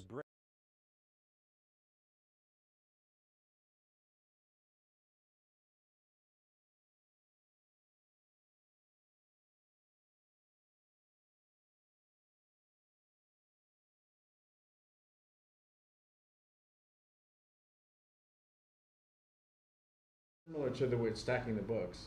The shot just framed the same. And you probably just flip through the pages. You know, instead of cut out the flip part and just rewind it to like 20 seconds. And you can't, the book can't move, or it'll look like this, or it'll look. And with the rise of Amazon, wasn't a reader. Yeah, okay. Yeah, you see. Yeah, he flipped through it, but he cut out the flipping part, where you don't see the pages flipping. Right. You just take the page itself. That's I'm stealing it. I love it. I love that. Oh my God, it's oh yeah, so there would have to be. creative for like graphic, like documents. It has to be like. But you see how he also panned down? Yes. I love it. I love that. Yeah, it was really cool. You can tell it's a load. Load and just do put it on all the time. Okay, I'm ready for the next one. All right, next one. Let's move on, please. Please. We are. Sometimes we're not quite ourselves until Security! we're with someone else. I'm hungry! Okay. Take Sasha and Nate. They met 9 years ago. College. Yep. First class. Yep. Grad school. So I was studying piano performance. Music education. Literally, it's like everything that I'm supposed to be comes out when I'm with her. What comes out is this. He was so open, so instantaneously. Self-described platonic soulmates. We were meant to find each other, and we did. They have a friendship you can measure in decibels. I hope you have thick walls. To the outside ears, we come across as loud. To us, we're just passionate. We have the same level of passion in everything that we talk about. Like even now, we're competing with I know, each other. sorry! Four-letter word can be written. And they've shared more than a few laughs. Cups. Boosk. Playing games. Books! Damn it! Creating these just stupid videos. Bikini shush. A Victoria's Secret. We did post them on Instagram for our friends and family. A year ago, Sasha posted them on TikTok. And within hours, emojis across the globe were laughing and crying. I remember like 5 or 6 million by the end of that first day. Our highest viewed video on TikTok. On TikTok, it's over 30. 30 million views. It's It crazy. was like on one video. Sasha and Nate say it's just the infectious laughter. I sound like a tea kettle.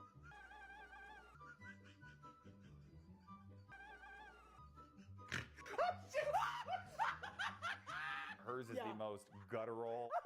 Unhinged. Oh my God! Laughter that between a pandemic and everything else, people craved. We are no exception. We are subject and fall into the same slums because of the perils of the world. Like all last week, it was a horrible week. I needed to laugh. Yeah. It wasn't going to solve anything. All those problems were still going to be there, but now I could approach them with a healthier mindset. A grist, Mr. He. A Christmas story. But for their fans, maybe it's not just the laughs, but the strength of the bond between Sasha and Nate. Oh, look at us. That comes through. Mess. Yes. Shit. Wait, hold on. I can't breathe. I can't breathe. Coda? What the hell is this? Ready? Loud and clear. So thank you for that. Well, thank you for that. Thank you for that.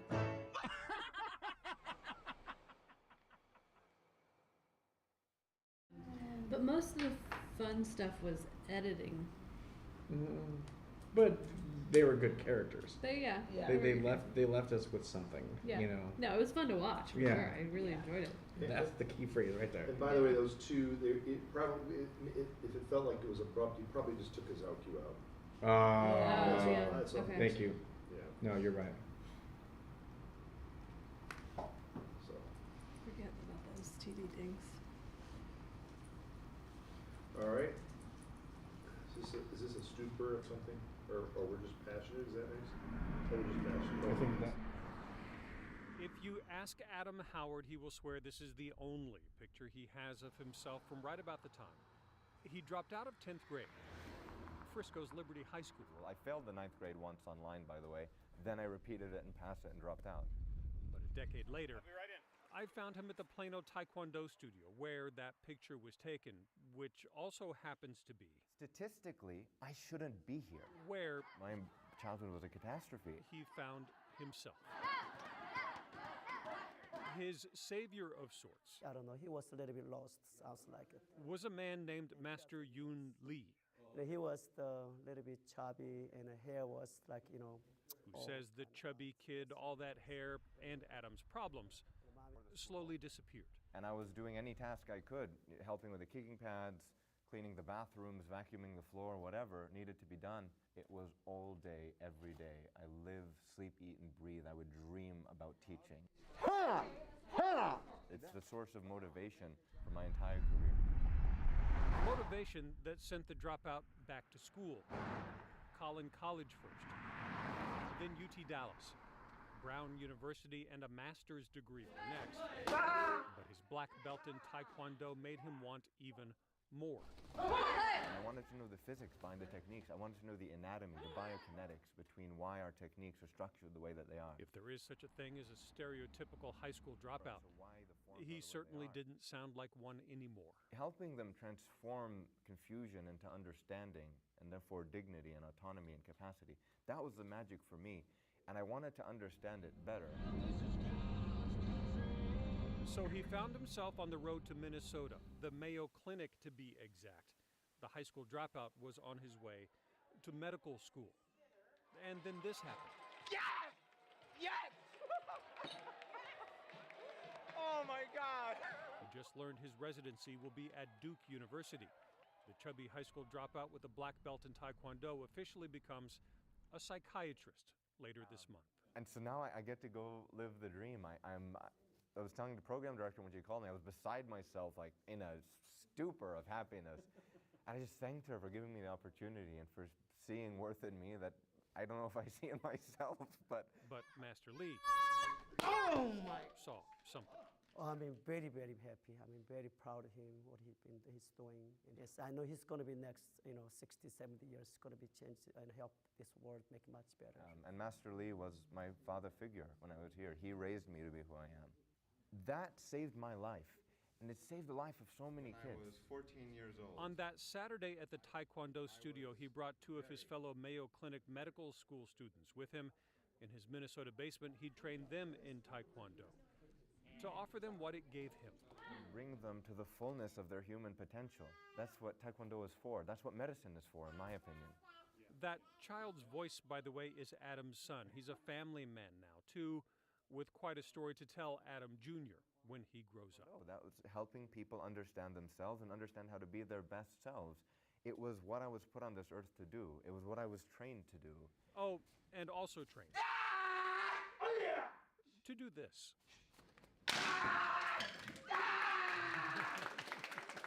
Breaking boards and barriers and stereotypes on his way to saving somebody else. In Plano, I'm Kevin Reese.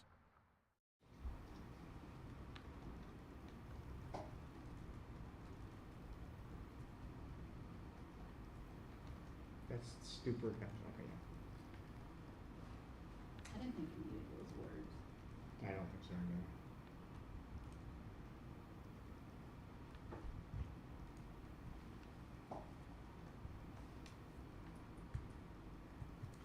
Dad rock. This one. Dad rock. Is that next? Yep.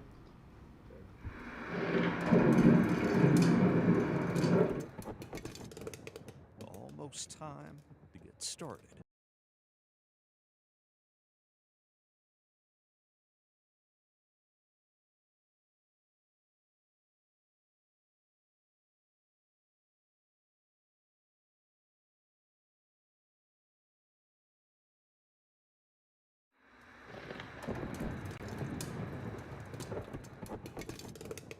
Almost time to get started. Oh, but we've Gotta have some of that. Some of that too. Yeah, some of those. All right then, let's begin. There's this very exclusive club in Nashville. Larry Underwood's part of it. Native Nashvilleian, lived here my whole life. So, what's the club? Come on this way, I'll show you my studio/dungeon. Larry is a horror host. My alter ego is Dr. Gangrene, the physician of fright. You know what a horror host is, right? Among the most famous TV hosts of Fright Nights, Monster Fests, and Chiller Theaters is Vampira, Elvira, Svengoolie, and Joe Bob Briggs. The host introduces the movie and really becomes a friend to the viewers. And in Nashville, Larry's part of a horror host tradition bringing unpleasant dreams since the 50s. The original was Dr. Lucifer, who was played by a guy named Ken Bramming, Transylvanian gentleman, a dapper horror host. The early 70s brought new blood. Sir Cecil Creep was played by Russ McCown. They crossed between the Hunchback of Notre Dame and Oliver Hardy. In the 90s, there was a horror host named Humphrey the Hunchback, who was played by Barry McAllister. And there was one more horror host of Nashville, one you'd find when you turned your dial to 5. Good evening and welcome to Movies and Madness. Bob McGee. Something like that. Is the count of 5. If you're not getting enough madness in your movies, tune in next Sunday night. His story here starts a bit before the count. Channel 5 hired me in '73 to be the associate producer for a live morning show. But when the station bought a monster movie package to show by around 78, they saw producer Bob as the right guy to host those late popcorn nights. We had butcher paper because it soaks up blood. Who is this woman? Nobody's seen her since we did that. Oh. I'm at a store buying groceries early on a Saturday morning. There's this little kid hiding behind his dad's pants. His dad looks over at me and he says, "You're the guy that keeps me up every weekend." And now, good evening. The count went off the air in the early 80s. Bob eventually left 5 and worked years for Nissan. His life's now taken on a new chapter. I had been a regular donor to the Red Cross, where I was deferred as a donor because Agent Orange finally popped up. I was in Vietnam. The result, I found out 3 years ago, was a blood cancer.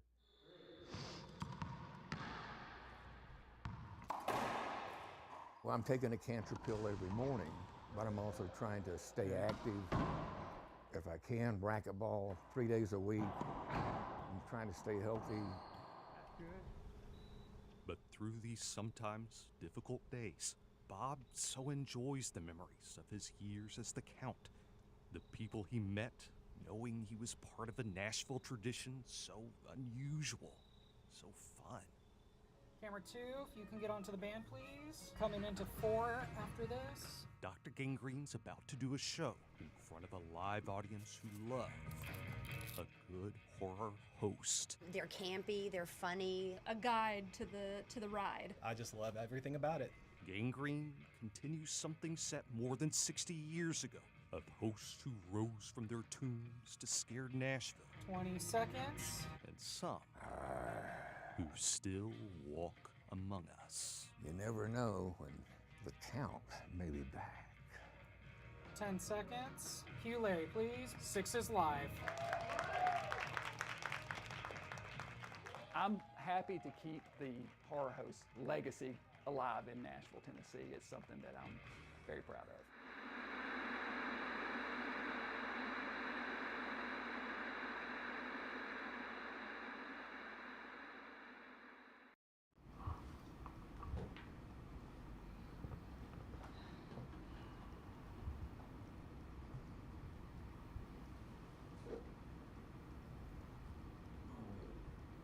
Mwah.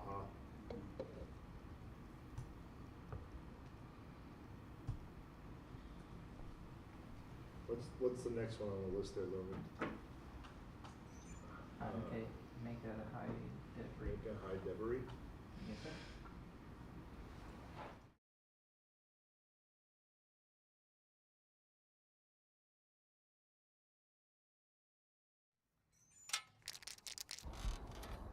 Brian Deese is one of those muralists that when he finishes a work, oh, people will notice. That's his take on rock legend Jimi Hendrix, country icon Merle Haggard, queen of the pinups Betty Page. I am a history buff, and with my murals I like to tell stories. But this history buff says there's one story he's never been able to shake. I was a young Nashvilleian and saw it on the news, and what happened has stuck with me.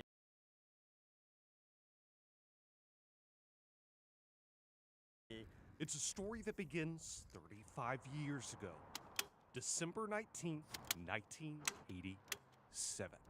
A holiday rap concert was set for that night at Municipal Auditorium.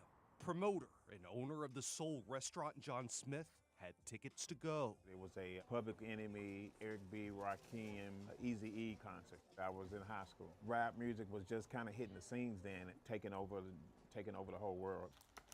Belinda Heron's children also had tickets. This is Mika's son Ronald and her daughter Mika. That's Mika with an afro. That's my baby. Mika was going to the show with best friend Devery Davis. There on the left. Devery was an 11th grader with plans to go into the Navy.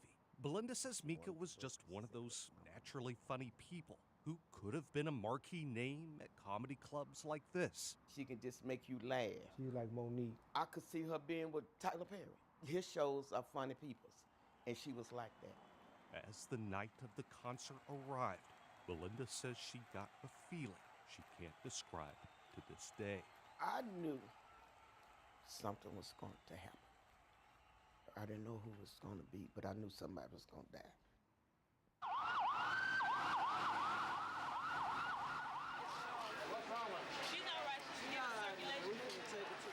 What happened in the minutes before this? When the concert was over, they said on stage, everybody who want to meet the stars, meet them downstairs. It was a big rush to try to get down there first. And everybody started going down towards the tunnel. Somebody popped some kind of firecracker. People thought it was gunshots. That's when the stampede happened. The tragic thing, the doors were locked. The people at the top didn't know that the doors were chained up. I just remember them saying, 1, 2, 3, push. 1, 2, 3, push. And the people that were up front were pushing back this way, and people were pushing this way. It was walls on both sides. There was nowhere to go. People started crying, screaming, crazy, total chaos. In the middle of all this, Ronald found Devery and Mika. The girls had been crushed. I knew somebody was going to die, but I just didn't know who. Lord knows, I didn't know it was going to be my daughter. But people would say, you know, I know how you feel. If you ain't been there, you don't know. The next morning, reporters asked why the doors were locked, why the venue only had one medical personnel on duty when the stampede happened. There were interviews with Belinda and Ronald. I feel like they had better protection. My baby wouldn't have died. This is just one of those stories I want Nashville to remember. And so, Brian paints into cold, windy nights, working to this moment he meets Belinda. Hi, Brian. How you doing? Doing well. How are you? Oh, I'm just so excited. In a story from 1987, Belinda showed an old picture that reads on the back, Friends forever. They died together. My baby. Today, Oh, my God. Brian's newest mural says the same. Hi, Mika. Hi, Devery. We miss you. I think it's amazing to memorialize those 2 young ladies that lost their lives. I think it's part of Nashville history. Nashville has good and bad history. This is one of the bad things that we don't need to forget. I'm lost for words. I miss her so much. But then to even think about my daughter and Deborah that way, it's a big deal to me. It's a big deal.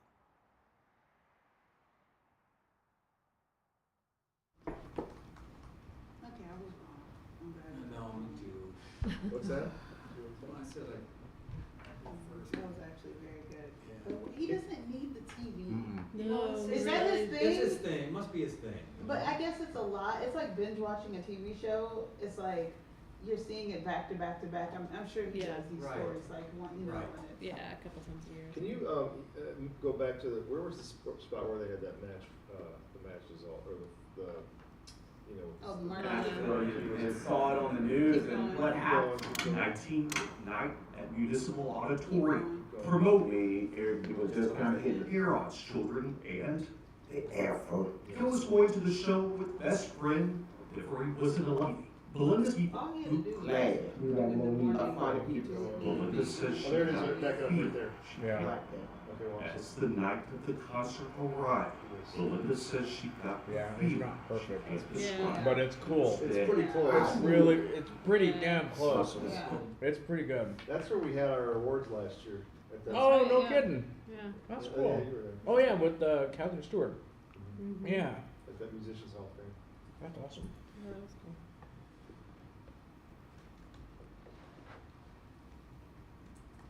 So the next one is Craft from the All right, Past. Steve. Oh, no, to Dad. Okay, so we're going back up. Dad Rock, okay.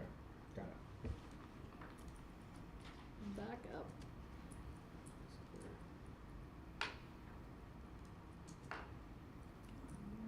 So go back up to the. Let me skip to Dad Rock, okay. All right, Steve. How do we play magnets? We're gonna make a maze today. That's yours. Okay. A songwriter, composer, producer, performer, K.S. Rhodes' work has been used by Apple, Coca-Cola, and Netflix.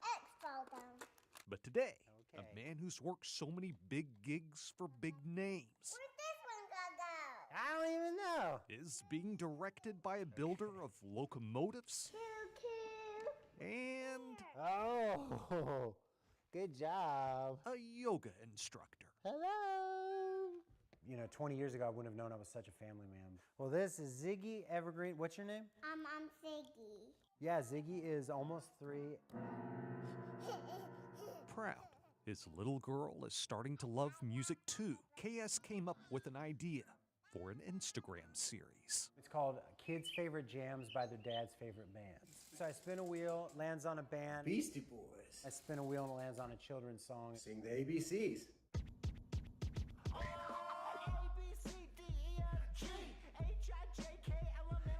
I didn't think it would catch on at all. I just thought some of my friends would laugh. Instead, millions are watching. Counting crows.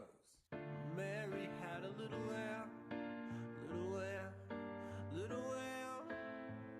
Mary had a little lamb. Now, a new challenge. The wheels landed on the be-all, end-all of nursery rhymes. Itsy Bitsy Spider. But what style will KS have to bring to this song? This is a story of perseverance and glory, of getting up every morning and braving another storm, even though we watched 1,000 of his sisters and brothers, one after the other, get washed out with the water, watched his own mother eat his and all the other insects said, you ain't no Charlotte princess, said, you itsy too bitsy, you get washed out like the dish, and put this arachnid bone in his back, kid, go it alone and hold fast, he outlasted and blasted far beyond iconoclast. The outsider spider, all 6 eyes on the prize fighter, went toe-to-toe with Poseidon for a 40-day and 40-nighter, and as he rose to the top where sun and raindrop make a prism, the clouds recanted, people chanted, he has made it, he has risen. And now until the end of time, the world shall know his name, and pass along the tale of whence he went and whence he came, how something quite so Lilliputian grew to be an institution, carried on in song and prose. Now you know how the story goes. Itsy bitsy spider.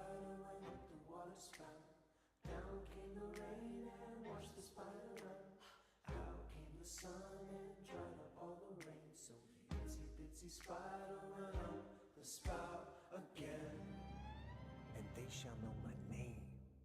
I want to watch Beastie Boys now. You want to watch Beastie Boys?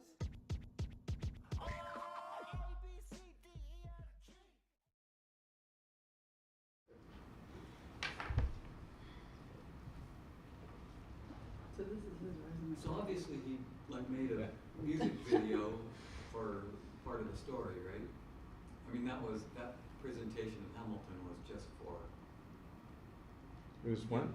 Well, it may have been that he was filming it himself, but also Doing it for. doing it. It may have just so happened that it was happening when they were doing the story. But my question is, did he force that to happen? Well, yeah, that's. Is that what you're asking? Yeah, that's a valid question. Yeah. Did he stage that for the story? Right. That's possible, but we don't. I mean, know. but all his videos were kind of like, I mean, he was on a one with two other guys. I mean, I don't see it. I could see him, now that he has such a social media following, he has to amp it up. Like, I could see him probably doing that, knowing somebody to be able to do that. They very well could have said, when are you doing your next one? Yeah, when are you going to take your next one? Yeah. It Okay. easily could have happened. That's clever though. I like that. Yeah. I saw Woody I know, Harrelson the whole it's time. so good. Yes, he looks so much like him. Okay. I'm just gonna. I like that. On tight. Those are- 3, 2, 1, blast off! Nothing towards me. Nothing towards Daddy. You see Erica Baggett out at the park, or the many pictures around her home. You'd have no idea what she's lived through. Watch this. That crossed my mind a lot. Do people know what happened to me? I know.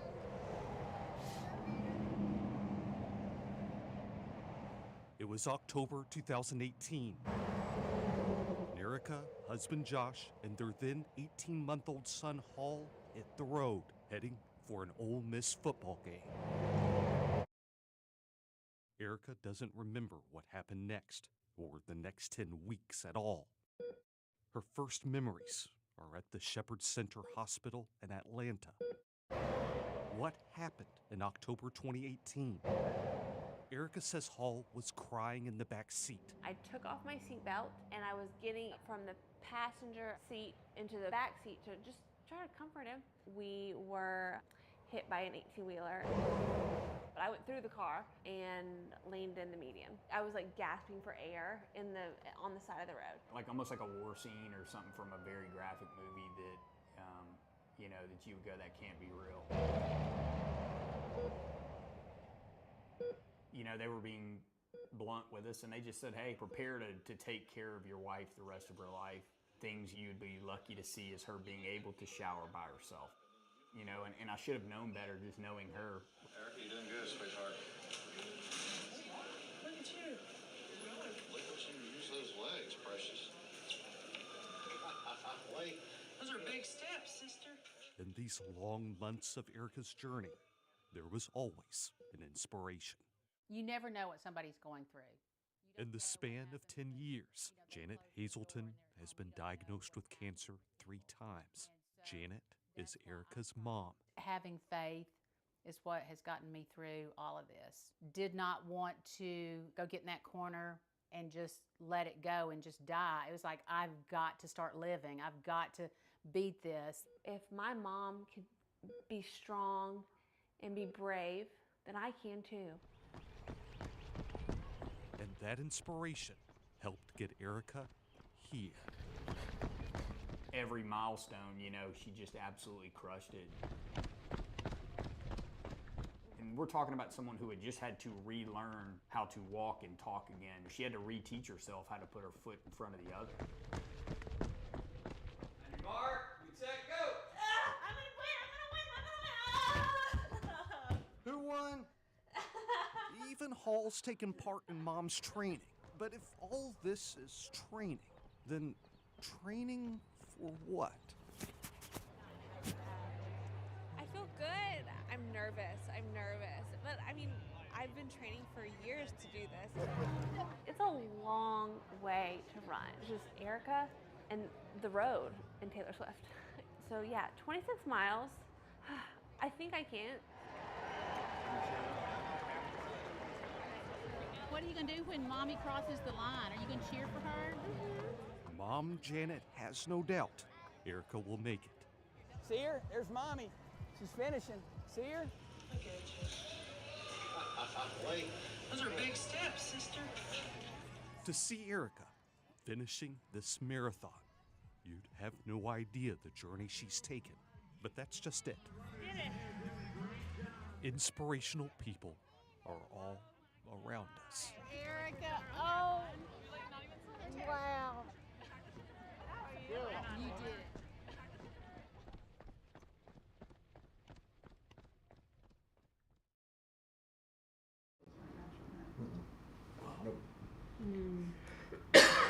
And I'm not thrilled with the closing shot because usually you want negative action for a closing shot. I also think going back to the scene. And the same clothes as she wore in the marathon. Yeah. Yeah, I don't know. Which one is this? Those are big steps, Is that sister? crap from the past? Oh, crap. I think. Is that? No, No, those are big steps. steps. There's, oh, that's further down here. Oh, we have 1, 2, 3, 4 more. About right. There's one that's almost 8 minutes coming up. So. Let's knock that one out. Okay, so we're back to crap from the past. Is that the next one? When darkness falls in Minneapolis every Friday night. If you tune your radio just right, between 10 and midnight, Ron Boogie Monster Gerber. you just might hear I'm Ron Boogie Monster Gerber, and thank you for tuning in to Crap from the Past. Crap from the past. Crap from the past. Crap from the past. Crap from the Past comes from a cozy studio in a community radio station where, for the past 30 years, I started it when I was 23, and I'm what, like 26 now? Where did the time go? Ron Boogie Monster Gerber has given listeners an earful of carefully curated crap. I like green eggs and ham. I do. I like them, Sam. I like bad singing. I'll play bad singing on the air. I can sink as low as we can go. 2 hours of bops from the bottom of the barrel you might think could lower your IQ, but he'll be the first to tell you. This radio show here is a graduate level course in pop. Because Dr. Boogie Monster has a PhD, and this self-proclaimed music critic sets out to teach you something. Every song on here is perfect. Through each perfectly imperfect song that slipped through the cracks until now. I'm going to play you what should have been a big hit. Providing a frame of reference for each misfit melody. And I'm going to wrap those in a context that can relate them back to something you already know. It's not as random as it would seem. There's a recipe to it. It's a recipe Gerber came up with 3 decades ago this year. I started the show the last weekend in January in 1992. In Rochester, New York. Welcome to the first of a possibly endless series of weekly digressions from typical radio. This is Crap from the Past, and my name is Ron Boogie Monster Gerber. A budding Boogie Monster set out to play what no one else was at the time. Fire. From 1981, here's Let's Groove on 88.5 WRUR. I felt that music from 1983 was better than the music of 1992. And it took off. It was huge. He kept the momentum going, and through a series of cross-country moves, kept finding a home for the show. Can't believe I'm still hosting Crap from the Past. Nobody in his right mind at a commercial station that's fighting for ratings is going to play B-sides or stuff recorded in foreign languages. Let's call it 1979, sniffing the tears in driver's seat, as heard only here on Crap from the Past. It's something he puts a lot of thought into. Could have been a little tighter. Who's gonna know? Putting all this effort into educating a niche audience. These are real people really listening. Of what he says are just a couple hundred listeners a week. And I'm just tickled that you're listening to my little doodle? Okay. But to Gerber, the numbers don't matter. I'd rather have that, a handful of really devoted listeners, than some mainstream acceptance. Because crap is in the ear of the beholder. And I'm going to be the person leading you through the wonderful things from days of yore. And in the abyss of overlooked music, this Boogie Monster hopes to shine a light on what could be your next favorite song. And if you can get through the first 10 minutes that you listen, you'll be hooked for life. This is spellbinding radio. every second of this. Eva Anderson. All right, let's try this. That's it. Care 11 News. Three blind mice. I'm Crap from the past.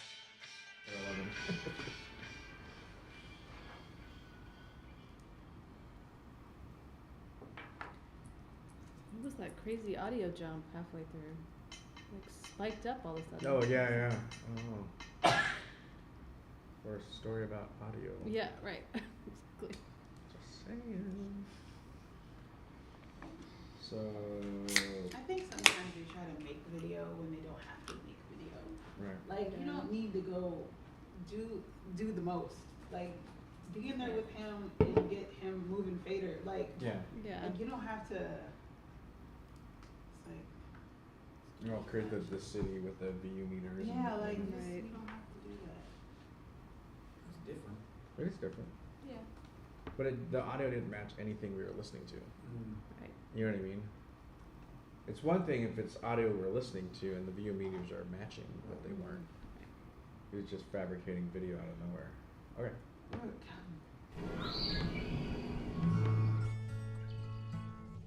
One trip around the sun. Everyone's journey looks different. Look around and we're the only people here right now. Molly McCormick completes her yearly trek in Colorado. It's unbelievable. Where all 4 seasons are picture perfect. Oh, look at that view. Cliche, yeah, but when you're a wildlife photographer like Molly, and these are the views, and that, and this over here. That is a big, beautiful animal. It's hard I feel like they to resist the cheese. have a lot of stories to tell through their eyes. That sounded really hippy-dippy, but... Yeah, spring, I mean, it essentially means life, rebirth, giving the world a new taste of Mother Nature. I really like capturing kind of the haze over there. At the time of year when Colorado wakes up, And this light is great. Molly's subjects start their day early. She joins right in, I love this guy's face. but never too close. Don't try to pet a bison. Wouldn't suggest it. If it's gonna disturb the animal, if it's gonna upset the animal, and it's a great shot, I just won't get it because it's not worth doing that to a species. The Rocky Mountain Arsenal National Wildlife Refuge is minutes from Denver, Having a morning chat. but a wild world away. It's a nice reminder of how spoiled I am to live in Colorado. Spoiled because spring is when a picture is worth 1,000. Aww. It's so cute how shy they are. Isn't that not the cutest thing you've ever seen? Molly's not subtle about her love for foxes. That's my fox. The signs are everywhere. His name is Todd. Do you know where that name is from? Blame the fox and the hound. And I remember specifically when I was younger watching that movie being like, I want to go out and hang out with foxes one day. Disney destiny manifested. And they're going to get super excited. Yay! It's my secret fox spot. Somewhere in Colorado. She keeps this spot on the down low for a reason. So many species are deteriorating before our eyes, and it's purely because of humans. I'm a firm believer that if you respect the animal, it'll respect you and you'll have a better opportunity of viewing it. There's literally no place.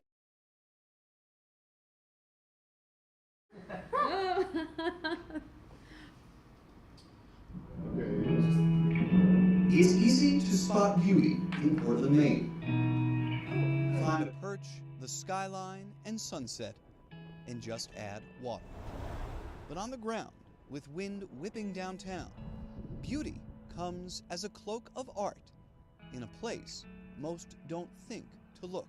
It's not just a structure, it's not just glass and steel, a mini museum. That's how I look at it. Lights, camera, action. Long after the sun sets, Ebenezer Akapo creates art. He designs tumblers with Maine landmarks. He crafts earrings featuring symbols of his native Ghana. Those symbols now adorn a bus stop. Before this contest, had you thought at all about bus stops in Portland? No. Akapo doesn't take the bus, so he hadn't thought about it. The same can be said for so many people in so many places. But buses serve millions every day, and bus stops, when done right, bring dignity. It's like the low 40s and windy. Christian Milneal works for Streets Blog USA. At least it's not raining, right? They just ran a bracket-style tournament for America's best bus stop. A capo stop won.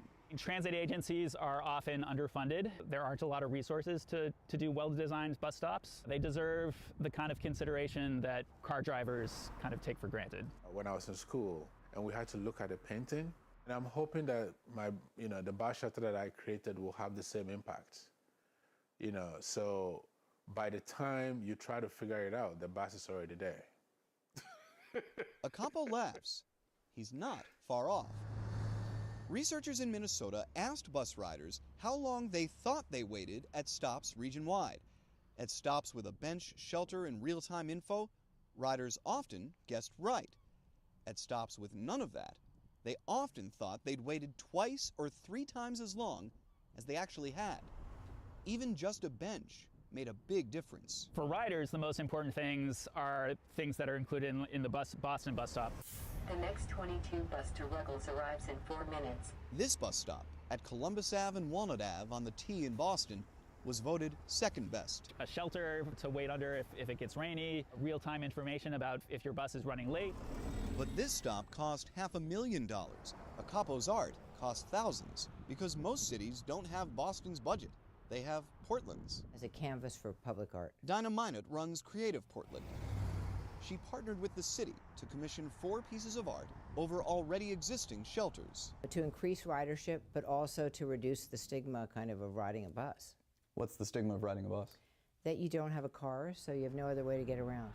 Around Portland today, some stops consist of a single signpost. Some are placed across multi-lane roads with nowhere. I think there's one more for this. Yoga. In a park, on a mat, on a typical Wednesday morning, Sudan Green is expressing defiance. I feel like yoga is meant to empty the mind.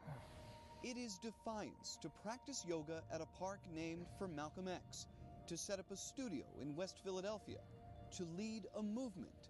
Mostly, it is defiance to ignore all that's outside and focus inward. Being black, your mind is always racing and thinking about things, so yoga is a time where I don't have to think. All around Green's home city, murals depict black faces and voices. Nearly all show struggle or perseverance through struggle. Put together, they show the never-ending burden of the black experience. There's no longer like, oh, I have to tell you a story for you to understand this. It's like, no, just go look at everything, right? Go look up black trauma. Go look up, black mental health statistics. A Health and Human Services report found black Americans were half as likely as white Americans to receive mental health services, but more likely to express feelings of sadness, and nearly twice as likely to claim in life that everything is an effort. Black men reached out for help far less than black women, but were 4 times as likely to commit suicide. You've got to make yourself vulnerable. Dr. Howard Stevenson teaches urban education at the University of Pennsylvania. We found that, for example, if there's been a police shooting in a neighborhood, a lot of people in that community, in that larger neighborhood, will experience trauma. Witnessing oppression has an impact on everybody. Black men who do seek help learn they're barely represented among mental health professionals. A lot of people don't want somebody that they also see as an aggressor out in the world being their therapist. And then on the other end, you have people in your community like, you don't really need therapy, it's not for you, or et cetera, et cetera. So there's a lot against a black person and a black man to try to just seek help. Green believes in therapy. He believes in yoga and meditation. Last summer, the death of George Floyd led millions to protest. In Philadelphia, it led here. Love this practice because it asks us to work in our bodies. It was like an answer, do y'all need yoga? And it's like, yeah, we do. Green started a group called Spirits Up. They held yoga sessions in public spaces and brought hundreds of black Philadelphians to that park named for Malcolm X. Over the last 18 months, in person and online, he's built a following. It was definitely, wellness as protest. We were at our worst, so, we needed to find something to put us at our best. Today, resources are growing. a man in Baltimore started the Black Male Yoga Initiative. Groups like Therapy for Black Men and Black Men Heal list therapists of color in cities across America. It goes back to the burden. One mat in one park can bring calm, but it doesn't end the fight. Among the many murals in Philadelphia is a portrait of local black leaders demanding justice. In the middle is green. Defiance for change outside. Defiance for peace inside. That's really important, you know. The sheer fact of being able to see a reflection of yourself and somebody else doing something is really important. In West Philadelphia, I'm Matt Pearl. Yeah, right. Matt. All right, that was it, right? Yeah, that was the last one. Yes. Okay. So what this is? Now, is that the last one then? Mm-hmm. We're on Okay, I 32. just want to make sure before we finish that you guys are still okay with cutting that one that was 7 minutes long? Yes. You're okay with? You don't want to watch the rest of that? Mm-mm. Okay, just making sure. Okay, so what's that? I don't know. I can't tell you that. Is the stream off or on? Stream's on. Okay, so you're picking. Okay, so we all have. No, hang on. So the old Bible, I think, really. Oh stood out. yeah. Old Bible. The Laughing Friends, we all rated that highly. Yep. Fun. Oh, we're just passionate. So. I'm trying to write down the name of the clip of the story. Yeah. To help out Bob. I like Ziggy. Like Which one was Ziggy? Ziggy's the little girl, Dad Rock. Oh yeah. Yeah, that was pretty good. Okay. What did we rate the highest? The Old Bible. Bible. Do we agree that Old Bible would be number one? I think so. Mike, what do you think? Man, it's a good thing I'm tired, you guys. He's not willing to fight. Well, I mean. What did you cry? You said No, you laughed and it's you not cried. very- You laughed and you cried out. Which one? We're just passionate. Is that the laughing one? Yeah. You laughed and cried, Mike? I mostly laughed. Crying laughter, like the emoji, you know. I liked I think for the. You mean the? The stacking. Remember the stacking when you were asking? Yeah, the yeah. tables are turning. Yeah. Gets So tokens. Defiance, Matt, maybe honorable mention.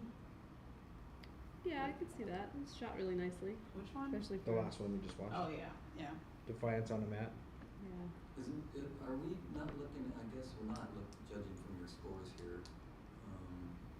Well, I'm using it as a guide, really. Yeah. You know, I mean, Well, we all rated Old Bible pretty high. Dad Rock isn't really shooting and editing. It's just a great story. It's a funny story. Yeah. I mean, there's nice shooting in it, but it's. Do we want that for 3? I can be convinced to move it to 3. I thought that's what we were doing. Okay, I'm just. We're Passionate, I thought was number 2. Yeah. Yeah, I would put Dad Rock The or. laughing one was number 2. Yes. Yes. Mike, are you good with that? Did you hold on a minute? Let me just ask you real quick about one of the two crap from the past and what was the one above that? Oh, crap from you. Oh, the spray painting, the Nika. The spray painting was nice. It was nice and it had some nice yeah. moments in it. I It kind of did felt have like that one was 2 minutes too long. Yeah, it was a bit too long. It And could also have the gimmicky. been TV tight. thing. Yeah, I mean, And then talk to me about the one above that. What was that one? The one of the. or the spray Yeah. crap from the past. Oh, we forgot about the. I That didn't one love didn't. That one. It had creative details, but I was bored by the story. Yeah, the story didn't drive me really. They mentioned the one thing about Agent Orange, and I was like, oh, now I'm interested. Right, And then right, yeah. moved on. But beyond that, it's like that was like 3 minutes into it. Yeah, You know, we were right. talking about Agent Orange. Right. And that one seemed overproduced to me. Mhm. You know what I mean? It was good. Don't get me wrong, but it was just I agree. overproduced for the story itself. You know? Yeah, they had the And camera then- operators and all in. Yeah. And then one more, if you could just talk to me about the running, The accident. Oh. Yeah. Big steps that one? Yeah. Yeah. Yeah, That it was was fun. it's a nice story of transformation, like following somebody on a journey. Yeah. I can be talked into that one. I liked that one. It had a great ending, except for the closing shot. Right, exactly. But like the journey, you know, beginning, middle, end. Yeah. And they bookended it too. Mhm. Yeah. You know, playing with their kid. Yeah. Mhm. It was a nice overall story. I mean, I wouldn't mind giving that one an honorable mention. But do you like that over the map one? The Defiance on a Map? I think I liked it a little more as a story. Okay. What Felt was more that like one a called? complete story. What's The stupor. Those are the big. Stupor of Happiness, right? I think those are Big Steps, sister. Yeah, those are big steps. Oh. Wait, I Shoot. thought we were talking Yes. about- No, you're right. You're right. Yeah. Wait. What is it? This. That's the accident. Which one's the We're talking accident? about the Those are big. taekwondo. Those are big. We're talking. Yeah, we like those are Big running. Steps, sister, right? Yeah. I think that's a better told story than Defiance, to be honest. Okay. Yeah, I do Okay. too. I'm cool with that. Okay. So- So Old Bible we like is number one, Yeah. Old Bible is and one. then We're Just Passionate is two, Mhm. Yep. Wait, and which then one? I'm sorry. The laughing. Oh, We're Just Passionate? We're Just Passionate. What was that one again? That was the Laughing laughing one. one. The two. Oh, yeah, okay. And then Dad Rocks for three. Is that what we agreed on? I'm fine with that. I want you guys to roll over. I want you guys to No, to I like mean- it, you know. Yeah, I'm fine with it. And then honorable mention. Those are big steps. Yeah. Cool. You ready to go with Yep. that? Okay. All right. Next category. Interesting, okay. What? Why? What? What? You wanted Well, us you to can go tell us after the now, four we're- I'll tell you corners. later. dude. Okay. Okay. Got it. Enough said. Just, like to create, okay, I'm gonna give you a choice. So, we could knock out, sports feature, we could do reporting. Sports feature, has, let me see, I wrote it down here. Maybe I didn't write it down. It has 12. There's 12, and I'll tell you real quick, let's see, what category number is that? 34. 34. Might be a good way to end the night. Just kind You don't want because to try it'll to be knock fun. out that one. The big one? reporting one, I thought about it, but, How many entries are there? there's 6, I think. So here's my train of thought. Yeah. I'd rather us today be the hard day. Yeah. If we can do that, but it depends on how. I mean, I think Mike has mentioned he's tired. Oh, okay. I also just feel like after staring at stuff for Okay. all day, if these are more complex stories, it might be better to come in fresh. Okay. I'm cool with that. So if we, I'm just trying You to want find. to do it shorter? You mean you want to be done now? I or do feel it like shorter? sports sounds great for this Right. time of To day. finish it up. The last Yeah. one. Yeah. Okay. Yeah, because the reporting one, there's 6, but they're up to 10 minutes, because there are 3 stories in each one. Yeah. Yeah. So, some of them you may have seen already, but, which means you could, in theory, let's hold off on reporting, Okay. and, we'll go, yeah, I don't know, let me just take a look here real quick. No, I mean, don't do, I'll So 34 is what you want to do. My eyes are glazing over a little bit. You guys need us, like, stretch quick, or you good? I'm Okay. okay. I'm There's a okay. couple of longer ones here, In 4 this- or 5 minutes, but there's 2 to 3 minutes average, so. Okay. That's fine. There's a 6 minute, there's a 2 minute, 3 minute. I mean, So again, there's if you guys an 8 want to, minute. if you guys want to pop it, just say the word. Okay. I'm good. All right, we should be able to get through this in an hour. Okay. And we'll be done. Okay. All right. So let me just get to this. I have so many spreadsheets open now. I can't even. Number 34. That's what we're on. Yeah. If that's helpful. The sports feature. Electric vibes. Electric vibes should be for next. Okay.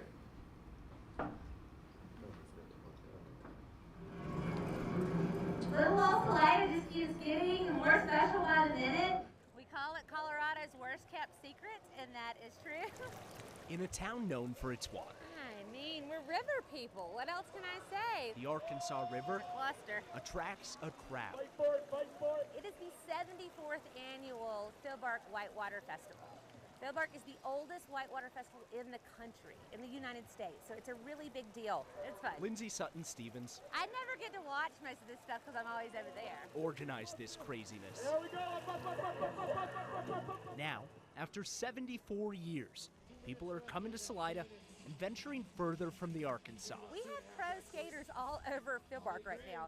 It's incredible. Right now, the vibes are pretty electric out here, so it's going to be a good day. For the first time ever, a World Cup skate competition is in professional skater Derek Scott's hometown. So surreal. I mean, surreal is an understatement. I've been dreaming about this since I was just a little kid. It's usually harder for his family to crash his interviews. This is my dad, Mike, actually. Oh, really? Yeah, this is my dad. That's awesome. Growing up here, Salida didn't have a skate park good enough to host international competitions. So Derek helped build one. The skate park is not even a year old, and we're already here celebrating a huge World Cup skateboarding competition. The first pro skate contest There it is. to be part of FIBARK. To really add the skateboarding aspect to FIBARK, which is the oldest whitewater festival in Colorado, is absolutely amazing. We're making it bigger and better than it ever has been. We all deserve it. Derek has the hometown advantage and an opportunity to bomb his dad's moment on camera. Love you, kid. I love you too. All right. You're technically not on TV right now. Yeah. Oh, you are? Yeah. It's right over there. Oh.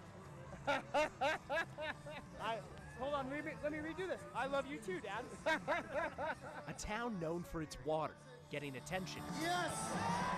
For its big air. Right there, Derek, with a nice alley front side check.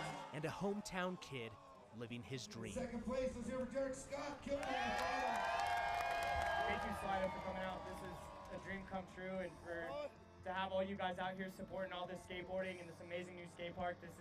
Give yourself a round of applause because this is awesome. It's overwhelming. I'm so proud of the kid. It's ridiculous. It's so emotional right now. Now Derek is sharing that dream with the people. That was just awesome. The people who made it possible. This is home, you know? Having my family here to cheer me on every time I dropped in, and all the hugs I would get afterwards, it's just so blessed. Way to get it, bud. In Salida, I'm Mark Salinger, 9 News. I have an announcement. What's that? I was born and raised a half mile from that. Oh, were you really? Yes. Are you recusing yourself? Worked at the Pizza Hut. Not kidding. We only had a Pizza Hut. We didn't have a McDonald's. Had to drive 50 miles to a McDonald's. And now Salida is this. Salida's in the middle of nowhere. Was it a good Pizza Hut? What do you mean? It was the best pizza. No, what are you talking about? I lost 10 pounds working there that summer because the oven was so hot. Anyway. Hey, I wanted to mention one thing about this because I didn't read the rules, so I want to make sure, and that won't be an issue.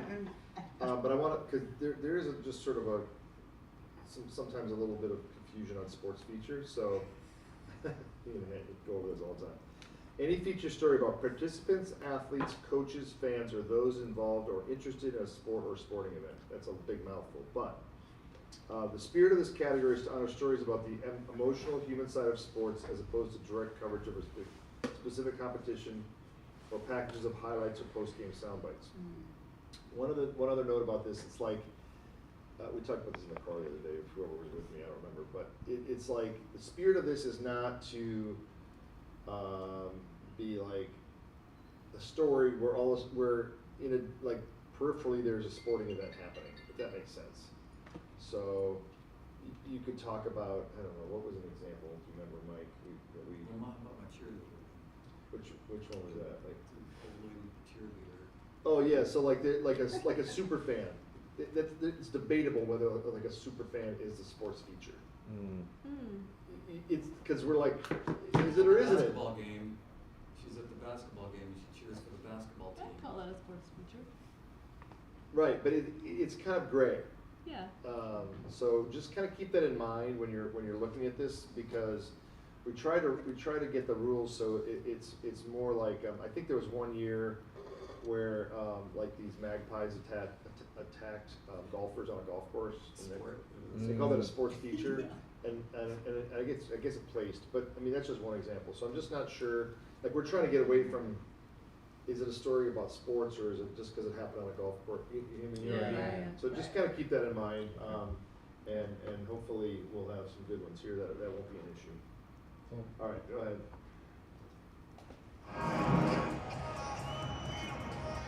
They are called America's team. They don't take a snap at home or score a touchdown until the Dallas Cowboys cheerleaders take the field. And even though she is smiling, this almost didn't happen. Being part of this, not lost on a little girl from Ukraine. It's such a special moment every time. My name is Zhenya Kolpakova, and I'm from Dnipropetrovsk, Ukraine. That little girl has one hell of a story. My sister and I and my mom, the three of us, moved here. So you grew up in Mansfield? I did grow up in All Mansfield. the way from Ukraine? Oh my God, it was nothing like Ukraine. But Kolpakova found a passion, the drill team. I just did the splits because I was a rhythmic gymnast. She's like, you're on the team. And when she got to college, a friend told her about this little dance group called the Dallas Cowboys Cheerleaders. I was like, yeah, sure, that sounds really fun. I'll come audition with you. And when she didn't make the cut, I told myself 1 year in the future, I will audition again. This year, at the age of 30. It's like, I can't wait any longer, and I just got to do it. She turned to her grandmother, who's still in Ukraine as war rages on with Russia. She was telling me how you can't live your life with regrets. You got to just go for it. You never know what's going to happen. Hi, Megan. Hi. So let's back up a bit. The war in Ukraine is going on. Innocent lives are being taken. Yeah. And you're on the fence, and your grandmother, who's still there, says, go for it. She's the example that I try to live up to every day. She is the person that really said, you just got to do it. She put together this audition tape, and her grandmother's advice? I found out that I made it to the second round of auditions. It paid off. However, shortly after that, we were right next to the fire pit. Life threw Kolpakova a horrific hurdle. While celebrating the news around a bonfire with her family, this ball of fire just came out of the fire pit, almost like an explosion out of nowhere, and flew. Just a freak accident. Just a freak accident, and flew right at me. My fiance and my mom took off their clothes and tried to put out my face first. The pain was excruciating. It felt like I was just being cooked in an oven, just skin just hanging off, and I didn't know what I would do next or what the next steps would be. Start to bend. Okay. You bend your legs and you rip all the skin that grew every single time. What I need is good form. It was 4 weeks from the accident to finals. Okay. And when the time finally came, I just wrapped up my wounds, took some ibuprofens, drew on some eyebrows, put on some fake eyelashes, and went. A wild card in the final round. Whenever they called my number, I was in shock. After all she'd been through, I did not expect at all to make it to training camp. Kolpakova now donning this iconic uniform. She was so her grandmother, proud of me, and she cried, I cried. One of the first people to find out. My grandma and my mom, if I try to think of, well, will this make them proud? Am I going to do justice to what they had to give up to let me have these things that I'm able to accomplish in my life? Sorry. Пока, бабушка. Пока, бабушка. Bye. Мамочка, пока, моя родная, да пока.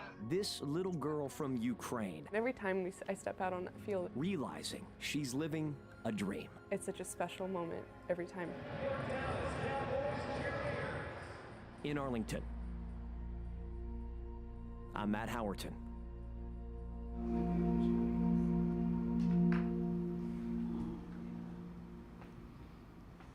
There, I didn't.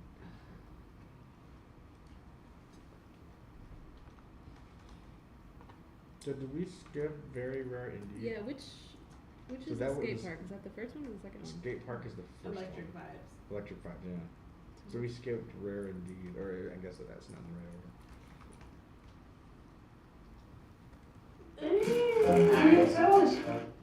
These are unturned for Dinner time is a team effort in the Uric household. I bought new cheese. Misty runs the show Heads up, heads up, heads up, heads up, heads up. with the assistance of her girls and one puppy. One day at a time. Some days it's one breath at a time. Misty finds peace between the pages of a book. This is just a testament to all of it. They're what bound Misty to her husband Bowman. A blind date at a bookstore led to marriage and 4 daughters. We all have our own room for a reason. Sky, Juju, River, We're all very, very different people. and Rain. Oh, I go now? Okay. But in May 2019, her beloved Beau died in a car accident in West Texas. The girls, They had to grow up really quick. And sometimes we do our best work through adversity. If they down block, you want to hit the outside edge. She gets it, she understands it. The kids that are playing the sport don't understand what's going on the field the way she does. I've never talked about this stuff. She's talking and writing in calculus, and a lot of people are just talking fundamentals of math. If the tackle blocks out versus a hi-hat, you're going to do something very different. It's the beginning of a journey, the way I see it. Rain found peace too. This is my favorite page. In between the pages of a notebook. Look at this. There's another page. There's another page. You're going to see it. Specific notebook, specific pens, which was like her dad. He only liked a particular pen. Let's see what we got up here. Each page, This one's like defending ace. top to bottom, Miranda part 2. littered with football notes. Full of defenses that she studied. Part 3 is the continuation of part 2. Because, Every word and I just have like all types of stuff in here. handwritten. Yeah. If you had asked me 3 years ago, like, oh, what's a 4-3 defense? I'd have been like, what? Because Rain Uric Now I'm like, 4-3? So basic. wants to be a football coach. Go get your job done, you understand? She will tell you if the house catches on fire. 1, 2, 3, go! She will grab her notebooks and her cap, probably in that order. What's the deal with the notebooks? That's kind of how it all started. I knew when I wanted to coach that I needed something a coach could hold and see and be like, she knows football. I could never just walk into practice and be like, I want to coach. Just let me coach. First, she had to convince Alan Klein, She knew more than a lot of coaches that I'd been around. head coach of the middle school team. One time she told me our linebacker has his eyes inside and the outside receiver is hooking them in and we're losing contain and they're running to the outside the whole time. And I was like, wow, you're right. And I didn't even see it. If you can't teach what you know in a way that they'll be able to understand it, you're going to look stupid on Friday night. Mac, Rover, her way of organizing, being able to look at a field and for back flares, strategize and watch all the players and put all that in place. He'd be a 3. This one would be a 1. She gets all that from her dad. An engineer's daughter. An engineer's daughter. Just because they're already Come on, get him, get him. Now a sophomore in high school, Rain is a student assistant coach at Plano Senior High under head coach Todd Ford.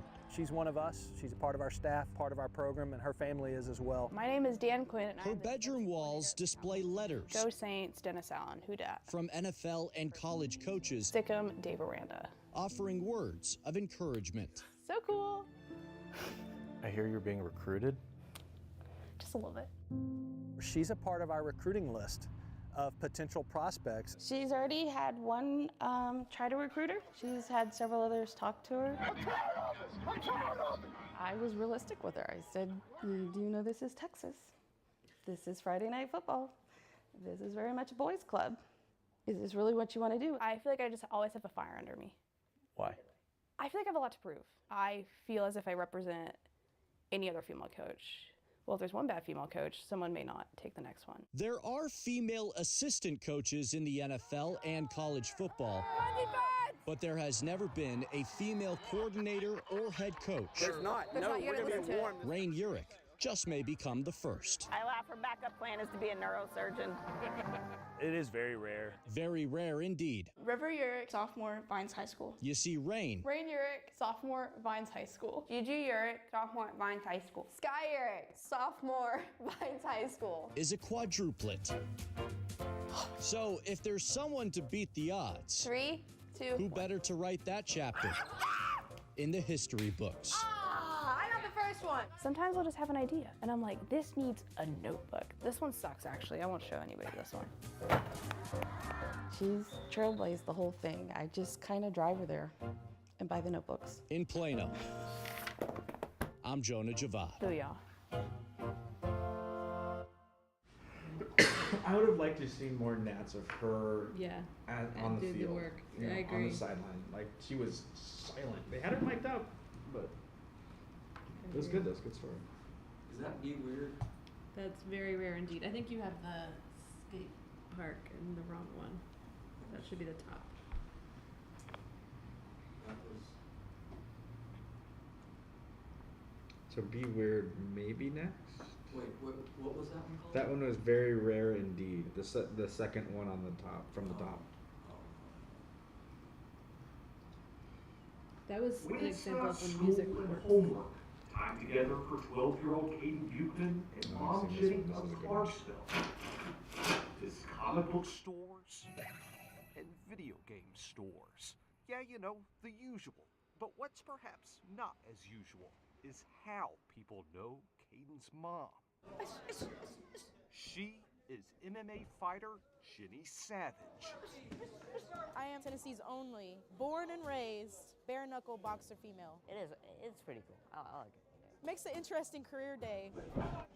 The name Savage, where'd that come from?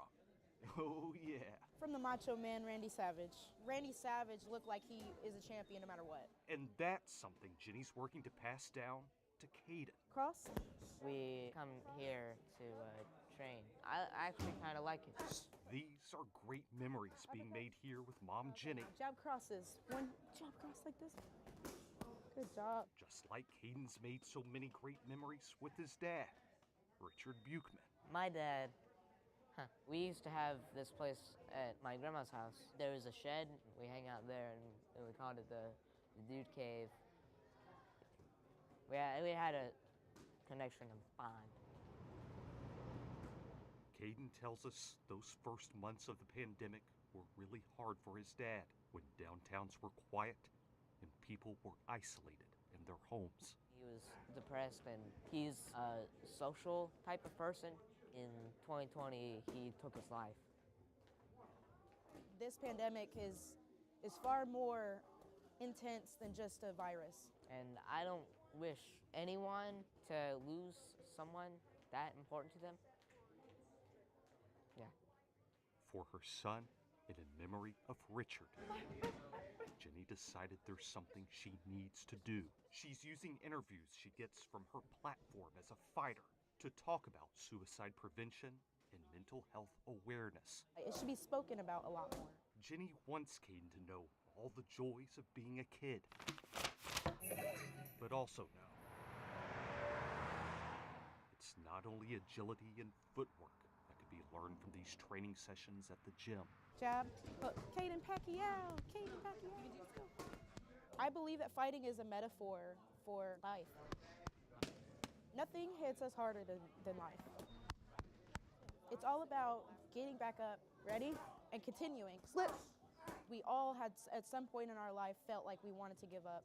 And for his mom's message, Caden says, Yeah, I'm really impressed with my mom. We don't give up around here. We give it all we got. That is what it means to be a fighter, to keep going.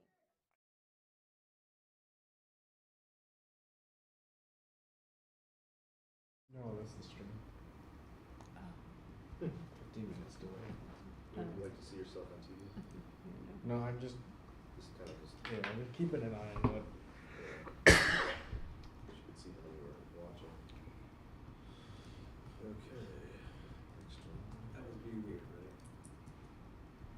That was nothing hit us. Yeah, these.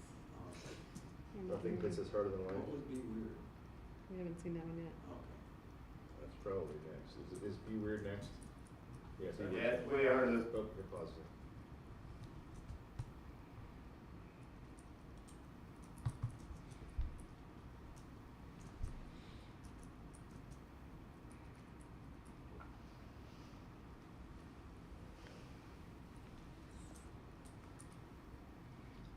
Yeah, it's way harder this way. If I were to tell you, Mickey Gallus's story will take us to a gym he owns. 1 and 2. To a hospital. To a live music venue. You might have some guesses about the path of his story, but Mickey's path is anything but predictable. Be weird. I really enjoy just breaking the mold a little bit if I can. Before the gym, he was a music marketing consultant. It was 6 years ago. Mickey could strongly feel what was wrong with his heart. I had murmurs, I had flutter, and I had SVT. Hey everybody, just wanted to make a video and I made it through the surgery and I'm doing okay. I had 3 ablations, and having a bad heart and knowing that any second I could have a stroke or I could have a heart attack, like really put in perspective that I certainly wanted something new or different, something better for myself than just getting by. So with new perspective, Mickey did something nobody expected.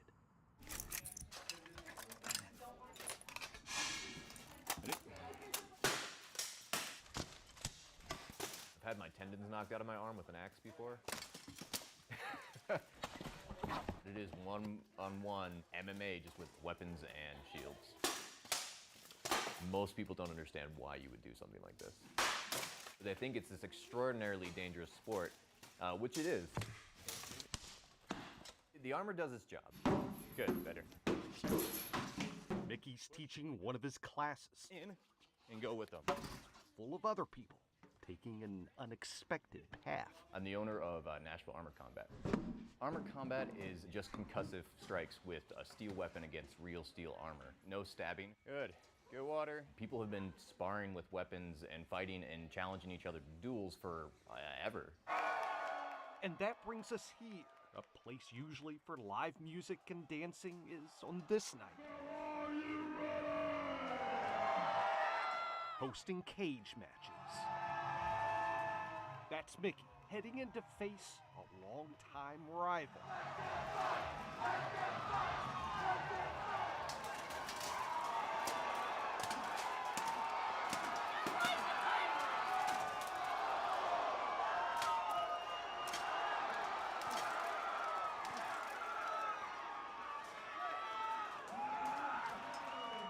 There's something Mickey wants people to understand about the path he's taken. Until you've pushed yourself beyond what you think you can do, you'll never really know.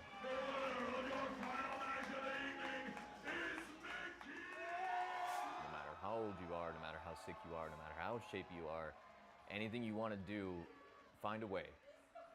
Do it and be happy. Be weird.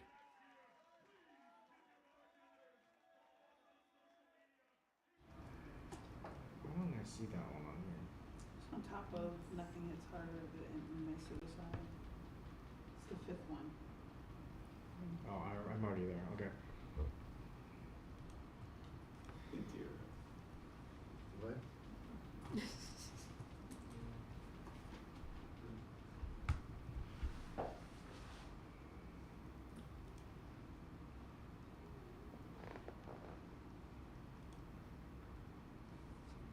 Okay.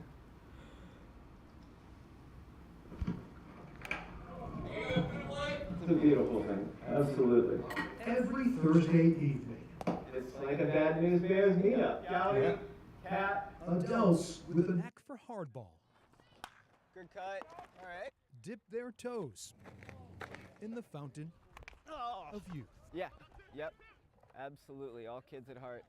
RVA Sandlot, a co-ed league that attracts players of all abilities and ages. Oh man, it's been a while. I'm just gonna go out there, probably face a couple of hitters. So. On this night, pregame butterflies set Will Gowdy aflutter. Any calls, or are you just gonna? I'm just gonna throw, and I might whip out the Gowdy slurve at one point. The 44-year-old Oh man. hasn't taken the mound in